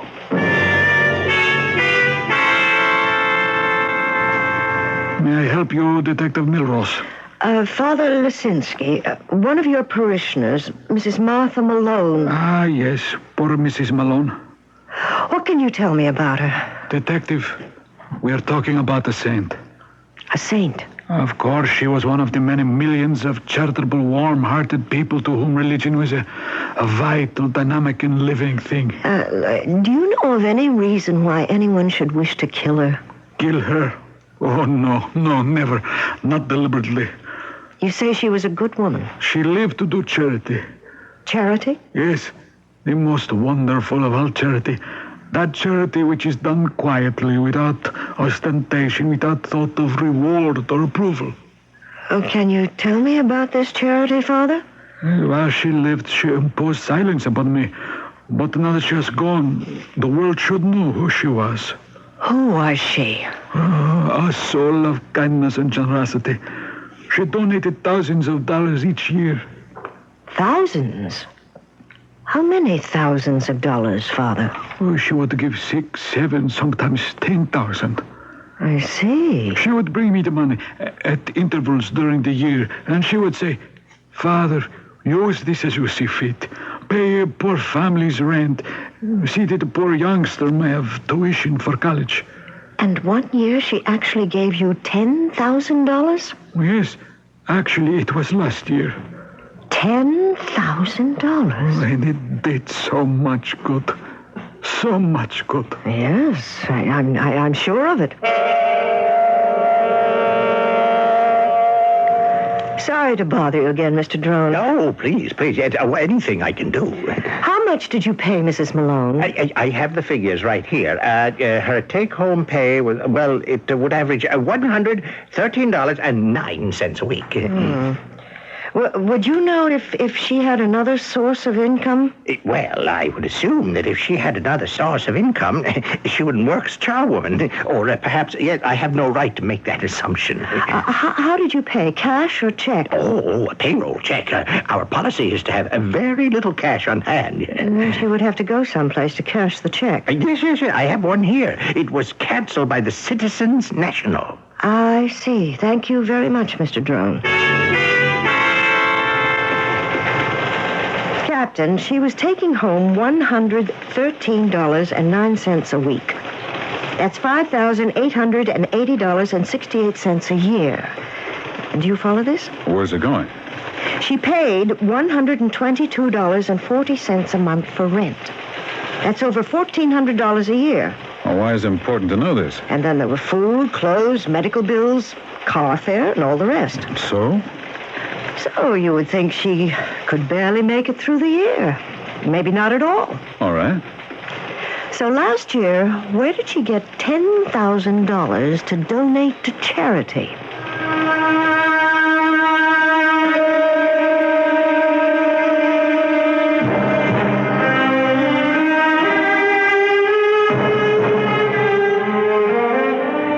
That's a good question. Certainly it's thought-provoking. Where is she, or was she, getting that kind of money? Her employer insists that there's practically no cash to speak of in the Novelties Incorporated building. But obviously, the place is a gold mine. We'll do some prospecting when I return with Act 2. Introduce yourself to a remarkable nasal spray that lasts and lasts up to 12 continuous hours. Duration nasal spray relieves up to 12 continuous hours. Duration relieves nasal stuffiness and sinus congestion. So just one use lets you work all day. Just one use lets you sleep all night. Duration relieves 12 continuous hours. And that's Duration, with the longest lasting nasal decongestant. Use only as directed when needed. Here's a tax tip from the Internal Revenue Service. If you're a working parent who paid a babysitter or child care facility to watch your children, you may be eligible for a tax credit. Don't overlook this important benefit if you paid child care in 1978. You can get IRS Publication 503 on child care by using the mail order form in your tax package or by calling the IRS toll-free number listed in your telephone directory.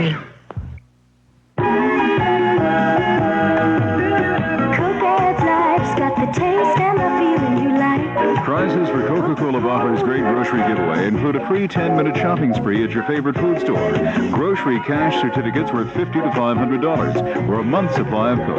Get entry blanks and details at participating stores where you buy Coke. Entries must be received by April 11th.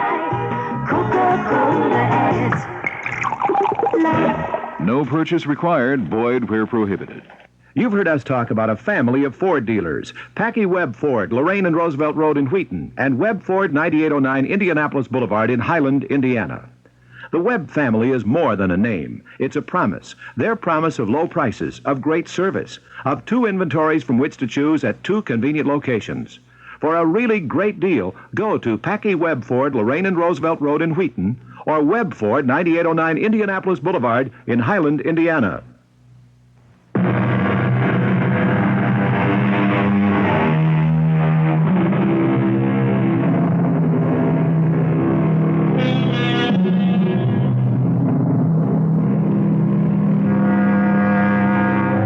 Annual income, £20. Annual expenditure, £19. Result, happiness. Annual income, £20. Annual expenditure, £21. Result, misery. That made very good sense when Mr. Dickens wrote it. Spend less than you make. But we are confronted by a poor lady who only made some $6,000 a year, and yet was able to donate $10,000 to charity. How did she do it? I don't know. Well, did she have another source of income? We don't know. Money in the bank? She cashed her paychecks at Citizens, but she didn't have an account there. Did she have an account anywhere else? A safe deposit box? I don't know. Well, why don't you find out, Detective Milrose? I'll need more than a day, Captain Williams. Take 2 days. I needed 3, and I even had help. There was nothing. We searched her flat. No sign of any money or any place it could be coming from. Where'd she be getting that money? And she could have stolen it from the building. But Mr. Drone assures me there's nothing to speak of on the premises. Merchandise. She took the stuff home and sold it. She'd have to steal so much it would have been noticed. Especially enough to add up to $10,000. Well, now, Detective, you've reached that point. What point? Where you come up with a theory. Oh. Well, you better have one. You see, I assigned you originally because I figured it was a day's work and into the files. But you came up with that vacuum cleaner. So that knocked out the surprise sneak thief angle. Now we find out she was a lady of means. So, A, why was she working as a cleaning woman? And B, where was she getting that money? But I don't have any theories yet. Well, the chief inspector's going to want a theory. Do you think you can have one by the end of the day? By the end of the day? Well, it doesn't have to be right. Just make it sound plausible. Theory. Whoever came into the building that night came to see Mrs. Martha Malone, and not to rob the place. Whoever it was, he or they didn't come to discuss anything at all with her, because he or they didn't bother to shut off the noisy vacuum cleaner. So she was marked for death. Therefore, it was an execution. But for what reason? I had to talk to Mr. Drone again. Sorry to bother you, Mr. Drone. Oh, no, Detective Milrose. Is that the proper way to address you as a detective? Yes, Detective Milrose. As far as we know, you were the last one who saw Mrs. Martha Malone alive. Yes, I believe you could say that. Yes. Except for the killer. Oh, well, naturally, yes. You worked late that night? Yes, till about 9 p.m. Yeah, we have so much paperwork, even with computers. It was absolutely staggering. You say you worked till 9 p.m., and Mrs. Martha Malone arrived while you were still there? Yes, I could hear her at work, yes. Then when you left, you said goodnight to her? Oh, yes, certainly. There was no one else in the building? No one who had any legitimate business here. You didn't see or hear anyone? No one. Uh-huh. How did you leave the building? How? Well, there are 2 doors, one front and one rear. Oh, yeah, by the rear door. Was the door locked? Oh, yes. We locked both doors, the front and rear, at 6 o'clock. And the front door, when you left, was that locked also? Yes, I always check it before leaving. It's a reflex action, you might say. So you opened the rear door and locked it after you left? Yes. So then, as far as you know, Mrs. Martha Malone was all by herself in the locked building? Yes, you could say that, yes. Who carries the key to the building? I do. Anyone else? Mrs. Malone did, yes. And no one else? No. When Mrs. Malone came to work, I assume she filled out an application. Oh, yes, I have it here. Whom did she list as next of kin? Or a person to be notified? Well, let me see. Nobody. No one at all? Oh, yeah, you can see the space. It's empty. Do all your employees have insurance policies? Oh, yes. You'd be surprised what I have to pay in this so-called friendship. Did Mrs. Malone have one? Oh, absolutely. Whom did she list as beneficiary? One moment. Yes, here it is. Father Stephen Lisinski of St. Mary's Church. Thank you, Mr. Drone.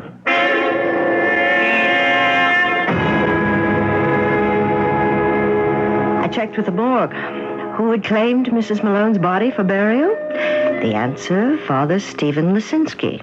After all she had done, I was not going to allow that beautiful soul to disappear into a nameless pauper's grave. I see.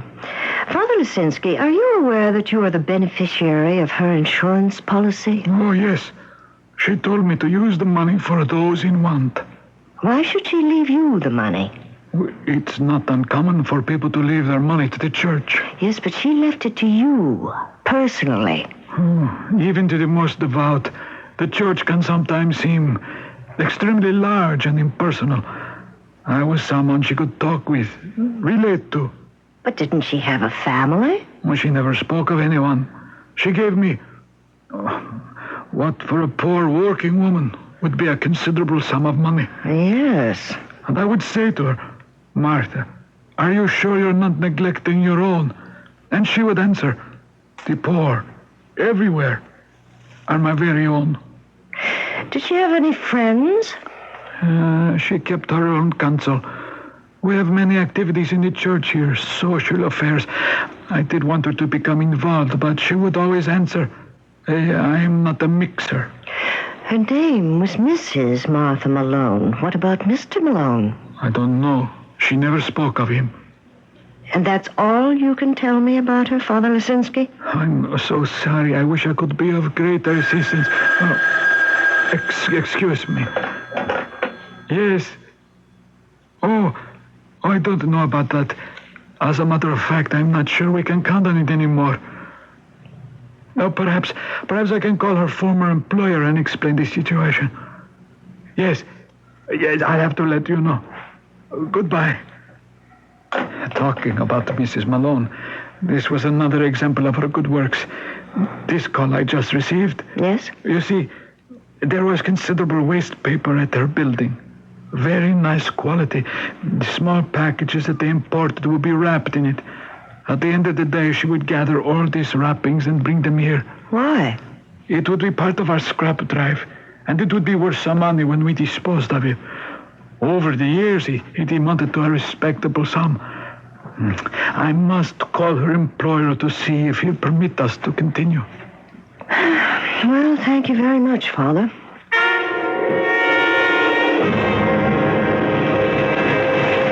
So, here we are, Detective Milrose. Where are we, Captain Williams? At that point where we must face the files.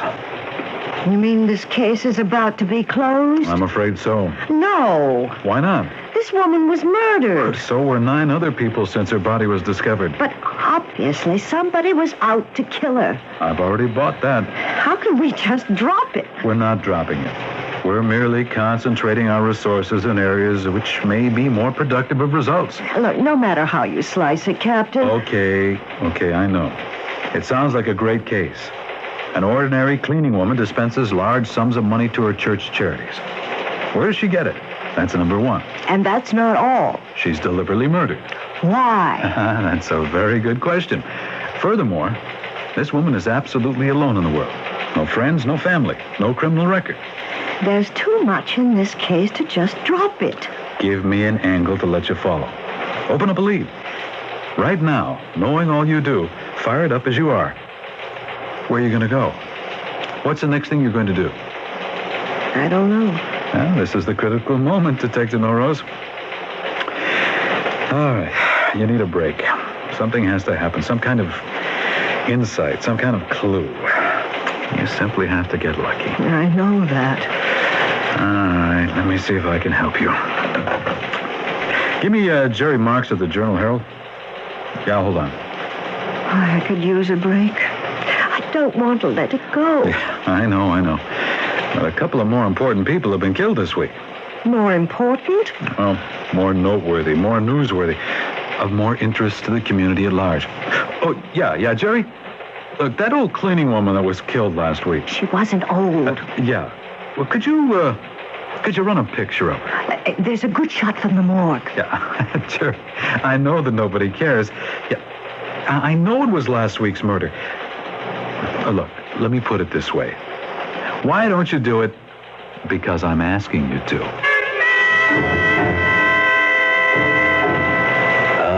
Are you Detective Milrose?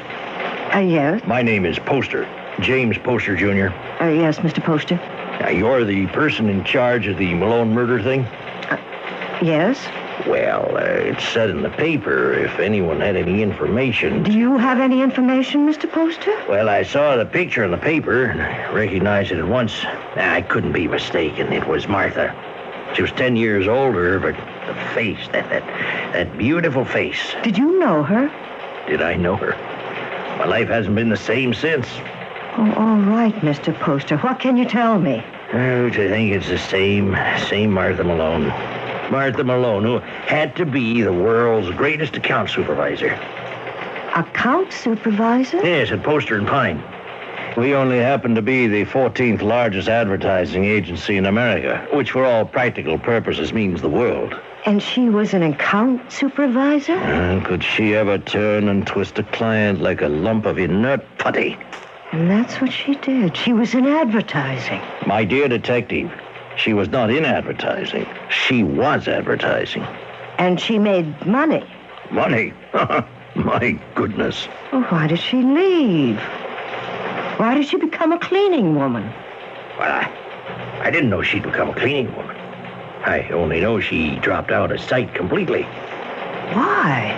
Well, it happened after Walter had been killed. Walter? Yes, her husband. It's just one of those terrible, unfortunate things. Yes? Well, one of her accounts was a company that made small sporting airplanes, and her husband was an enthusiastic amateur pilot. He was killed while he was flying one. Oh? Yes, and unhappily, there had been talk of some defective components in the manufacture. Yes? Well, you see, she insisted in all her copy that the planes were perfectly safe. Oh, I understand. Yes, and the day after he died, she said to me, I have been punished. I've led a life filled with falsehood, and now I shall do penance for the rest of my days. She was a very dramatic person. Did she say anything else? Yes, she said, from now on, I'll devote my life to hard labor and to charity. I'll give up everything I used to live for, all the vanities of the world. And next day, she was gone. Just like that? She vanished without a trace, emptied her bank accounts, sold everything. I never saw her again. She was a wealthy woman? Well, aside from her salary, she must have had several $100,000. And she gave it all up to become a cleaning woman. But why was she murdered? What did poor, wonderful Martha Malone ever do to anyone?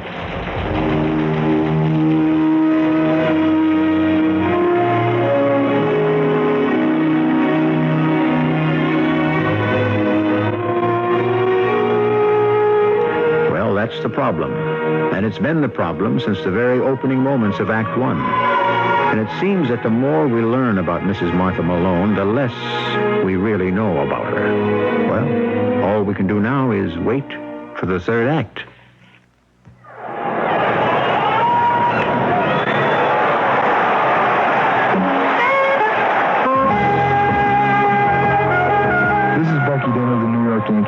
I'm proud to be a member of a great team, and I'm equally proud of my family, Stormy, my wife, and our 2 children. They're both healthy, normal kids. But you know, there are some children in this world, in your neighborhood, who are not so lucky. They were born with handicaps, injured in accidents, or disabled by illness. All they want is an equal chance with other children to work, to play, to learn, and to feel they will have a place in the world when they grow up. The Easter Seal Society is preparing both children and adults for tomorrow, rehabilitating them, giving them a chance to become self-respecting citizens. That's why I support the work of Easter Seals. As a member of the National Easter Seal Sports Council, we hope you support your local Easter Seals program. It's a great way to help handicapped people.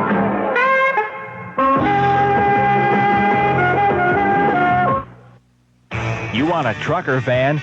John Morelli Ford Honda has something important to say to you. They're having a truck and van sale. But it's not any old sale. It's a sale that'll knock your tailgate off. John Morelli Ford Honda is knocking 25% off list price on every truck and van on John Morelli's lot. And that is a lot, because John Morelli has the largest truck inventory in Chicagoland. And that means selection. 25% off means you save a truckload. Think of it, 25% off. 25% off any regular or four-wheel drive pickup, van, trick van, Ranchero, and Bronco four-wheeler. Add it up in your head. 25% off list price. John Morelli has greatly expanded his truck line, adding hundreds of trucks, adding many factory-trained mechanics, and thousands of dollars worth of parts. So come to John Morelli Ford Honda and save yourself 25% off list price on any truck or van on John Morelli's lot. John Morelli Ford Honda, Western Avenue at Route 30 in Olympia Fields. This is WBBM Chicago.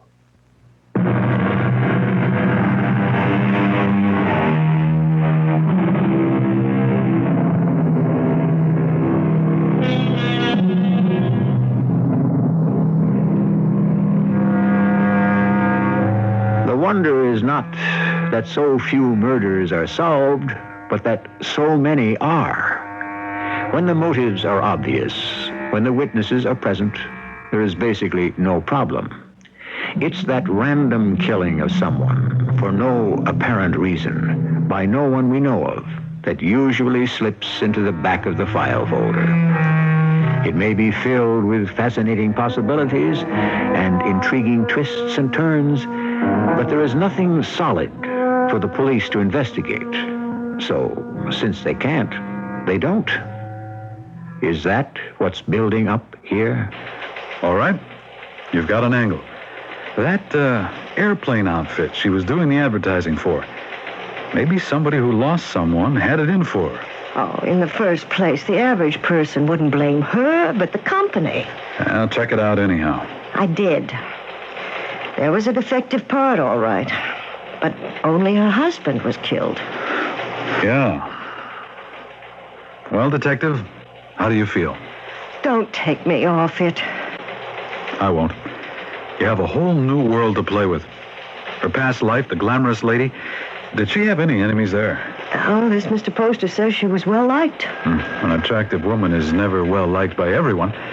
We could assume that someone from her past tracked her down after 10 years and managed to get into the place where she worked and shot her. I say she was killed because of a situation in the Novelties Incorporated building. Well, you've already established there was nothing to steal there. I thought we both agreed the object was not to steal anything, but to kill her. Why? I'm ruling out the past. Yeah, but the public doesn't. See here? Tonight's paper. You're on page 3. Murdered cleaning lady turns out to be former top drawer advertising executive. You gave that to the press? Well, why not? Can't do any harm, and it keeps them happy. It also keeps you on the case. And we have a lead we can justify. But it's all there, in that building. What's all there? I don't know what, but she was murdered. I looked at her picture. Not the mugshot from the morgue, but a glossy portrait that Mr. Poster had let me have. It showed a spectacularly beautiful woman in her early 40s. Her face was not only lovely to look at, but you could sense that she was a woman of keen intelligence. And she had chosen to spend the rest of her life on her knees, doing penance. Oh, that I could understand. But murder, why was she murdered? Go back over the same ground. But I've been over it and over it.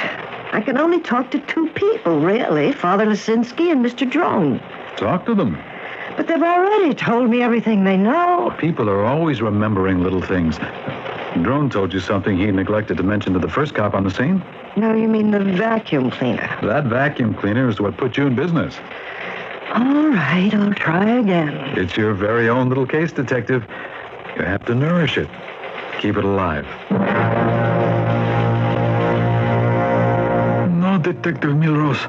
I know nothing of her past life.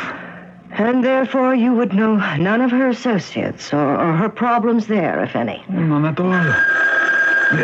Excuse me. Yes. Oh, no, I haven't.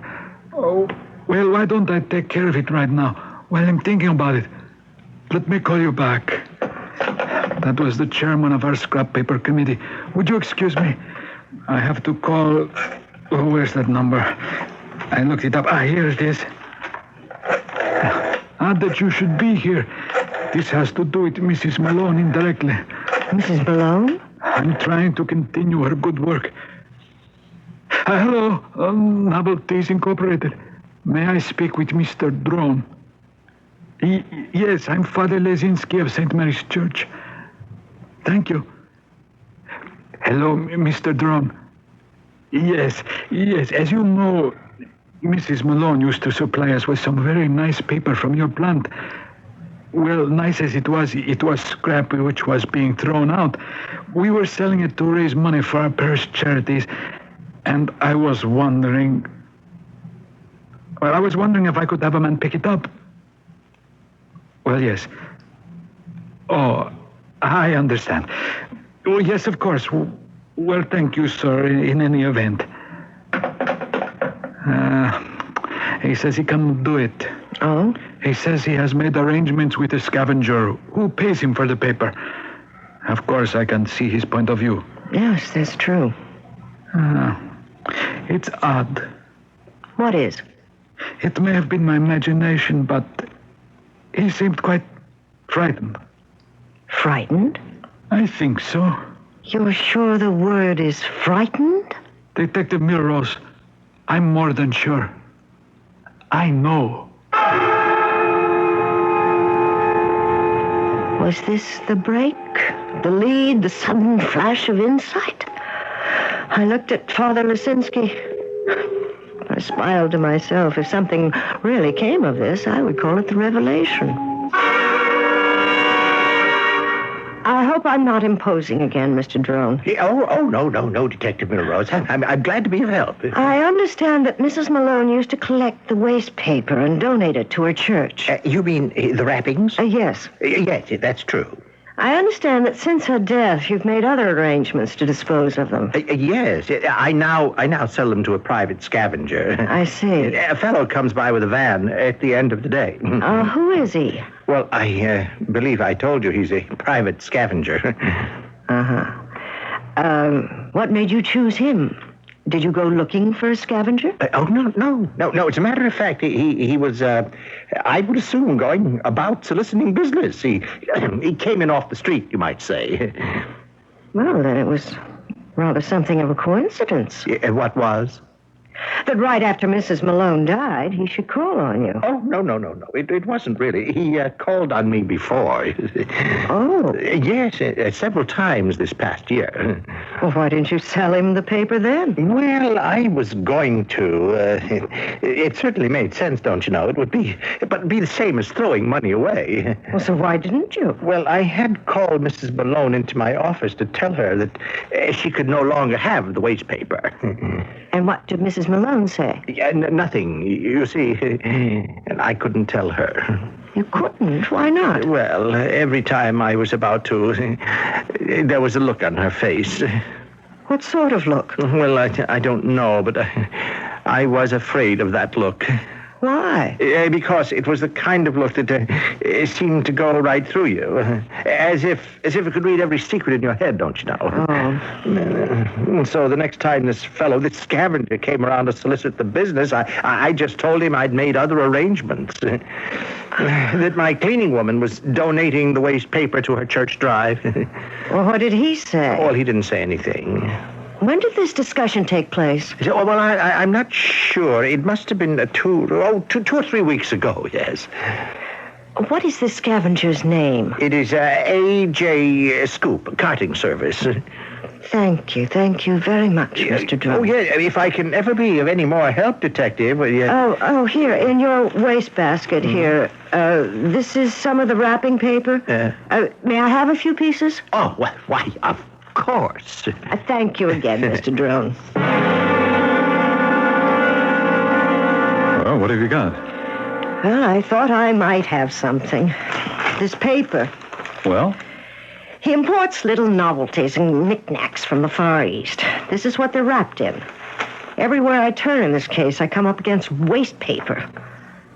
She was collecting it. Somebody else wants to collect it. So I had the paper sent to the lab. Why? Well, suppose they're smuggling drugs. There might be some traces. Were there? No. Well, there might be an espionage angle. Photos, messages in invisible ink of some sort. Man? No. You want some help? Sure. Feel the paper. Smooth it out. Okay. And now crackle it in your fingers. Well? I should have known. It's okay. You're entitled to a little help in your very first case. Hey, look. We would have never gotten here without you.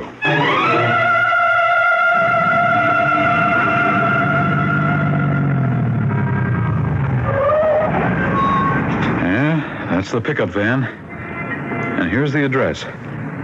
A.J. Scoop Carting. Carting, we know what they're doing, Captain. Oh, there seems to be quite a few people there now. Yeah, we're probably able to bag everyone.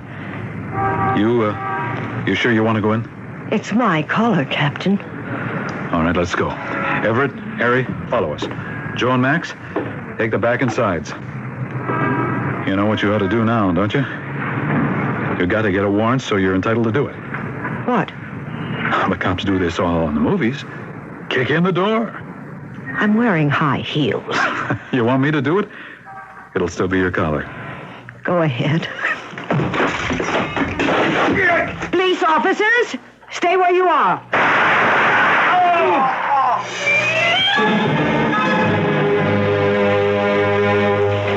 There you are. Page 1, the Herald. Page 2, the Record. Your first story.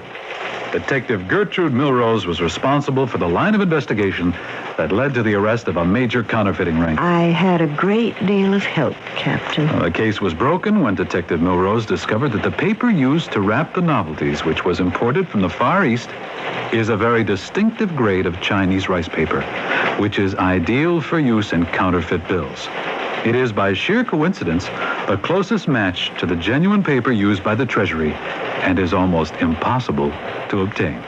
And that was why she was killed. Waste paper. Just because of some waste paper.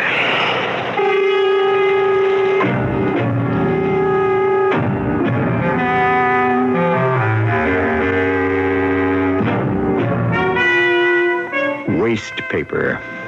Have you any concept of the staggering amounts that pile up every day? So much paper. Indeed, waste paper may be truly said to be the basic debris of our society. Well, we may waste paper, but not time. So in a little while, I shall be back with you. Hey, buddy, can you give a fella a break? Sorry, fella, I only give at the office. I'm not looking for a handout. What can I do for you? Help save my life and breath. Do you need mouth-to-mouth breathing? I'm not the type. No, but you're smoking. And your smoke is hitting me where I breathe. And what with an allergy and pollution, you're not helping any. Sorry, I didn't mean to bother you. Sure, but the fact is that your smoke is getting in my eyes and nose and throat. And that's not a good song for my lungs. Well, you could always move away. I do, and then there's another one puffing away in my face. How about a deal? Like the Lung Association says, smoke if you must, but make smoking a private affair. Or quit. Secondhand smoke is truly offensive for non-smokers. Well, I'll give it a try. Wish you would, otherwise they're going to hang a tag on you. A tag? Yeah, cigarettes are a health hazard, and so are you. Gotcha, buddy. Now, about that handout. Save it. Let me give you one. Your Lung Association says that giving up smoking is a matter of life and breath.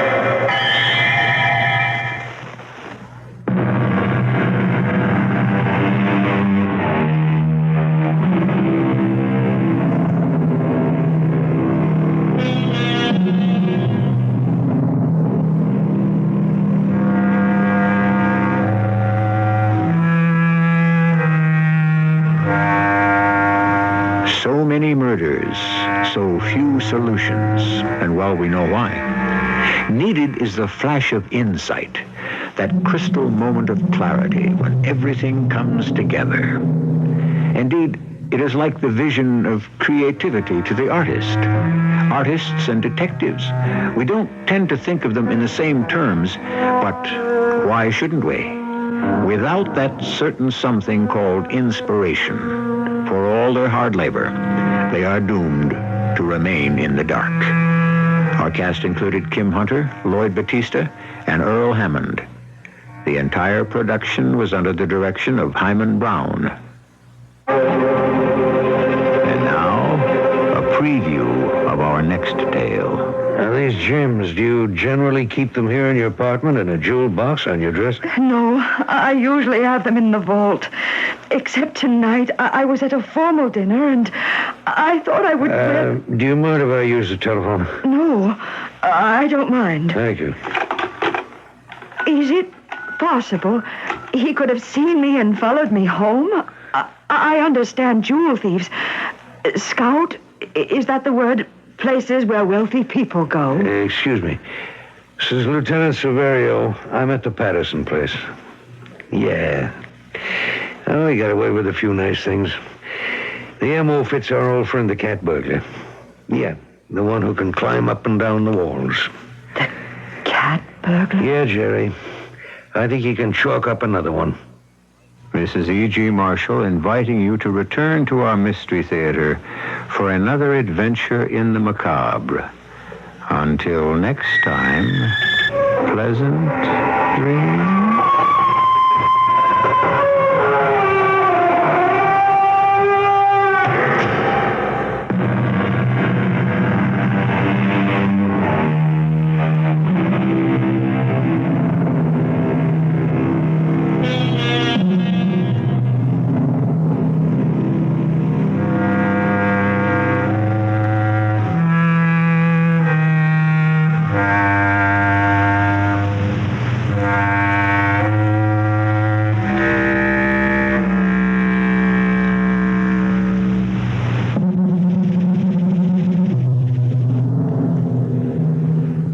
It's Northwest Federal Savings Time. We've got more time for you.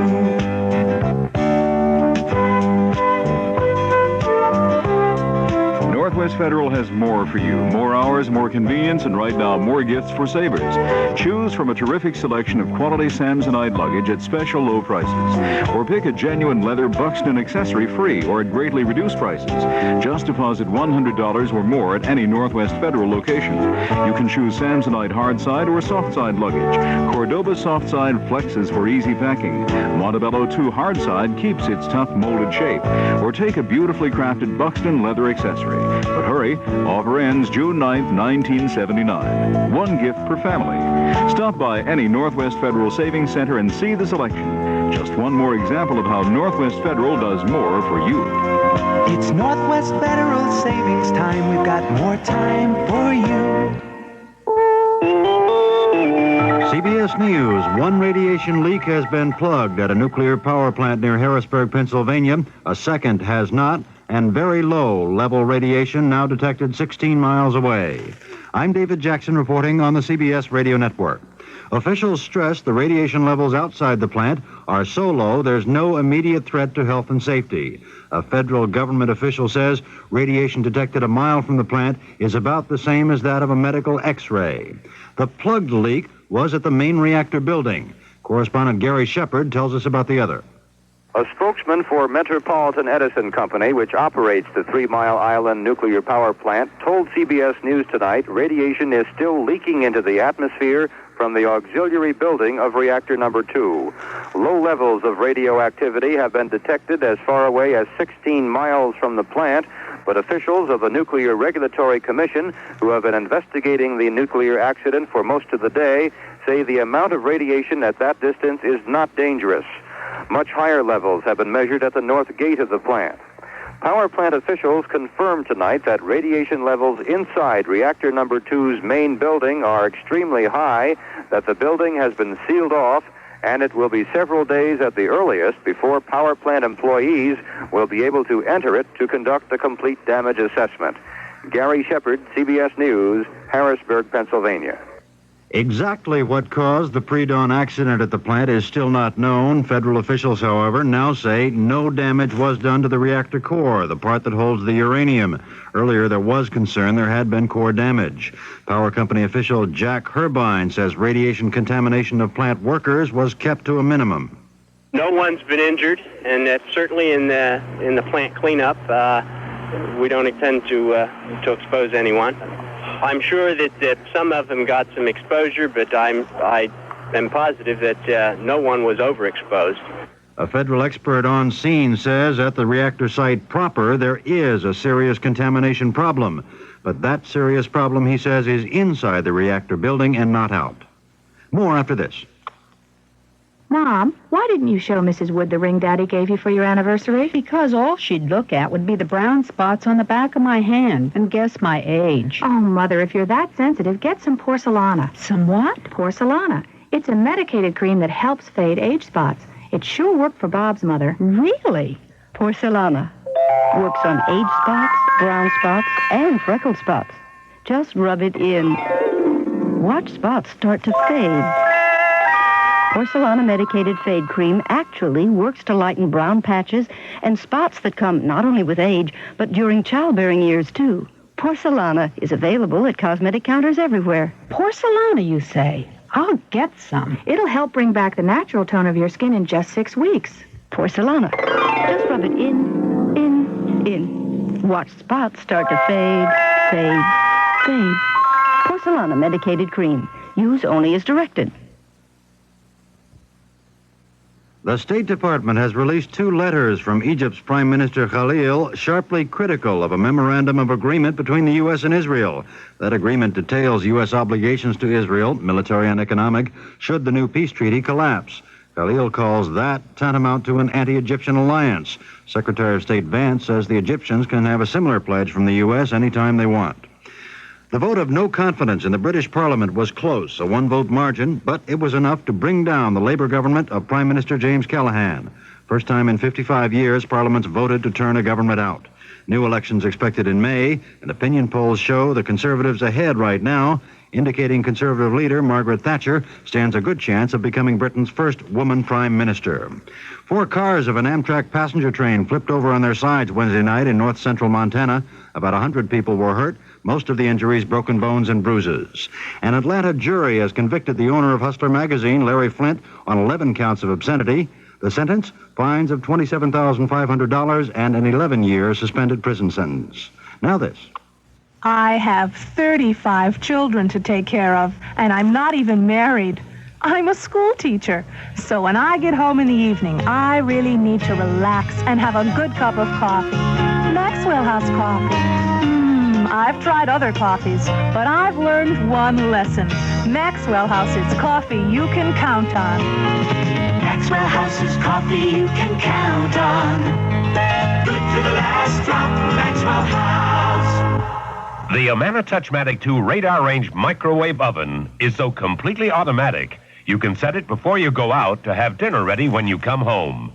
And if dinner's ready before you are, Amana's automatic temperature hold will keep food at serving temperature. It actually lets you keep a medium rare roast at serving temperature and keep it medium rare, too. Automatic. That's the word for the Amana Touchmatic 2 radar range. And that's why Amana Touchmatic 2 radar range is the last word in microwave cooking. Sources close to the Atlanta grand jury investigation of Burt Lance's finances say Lance is suing for sanctions to be taken against government lawyers and some of the grand jurors. Lance reportedly claiming his rights to protection from self-incrimination and to due process have been undercut by improper leaks of information. David Jackson.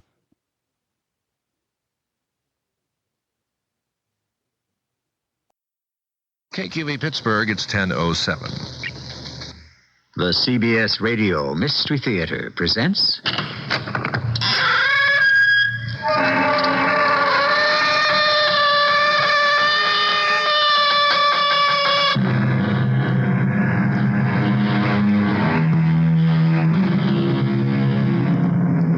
Come in.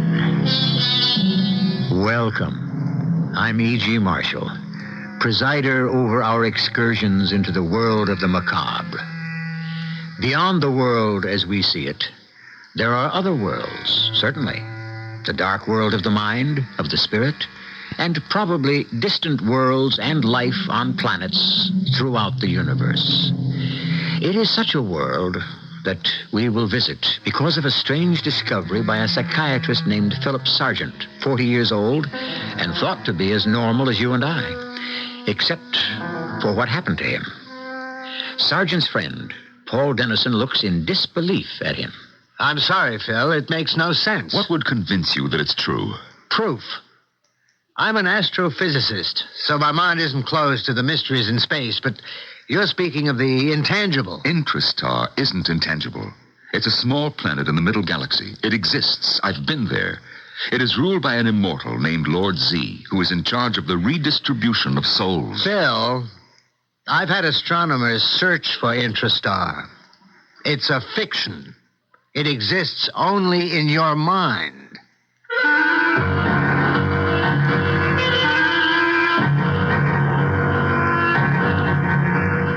Our mystery story, Voyage to Intrastar, was written especially for the Mystery Theater by Roy Windsor and stars Norman Rose.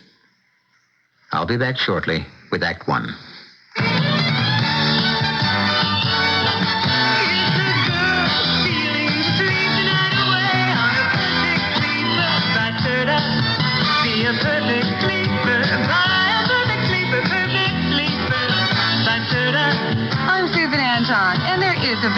sleep, the perfect sleeper by Serta.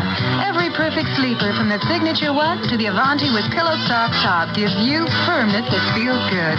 Firm, deep support for your back and luxurious comfort on top for you. See your Serta dealer soon. It's a good feeling to sleep the night away on a perfect sleeper by Serta. Be a perfect sleeper by a perfect sleeper, perfect sleeper by Serta. It's a good feeling to sleep the night away on a perfect sleeper by Serta.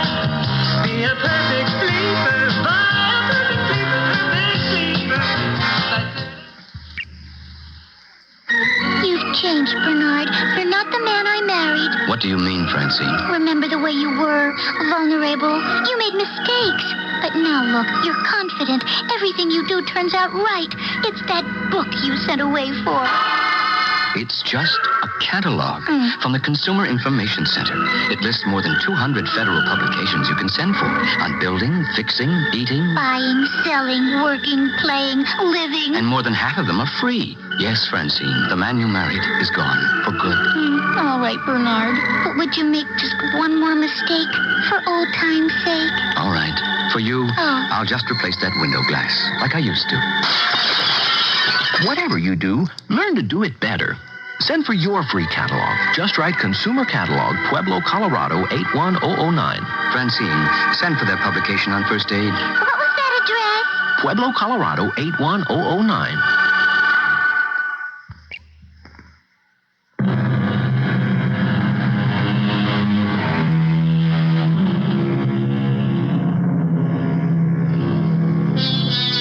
And so it seems we travel on this occasion to an unknown planet, Intrastar, in the middle galaxy, discovered, or so he says, by a psychiatrist named Philip Sargent.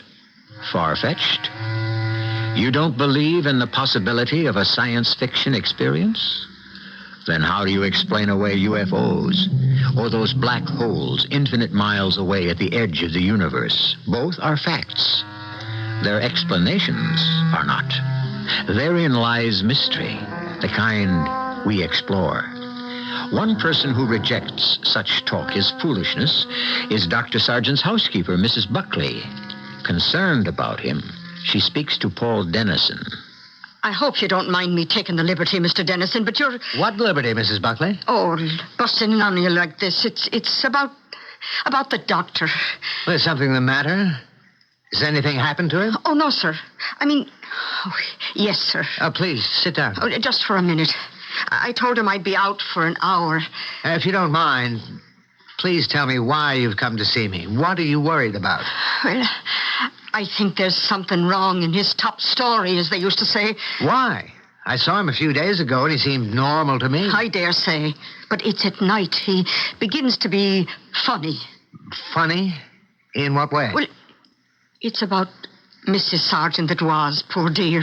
Oh, yes, that was tragic. Oh, her being killed in that accident, and he loved her so. That shook him up so bad. I think his mind is wandering. He talks about Mrs. Sargent? He visits her. Well, now, Mrs. Buckley... I'm not lying. That's what he says. Well, she's still in his thoughts, of course. Always will be. That's all he meant by visiting with her. I wouldn't worry. Dr. Sargent's had a shocking experience, and he's overworked. He brought me her special recipe for a lemon icebox cake. I don't know what you're talking about, Mrs. Buckley. He what? He did. He told me one morning just how to make it. And he said his wife told him how she used to make it. The cake was his special favorite. You have to use fresh lemons and then... Please. Dr. Sargent gave you the recipe after learning it from his wife? Yes, sir. That's what he said. Tell Mrs. Buckley to buy fresh lemons and heavy cream, and then you Thank you. I understand why you'd be upset. Well, it's given me the creeps, Mr. Dennison. Let me be sure of this, Mrs. Buckley. Dr. Sargent told you that he visits his dead wife? That's right. Any time he feels like it. When he's asleep, that is. Dr. Sargent's a brilliant psychiatrist. I'll see him and decide if he needs medical attention. Oh, you won't say I've been here. No. I don't lie. And I don't like sneaking behind a person's back, so Understood. Good night.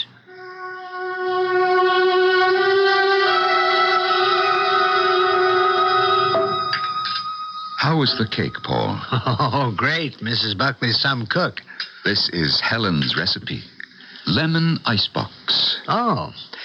Well, Mrs. Buckley followed it beautifully. She's never tried it before. I brought her the recipe. You did? Helen went over it with me several times. Of course, we couldn't write it down. Pardon me? I said that... I heard what you said, Phil. Now explain what you meant. Well, you won't believe me. Try me. I'm not without imagination. When I sleep, I dream. And when I dream, I find myself with Helen. Well, that sounds normal. And in one of those dreams, you remembered Helen telling you how she made this kind of cake? No, I was never in the kitchen. I don't think that I could fry an egg. The kitchen secrets were Helen's. It was in a dream state on Intrastar that she told me to tell Mrs. Buckley how to make this kind of cake. And Mrs. Buckley did. Paul, I made a discovery of unimagined importance. Tell me about it. Man is flesh, blood, and soul. All right? We'll assume it. Soul is a little vague. Well, mind is soul. You will admit that the mind is man's unique organ, that with it we open imagined worlds through dreams. Yes. Go on. Well, what I've discovered, perhaps because of my intense preoccupation with Helen, is that a dream is an actual experience of the soul outside one's body. You lost me. All right, let me give you an example. You fall asleep and dream of murdering someone. What I maintain is that the soul in the mind becomes a disembodied murderer, not of another real person, but of that person's subconscious. The soul set free in a dream commits murder. It seems to be on another person. Actually, the murder committed affects only the victim's subconscious. Do you understand? No. That sounds like gobbledygook. You're saying that in a dream, the soul leaves the body and plays out a murder or whatever else is dreamed? Me and a movie star, me running for a touchdown? Yes, that's right. And what you experience in a dream affects the person about whom you dream. The man you want to murder becomes more wary. The movie star more vain. That's how character is built. And that is why, in a negative way, I learn so much about my patients from their dreams. That's an interesting theory. Crazy, of course. I said that you wouldn't believe me. Now, I will visit Helen tonight. Paul, have you any idea where she is? Well, her soul, if there is such a thing, is one of two places, I expect. Helen is a freed soul in her ghostly body on Intrastar, a small planet in the middle galaxy. Oh, boy. Anything else? Lord Z rules it, and a Prince Baltus assists him. Doing what? Redistributing souls to the unborn. Paul, do you realize what this means? Yes, I think it means you're really in need of a rest. It means that immortality and reincarnation are facts. You are immortal. So am I. That's nice to hear. I'm also mortal and sleepy, and I'd better say good night. You don't accept anything that I've said, huh? I'm afraid not, old friend. To me, to put it bluntly, you sound kind of crazy. What would satisfy you that I am as normal as I ever was? A theory is a theory until it's proved. You can't do that. I'll bet the astronomers where I work can't even find this Intrastar of yours. And if they did, you still couldn't prove that it's the gathering place of souls awaiting redistribution. A ghost is intangible. If it can't pick up anything, how could it bring something to Earth to prove your theory? Yes, that point has bothered me, too. Dream on. But don't take any of this seriously, Phil. No one else could.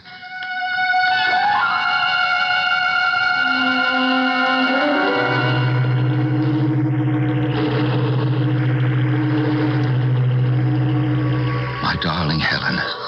Phil, I'm I'm so happy to see you. How was the cake?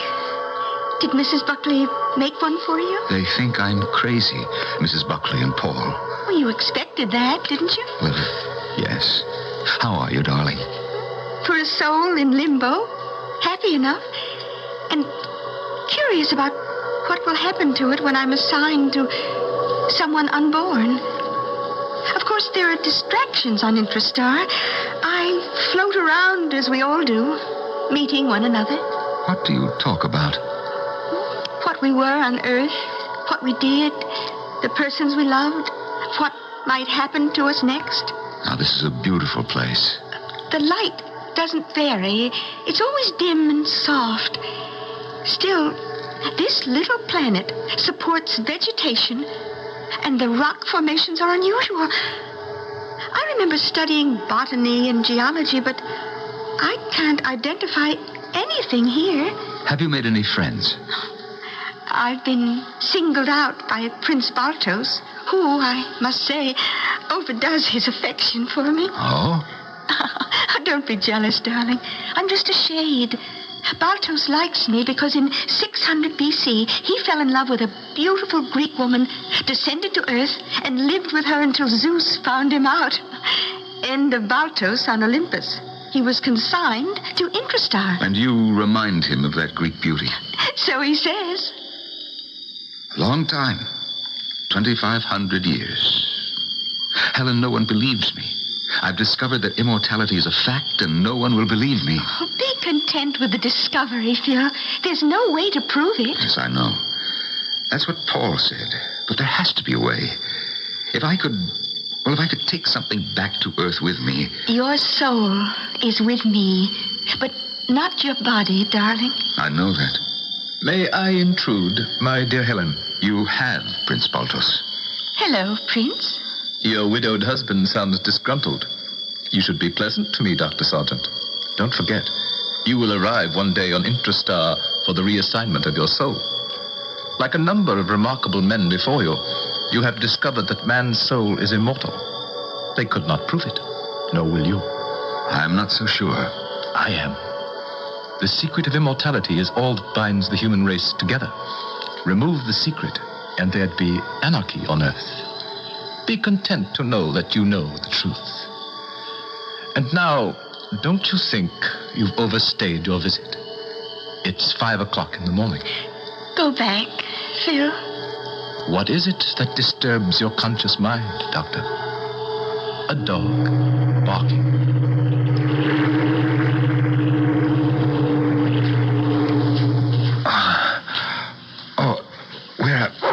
Where am I?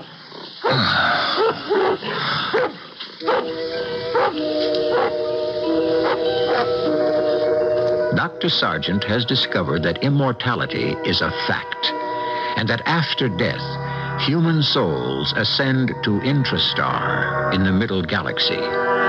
Can he prove it? He will try, as we will find out in Act 2. Laxatives work in different ways. That's why you should know about X-Lax pills. Overnight, X-Lax pills gently stimulate your system's own natural rhythm. Your own natural rhythm. And that makes all the difference. So try X-Lax pills for gentle overnight relief. X-Lax pills for occasional use only as directed. Now you can soften hard, calloused skin without painful cutting or scraping. Apply stainless Dermasoft cream to your feet as directed. Insist on Dermasoft cream. This is JCPenney. Here's your big chance to save a small fortune. Now through April 14th, JCPenney diamonds are on sale for 20% off. A magnificent collection of diamond rings for men and women, diamond earrings, pendants, and pins, all with the brilliance and clarity you find only in fine diamonds. And all at 20% off. Now through April 14th. This is JCPenney. What in the world happened in April? Brought to you by your local Navy recruiter. April is admissions day for Maryland, admitted in 1788 as our 7th state, and Louisiana, admitted in 1812 as our 18th state. George Washington was sworn in as our first president in April of 1789, and the first U.S. Congress began regular sessions at Federal Hall, New York City. In April of 1860, the first Pony Express run was made from Missouri to California in 10 days. The motto, "In God We Trust," was first stamped on all U.S. coins in April of 1864.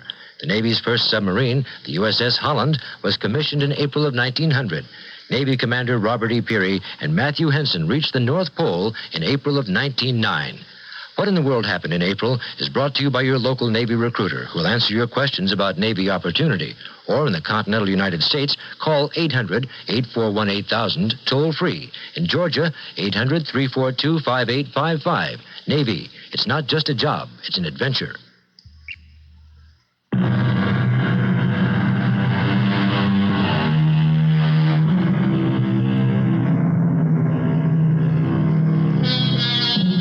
This tale of the macabre has taken us to Intrastar, a planet in the middle galaxy, because an unusual man, psychiatrist Philip Sargent, has discovered that in the dream state, his soul travels disembodied to the star where the souls of the dead await distribution into the unborn. Fantastic? Perhaps. But there are no limits to what the mind can foresee. It is man's unique attribute. Away from Earth, you can be sure that there are other minds. One of them is that of Lord Z, the ruler of Intrastar. May I remind you, Prince Baltos, what happened before? Or why you were consigned to me here? I was passionately in love with her, Lord Z. But you are an immortal. I was born of a human, and I had human feelings. And you still have them. But, my dear Baltos, your feeling for Helen Sargent is not a feeling for a human being, but for her waiting soul. A soul waiting for us to place in someone unborn. How could you possess a shade? I love Helen, and I'd like to do something to please her. Well, then make a careful selection of the unborn in whom her immortal soul will be placed. What would please her most would be something I could do for her husband, Dr. Sargent. He'll join us here one day. Do the same for him. He wants to prove that immortality is a fact. That cannot be allowed. But even if he does prove it, no one will believe him. I agree with you. But it is a risk that is forbidden to all of us. Humans already have a good idea that there is such a thing as immortality. The body is a temporary shell which houses the soul. If life and death become unimportant, civilization would degenerate into anarchy. That cannot be allowed. I urge you not to do anything foolish, Baltos.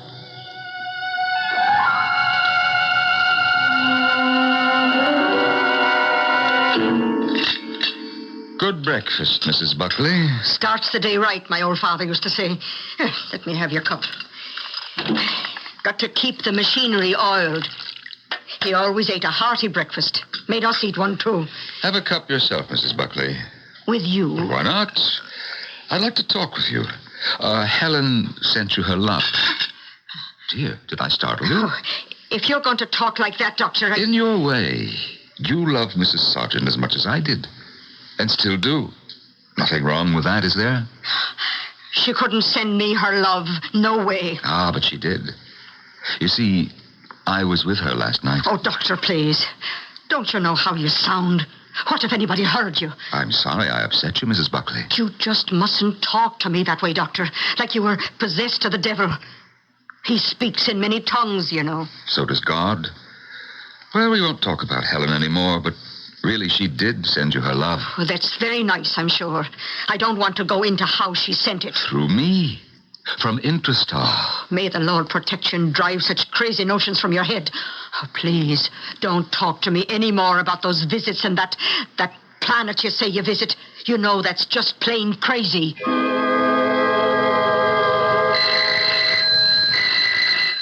Now, who... Oh, yes, it might be Dennison. Hi. Paul, come in. Hey? I've got a fire going in my study. Come on in. It's nippy out there. Phil, I've had astronomers at all our stations and a space station itself trying to track down that planet Intrastar. There is no such planet. Paul, Intrastar exists. Do you realize the implication of what you've said? Yes. In spite of scientific proof to the contrary, I insist that Intrastar does exist. And the implication of that? That I've cracked up, huh? Exactly. Cracked up. Or about to. Well, you know what gossip is. Mrs. Buckley listens to your dreams about Helen. She speaks to her daughter. The talk becomes exaggerated. It spreads to me, to my wife, and so on. And then it becomes an accepted fact. Dr. Sargent has gone over the edge. Yes, and that's too bad. Paul, I'm still normal. You don't know that. I wish you'd consult a doctor for his opinion. Well, that's presumptuous, It's out of the question. I am a doctor. I know myself. You're wrong. But I'm willing to live with it. Others may not be. Mrs. Buckley? She meant it when she said she might have to leave. That'd be a loss. Then there are your friends and your patients. The opinion is growing, Phil, that you have become abnormal. Paul, my discovery is a fact. It is not. It's a fiction like Intrastar. So are your visits with Helen's soul. Just think of what that last sentence sounds like. Your visits with Helen's soul. Visits, Phil? Doesn't that sound schizophrenic? Now, be honest with me. Well, yes, it does. Well, then? I'll say no more. The discovery I've made, I'll keep to myself. Just forget it. Oh, no. No, Paul, I can't forget it.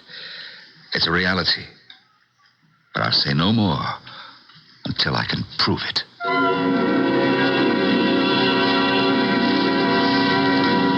My dear Helen. Why, Prince Baltos, how nice of you to pay me a visit.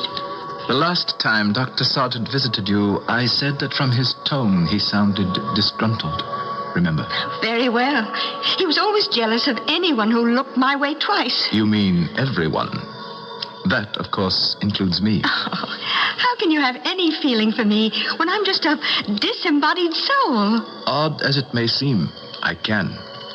I have a rather clever plan in mind. Oh? One day, that fine soul of yours will be placed in someone unborn. I'll see to it that it is placed in a human who will grow up in a striking body. She will be a stunning woman. Oh, that's nice to know. I will come to Earth and marry you. And what if I don't love you? You will. Meaning that you can explain love? Well, no. But I'll be myself and an immortal. And I look as I do now. You don't find me repugnant? Oh, no. I think you're most attractive. That's seeing you as Helen Sargent. When I'm someone else, I don't know what I'll think. I'll face that question when I come to it in 20 years or so. Now, would you look on me more favorably if I did you a service now? Oh, if you could help Phil, Dr. Sargent, I'd be very grateful. That's just what I propose to do. I mentioned the idea to Lord Z, who forbids it. But I really am an immortal. So what could he do to me? Oh, I'd have no idea, Prince Baltos. Your husband, a man and a mind that I respect a great deal, faces a dilemma. He knows that immortality is a fact. Without my help, he can't prove it. I will give him my help. You're defying Lord Z. He's an indulgent old gentleman. He'll forgive me.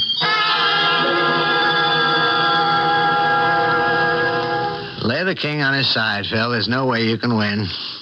I have one move, and my pawn becomes a queen. Yes.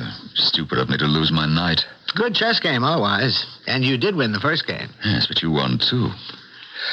Losing at chess is a dreadful experience. It proves you're stupider than your opponent. I find that hard to accept. You expecting someone? No. Well, Mrs. Buckley will see who it is. Oh, it's late. I'd better be running along. Oh, excuse me for interrupting. Yes, who is it? Well, there's a Mr. Ballas or Blathos or something like that who says you know him. And could he come in and see you? Who? Lotus, I don't know. Nice-looking man, about your age. Baltos? Now, that sounds right. Baltos. Yes, sir. Yeah, well, show him in. Oh, yes, sir. It's pretty late to be calling. I'll leave. Oh, no, you won't, Paul. Paul, do you know who Baltos is? Good evening, Dr. Sargent. Good evening, Prince. Paul, this is Prince Baltos from Intrastar, Paul Dennison. Good Lord. How do you do, Mr. Dennison? Sit down, Paul.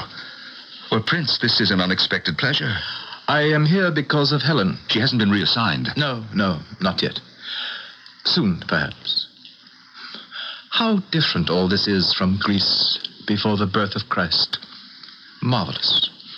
Mankind has improved his condition on Earth.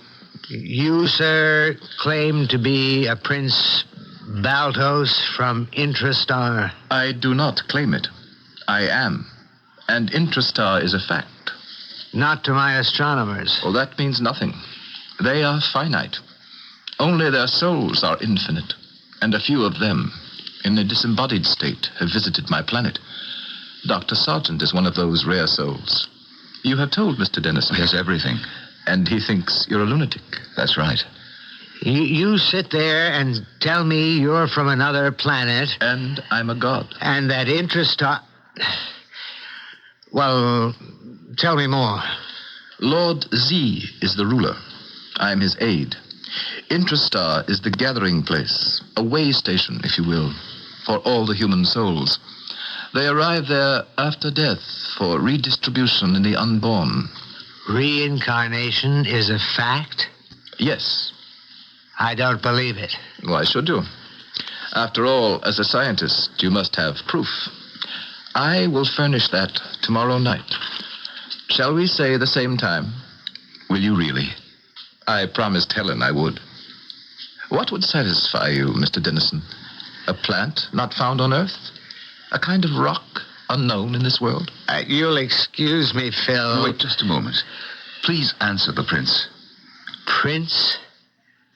A god from a fictitious planet named Intrastar, the gathering place for departed souls. For all I know, Prince Baltos is one of your patients. Well, have your fun. I'm going home. You're both as nutty as a fruitcake. And this is a detached man of science? Well, a really big idea is hard to comprehend, Prince. Mankind's condition has improved on Earth, but his mind is still a victim of archetypes and superstition. Why? Because of fear of the unknown. I no longer have that fear. Of course not. You know the truth. Shall I proceed with tomorrow night's visit? Yes, please do.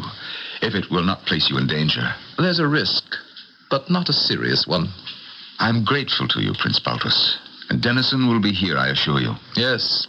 He and your housekeeper are the ones that need convincing. Until tomorrow, then, I will say good night. Do not visit Intrastar tonight. Lord Z is very inquisitive. Mrs. Buckley, do you know who my visitor was? Prince Baltos, a god. Oh, you're talking foolish again, Doctor. It's the truth. Can I bring you a cup of tea? Yes, that sounds like a good idea, but I'm keeping you up very late, Mrs. Buckley. Oh, I don't mind. You just settle down. I'll boil some water and bring you some tea. Excuse me, Doctor. Did that Mr. Baltos let himself out? I didn't hear him go. He said good night in the study and vanished. Huh? Disappeared into the air. Dr. Sargent's belief that the soul in a dream state actually experiences what it dreams about. It's hard to swallow. And his visits to his wife's soul on Intrastar might strike you as even more incredible. Well, so did the idea of landing on the moon. For myself, I intend to keep an open mind about the doctor's incredible discovery and his proof of it, which I expect we'll hear when I return with Act 3. Maxwell House's coffee you can count on. Maxwell House, good to the last drop. Maxwell House is Good morning. Maxwell House is Good company. good to the last drop. Maxwell House. Maxwell House. Coffee you can count on. Always smells good. Always tastes good. Always good to the last drop. Maxwell House is Good coffee. good to the last drop. Maxwell House. This is Jack Klugman. As national chairman of this year's Easter Seal campaign, I've seen the wonderful things that happen every day in Easter Seal centers. The stroke victim learns to walk and talk again. A disabled youngster learns to feed and dress himself. A deaf child is taught to communicate. Children and adults rebuild their lives with the help of Easter Seals. But they can accomplish only what you make possible. Please, give to Easter Seals for handicapped children and adults. If I want to make sure I buy the right thing, then I look at a magazine. I look at the consumer magazine. I do a lot of price comparing before I buy. Well, if I'm thinking of buying a certain refrigerator or air conditioner, I ask around. I see what experiences people I know have had with that manufacturer. I found it best to check with my friends who have the product I want to buy. When I have to make a decision between two items, I just toss a coin. I just let my wife decide. I always buy things on Wednesday. I think that's my lucky day. People have lots of ways to buy things. Some are good, and some are not so good.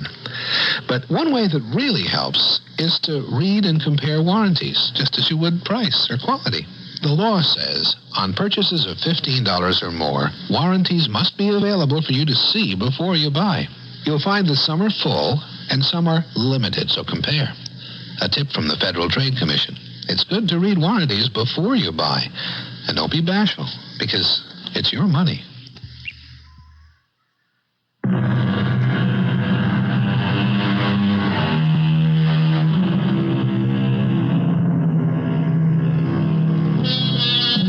We have come through 2/3 of a weird science fiction story. A dream voyage by Dr. Philip Sargent to a planet in the middle galaxy. A planet not seen by our astronomers. But not a dream voyage, according to him. He believes that it was an actual voyage to a small planet, which is the way station for the souls of the dead. Well, we have heard him speak with his dead wife, Helen, and with Prince Baltos. What of Lord Z? Mrs. Sargent? Why, Lord Z, I'm flattered. What is it? You realize that my assistant, Prince Baltos, has become attracted to you? Oh, yes, he said as much. I told him he was foolish. He seems to be missing from Intrastar. Do you know where he is? I really do not. Did he mention a trip to the Earth? Oh, well, years from now, after my soul is implanted in the body of an unborn who will become a beautiful woman. I see. Then he will descend to Earth and, yes. That would be his second such adventure. Another trip to Earth would be forbidden. There are those who rule even me and Baltos. If he defies our higher authority, he will suffer for it.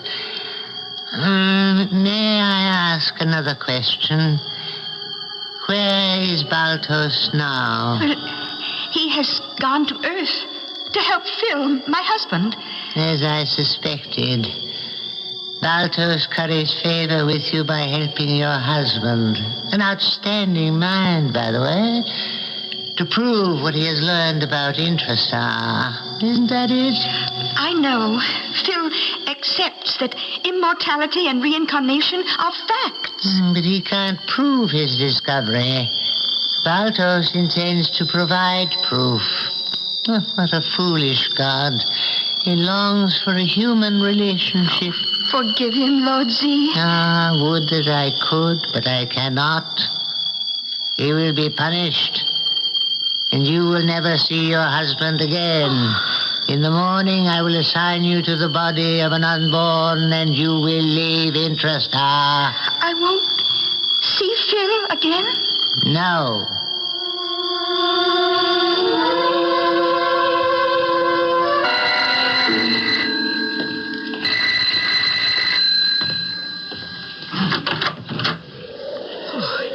Evening, Mr. Dennison. Good evening. You get through the night all right? Yes, sir. Here, let me take your coat. Thank you. How is he? Seems just fine. Kind of worked up. Says that man is coming back tonight. Uh-huh. I'll be in the kitchen if he needs me, Mr. Dennison. All right. Hello, Phil. Paul, sit down. Can I fix you anything? No, thanks. I don't know how long we'll have to wait. I want to thank you for coming over. I've been thinking about it all day. If Baltos isn't a fiction, I'd like to see him again. My mind's open as far as it can. Is there a storm outside? No. It's a clear night. That was thunder, wasn't it? How could it be? What kind of phenomenon? Good evening, gentlemen. Good Lord. Prince Baltos. Doctor, did you hear that clap of the... Mother of mercy, it's him. Good evening, Mrs. Buckley. How did you get in? I simply appeared. Why don't you sit down? Another witness besides Mr. Dennison would be desirable. Don't you think so, Dr. Sargent? Oh, yes. Do sit down, Mrs. Buckley. Oh, yes, sir. What's that on the coffee table, Doctor? It's moving. No, Mrs. Buckley. Don't be frightened. Huh? It can't move, but it moves within itself. Don't be afraid. Dr. Dennison? Yes. Have you ever seen this kind of plant anywhere on Earth? No. Look. It's eating itself. It's the devil's work. Not at all. It is a plant that grows only on Intrastar. It eats its leaves. As one leaf grows, another eats it. The plant never grows in size. It lives forever on itself, satisfied. Mr. Dennison. I don't believe what I'm seeing. Now, Mr. Dennison, will you examine this? Well, it looks like lunar rock. It is similar in some ways, but it is not from the moon. I offer both the carnivorous, self-perpetuating plant and this rock sample to you, Mr. Dennison, to convince you that Dr. Sargent's remarkable discovery of Intrastar is a fact. Are you convinced? If I can believe my eyes, yes. Mrs. Buckley? Well, I just don't know what anybody's talking about. Prince Baltos, how can I thank you? You have taken an enormous risk. Does Lord Z know... Lord Z is a kindly, patient old god. Yes, I have violated the rules that govern Intrastar, but I have no fear. I can persuade Lord Z that despite proving to Mr. Dennison that you have experienced what you said you had, mankind won't believe you, so no harm is done. The secret of life will remain a secret, except to you three. Well, I'm stunned. Frankly, so am I.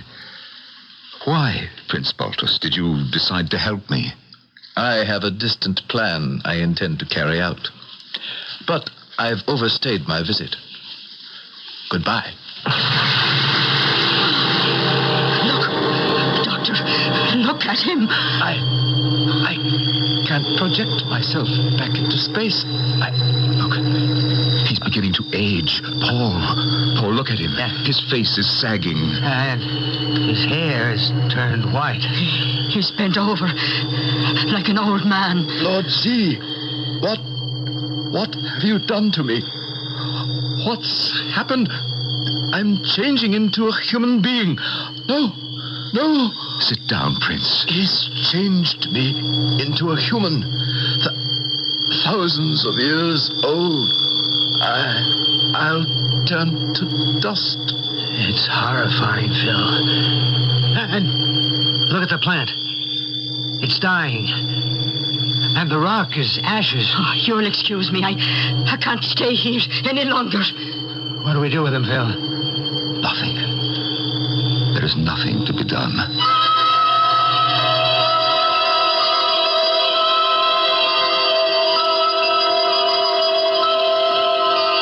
Mrs. Sargent. Who?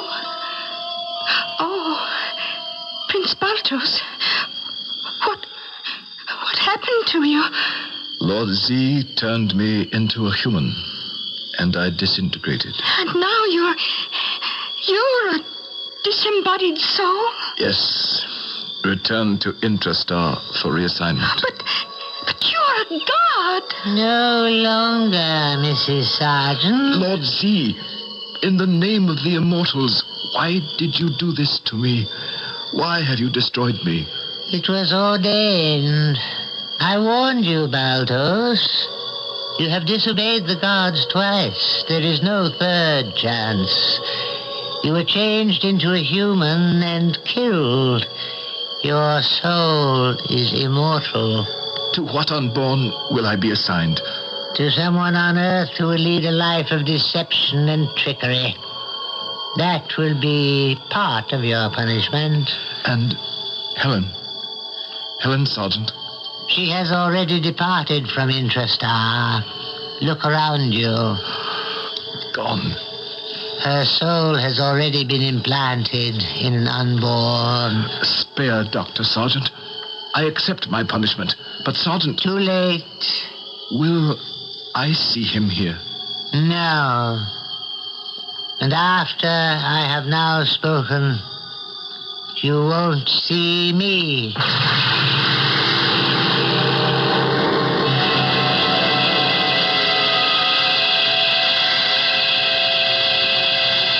Mrs. Buckley. Oh, be right there. Here's some hot coffee. Yes, I don't feel very well this morning. Oh, with all that crazy business last night, I don't wonder. The devil's work, I call it. Mrs. Buckley, you don't believe what you saw and heard last night? If I did, and I'm not saying I do, I couldn't tell anybody about it. Nobody'd believe me. It was true all the same.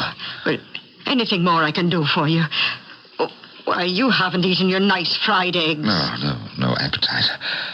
I don't feel well. Would you telephone Mr. Dennison? I have to see him. Why, of course. Land's sake. I'll be happy when all this nonsense is behind me. Oh, dear. And so will I.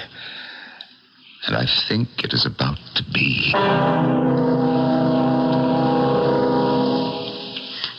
Oh, no. Dear Lord. He's dead. Oh, he said he didn't feel so good. After I telephoned you, I cleaned up the kitchen. Then I come into the dining room and Poor Phil. Oh, why did he have to go fooling around with his dreams and his soul and those trips he said he made? Mrs. Buckley, have you been in his study this morning? No, sir. Not since last night when that prince was here with that terrible plant and the rock. I want to see what finally happened to him. Follow me? Well, didn't he disappear the way he come? No. He began to change before our eyes. He began to age. Well, he sure ain't here now, Mr. Dennison. Oh. Look. Why, it's a pile of dust on the seat of that lovely old winged chair. That's all that remains of Prince Baltos. Oh, it's like after a cremation. What did all this mean, Mr. Dennison? I don't know, Mrs. Buckley. I really don't know. Welcome to Intrastar, Dr. Sargent. Why did I have to die, Lord Z? You had penetrated the secret of immortality. But as Baltos said, no one believed me. Why was I selected to make my discovery? A touch of genius, I would say. The explanation is better left to those who oversee even me. And here I am because Prince Baltos fell in love with my wife. Oh, what about her, Lord Z? Helen? I know what you're thinking, and I will intercede for you. Perhaps in other bodies you will be united. We'll see. Thank you. It's a funny thing. Love? It's the one thing, the one emotion over which you and the hierarchy of gods, just to give them a name, seem to have no control. Yes, we know that, Dr. Sargent. We also know why. Oh, well, tell me. Because love is the mystery of life. A mystery even to us. Now, that's a pronouncement I do understand. So do you, I'm sure. Another observation. 2,500 years ago, in the Book of Rites, Confucius wrote, "Do not take liberty with the gods or weary them." Dr. Sargent did, and died because he did. Of course, Prince Balthos was the real cause of it. He fell in love with Helen Sargent's ghostly body and freed soul. Love. What an explosive little word that is. I'll return shortly. Join hands with people everywhere. Each of us can do our share in Cares Crusade for Children. This year, people of all nations are joining hands to improve the lives of the world's needy children.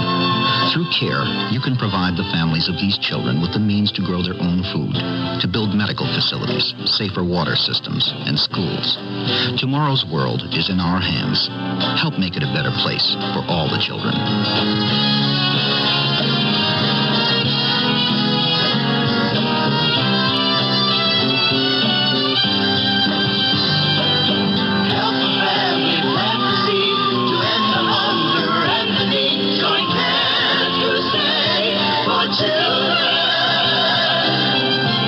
Please send your check or money order to CARE, Crusade for Children Overseas, Box 576, New York 10016.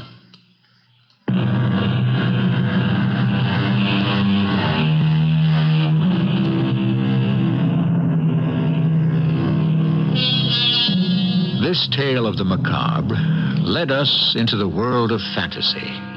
All of us dream. In dreams, I know that my subconscious ranges everywhere. I'm sure it's the same with you. Because life is a mystery, our imaginations search for an explanation. It is somewhere out there in the infinite universe. And out there, perhaps there is an Intrastar in the middle galaxy. Who knows? Our cast included Norman Rose, Bryna Rayburn, Robert Dryden, and Gordon Heath. The entire production was under the direction of Himan Brown.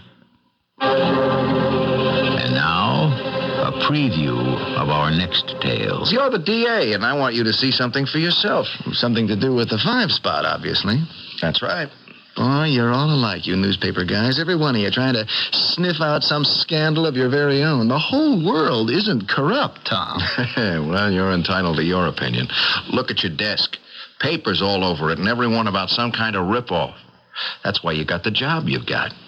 I got the same kind of job. Expose phonies and hypocrites, those who make promises to break them. Mm-hmm. What's the soapbox speech got to do with a 5-spot restaurant? Ah, if I told you, you wouldn't believe it. I want you to see him for yourself. See who? Paul Galvano. I've seen him 50 times. No, you haven't. Yes, I've been in his restaurant. Well, that's not what I mean. Well, what do you mean? Paul Galvano doesn't exist. The guy who calls himself Paul Galvano has been dead for 3 years. This is E.G. Marshall inviting you to return to our Mystery Theater for another adventure in the macabre. Until next time, pleasant dreams.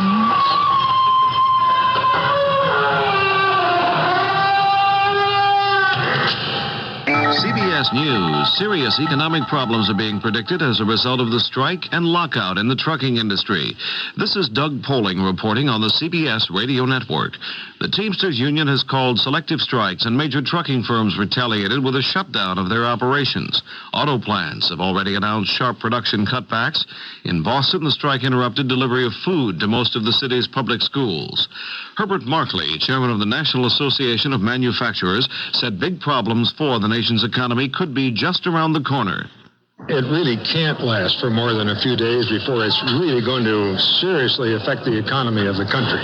And this means not the companies that will be hurt, but every single individual is going to be hurt. The talks between the industry and the Teamsters broke down Saturday night, and no new negotiations have been scheduled. More news in a moment. The threat of serious nuclear contamination has eased somewhat near Harrisburg, Pennsylvania, where a dangerous gas bubble inside a crippled nuclear power plant reactor has been reduced in size. Federal officials also said the reactor core is cooling steadily. The government is going to demand close inspections of all the power plants made by the firm which produced the Pennsylvania reactor. Diane Sawyer in Harrisburg has that story. The Nuclear Regulatory Commission wants a report in 10 days on all functioning Babcock and Wilcox reactors and on the people who operate them. Specifically, the licensed companies which run the reactors have been told to look for bubbles in the water cooling system and to tell their operators not to interfere with the automatic emergency system unless there's an overriding reason. The Commission also plans to expand its team of permanent on-site inspectors to ensure that Babcock and Wilcox reactors will be inspected nearly every day. In addition to the reactor at 3 Mile Island, Babcock and Wilcox have operating reactors in 5 locations: near Greenville, South Carolina, Sacramento, California, Cleveland, Ohio, Russellville, Arkansas, and at Crystal River, Florida. Commission officials say today's action does not mean the Commission thinks all these reactors have design defects. Rather, that experts are still not sure what combination of mechanical and human errors caused the 3 Mile Island incident, and they just don't want to take any chances. Diane Sawyer, CBS News, Harrisburg, Pennsylvania. In its Tuesday editions, the New York Times quotes administration officials as saying President Carter plans to propose a complex tax on domestic oil and begin immediately allowing the price of domestic crude to rise. The report says the effect would be to increase the price of oil products by 7 cents a gallon. The president this week is expected to announce a new energy proposal. From Cairo tonight, Israeli Prime Minister Menachem Begin appealed to the Arab world to join President Sadat in efforts to reach an overall peace settlement. Begin spoke at a dinner in his honor as the Israeli leader became the first high-ranking official of his nation to visit the Egyptian capital. The visit grew out of the peace treaty signing between the two nations. The U.S. State Department today criticized the economic boycott imposed against Egypt by 18 other Arab countries. Spokesman Harding Carter said the decisions reached in Baghdad were negative and unhelpful. The Arab action was taken in response to Egypt signing a peace treaty with Israel. Now this. For the second day in a row, warplanes from Tanzania bombed targets in Uganda. An invasion force made up of Tanzanians and Ugandan exiles continues fighting inside Uganda in an effort to topple dictator Idi Amin. In a broadcast on Uganda radio today, Amin admitted the Tanzanian bombing. Amin ordered Ugandan workers fleeing the invaders to return to their jobs. He claimed the bombs dropped by the planes hit mosques, churches, and hospitals. This is Doug Poling, CBS News. The CBS Radio Mystery Theater presents...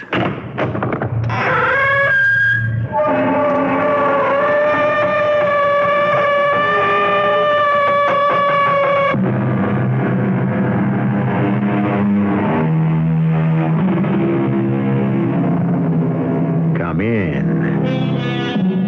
Welcome. I'm E.G. Marshall. The world is composed of many different kinds of beliefs and believers. Depending on who you are and where you're from, certain beliefs will seem quite natural, and others will not. The world, by and large, has become a more tolerant place than it used to be. But even so, or perhaps for this very reason, there are people who possess beliefs of such fantastical magnitude we can scarcely think they are serious. And yet they are. Deadly serious. We've got to keep going. We're almost there, I'm sure we are. I think we'd better turn back while we still can. Why? You saw the evidence with your own eyes, didn't you? Why do you keep calling it evidence? That guy is a crackpot. And if we keep going, we may never come back.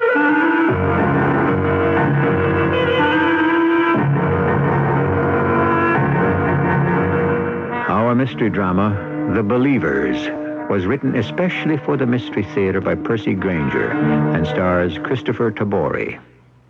It is sponsored in part by Contact, the 12-hour cold capsule. I'll be back shortly with Act 1.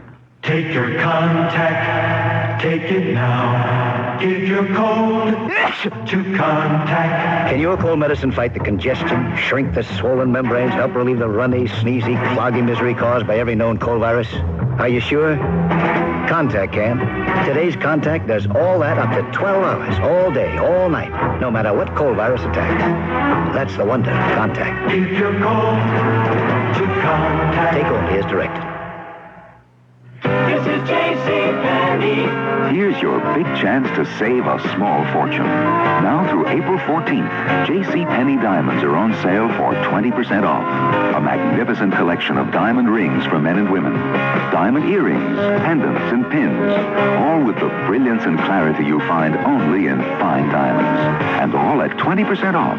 Now through April 14th. This is JCPenney. It's Northwest Federal Savings Time. We've got more time for you. Northwest Federal has more for you. More hours, more convenience, and right now, more gifts for savers. Choose from a terrific selection of quality Samsonite luggage at special low prices. Or pick a genuine leather Buxton accessory free or at greatly reduced prices. Just deposit $100 or more at any Northwest Federal location. You can choose Samsonite hard side or soft side luggage. Cordova soft side flexes for easy packing. Montebello 2 hard side keeps his tough molded shape. Or take a beautifully crafted Buxton leather accessory. But hurry, the offer ends June 9th, 1979. There's one gift per family. Stop by any Northwest Federal Savings Center and see the selection. It's just one more example of how Northwest Federal does more for you.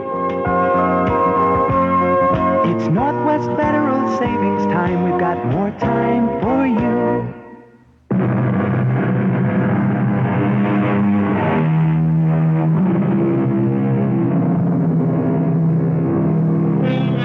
Someone once said that people believe only in the commonplace, that which they are accustomed to see.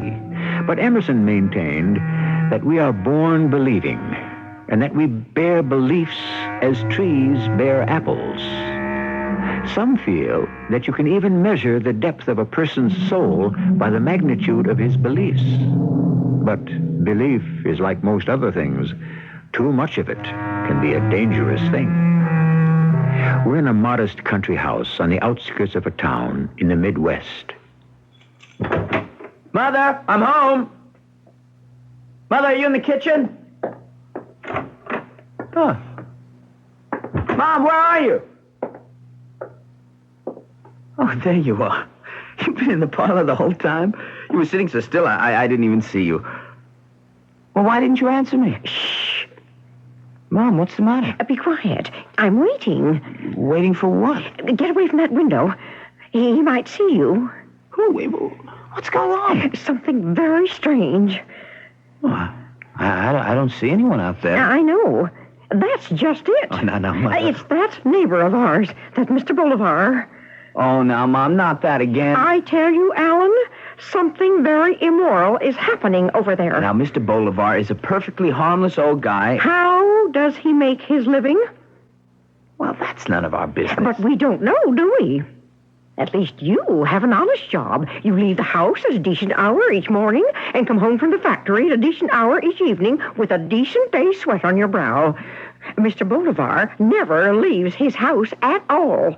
Well, maybe he works at home. I mean, we see him out in the garden a lot. You do not make a living with a garden. Maybe not. But I sure wish I could get our lawn to grow like his does. Look how green and thick he gets his grass to come in. Yes, just like a cemetery. He's probably got people buried in it. Oh, Mom, you've got to stop spending so much time peeping down the road at his house. I'm not peeping. Something is going on, Alan, and if something is going on, it isn't peeping to try to find out what. You spend your whole day at this window. It's not good for you, Mom. Son, listen to me. It's happened again. What? A woman came to Mr. Bolivar's house. She went in, and she hasn't come out. Is that her car in his driveway? Alan, it's begun to happen more and more often. People drive up to Mr. Bolivar's house, they go in, and that's the last they are seen. They probably leave at night. That's what we thought. But I found out this morning that's not true. But their cars are gone. We've heard them drive away, or you've seen them. Do you remember those people who came yesterday? Well, early this morning, the car left. I heard it. It woke me up just like it always does, but this was the first time it hadn't been pitch dark. It was just after dawn. You'd already gone to work. I rushed to the window, and you know who was driving the car? even Bolivar himself. And he was all alone. He returned about 2 hours later on foot. Now, you tell me there's nothing wrong going on. Are you sure there wasn't anyone else in the car? I'm absolutely positive. And now he's got some fresh victims in there at this very moment. It may already be too late to save them. What do you think we should do? Well, I think you ought to go over there and find out what's happening. Me? Well, you two have always had a friendly wave for each other. Mama, I had a long day in the factory. I'm tired. Alan, he always comes out about this time of day to tend his garden. Now, you go wash yourself up, and I'll keep watch. What about our supper? Oh, look, there he is now. Hurry, dear. Now's your chance.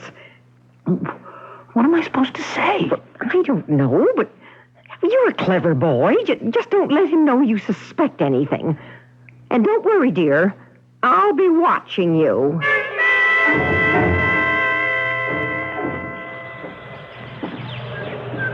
Hello, Mr. Bolivar. Oh, good evening, Alan. How are you? Well, I'm just out for a walk. Oh, really? I've never noticed you were in the habit of taking an evening constitutional. Oh, it's my mother. I mean, she thought it would be good for me. She doesn't think you get enough exercise on that assembly line, huh? I guess not. How is your mother these days? Oh, she always seems to find something to do. Well, my mother was the same way. Yet I suspected she wasn't really happy. In fact, when I began to look around me, I discovered that to be true about a great number of people. We find 100 different ways to distract ourselves from the simple fact that we are discontented. And do you know why we're discontented, Alan? No, why? Because our lives are in the hands of other people. Our employers, our parents, and most of all, the government. People in positions of authority, ready to bend our lives to their whims. I think I'm pretty happy. Are you? Really? I don't think so. Why not? Well, you seem, preoccupied, bothered by something. Oh, no. I'm not at all. Well, so you say. And yet you aren't looking at me as you speak. Why, I was just looking at your lawn. I've always admired how you get your grass to grow in so thick, and I've tried reseeding our yard several times. It just never comes out like this. I think you're evading the issue, Alan. Well, sure, I could be happier. Who couldn't? I mean, I'd like to find a girlfriend. I'd like to get a raise in my salary so I could afford some of the things I've always wanted, like a motorboat, camper bus. Alan, these aren't things that make a person happy. They're simply further distractions. You seem pretty happy. Oh, I'm even more discontented than most. But I am doing something about it. Really? What's that? Well, let's say I have a belief, an abiding faith. In God? Oh, of course, in God, but in something else as well. What? That we can improve upon the life we've all been forced to lead. I sometimes wonder how. I guess I could use a little belief, too. Could you? If I thought it would help. Well, not everybody is capable of belief. Why not? Well, a great belief requires a great man. For there are those who would ridicule you. There are those who would ostracize you for what you believe. Could you abide such things? Yeah, I mean, if I really had something to believe in, I guess I could. But can you believe, Alan? Can you really believe in something almost beyond comprehension, and yet so wonderful, so joyous, that the mere thought of it makes you determined to take control of your own life and free yourself from your discontent once and for all, huh? Well, yeah, if that's what it would do, I mean, why not? And for such a reward, would you even be willing to run the risk of death? Death? Huh. There may be those who would kill you for your belief. Well, that's a whole new ballgame. Now, I don't know. Well, how great is your capacity for belief? Is it as strong as the desires of your heart? That's the truly happy person, Alan. The one who has the courage to follow his vision. Just what is the vision? Nothing less than the chance of a new life. I like you, Alan, and I trust you. You're young, you're strong, and like so many of us, you have a native intelligence that is wasted in your present situation. Well, thank you. Can you come over to my house this evening? I'm holding a meeting. What kind of a meeting? That I will tell you when you come. I think when you hear what I have to say, you'll have no qualms at all. Okay, Mr. Bolivar. Well, I'll see. Fine. Oh, about your lawn. I think the reason you're having difficulty is that you're underestimating the properties of the soil. If one will only appreciate its potential, there's no limit to what the earth can yield.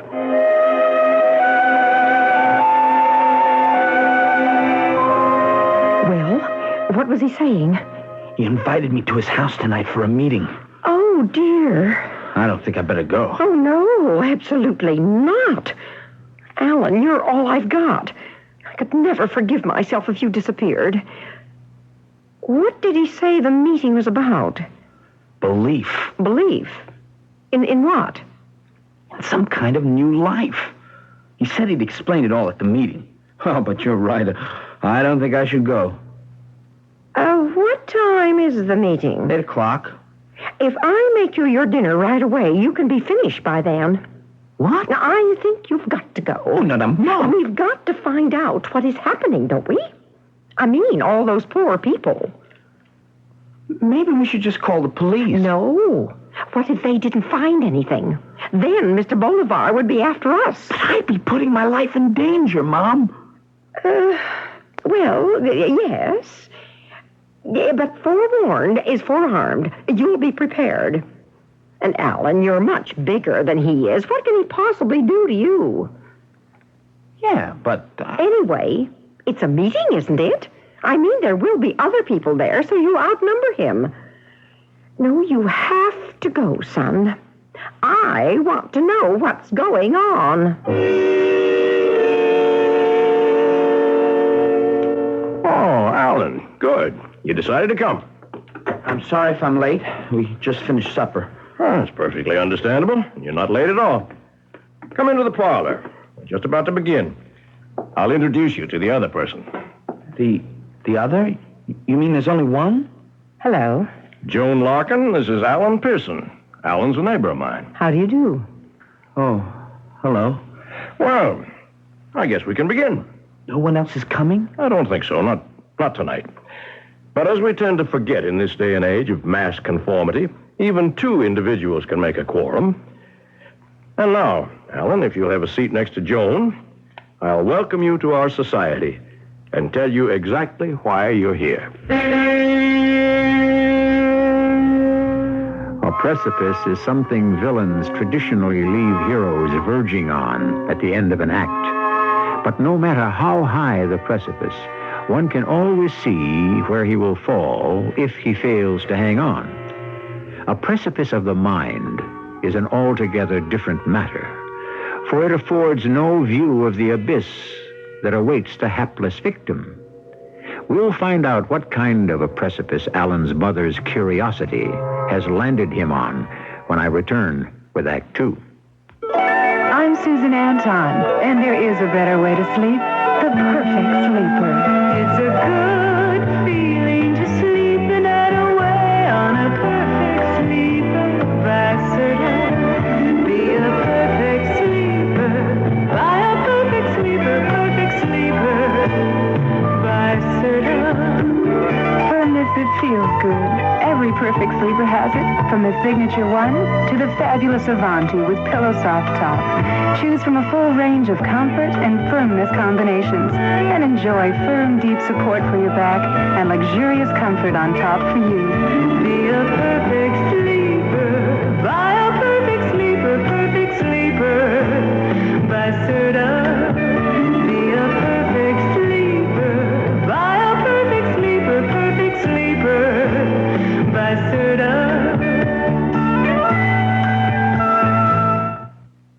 Imagine Imagine a family gathered round the radio, laughing at the comedy of Abbott and Costello. Well, then who's on first? Yes. I mean, the fellow's name. Who? The guy on first. Who? The first baseman. Who? The guy playing first. Who is on first? Now, what are you asking me for? Listening to the exciting adventures of the Lone Ranger. Hail Silver! Wondering who knows what evil lurks in the hearts of men. The shadow knows. Well, now you can enjoy that golden age of radio with radio reruns from Jewel. Starting this week, Jewel will be offering 20 classic old-time radio shows on cassette tapes. Shows like Inner Sanctum, W.C. Fields, The Green Hornet, and more. Each cassette is only $2.98 with each $3 purchase. And get a handy cassette carrier free with Abbott and Costello's famous Who's On First. So tune in yesterday with classic old-time radio from Jewel.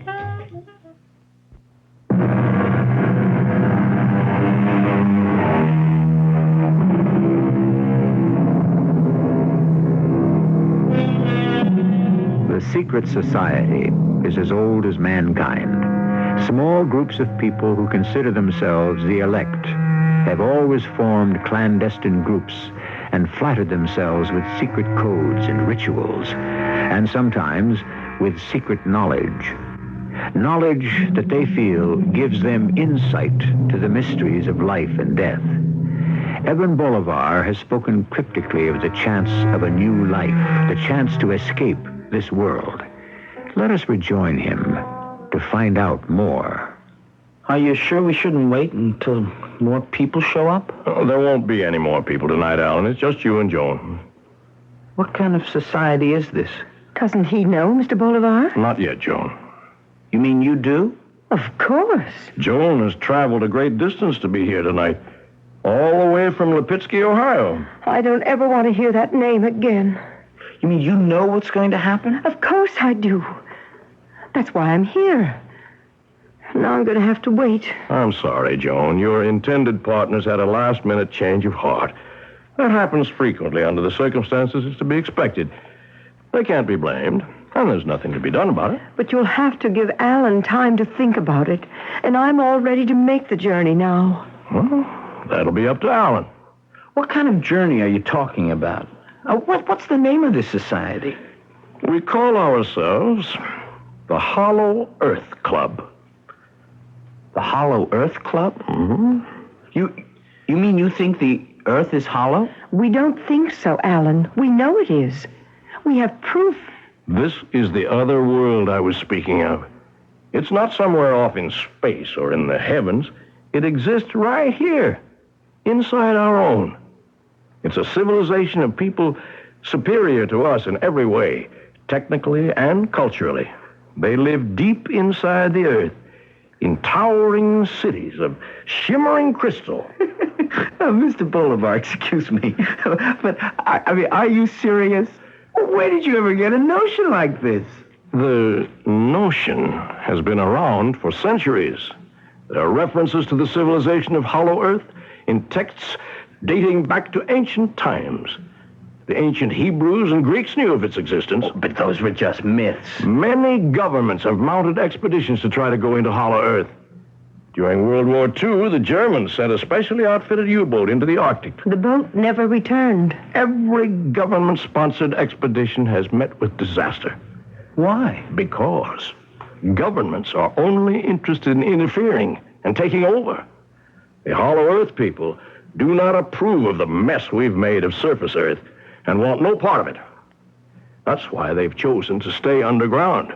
If these people don't let government expeditions into their domain, well, what makes you think they'll let you go down there?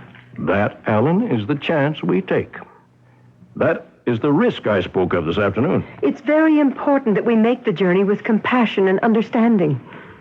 They must know that we respect them and have no desire other than to flee the same world they once did.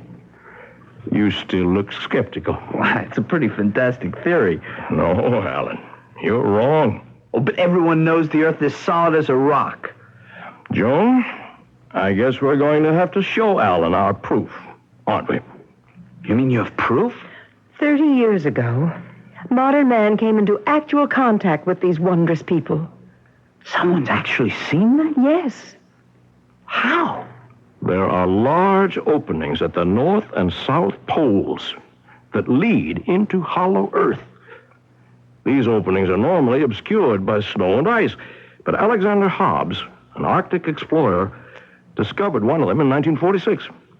He left an account of his visit in a secret diary. It gave me the proof I'd been looking for, and that's when I moved here. Why here? We'll get to that in a moment. If you'll excuse me, I'll fetch Hobbs's diary, and you can hear for yourself what he discovered. Miss Larkin? You can call me Joan. Are you seriously planning to go look for this place? Yes. Why? Oh, it doesn't really matter why. Mr. Bolivar said you drove all the way here from Ohio. I'd rather not talk about it. Right now, my concern is where I'm going, not where I've been. But you don't really believe you're going to find a civilization of advanced people in the middle of the earth, do you? I believe there's got to be a better world than this one. Was it a man? What? Was it a man? Is that why you're so unhappy? That's none of your business. Here we are. Now, this is Admiral Hobbs' secret diary. Just give me a minute to find the relevant entry. Here we are. The date is May 24th, 1946. My ensign and I were taken from our sled, which we'd used to make the first part of our descent into the crevasse. And we were then boarded on a small platform-like conveyance with no wheels.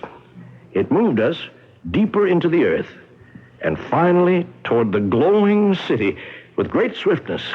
Soon we arrived at the large building of a type I'd never seen before. It was constructed of a crystal-like material. Our hosts were, for the most part, blonde and extremely pale-complected. They received us cordially because they knew we came with no malice. That sounds like something out of Buck Rogers. It does indeed. Well, where'd you get that diary from anyway? It was entrusted to me by a survivor of the expedition. It goes on to describe in detail the nature of the life there. In all respects, an ideal existence. Are we going to have to go all the way to the North Pole? No. No, as I mentioned, I moved to this part of the country for a reason. Beneath the fields around our houses here, there's an extensive cave system.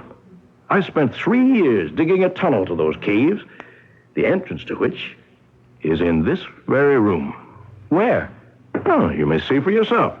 If you'll just give me a hand with this rug, yeah? Now, if you'll look carefully, you'll notice the floorboards have been cut to create a trap door.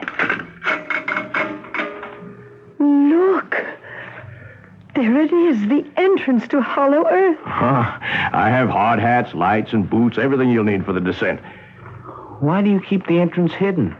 I may be paranoid, but I am convinced that the people of Hollow Earth have their eye on us at all times.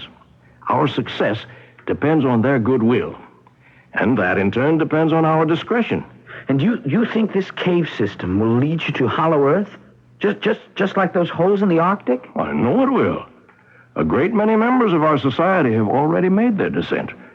And not a single one has returned. Oh, there could be another explanation for that. I don't think it was a good idea to try bringing Alan into our club, Mr. Bolivar. He's not taking any of this seriously. Mr. Bolivar, just what is in this for you? Nothing. What's the catch? The members of your club have to pay some enormous sum of money or sign over all their worldly possessions to you before they can go for a ride in your magic tunnel? My only intention is to help people to a chance for a better life. I don't ask for anything in return. Well, what would you do if I decided not to go? Nothing. But I know your secret. It's no secret, Alan. It's true, we don't seek publicity, but the reasons for that should be obvious. Naturally, people would think we were crackpots. And if I say no? Well, that's up to you. You mean I could leave? All I would ask is that you be discreet about what you've learned this evening. Well, okay then. I think I'll just go home. All right. But what's going to happen to Miss Larkin? I'm going down. Alone? But doesn't it bother you that all those other people have just vanished down there? No. Mr. Bolivar, you're not going to let her go down there by herself, are you? Well, I'd feel much better about it if she were accompanied, of course. But you won't stop her? No. What's the matter, Alan? You having second thoughts? I don't think it's right she should go down there alone. I can take care of myself. Oh, Joan, Alan's right. But he doesn't believe. Well, perhaps not yet. But his concern for your safety shows a charitable nature, of which I'm sure the Hollow Earth people will approve. Besides, unless I'm very much mistaken, I think I detect just a glimmer of curiosity in him. And curiosity is the beginning of belief.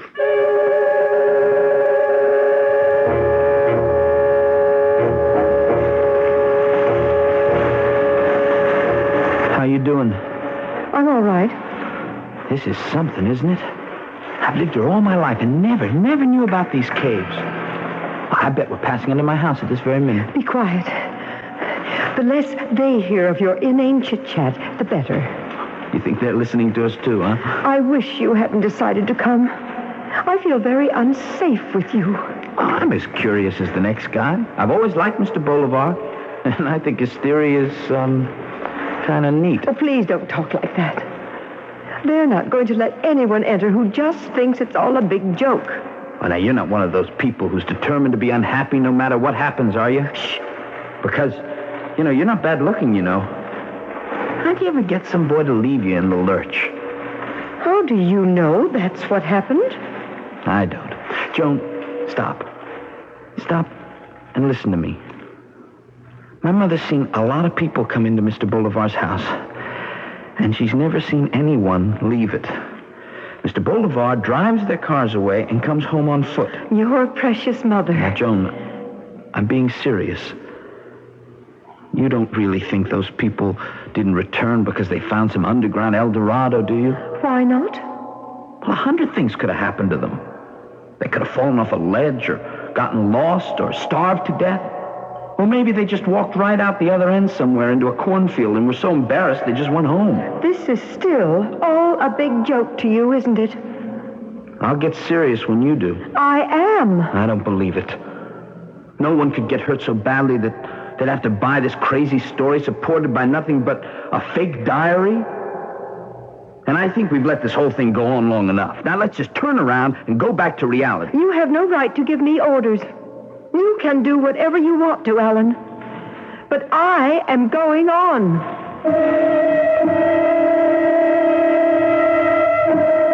Chauncey Depew once declared that it hurt more to have a tooth pulled than a belief destroyed, because there is no such thing as Novocaine for the mind. Clearly, Joan Larkin is determined not to have Alan Pearson play dentist to her belief that the answer to the ills of the world is to escape to some legendary underground kingdom. On the other hand, I may have used the word legendary with ill-advised haste, for as fantastic as the Hollow Earth Club may seem, can we be certain that their journey will come to naught? I'll return with our concluding act in a few moments. There's a laxative medicine you should know about. X-Lax pills. Overnight, X-Lax pills gently stimulate your system's own natural rhythm. In the morning, your system takes it from there, comfortably. That's the difference. Because X-Lax pills stimulate your system's own natural rhythm. For occasional use, only as directed. Now, a powerful anti-itch drug you can buy without a prescription. Bicozine Cream, medical formula for itching. Powerful, use as directed. Bicozine Cream. Some diseases are so shattering that those who suffer from them often withdraw from everything they love. Ileitis and colitis are such diseases. They cause diarrhea and constant pain. Through research, the Foundation for Ileitis and Colitis is seeking the cure. You can help the victims of these diseases live a normal life without pain or loneliness. Please, Give to the Foundation for Ileitis and Colitis. Post Office Box 1715, New York 117. A public service of this station. Come on and dream of California. Supercars and taco stands. Movie stars behind dark glasses, hanging tin and getting tan. When I meet someone who's from Milwaukee, I think of beer. And when I think of beer, the one I buy is old Milwaukee beer. People expect quality taste from a beer named after Milwaukee, the city that means beer. And they get it from Old Milwaukee, because Old Milwaukee beer tastes as great as its name. And when I think of the town of Milwaukee, I think of beer. And when I think of beer, the one I buy is Old Milwaukee beer. Old Milwaukee. Old Milwaukee. Bottled by the Joseph Schlitz Brewing Company, Milwaukee. This is WBBM Chicago.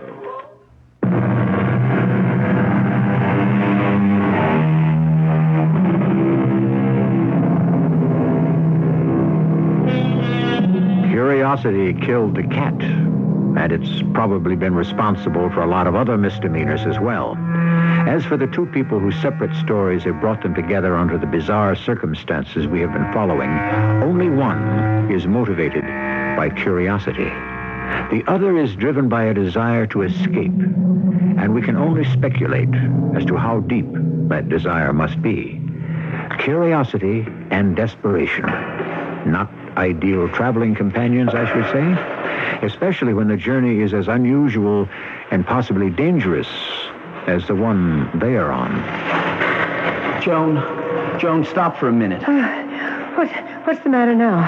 Now, don't you think we've gone far enough? We haven't found the Hollow Earth civilization yet. I mean, haven't we carried this whole crazy adventure far enough? Alan, you can turn around any time you want to. I told you, I'm not going to leave you down here alone. Go ahead. It wouldn't be the first time. Oh, what does that mean? I've been left alone before. At least down here, nothing can hurt me. I wouldn't be real sure about that. Are you getting scared? Frankly, yes. I don't have the same stake in this venture that you do. That's right. For you, it's just a lark. Have you thought this whole thing out?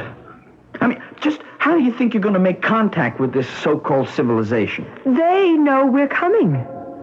When we've gone far enough to satisfy them that our intentions are serious, they'll make themselves known to us and take us the rest of the way. How do you suppose these crystal cities function, huh? I don't know. I mean, what do they eat? Plants can't grow without sunlight. Life can't exist in total darkness. Please stop talking like this. If you sneer at them, they may not let us in. Suppose I don't stop. What do you mean? Suppose I don't stop sneering. Hey, you Hollow Earth people, here we come, ready or not. Stop it. They'll hear you. Well, that's the idea. I mean, what if I get them really riled up? Will you turn around and come back then? No. You have no right to do this. Oh, they may decide to get nasty on... Joan, wait a minute. I'm going on. Joan, okay. Wait up. Oh! Hey, are you all right? I just tripped, that's all. Oh, almost got me, too. Hey, there's something here. What is it, anyway? Shine your light over. Oh, my gosh. It's a body. Stay back. Let me see if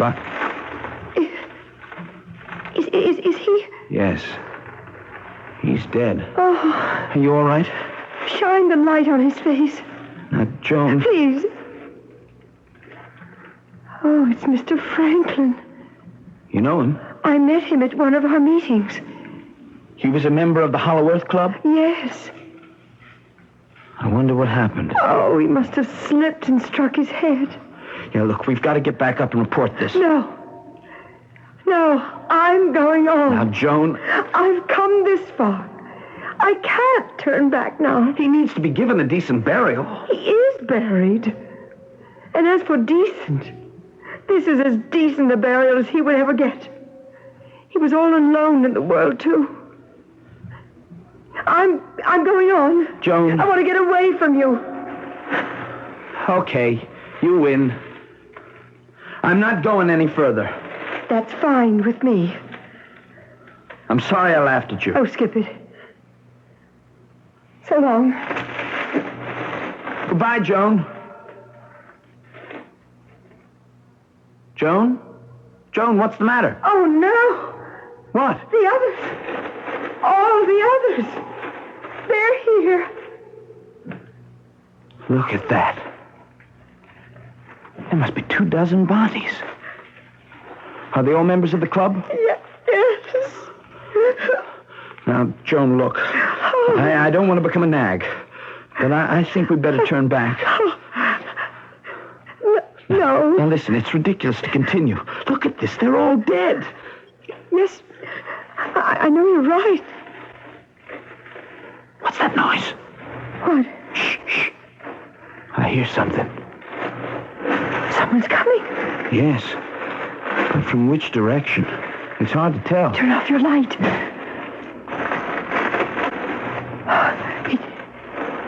It sounds like they're behind us. Look, there's a light. Hello? Somebody there? Mr. Bolivar? Alan? Joan? Hello. I didn't expect to catch up with you so quickly. Why are you coming down now? I thought you were going to wait until the last of our members came. I was, but I'm afraid I had no choice. I just had a visit from the police. The police? What did they want? I didn't wait around to find out. Why not, Mr. Bolivar? Well, I'm sorry for those members who will not be able to make the journey with us, but my top priority must be to protect the people of Hollow Earth from the authorities. The government must not be allowed to interfere. Mr. Bolivar, we were just about to turn around. You mean go back to surface Earth? Yes. Why? Look. Shine your light on the passageway in front of us. Oh, what's happened? We don't know, but they're all dead. But these are all of us. Oh, the fools. I told them over and over that purity of intent was absolutely necessary. Oh, you don't think that... Clearly, the people of Hollow Earth did not want them to go any further. You think they were killed by your super-civilized underground people? Even civilized people have the right to defend themselves. Well, Alan, if you had any lingering doubts about the existence of the world into which we are descending, this should certainly dispel them. Is Joan all right? Yes, I think so. Good. Then let's push on. Push on? You intend to keep going? Of course. I'm sorry, Mr. Bolivar, but Joan and I have changed our minds. You have? Joan, is that true? Yes. Someone has to be notified about these bodies. I see. Well, this does present a problem. Why? As I said, my first priority must be to protect the people of Hollow Earth from government intrusion. What would my chances be of gaining admittance to their world if I let you go back to surface Earth and you told the authorities about this secret entrance? I'm afraid we'll have to, Mr. Bolivar, because of all these bodies. I'm afraid you won't. Alan, he's got a gun. That's right. Now, if you two will just walk along in front of me, we will proceed.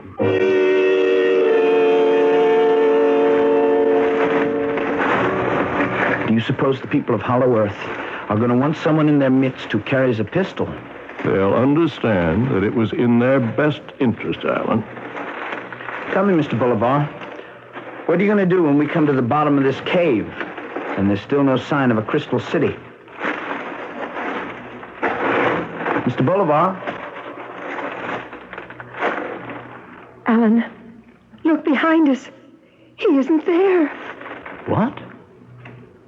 Mr. Bolivar? Mr. Bolivar! What happened to him? Where did he go? He must have slipped and fallen over this ledge and into that chasm. Oh, he's gone for good then. Look. Our lights don't even reach the bottom. Alan, let's get out of here.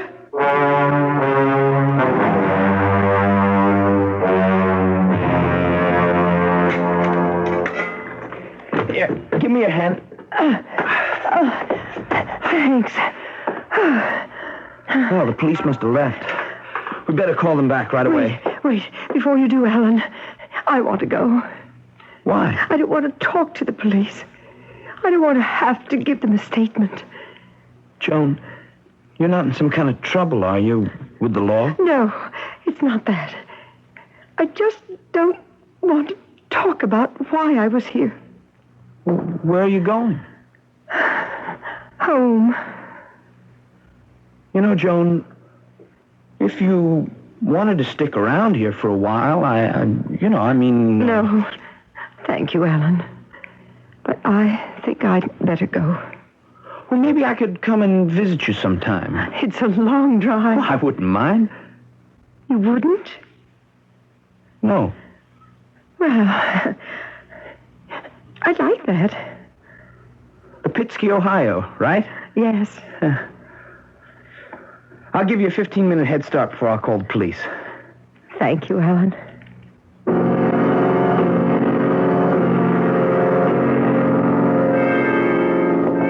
Mother, I'm home. Thank goodness. Oh, Helen, I've been so worried. Where did you go?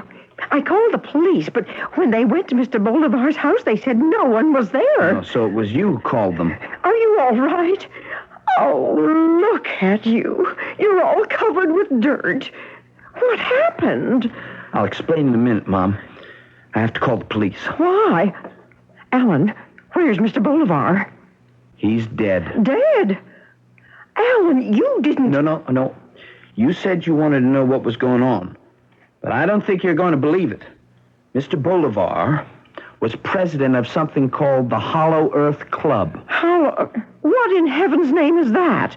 Well, it was a group of people who believed the Earth is hollow and that an advanced civilization lived down there. How ridiculous. Oh, I always suspected Mr. Bolivar was pixelated.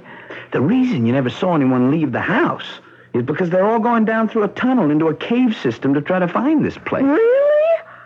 And that's where you were when the police came by? Yeah. Well, did you find it? Oh, Mother, of course not. What we found were the dead bodies of all the club members. Oh, how did they die?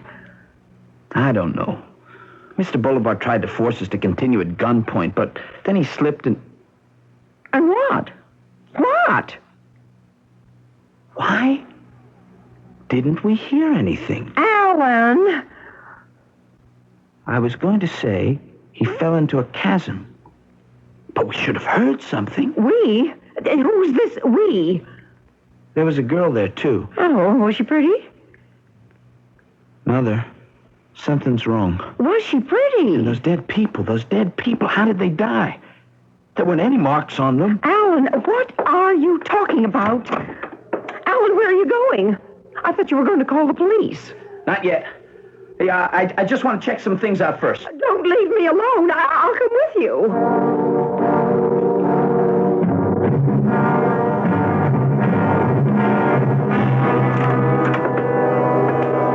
Alan, I don't think we should just go into Mr. Bolivar's house like this.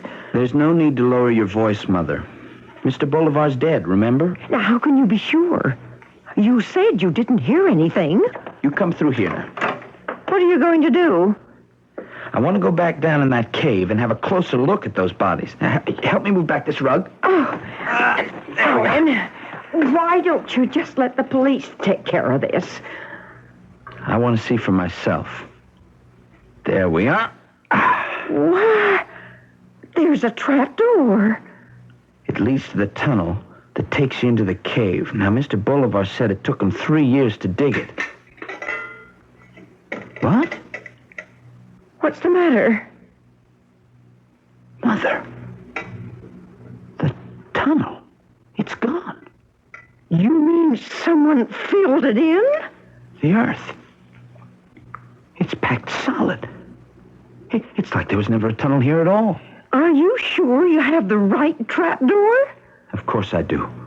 Well, looks to me like someone doesn't want you going back down there. Who? Well, gracious dear, I don't know. But we just came up through that tunnel 10 minutes ago. How could anyone have filled it in so quickly? Don't look at me, Alan. I've been at home all night. Mother, what if Mr. Bolivar was right?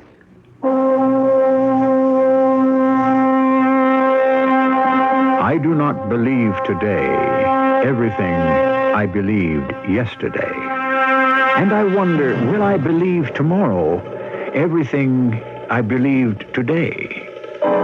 So pondered Mark Twain, and so might the rest of us in the sobering afterglow of our story. For even today, it is true that what exists at the center of our planet is as much a mystery as what exists in galaxies millions of light years away. There is one other loose end to our story, but that I can tie up for you when I return shortly. Maxwell House's coffee you can count on. Maxwell House, good to the last drop. Maxwell House is good morning. Maxwell House is Good company. good to the last drop. Maxwell House. Maxwell House. Coffee you can count on. Always smells good. Always tastes good. Always good to the last drop. Maxwell House is Good coffee. good to the last drop. Maxwell House. This is Mary Tyler Moore, and I want to tell you about a very special place. A place which can help you cope in this ever-changing world of ours. It's the library. At the library, you'll find all the information you need to keep up with current issues, career opportunities, economic changes, and all the new technology. The library even has programs for every age group. Check out the library. That's where you'll find a lot of success stories. A public service message from the American Library Association and this station.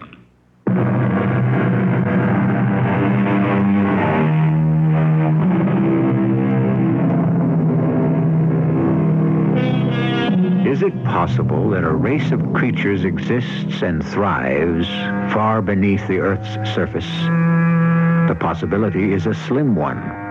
There is tremendous heat and pressure exerted on the Earth's core. There is radioactivity, and there are all kinds of practical questions. On the other hand, the Earth's diameter is nearly 8,000 miles. That's a lot of territory. As far as from New York to Siberia. A lot could be going on down there. Our cast included Christopher Tabori, John Beal, and Joan Shea. The entire production was under the direction of Himan Brown. And now, a preview of our next tale. You are going to look for the town of Helm. Who told you? You told me. When did I tell you? Last night, when you were asleep. Oh, well, you don't want to believe what I say while I'm asleep? Why not? I can't believe what you say while you're awake. No, so, Rivka. What did he tell you about Helm, the Baron? He told me to find it. Oh, well, you'll find it. You won't have any trouble at all. You know why? Because you're a fool. Sure, Rivka. And Helm? Do you know what Helm is? Helm is the town of fools. What are you saying? Everyone knows it. That's why the Baron has chosen you. Oh, no. Yes, Mendele Moshe. Like is sent to find like. I won't go. You must go. But the Baron thinks I'm a fool. Why shouldn't he think so? You are a fool. This is E.G. Marshall inviting you to return to our Mystery Theater for another adventure in the macabre.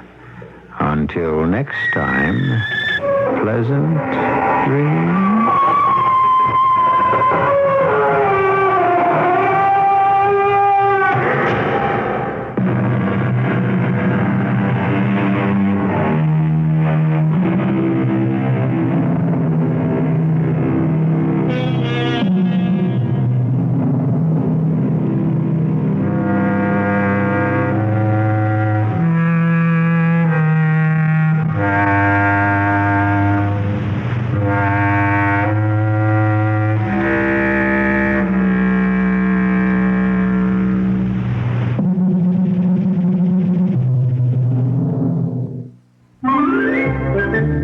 Humpty Dumpty sat on a wall. Humpty Dumpty had a great fall and broke his muffler. Now that's silly.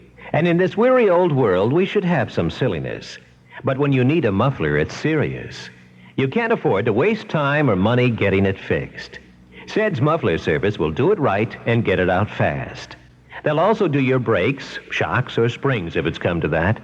And it won't cost you your firstborn male child either. But first you have to remember who they are. So repeat after me. Sed's Muffler Service. Come on, it's easy. Sed's Muffler Service, 3940 West Grand, just east of Pulaski. Sed's. Come on, you'll remember. Now, let's see if you can remember that. CEDS, C-E-D-S, 3940 West Grand Avenue, just east of Crawford. Now, you try it. CBS News, Mexican oil prices way up. I'm David Jackson reporting on the CBS Radio Network. The price increase, retroactive to April 1st, is more than twice OPEC's base increase announced last week. George Natanson has details from Mexico City. Mexico has announced a price increase of its crude oil for export to $17.10 a barrel, representing an increase of nearly 21% over the former price. Mexico is not a member of the Organization of Petroleum Exporting Countries, but it has held to a policy of charging more than the OPEC nations do. Mexico charges more, it says, because shipping costs from this country are less than for oil shipped from the Middle East. The bulk of Mexico's export oil goes to the United States. This country currently exports 430,000 barrels a day to the United States out of a total production of 530,000 produced for export. It is expected that Mexican oil production will jump to 2.5 million barrels a day within less than 2 years, most of which will probably go to the United States. George Natanson for CBS News in Mexico City. Indonesia is a member of OPEC and Wednesday announced its crude oil will be going up in price between 12 and 14.5%, up to as much as $16.70 a barrel. All this comes on the eve of President Carter's energy address to the nation Thursday night, when he'll announce phased-in decontrol of domestic oil prices, a plan that could drive retail gasoline prices up 15 cents a gallon by the fall of 1981. We'll have more news after this. Maxwell House's coffee you can count on. Maxwell House, good to the last drop. Maxwell House is good morning. Maxwell House is Good company. good to the last drop. Maxwell House. Maxwell House, coffee you can count on. Always smells good, always tastes good, always good to the last drop. Maxwell House is Good coffee. good to the last drop. Maxwell House. Get the long-lasting collar that kills both ticks and fleas. Put the plus on your pet, the Hearts 2-in-1 Plus. What's the big plus in the Hearts 2-in-1 Plus collar? It kills dangerous ticks and fleas for up to 5 full months. Put the plus on your dog or cat now. Get really effective flea and tick protection for your pet, your home, and your family for up to 5 months. Put the plus on your pet, the Hearts 2-in-1 Plus. Teamsters and truckers set to resume bargaining Thursday, but continued strikes and lockouts are taking a toll on the auto industry. Supplies of parts aren't getting through, assembly lines are slowing down, and some 120,000 auto workers have either been laid off or given short shifts. The car makers say things will get worse the longer the Teamster trouble continues. Contract talks between United Airlines and striking machinists broke off late Wednesday night, ruling out an early settlement of the walkout that has grounded the nation's largest passenger carrier. Earlier Wednesday, United extended its shutdown through the busy Easter weekend, all flights canceled through April 16th.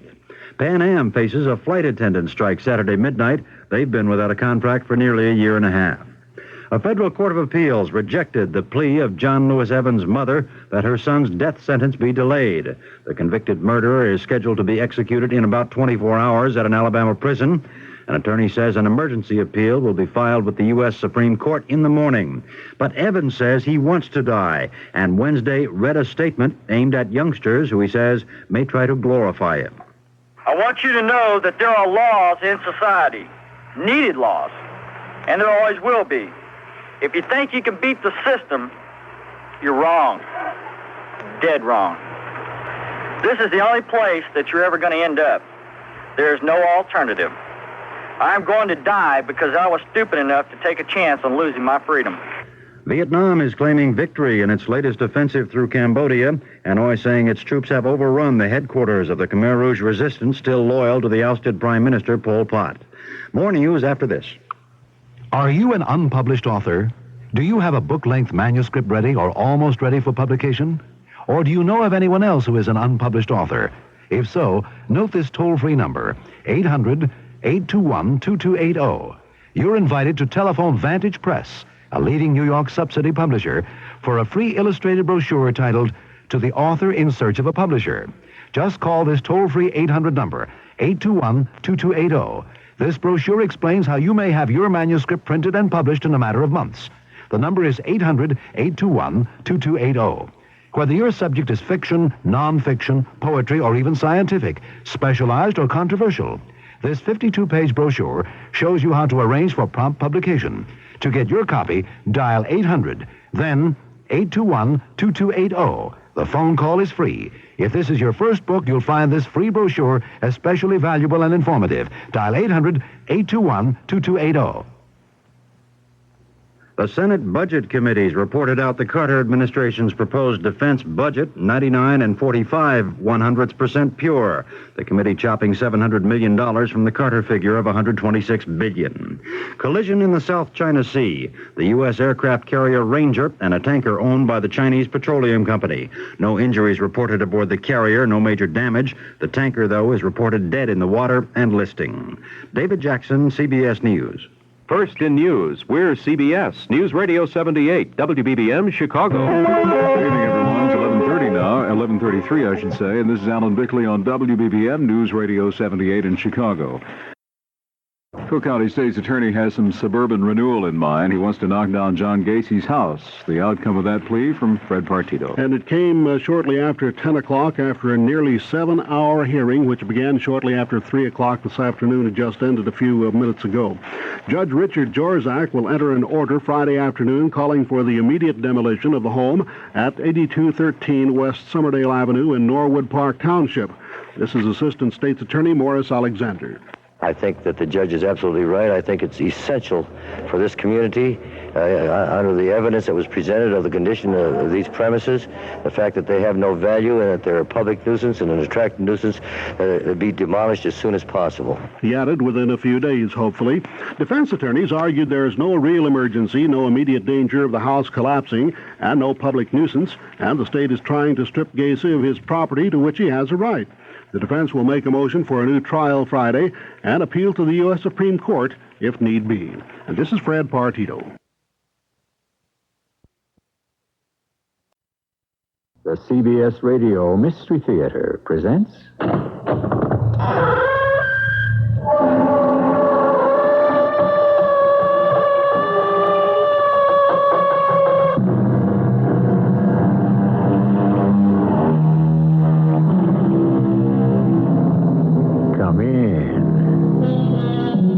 Welcome. I'm E.G. Marshall.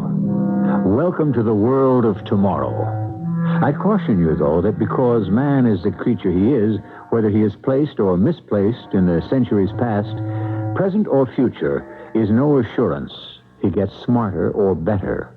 The fact that our story takes place upon some man-inhabited planet is no guarantee of brotherly love or peace.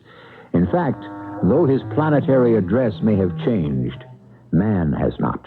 So, beware. Victor, how long are we going on like this? What are you talking about? You have shut yourself up in that laboratory. You've given up all your other patients. That's my business, isn't it? It's no life for me, Victor. We're never together anymore. All I do is bring you pounds and pounds of baby food 3 times a day. We could feed an entire nursery on that amount. I want to know, what have you got in that laboratory?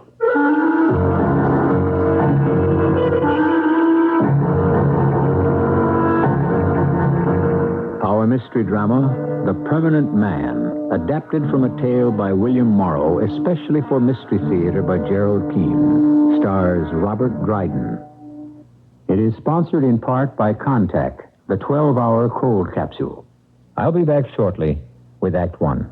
At the drugstore, they told me there's a powerful anti-itch drug I can buy without a doctor's prescription. Now I use Bicozine cream as directed. No more burning, embarrassing itching. No more scratching. Bicozine actually speeds healing. Bicozine cream. What a relief. Now you can soften hard, calloused skin without painful cutting or scraping. Apply stainless Dermasoft cream to your feet as directed. Insist on Dermasoft cream. Join the fun at Olympic Adventure, the world's largest amusement park. Put the kids on the world's biggest Ferris wheel.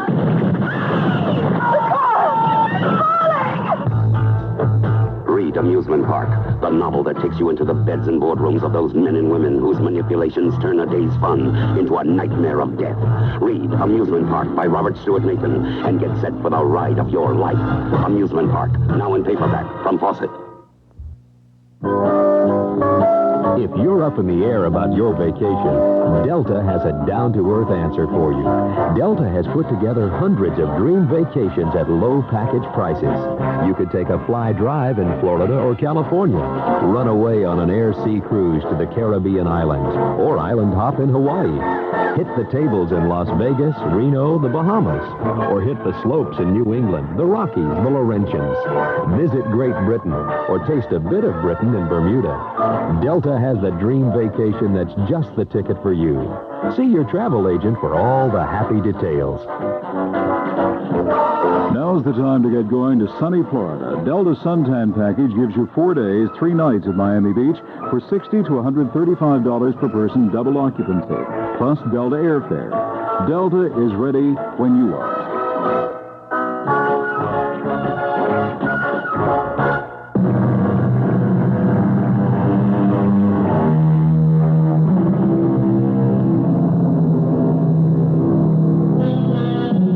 It is a lunar year 2120 in a small colony of men living on Neptune. As everyone knows, oxygenated life on Neptune is only possible inside a geodesic dome.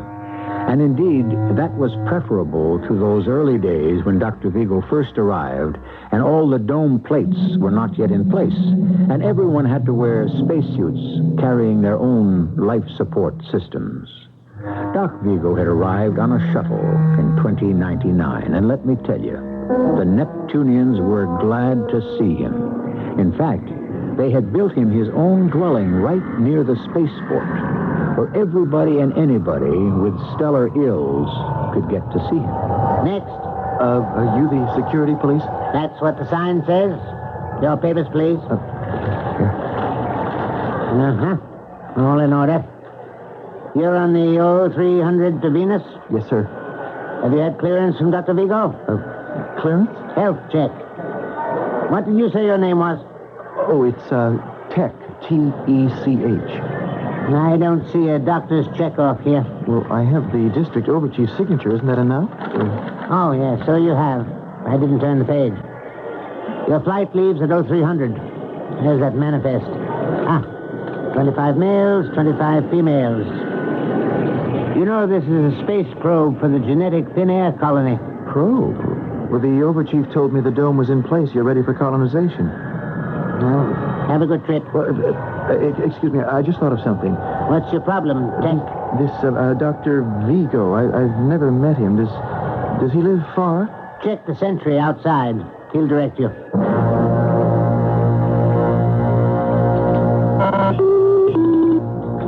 Who is it? My name is Tech. Face the lens. Don't turn away.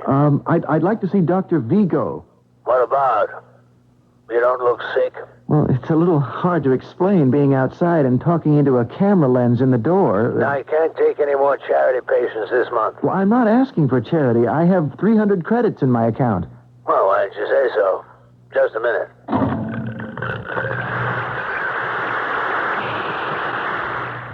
I'm Vigo. Did you say 300 credits? Yes, sir. A young man like you? Why, even on Earth, I could only earn 20 credits a year, and I'm a specialist in nuclear medicine. Well, it's 300 credits. I inherited them. Well, just don't stand there. Come in. Follow me into the laboratory. My wife's taking a nap in the consulting room, and I don't wish to disturb her. You first. Turn sharp left here. It's tricky, huh? Now, right. Now, hold it. Press that red button to the right of the steel door. Well, Doctor, it's your house. Why don't you press the button? Because when a patient comes to see me, I stand behind him. I don't know you. You first. Press the button firmly.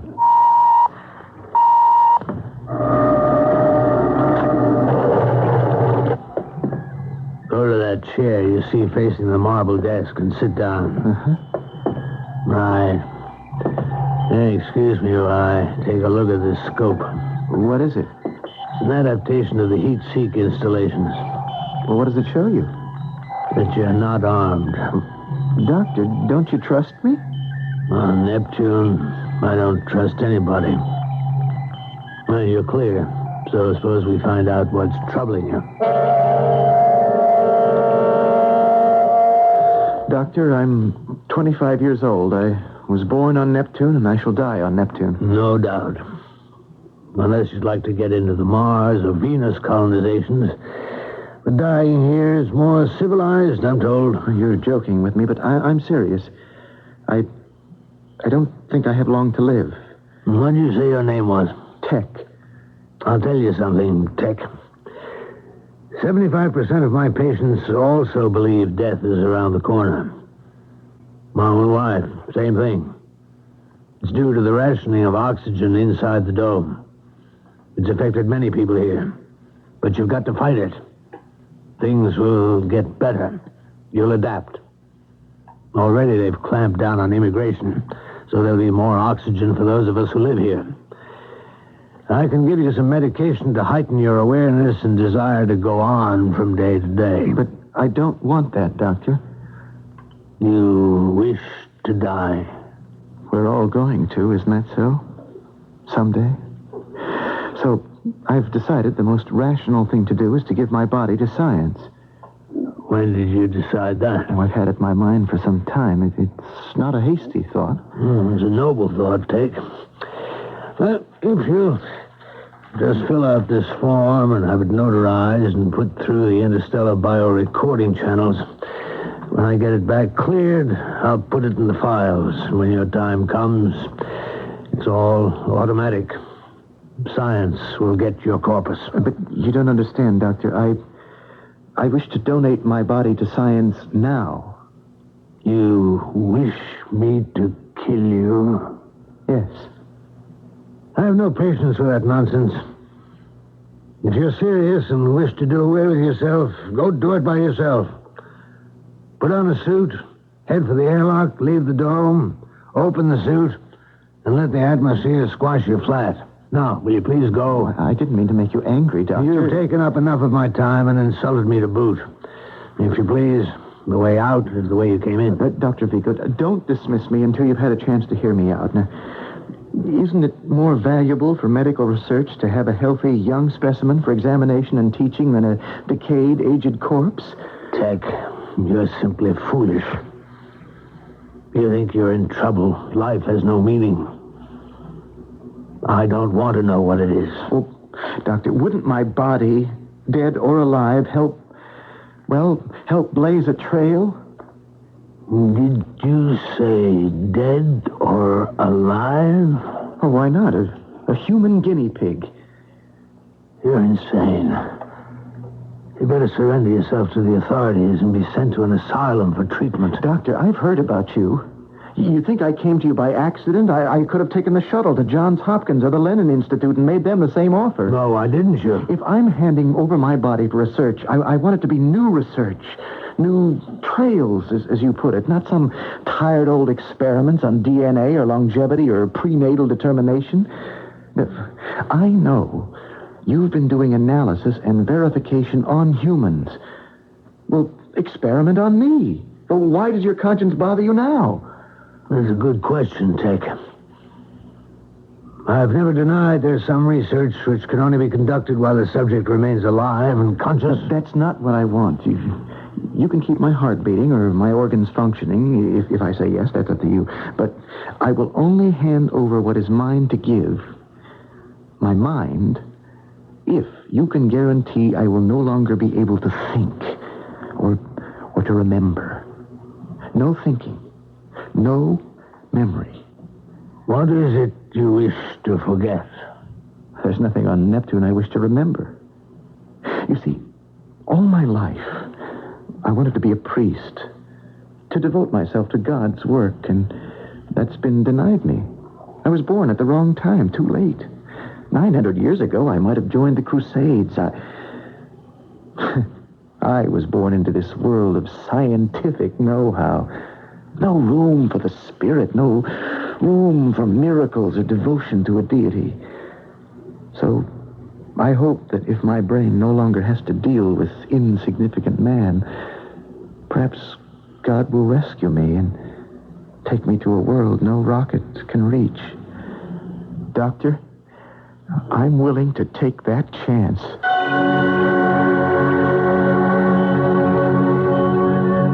Does anyone know you came here? No, Doctor. You swear it? Yes. But your prolonged absence will cause alarm and lead to a search for you. I provided against that. Oh? How? I signed up for the new genetic thin air colony. You see, they don't check you off when you enter the space cruiser. I've already been cleared. Oh, there's the cruiser. Is it 0300? Yes, it is. Oh, there's your answer. Whoever I know thinks I'm on it. This is one of the disadvantages of living so close to the spaceport. But my wife and I weren't about to look the gift house in the mouth. So, no one knows you're still here on Neptune, eh? Who's going? 25 females, 25 males. Now there'll be one short. Where did you say they were headed for? Well, Venus. Where else? I shan't be missed there. Or here.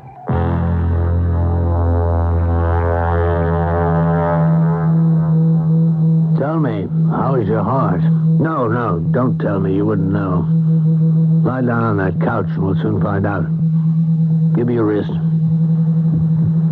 Are you taking my pulse? Be quiet. 5, 6, 7, and 8. Fine. 85. Quite good.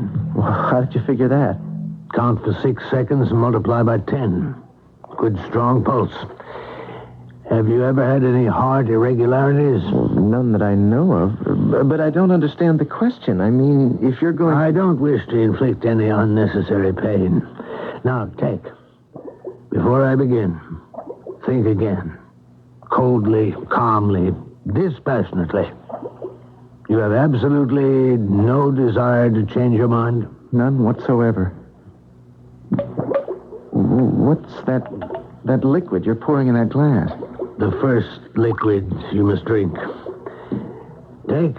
You asked me to rid your mind of its present state. You've told me if it means death, you don't care. But you won't die, I can promise you that. All right, here. Drink it down.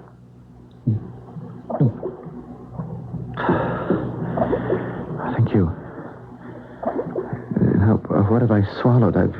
How long will it take to have an effect? 10 minutes. You have reached down from your seat with the gods, Doctor, and have lifted me up to glorious peace and rest. Close your eyes, young man. If you only knew how I have prayed for this moment. But I'm not offering you death, you know that. You are giving me the end of this mechanized horror we call the 21st century. No, I'm not promising you that either. The facts of life on Neptune won't change, only your awareness. To stop knowing, being aware. Tech, your body now belongs to science. Doctor, what shall I be used for? You will be the first human ever to undergo a brain transplant.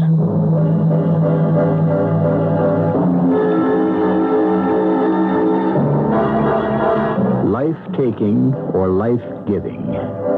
Hippocrates, the first doctor who wrote the code for medical practice in 400 BC, also wrote, "From the brain, and from the brain only, arise our pleasures, joys, laughter, and jests."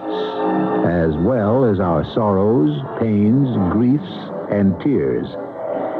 Tech, the 25-year-old 21st century man, can no longer burden his brain with struggles and unhappiness, and soon shall know them no more. I shall be back shortly with Act Two. Take your contact, take it now. Give your code to contact. I'm going to change your mind about nighttime cold medicine. You see, of all major medicines, only one works up to 12 hours against the cloggy virus symptoms that keep you awake. Only Contact. One capsule's relief stays with you all through a long night's sleep, no matter what cold virus attacks. Only Contact. Give your code to contact. Take only as directed. Fellow Americans, if you're still shopping here and there and everywhere for shoes, hold it right where you are. Put your feet together, stop running around. Just step around a Kinney and you'll cover the ground. Anywhere you want to go, head your feet in our direction. Kinney's got it all and more. Wow, what a store! What a great American shoe store! Yes, sir. May I help you? Yeah. I was driving around here in the country and I lost... What is this place? This is Weil Olds in Libertyville. Olds, like cars? Yes. Oh. What do you do with them? We sell them. Here in the country? That's right. How come you don't have any salesmen? I'm a salesman, sir. You're... That's right.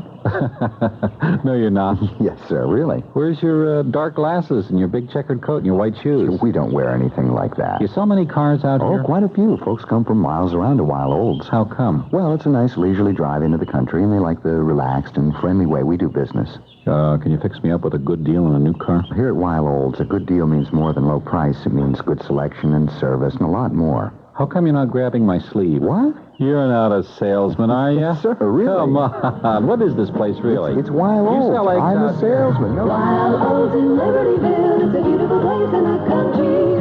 Weil Olds in Libertyville, it's a beautiful place in the country.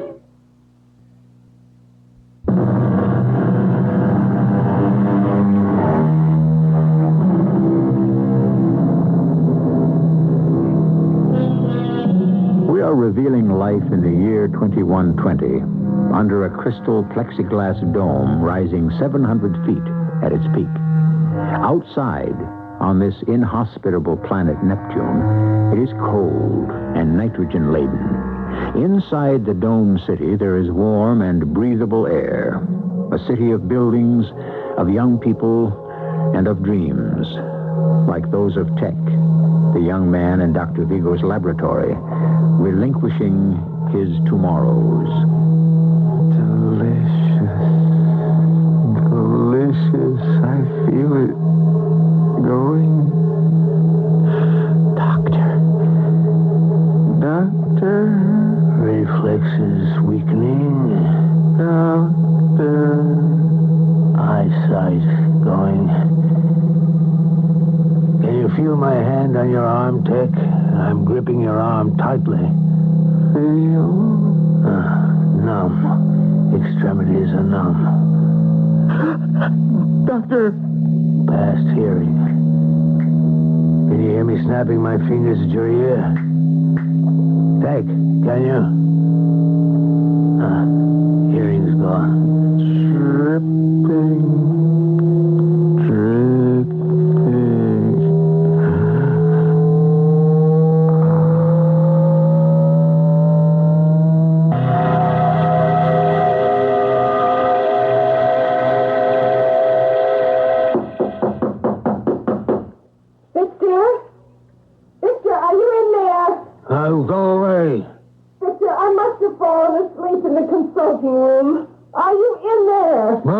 I'm in here. I'm busy. Victor, please come out. I'm worried. What is it, Vivian? Victor, don't make me stand out here in the hall. Let me come in and sit down. I'm so tired. Now, you know no one is admitted into my laboratory. Why am I always so tired? Because you haven't adapted. Because you don't do the prescribed exercises. You don't do one thing to help strengthen your lungs. Don't be angry, Victor, please. Fine example you set, the wife of the doctor. I keep making excuses for you all the time. Now go away and let me get back to work. Victor, I had this terrible dream. I woke up with this ominous dread. Did someone come in? Someone? In here? In the house? Could it have been my dream? But I heard... What did you hear? I thought I heard someone in the house just now. I don't know. I was sure I heard footsteps. Walking up the stairs. 2 people. Yourself and someone else. Lillian, I'm shutting this door. I do not wish to be disturbed. If the security people call and they need me, tell them not today. I can't see anyone today. I don't care how many space travelers need health clearances. Understand? Oh, yes, dear. You'd better go to bed. You're dead on your feet.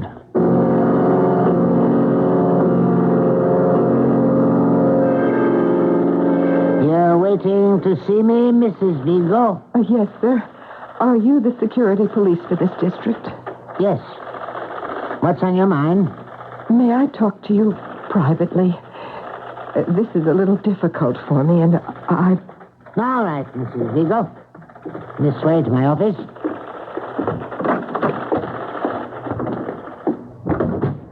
Please do seat yourself.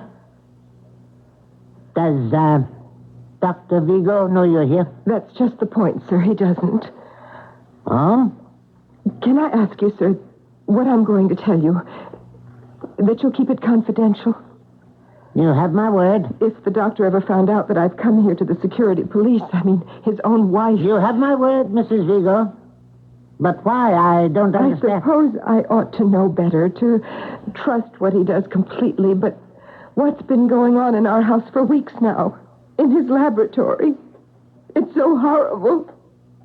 I'm afraid to live under the same roof any longer.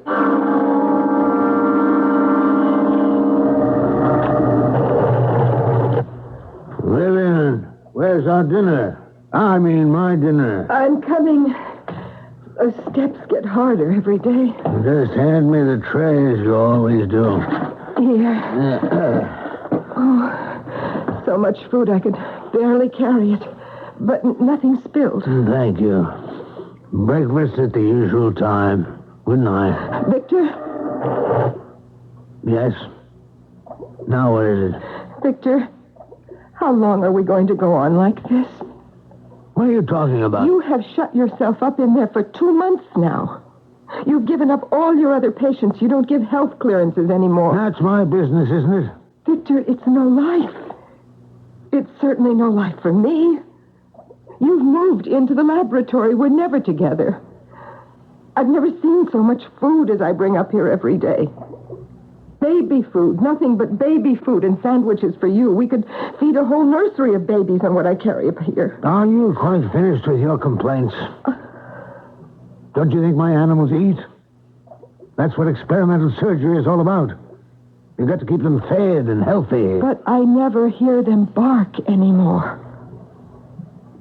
Victor, there's something going on in there. And I wish you'd level with me. There's nothing going on in my laboratory, so go away. And the next time I ring the bell, I'll expect all the food that's ordered. Good night.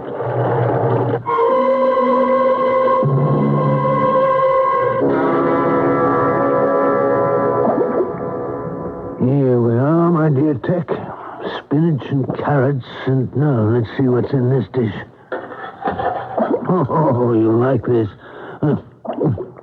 Oh, nice hot sweet potatoes all mashed up so they'll go down easily. Oh, my dear Tech, I know it's annoying for you to be tied down so, but it's for both our sakes. I'll have to tie down your arms if you carry on like that. Now put them down at your sides. There's a good boy. Now, we'll just open up this nutrition hatch in your neck. And there goes your food. Good, isn't it?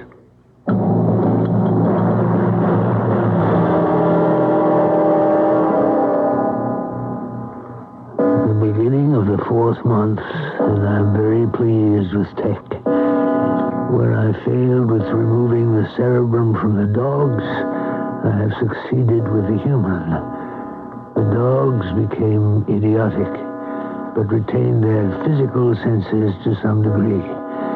But with tech, an opportunity of a lifetime, and I have succeeded.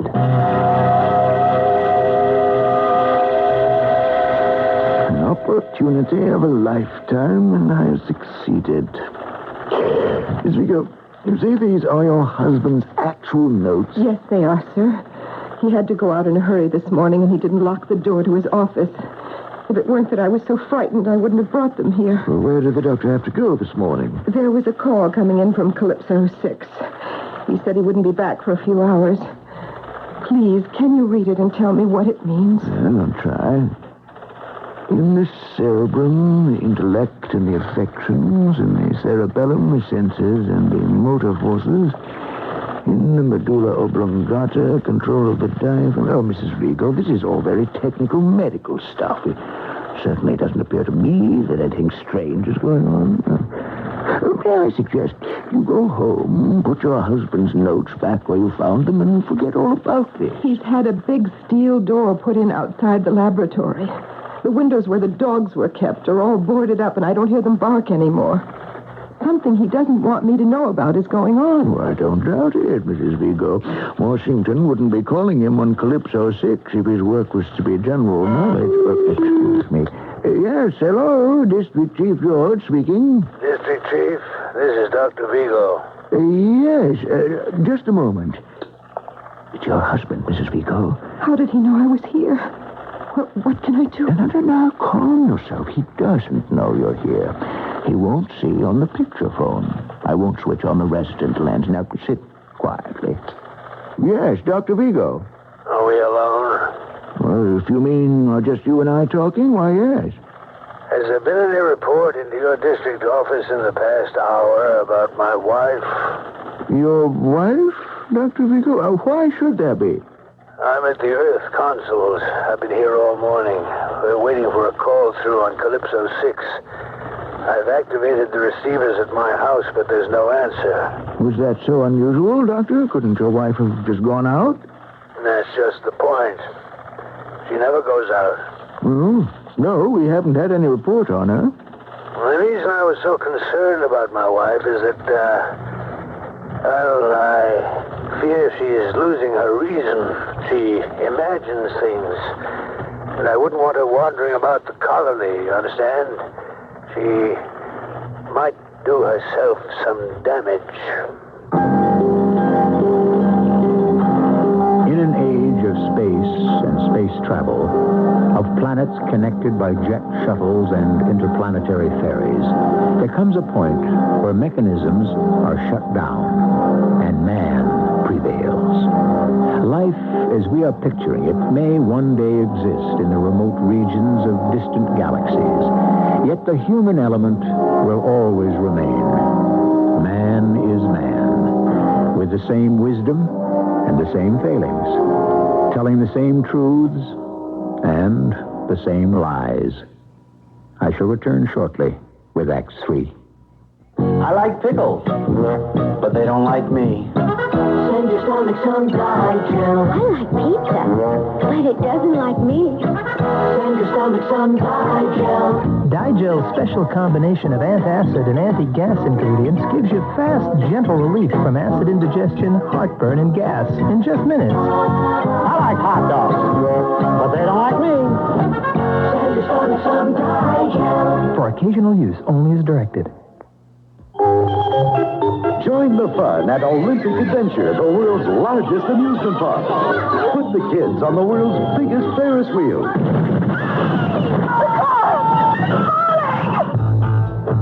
Read Amusement Park, the novel that takes you into the beds and boardrooms of those men and women whose manipulations turn a day's fun into a nightmare of death. Read Amusement Park by Robert Stewart Nathan and get set for the ride of your life. Amusement Park, now in paperback from Fawcett. WVBM Chicago. Imagine a family gathered round the radio, laughing at the comedy of Abbott and Costello. Well, then who's on first? Yes. I mean, the fellow's name. Who? The guy on first. Who? The first baseman. Who? The guy playing first. Who is on first? Now, what are you asking me for? Listening to the exciting adventures of the Lone Ranger. Hail Silver! Wondering who knows what evil lurks in the hearts of men. The shadow knows. Well, now you can enjoy that golden age of radio with radio reruns from Jewel. Starting this week, Jewel will be offering 20 classic old-time radio shows on cassette tapes. Shows like Inner Sanctum, W.C. Fields, The Green Hornet, and more. Each cassette is only $2.98 with each $3 purchase. And get a handy cassette carrier free with Abbott and Costello's famous Who's On First. So tune in yesterday with classic old-time radio from Jewel.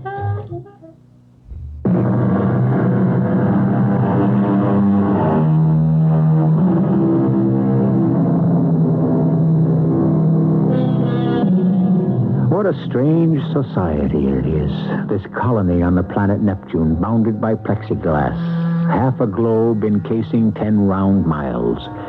Picture it, the tallest structure on an airstrip outside the sphere, a tail-standing spaceship, 300 feet high, dwarfing humans around it. And there are always humans, always a finger to activate a solenoid, a voice to activate a switch, an eye to read a scope, if they remain sane enough. I heard what my husband said, but I don't think you believe him either. He said he doubted my sanity. Well, now, he didn't put it quite that way. Don't you see why he said it? Just in case I might be telling people what I know about his work as I'm telling you. Now, these papers you took this morning from your husband's laboratory, is he going to miss them? I hope not. And you're quite convinced Dr. Vigo is no longer confining himself to experiment with animals, that somehow he has, let's call it a human guinea pig? I don't know if it's human. It eats and eats. It makes terrifying noises. But he won't let you see what he's doing. Oh, no. My husband gets very angry when I bring up the food trays if I stand in the door too long. Mm-hmm. And he just said, well, you heard him, that you are imagining things, Mrs. Vigo.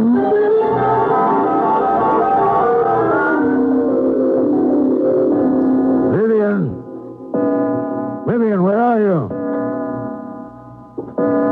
Vivian, I'm back. Oh, look at the time. It's 6 o'clock. Where is she? I better hustle up some food for Tech or I'm in deep trouble. What's in this pot on the stove? Looks like some sort of cereal. Oatmeal, maybe. Well, Tech, it's oatmeal for your supper, old boy. Don't blame me. Which burner is it? She's back. Stupid, forgot her key. Coming! Dr. Vigo?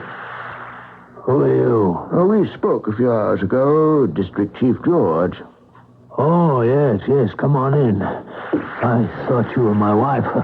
Well, it's about your wife I've come to see you, Doctor. You know, part of my job is to smooth troubled waters, especially if they concern our important colonists. You found her? Yes. As a matter of fact, we're holding her right now. Yeah, but I need her here. I'd better get her. No, I can't leave right now. Would you please bring her along? Doctor, we're inclined to agree with you. Your wife does talk a little irrationally. Yes, I know that. I told you that. But right now, I need her here. Well, I was going to recommend...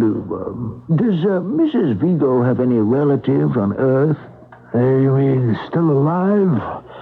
I don't know. I think so. Well, I was going to recommend...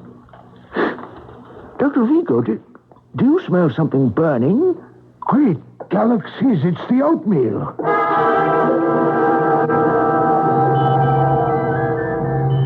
Tech, I want you to know that I'm very pleased with your progress. You're becoming stronger every day without the encumbrance of a mind. It's the mind that defeats man. Oh, you agree. I admit I haven't done a perfect job on you. The nutrition hatch is imperfect. I know you're getting air into your stomach, and that causes discomfort. I'm going to replace it with some kind of valve. But the silver vent pipe to your lungs works fine. And you're getting to make intelligible words by breathing air through it. Now just try to speak more clearly. More clearly. Understand, Tech?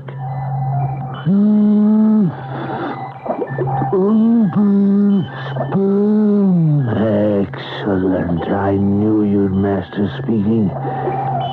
Purely a matter of sound vibrations and resonance. That metal plate on your chest is your ears.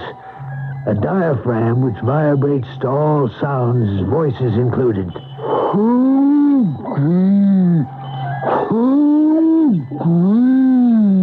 You're still hungry? I've given you plenty to eat. No more until morning. Hey, what are you doing? Let go of me. Put your arms down, you big ox. Let go of me. You're squeezing the breath out of me. Stop!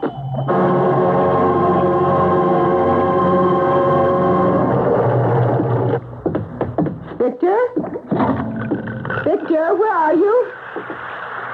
I have the lights all switched off in the front hall. Oh, that's better. Why is the house so dark?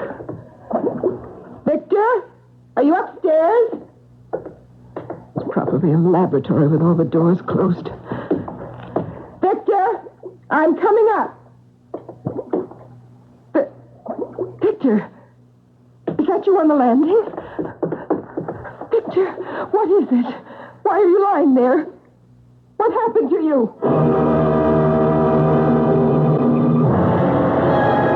Oh, my poor darling. How do you feel now? I'm all right. I must have fainted or something. You're overworking, that's why. Vivian, will you promise me something? Anything? Oh, Victor, do you realize this is the first conversation you and I have had together in months that wasn't about bringing food to the laboratory? And you won't tell a soul until I'm ready? I promise. What time is it? Midnight. I think he's asleep by now. I'm going to show you something, Vivian.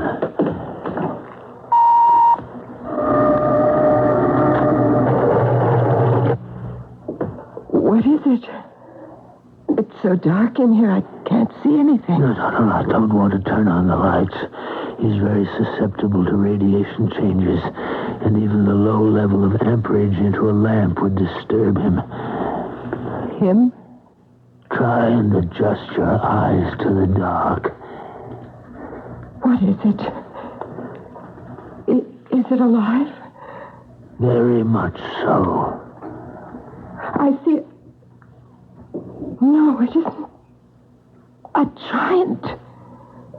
He's sitting in a huge chair, covered in a blanket. I had the chair specially made. It's iron and bolted to the floor.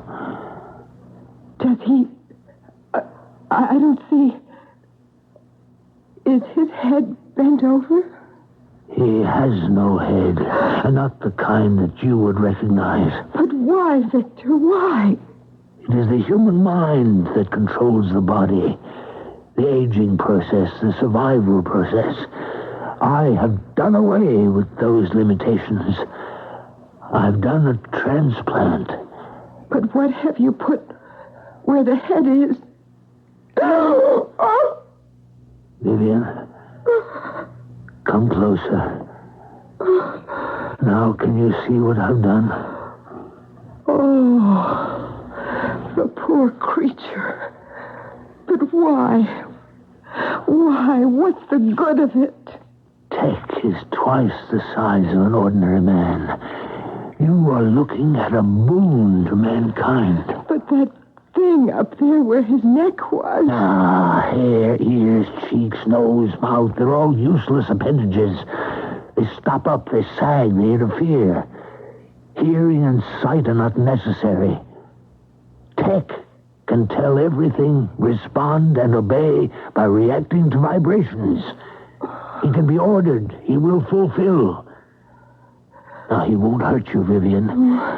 In fact, I think he likes you.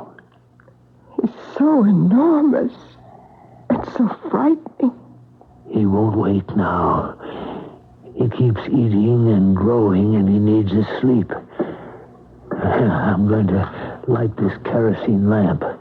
Electrical current wakes him, but fire does not. Now, I'm holding it high. Hear that? Can you hear him? What is he doing? Breathing through a tube. Now you can see his head plainly. No, a round metal ball on top of his shoulders.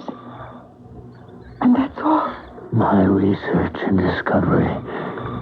The silver tube on his right is what he's breathing through. And here on the left, the nutrition hatch leading to his stomach. Those gigantic arms and fingers. Was he a real person once? He was Tech.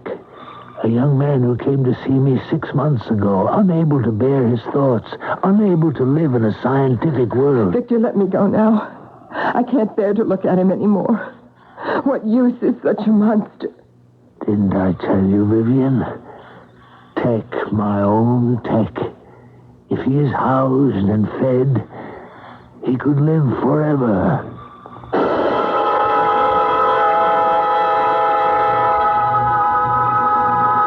6 months.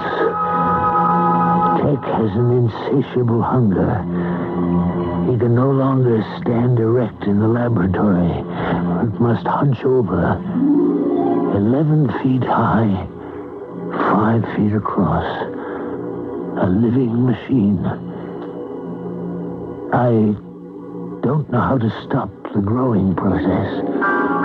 If I cut down on his food, he rampages around and is almost uncontrollable. Tomorrow, I shall put in a code call to Washington on Calypso 6 to tell them that I have created the permanent man. Victor? Yes, it's me. I'm just leaving for the Earth Council. Victor, I don't want to stay in the house alone with it. Let me come with you. You can't. If something should happen, someone has to give the alarm. But besides, you have nothing to fear from Tech. Tech reacts through vibrations. All these months, as he has been growing, it's you who have brought him his trays of food. He cares for you. Oh, don't say it. I swear to you, he would never, never hurt you. All right. Before you go out, Victor, take me up to the laboratory. I want to see for myself.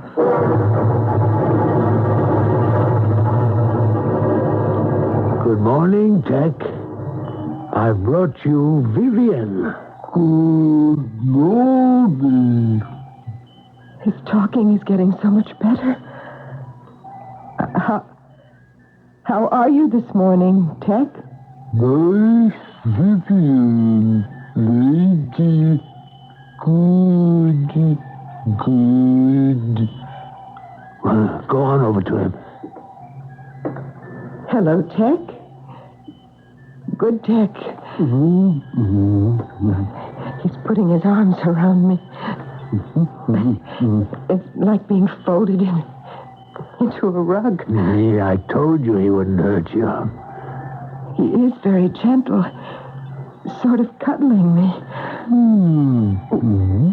Why is he pointing to his head sphere? Trying to tell us something. Yes, Vivian has a head and you have a head. Now put your hands down. Goodbye, Tech. I'll visit you again. You head piece by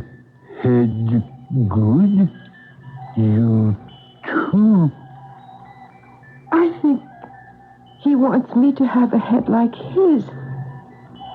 That's what he's trying to tell us. Yes. Why, yes. That never occurred to me. He's very fond of you, dear. Victor, why are you locking the door? Sit down, my dear, and let's talk.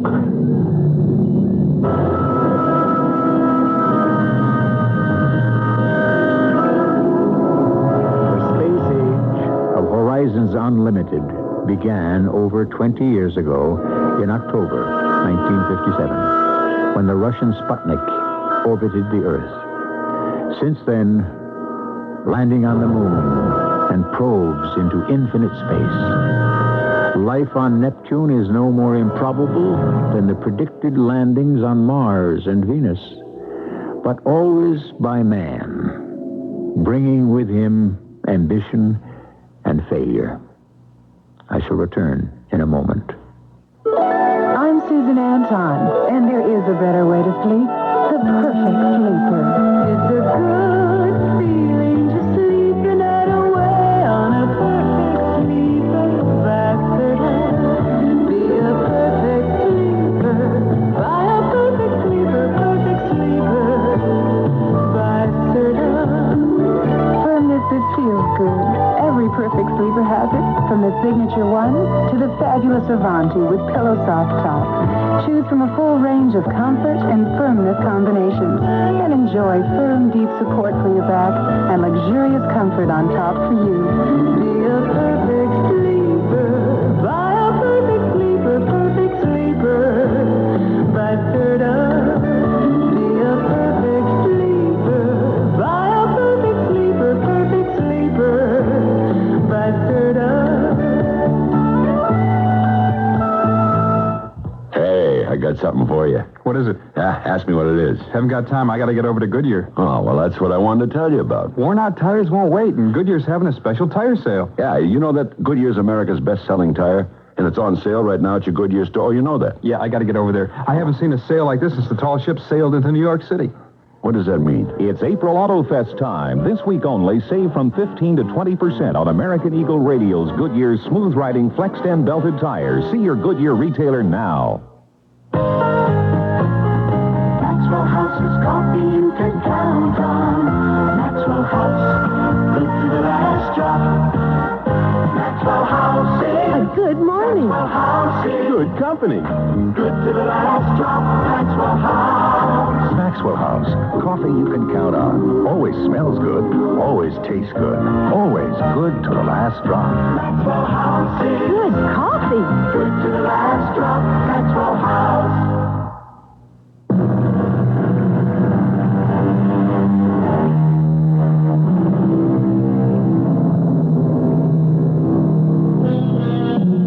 The line separating fantasy from fact becomes thinner and shorter with every passing year. Man is constantly chinning himself on his own dreams, trying to outdo himself, avoiding death, seeking permanence. What he will do in the worlds beyond is beyond imagining. In the meantime, we of Mystery Theater will try to guess. Our cast included Robert Dryden, Terry Keane, and Russell Horton. The entire production was under the direction of Himan Brown. This is E.G. Marshall inviting you to return to our Mystery Theater for another adventure in the macabre. Until next time, pleasant dreams.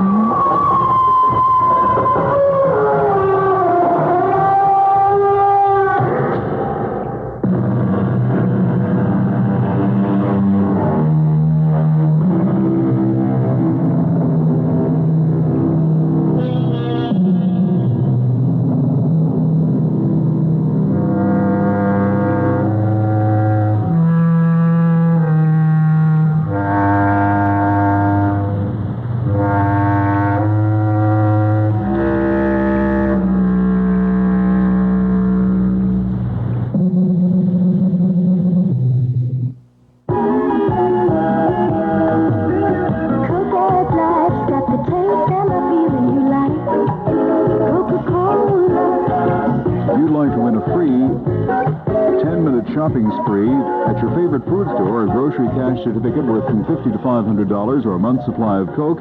Then enter your Coca-Cola bottler's great grocery giveaway. Get details and entry blanks at participating stores where you buy Coke. All entries must be received by April 11th. No purchase required, void where prohibited. CBS News, rebuttal to the president's new energy plan. A Republican saying the new program just proves the old one failed.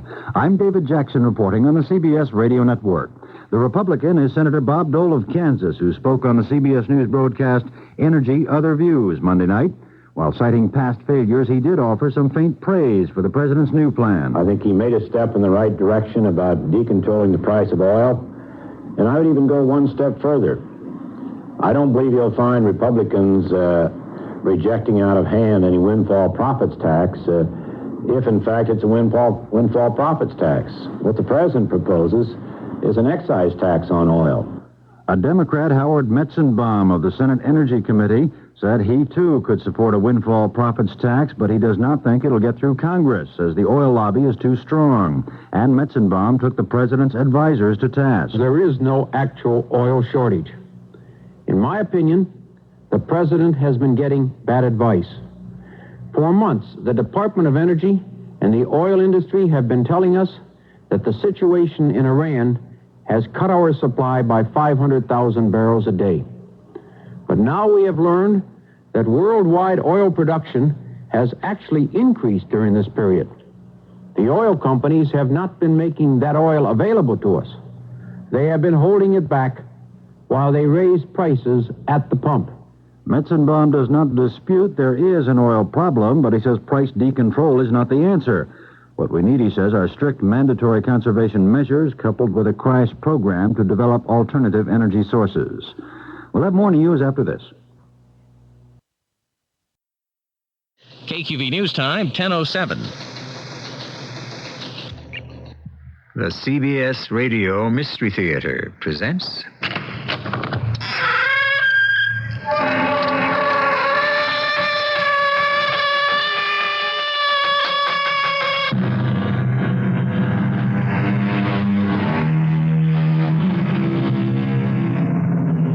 Come in. Welcome. I'm E.G. Marshall. I'm sure you'd be interested, so I thought I might define a charnel house. According to Webster, it is a house, vault, or other place where dead bodies or the bones of the dead are deposited or piled up. Why do I bring up such a gruesome subject? Join me in our story and tell me later whether or not I should have. Just for openers, as a case in point. What is it, Dr. Garrick? What are they? House pets, I guess. Hey, those are Doberman pinchers. Get behind me, Miss Pryor. Are they dangerous? They're attack dogs. Vicious. If I can't stop them, then you run for your life.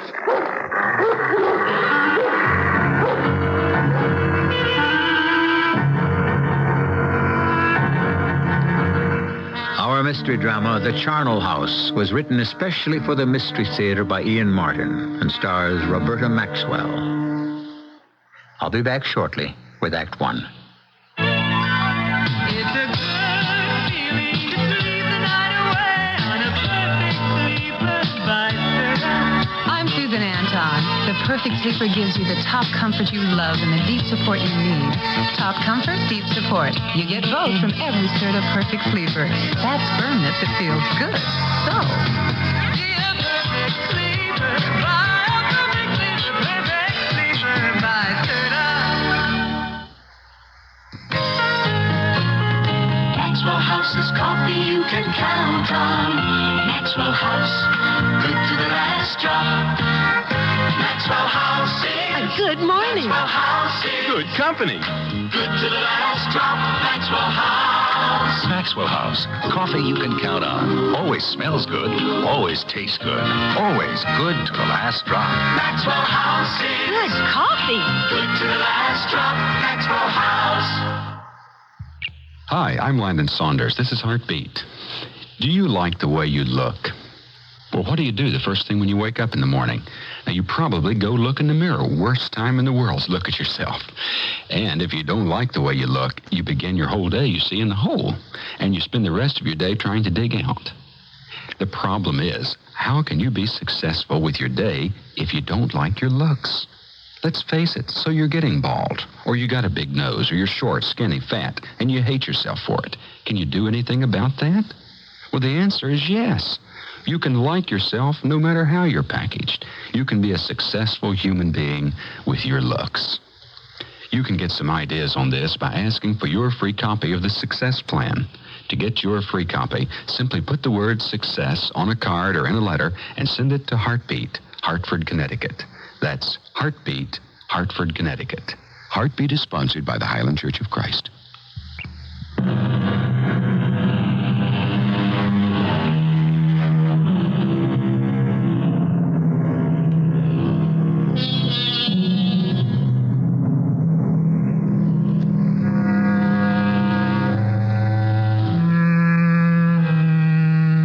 At the turn of the century, the last place anyone would have connected with a charnel house was the prestigious Chisholm Clinic, some 30 miles northwest of Boston, on the rugged shores of Cape Ann. Dr. Carlton Chisholm had poured his life savings into a miracle palace of diagnostics for those who could be rescued from the shadow of death, and a haven for those who could not be helped to escape it.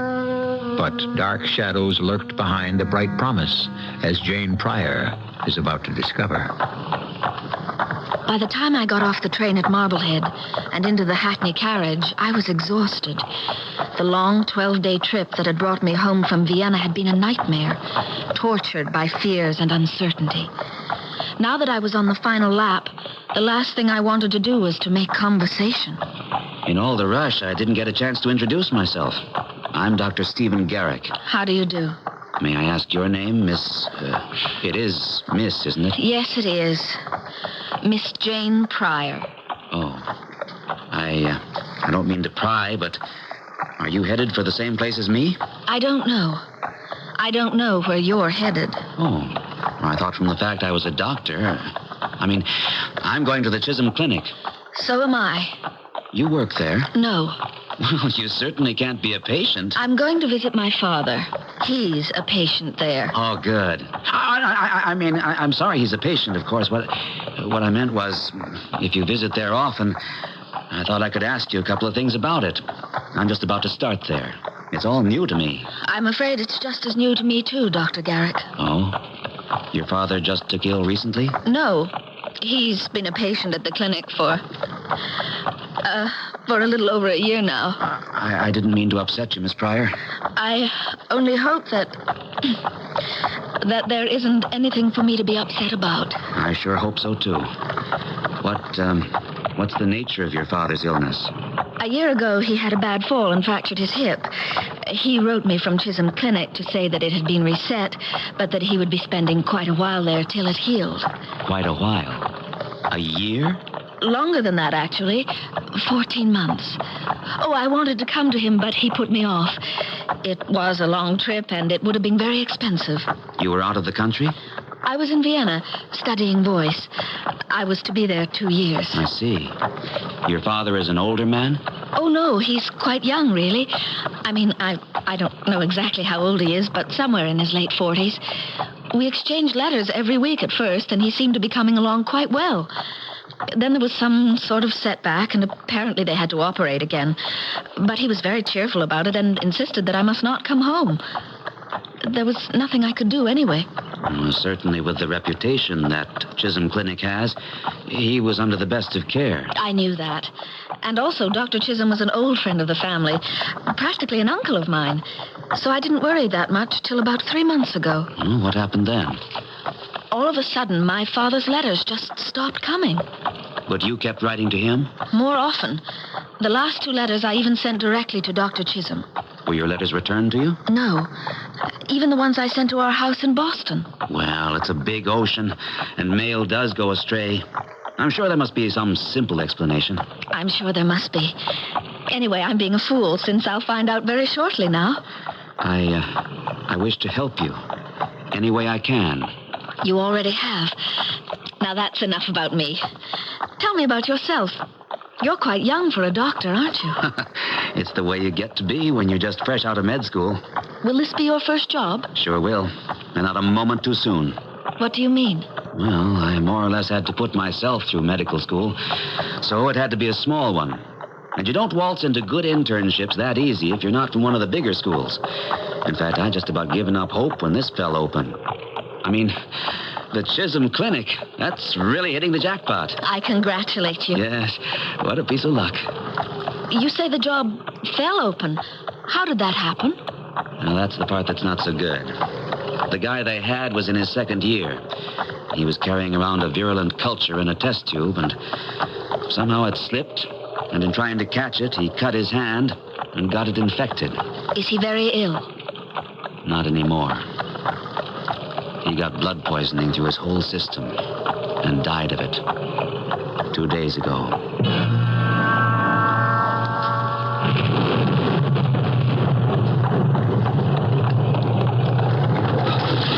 Looks like rain. Do you have luggage? Just this small bag. I can manage it. Let me help you down. Thank you. You're welcome. I suppose I won't be seeing you again. I suppose not. Will you be going back to Boston tonight? I don't know. That depends on how I find my father. I hope you find him in the best of health. I'd just like to say, if I can ever be of any help... I'm sure I can manage everything now. I don't think you understand. I'm not trying to take advantage of a chance acquaintanceship.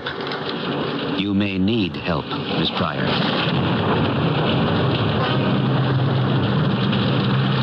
I had scarcely reached the cover of the portico before the rain came. Since I was sheltered, I hesitated before ringing the bell. The strange way Dr. Stephen Garrick had said that I might need help, emphasizing the word need, had caught my ear. I had the uneasy feeling that had haunted me all the way from Europe, that something was very wrong. But as Dr. Garrett came up the steps carrying his bags, the door suddenly opened to reveal a tall woman in a nurse's uniform with a forbidding, hatchet face. Good afternoon. You would be Dr. Garrett? That's right. I'm head nurse Banyan. We were expecting you, but couldn't spare anyone to meet you at the station. Come in. Thank you, Nurse Banyan. But I think, first of all... We can talk after you're in. The wind is blowing the rain, and I'm getting wet. Well, I only wanted to introduce Miss... Oh, I didn't see you there. Is she with you, Doctor? We came in the Hackney together. What can I do for you, miss? I'm here to visit my father. He's one of your patients. Well, shall we step in before we get soaked? Suppose you drop your bags by the hall tree, young man. Dr. Mandley will want to see you. I'll take you to him just as soon as I get this young person straightened away. We were not expecting any visitors.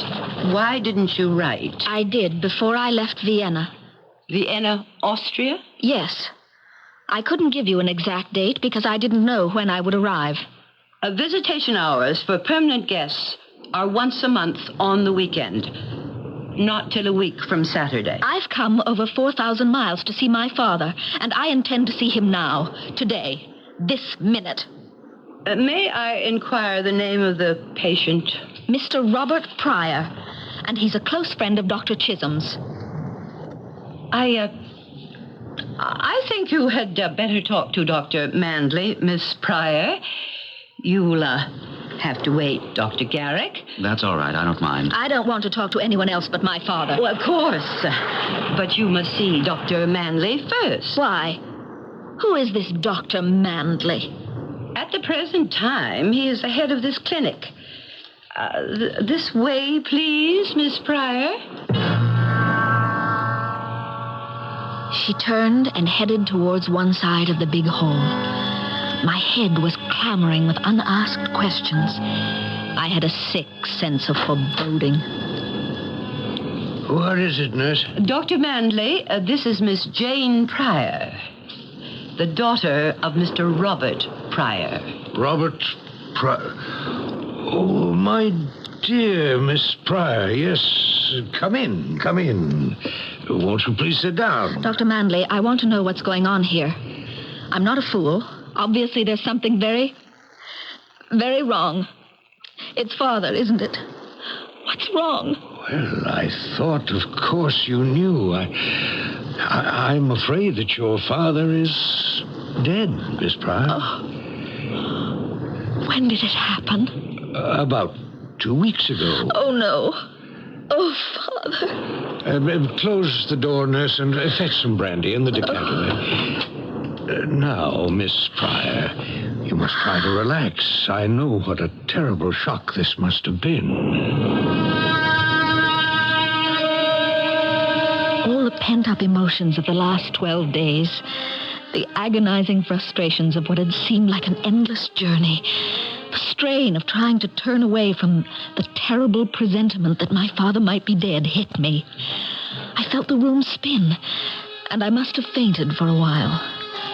When I came to, I was saying, why didn't someone write and tell me? But we did, my dear. Apparently our letter must have reached Vienna after you left. But how could he die?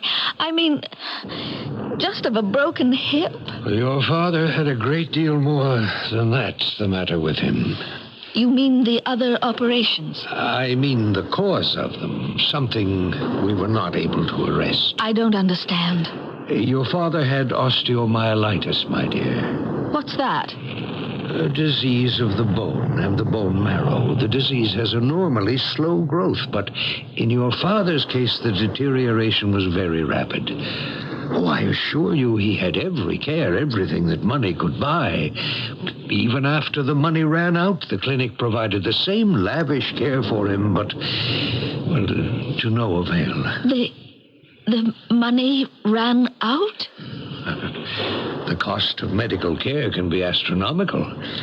But then, what is more precious than life, if it can be saved? But if there's no money left, what am I going to do?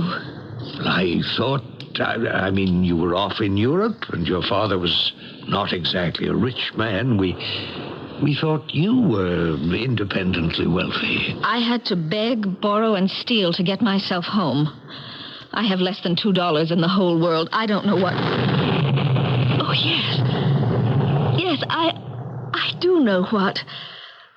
I want to see Dr. Chisholm. Well, I'm afraid that won't be possible. Perhaps we could put up Miss Pryor for the night, Dr. Manley, and tomorrow she could talk to Dr. Chisholm. Yes.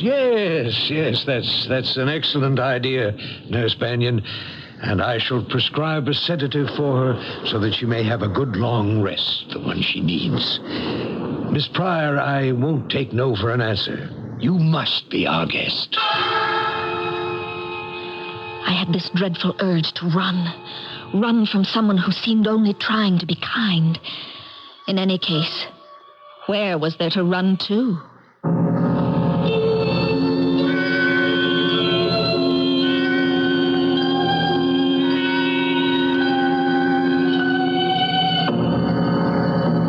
Intriguing, isn't it? I mean, are the good Dr. Manley and his somewhat forbidding head nurse just exactly what they seem, and as much the accidental victims of the slow and chancy communications of 80 years ago? Or is this, as Jane somehow senses, a case of step into my parlor, said the spider to the fly? I shall return shortly with Act 2. At the store, they told me there's a powerful anti-itch drug I can buy without a doctor's prescription. Now, I use Bicozine cream as directed.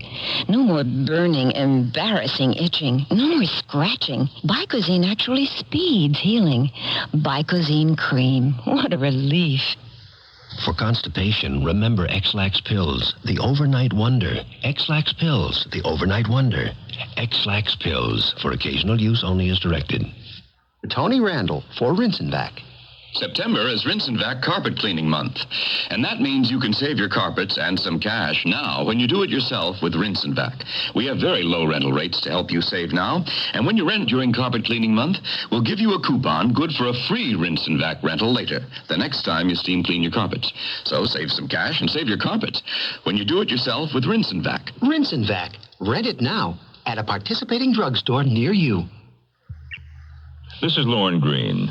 In television, actors and crews are called professionals, but in ham radio, the operators call it amateur radio. That's because in their spare time, they perform so much service to the public without charge, even though the fine work they do is very professional in quality. In times of earthquake, fire, or flood, they provide almost immediate emergency communication. Other times, they're devising new and better electronic methods for talking around the world, improving international friendship. My amateur radio friends tell me they even have relay satellites called Oscars circling the globe. This makes it easy to communicate with very low power over great distances. The incredible world of amateur radio welcomes anyone of any age who is willing to study for a license. There are all sorts of helpful networks every day, something for everyone in this really true public service. If you want free information, write to Amateur Radio, Newington, Connecticut, 06111. Amateur Radio, in the public interest.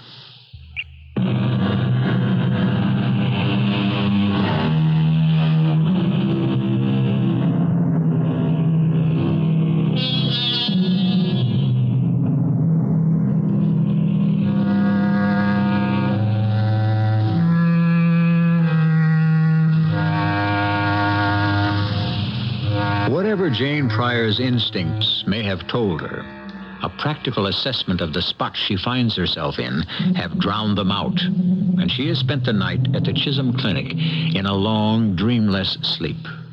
One pleasant surprise has been that instead of the aseptic coldness of a hospital room, it has been spent on a soft, quilted bed in an exquisitely furnished bedroom on the second floor of the main building. Awake early and already dressed, she is gazing out at the sunrise from this room. The sun was just rising. It was a lovely, brisk fall day outside. In spite of the long rest, my head felt heavy and my eyes swollen and puffed. I had an urge to get out and breathe some of that air to clear my head. I went downstairs, seeing no one, crossed the empty hall, slipped the chain from the door, and let myself out. I came off the porch, remembering the sea, and turning to walk in that direction. I could begin to see other buildings now. A large, fairly new one that must be the clinic proper. A big, old one far in the distance. Other buildings dotted about. Before I had gone very far... Well, surprise. Good morning, Miss Pryor. Good morning, Dr. Garrick. Where did you pop up from? The clinic over there. They put me right on duty yesterday. Haven't even found a billet for me yet. I'm on my way over to administration to find a bed. Oh, I'm sorry. I'm beat. I must look a mess. Not at all. You look very efficient in your white. Oh, skivvies. The clothes make the man. But what are you doing here still? About your father? He's dead. Yes, I know. Oh, how did you know? Yesterday, when you went in to see Dr. Mandley, I couldn't help overhearing while the door was open. There's something wrong, isn't there? Any way I can help? I'm afraid not. I really want to. If you just... What the devil? What is it? What are they? Oh, house pets, I get... Hey, those are pinchers.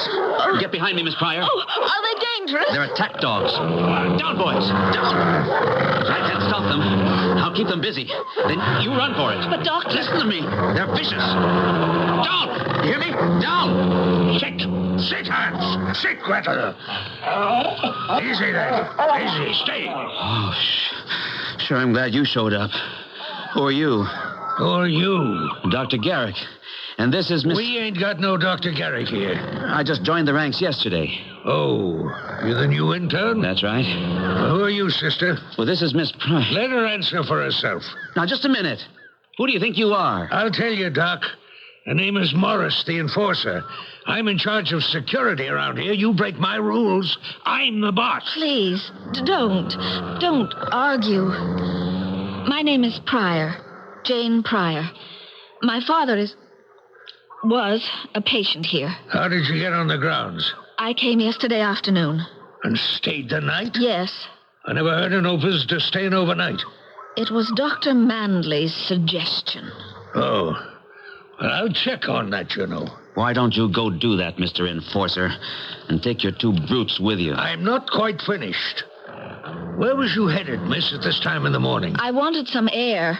I thought I'd walk down to the sea. And you, Doctor? They haven't given me a place to live yet. I was working at the clinic, and I was going over to administration to see Dr. Manley or someone about getting somewhere to sleep. Okay. Now, you know this. From sundown to sunup, the dogs are loose. Anyone wants to move around outside, you check with me first. What is this, a prison? No, Doc. But you see that big old building down there? We got a lot of strange cookies in there, ain't got their heads screwed on right. For their protection, as well as everybody else, we make sure everybody stays where he won't get hurt. Now, you better get back inside. Right, Hans, Griddle, come on. I guess we better get inside. What a terrible man. Yes, I'd like to catch him without those dogs of his and... I don't think you want to tangle with him. He looks awfully powerful. Like a bouncer or an ex-pug. I can't understand Uncle Dr. Chisholm having a man like that in his employ. I think I'll speak to him about it when I see him. Uh-oh. What is it? We have a reception committee. Dragon Lady, Nurse Banyan. I suppose she's looking for me. Will I see you again? I don't expect so. My father is dead, and I've found out I have no money. I don't know where I'm going to be. Nurse Banyan peremptorily told Dr. Garrick she would show him to his room, and that Dr. Manley was waiting to see me. In his study, I found him in operating whites, and in a rather strange mood. First of all, let me apologize for the earliness of the hour, but I shall be in surgery all morning. I didn't know that you knew Dr. Chisholm so closely. Well, I don't anymore. I haven't seen him since I was 10 or 11. I see. But you and your father were very close to him. Oh, yes. In a certain way. I mean, my father was Dr. Chisholm's driver till he moved out here to open the clinic. Oh, your father didn't come with him? No. He didn't want to take me away from my music school and teachers. So the doctor helped him get his own carriage and hackney service. That's how he was able to afford to send me to Europe. Well, I had no idea he was a special friend of Dr. Chisholm's. He was visiting the doctor out here when he broke his hip. Didn't you know that? Why, no. I wasn't on his case. I'm surprised that Dr. Chisholm in all that time never mentioned it. Yes. Well, as a matter of fact, there's one reason I wanted to see you. First of all, let me say that Dr. Chisholm is deeply grieved, deeply, at your tragic loss. He wants me to convey to you that you must make your home here until you can make whatever other arrangements you decide. Well, I can't. I can't take charity like that. Well, I tell you what, if it'll make you feel better, you can help us here. We're always short-handed. We can make you a nurse's aide. I don't really know anything about hospitals. Oh, Banyan will take you in hand, teach you all you need to know. I must tell you, this will make Dr. Chisholm very happy. And I want to make it quite clear this was his desire. Yes, but...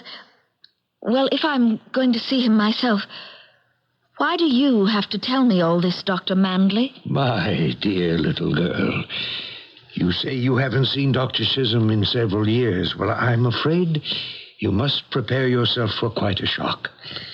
He had a rather massive stroke just after your father joined us. And his recovery has been distressingly slow. Distressingly slow.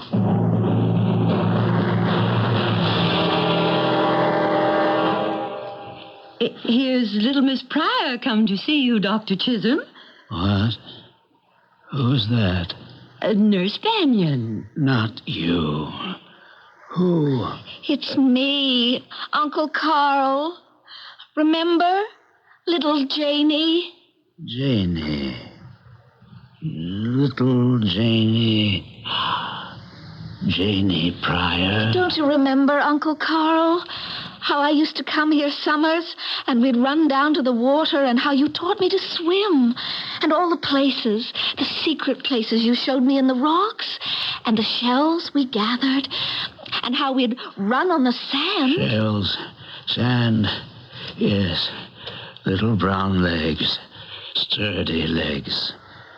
Janie, little Janie. Oh, you do remember. I'm here, Uncle Carl. Don't.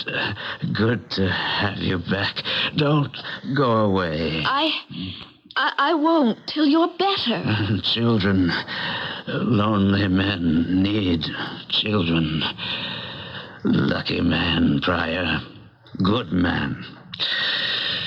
Where is Pryor? Doesn't he know? He does, but he forgets. You'd better leave him now. But I just came. Where's Janie? Little Janie. I'm here, Uncle Carl, here. But Janie's going to have to leave. It's time. You're doing him harm. Go. I've got to sedate him. Janie. I have to go now, Uncle Carl. Don't go away. Don't leave. I promise. I won't leave. I'll stay for as long as you need me. And so I stayed. A week passed, and I was kept so busy I had little chance to see Uncle Carl. There was another huge building I came to know, down by the sea, filled with human flotsam and jetsam. The elderly, the nearly senile, the lame and the crippled, the unwanted, deserted by their families. They needed help, too, and I tried to give it to them. As the days passed, I wondered that I hadn't run into Dr. Garrick. And then, one day as I was wheeling a new arrival to her room... Well, it's a small world. Dr. Garrick, fancy meeting you here. No accident. I was looking for you. I've got to talk to you. I can't right now. Oh, Dr. Garrick, I want you to meet one of our new guests. This is Mrs. Elizabeth Browning. Not Mr. Robert Browning's wife, the poetess, although heaven knows I'm old enough. Pleasure to meet you, Mrs. Browning. I find you as ageless as the first one. Oh, my, such a nice bedside manner. Don't waste it on me. Save it for the young lady. But she's not my young lady. Yes, but keep trying. Go talk to him, Miss Pryor. He has something he wants to say to you. I can't leave you alone. Oh, of course you can, my dear. I can wheel this chair myself into my own room. As for being alone, it's a condition of the old.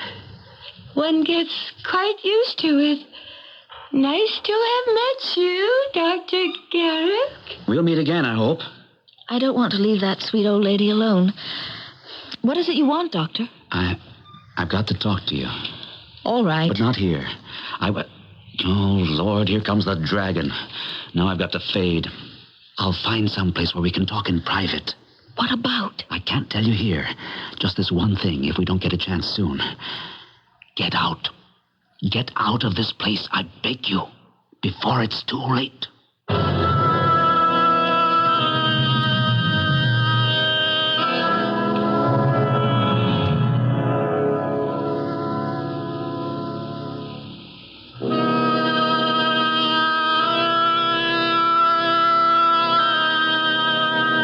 What is this strange establishment with its atmosphere of mystery and decay? This land of the lost, of the abandoned, the mutilated, and the insane. I shall return shortly with Act 3. If you're a small business person, or even a tall business person, who wants quality printing done while you wait, play follow the leader. Head straight for the professionals at Postal Instant Press, PIP.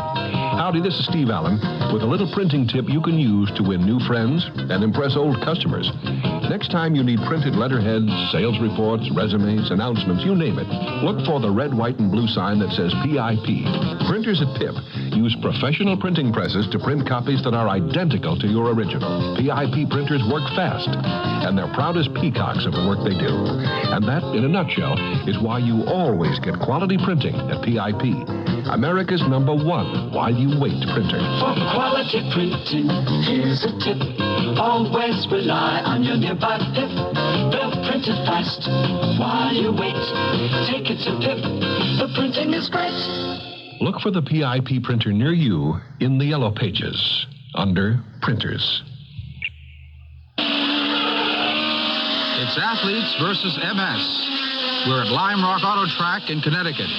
Meet Ron Gagne. I used to race cars, but it takes a lot of coordination and quick response.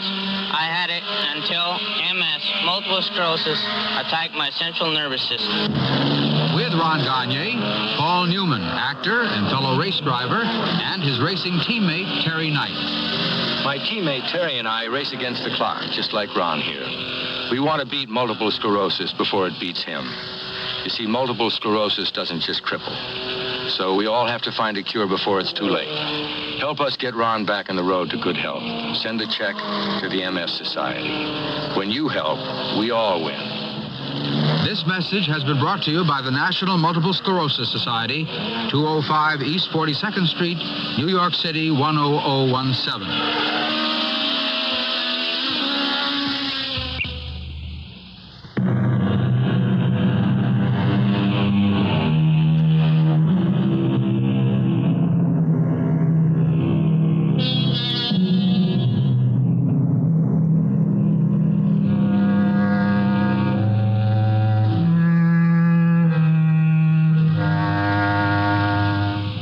None of us really likes a hospital, but we applaud its function and its efficiency to heal. We are less fond of an asylum or a sanitarium, but again, it has a goal: to help bind up the wounds of the mind and return people to their worlds again. But no one can like a hospital for chronic cases, for those who have no family, or a family who either can't or won't care for them anymore. And worst of all, for those who can't afford to pay for care, to whom the last refuge of the human soul, the preservation of dignity, has been denied. Jane? Yes, Miss Banyan? Was that Dr. Garrick you were just talking to? Yes. What was he doing here in this building? I don't know. I suppose his duty. His duty is confined strictly to the medical clinic. I'll have a few words with that young man. Oh, where did you put Mrs. Browning? I put her right here in 5. It's empty now, and... She does not belong here. Take her upstairs to 51. Oh, the general ward?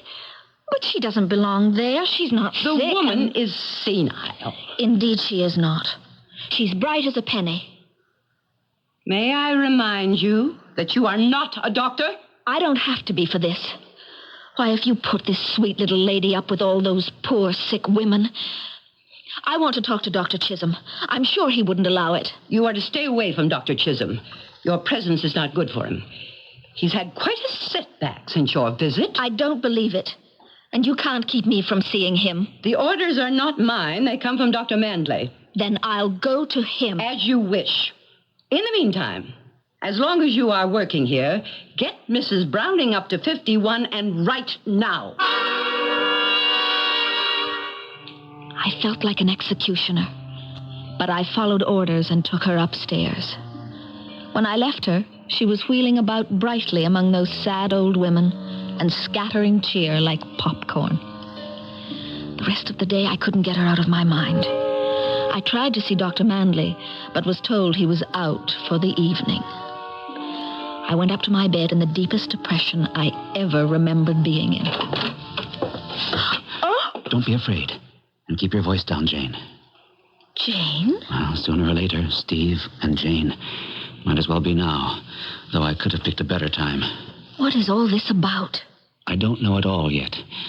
Just enough to make me sick to my stomach and scared to death for anyone who doesn't carry a fat wallet or a stethoscope, which is why I want you out. I can't leave here. First of all, I haven't any money. I'll give you all I've got. Steve, you know I can't. What is it? This place, the Chisholm Clinic. When I was a pre-med student, all through med school, how I revered it, looked up to it. The house of life, the miracles that happened here, the breakthroughs, the new techniques, Well, I wanted to intern here more than anything I've ever wanted in my life. I applied, but as I told you, it was my best friend who got the job. How I envied him that first year he was here. The letters, his admiration for Dr. Chisholm, the way he had it made. Then the letters stopped, and he didn't reply to any of mine until... Until? He smuggled a letter out to me. I won't go into most of it. I'll just quote a couple of sentences that are burned on my brain. This place is a charnel house. It reeks of death and the ones who profit on it. They have destroyed Dr. Chisholm, and I suppose they will destroy me. I have only one last word. Help. What was he talking about? It was too vague and emotional for me to know. I took it to a doctor I know who is high in medical councils. I was surprised that it got so much attention. He became part of a group that enlisted my help. When my friend died suddenly, it was they who secured me my appointment here, to try to find enough evidence for doctors to move against the ones who run this clinic now. Dr. Mandley and Nurse Banyan? Yes. Evidence of what? Name a crime in the book they haven't committed. Overcharging on a colossal scale, faulty diagnosis, deliberate or through ignorance. A policy that anyone seeking refuge for old age must sign over all their assets. But isn't that standard procedure? Where the home guarantees complete service until the patient's death. Don't they hear? Sure, as long as they shall live. Only they don't live. What are you saying? I told you it was a charnel house. There are other neat tricks for making money. Carrying a patient on the books long after the patient has passed on. How can they get away with that? Simple. The people who pay the bills are only too anxious not to be saddled with the problem. They never check up. They may be paying money for people who have been dead for months? That's right. Oh, I can't believe it. You'd better believe it. There's another neat little trick you might as well be aware of. What? They don't carry anyone who can't bear the freight. What do you mean? I mean, you'd better not run out of money, like your sweet little Mrs. Browning. It's as good as signing your death warrant if they need the space and think they can get away with it. Oh, no. Now, do you see why I want you out of here? I see a lot more than that. Father, that's what happened to him, wasn't it? I mean, he didn't die just recently. He's been dead for quite a while, ever since his letters stopped. I think his death may have been one of the many my friend had discovered. He was ready to blow the whole thing wide open. That's why he got killed. He didn't die of blood poisoning? If he did, I'll bet my hat it wasn't spontaneous. And Dr. Chisholm? Oh, there's no doubt he had a stroke. That's when Mandley had his chance to take over completely. But they had to keep him alive because his prestige was too important to the whole scheme. I'm sick to my stomach. Sick enough to get out of here like I tell you? What are you going to do? Stay here till I can gather enough evidence to prove all I'm telling you. I want to stay and help. No. Why not? Don't you see why? Because I love you. That's ridiculous. I agree, but there it is. I have since the first moment I met you. Maybe it isn't ridiculous. So have I. Oh, my darling. I never thought... What is it? Fell over something. Oh, that. It's some kind of heat register or fresh air duct or something. I tripped over it myself. Never mind it, Steve. What about us? Won't be that easy. Listen. That quickly, Roy. Get down with me. Get away with it. Where? On the floor. Better be. By the register. Oh, don't run scared. Now listen. Our cover is gone. Dr. Chisholm just had another massive stroke. In spite of all we could do, we lost him to cardiac arrest. All right, it was inevitable. We can cover long enough to get out free. I'm not so sure. Everything is piling up. Remember the Pecula girl? I think so. Haven't we been carrying her on the secret dead roll? For over a year. So what? Her father and mother couldn't care less. According to this letter I've just received, a favorite uncle out of the blue cares a great deal. So much so, he plans to visit his niece this weekend. Day after tomorrow. The girl's been dead for 10 months. Well, we have to offer him proof she hasn't. He hasn't seen her since she was a child. So it appears. So, You mean the one upstairs? Jane Pryor? She's one of the loose ends we must tie up eventually. She'd never go along with it. How could you persuade her? My dear Martha, we don't need her cooperation. Only a young body. I didn't say it had to be alive. Good. That's enough for tonight. I'm tired. That settles it. We've got to get you out of here tonight. How, Steve? Remember? The dogs. The dogs patrol the fence. They're not down by the water. If we could avoid the dogs, we could go that way. Not without a boat. I've checked. The fence runs way beyond low tide, built up on jetties beyond that. It's too cold and too rough to swim. No way there. But of course there is. The caves. What caves? The caves that Uncle Carl and Dr. Chisholm used to explore when I was a little girl. You can find your way through them halfway to Marblehead. You think you still could? I never stopped to think about it before. But now that I do, I know I could. We had stopped only to take the documentary evidence that Steve needed, hastily bundled into 2 knapsacks and a portmanteau. Somehow, through guile or luck, we had evaded the dogs and found our way down to the top of the cliffs that guarded the south end of the beach. Then, all of a sudden, a bright torch stabbed out, pinning us in its beam. Ain't that a pretty sight? You going somewhere, Sonny? And your little girlfriend, Miss Pryor? We're minding our own business. Why don't you mind yours? Come right down to it, ain't I got the inside track? This is really my business. Could you say the same? We've got to get past him. Get his attention. Where are your dogs? They're loose somewheres. And don't forget, once they are, Morris here is the only one who can call them off. What the... It looks as though someone else is loose beside your dogs. It's too bad for them. If you... Why, you pipsqueak doctor. You think you can take me out with a blindsider? I'll make mincemeat out of you. I've got a rock. Don't make me use it. You just try it. I've been looking forward to this. No, Steve. Stay back, Jane. Come here, sawbones. No, I can't swim. What happened? I tripped him. He was going to kill you. He slipped and fell into the sea. I can't just let him die. Maybe I can get down to him somehow and... Margot, the dogs, call them off. I told you we shouldn't have come out. Where's Morris? I don't know. Hands, Gretel, down. Oh, I can't control them. Morris! Don't scream. It's getting them excited. Auntie, don't you see? They'll kill us. Morris! Morris! Oh, no! Margot! No! Oh, good Lord! Where are you going, Jane? We've got to try to get help. It's too late, and we couldn't anyway.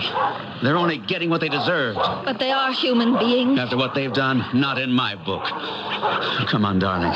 Those dogs have tasted blood, and with no one to call them off, none of us is safe. Let's get out of here while we still are.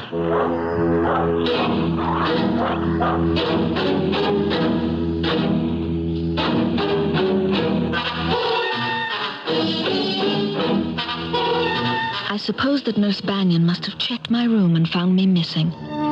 Perhaps she was suspicious of Steve also. There's no way of knowing why they panicked and came out of the house after dark to expose themselves to the dogs. Probably they thought they were safe because Morris was there to call them off.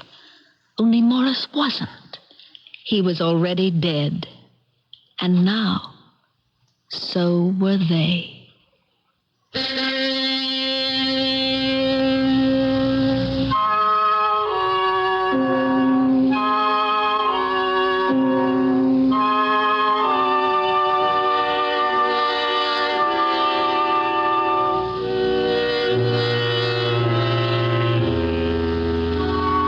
Dr. Chisholm died, but his clinic went on living. The same group of doctors who had arranged for Steve Garrick to investigate it took over. They planned to run it only until Dr. Garrick was ready and accredited to take over. They had as deep a faith in this young doctor as his wife, the former Jane Pryor, had. No two people were more wedded to the proposition that no one should be allowed to approach death without dignity. I'll be back shortly. Fellow Americans, if you're still shopping here and there and everywhere for shoes, hold it right where you are. Put your feet together, stop running around. Just step around a Kinney and you'll cover the ground. Anywhere you want to go, head your feet in our direction. Kinney's got it all and more. Wow, what a store, what a great American shoe store. I'm Susan Anton. It's a good feeling to sleep the night away on a perfect sleeper by Pillow Soft is the ultimate in sleep. Unique extra thick cushioning for heavenly comfort on top. Ultra firm support inside. Perfect sleeper Pillow Soft. Firmness that feels good. Be a perfect sleeper. Buy a perfect sleeper. Perfect sleeper by CBS Television presents A Slice of Life, Episode 6. Lord Locksley. Lady Margaret? Unlock his iron mask. Your almost evil twin brother has been deposed, and you are the rightful heir to the throne. Oh, good. Remove the iron mask. Don't touch it. What? When my almost evil twin brother locked me in here, he took pity on me and placed a transistor television in my mask so I'd have company. Oh. It was either that or a mouse. Icky. I've come to look forward to the Saturday night CBS television lineup. But your coronation. Oh, Margaret, tonight is Saturday, starting with Working Stiffs, those hilarious bumbling brothers, followed by the Bad News Bears. I love those kids. And then Big Seamus, Little Seamus, so exciting and yet touching, followed by James Earl Jones's Paris. Oh, Margaret, I can't miss it. He's locked himself in again. Quickly, guard, get the metallurgy man. To make a new key, Mum? No, to make an iron mask built for two. Margaret. Your Majesty. Watch Saturday nights this fall on CBS Television. And now back to the man in the iron mask. Lady Margaret. Your Majesty. You're looking good.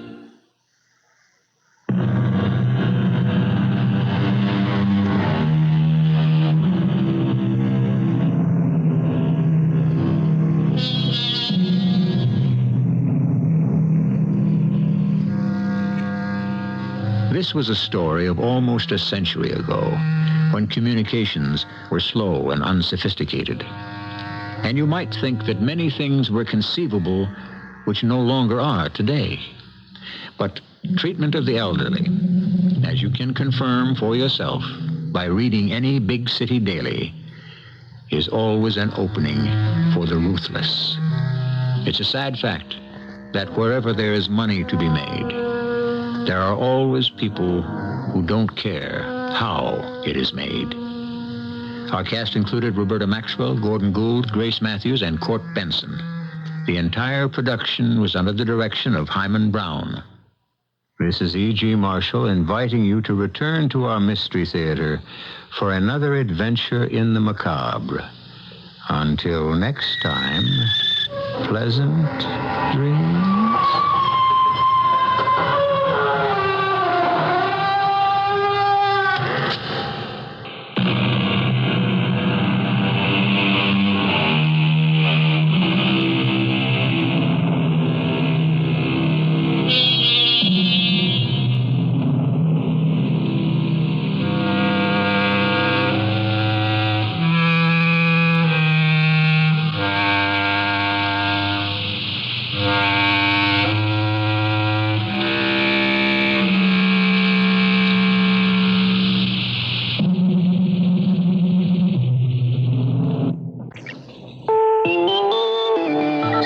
News. Voters in Dade County, Florida appear to have said no to a big cut in their property taxes. This is Doug Poling reporting on the CBS radio network. With nearly three-quarters of the vote counted, about 62% of the ballots are against the tax cut proposal. The referendum had been mistakenly worded by its author, Harry Wilson. He wanted to cut taxes about in half to $4 per $1,000 of assessed valuation. Instead, his proposal read 4 cents per 1,000. After a lengthy court battle, county officials made Wilson stick to the original wording, and that would have cut off more than 99% of the property taxes collected in Dade County, used to run police, fire, transportation, hospitals, and social services. In Denver tonight, officials of the Episcopal Church voted down a proposal that would have allowed homosexuals to be ordained. The vote followed lengthy debate at the 66th General Convention of the church. More news in a moment. Maxwell House is coffee you can count on. Maxwell House, good to the last drop. Maxwell House is... Good morning. Maxwell House is... Good company. Good to the last drop. Maxwell House. Maxwell House, coffee you can count on. Always smells good, always tastes good, always good to the last drop. Maxwell House is... Good coffee. Good to the last drop. Maxwell House. Minutes seem like hours when you sometimes have trouble getting to sleep. Wouldn't you like to get to sleep fast? Announcing new Unisom. A different generation sleep aid. The only one with doxylamine. To our knowledge, Unisom is the only non-prescription sleep aid proven effective in clinical tests. When you sleep better, you feel better. For occasional sleeplessness, take new Unisom. Use only as directed. A tornado touched down late today in the western part of Houston, doing considerable damage in residential neighborhoods. Civil Defense official John Caswell said no serious injuries occurred, but many homes were damaged. We've got a neighborhood of 50 homes that have sustained damage, some 10 to 15 of which the roofs were totally destroyed. We had 2 apartment projects that sustained some damage, and several automobiles sustained extensive damage. Some of them were even turned over. There was absolutely no serious injury to anyone in the area, which we feel very fortunate for that. Another tornado hit a mobile home park on the north side of Houston with about 25 mobile homes damaged. Aides to President Carter have begun gearing up for a challenge next year from Senator Edward Kennedy. A report from Leslie Stahl in Washington. White House officials convinced that Senator Kennedy is going to run against President Carter for the Democratic nomination have begun devising a national strategy to win such a fight. A week ago, Democratic Party Chairman John White said a Carter-Kennedy battle would split the party and hand the White House over to the Republicans. Some said those remarks were designed to head off a Kennedy candidacy. But this morning, seeming resigned to a Kennedy challenge, White said such a battle would not split the party. We fight it on the issues and unify and support each other strongly, and we use good leadership in this thing. It can work out very well. President Carter's decided not to change his campaign timetable because of Kennedy. He still intends to hold off an official announcement until after the SALT vote later this year. White House officials are concerned that if the president announced now, he could lose important Republican support for the treaty. A victory over SALT is central to Mr. Carter's strategy for re-election. Leslie Stahl, CBS News, the White House. American wage earners, especially factory workers and farmers, lost more ground to inflation last month. New government figures show personal income rose only 0.4%, the smallest gain since January. The increase was not enough to keep pace with rising prices. The Nuclear Regulatory Commission has ordered the shutdown of an atomic fuel fabrication plant after officials at the facility reported the apparent loss of weapons-grade uranium. The material, high-enriched uranium, is said to be missing from the Nuclear Fuel Services plant in Irwin, Tennessee. Now this. The price of gold soared to new records on world money markets today, leaping $22 an ounce in London and closing even higher in New York at $383 an ounce. Dealers say they believe a lot of the buying is coming from wealthy Middle Eastern investors, including Arabs using their oil revenues. One dealer called it a panic situation and said clients are telling them to buy gold at any price. This is Doug Poling, CBS News.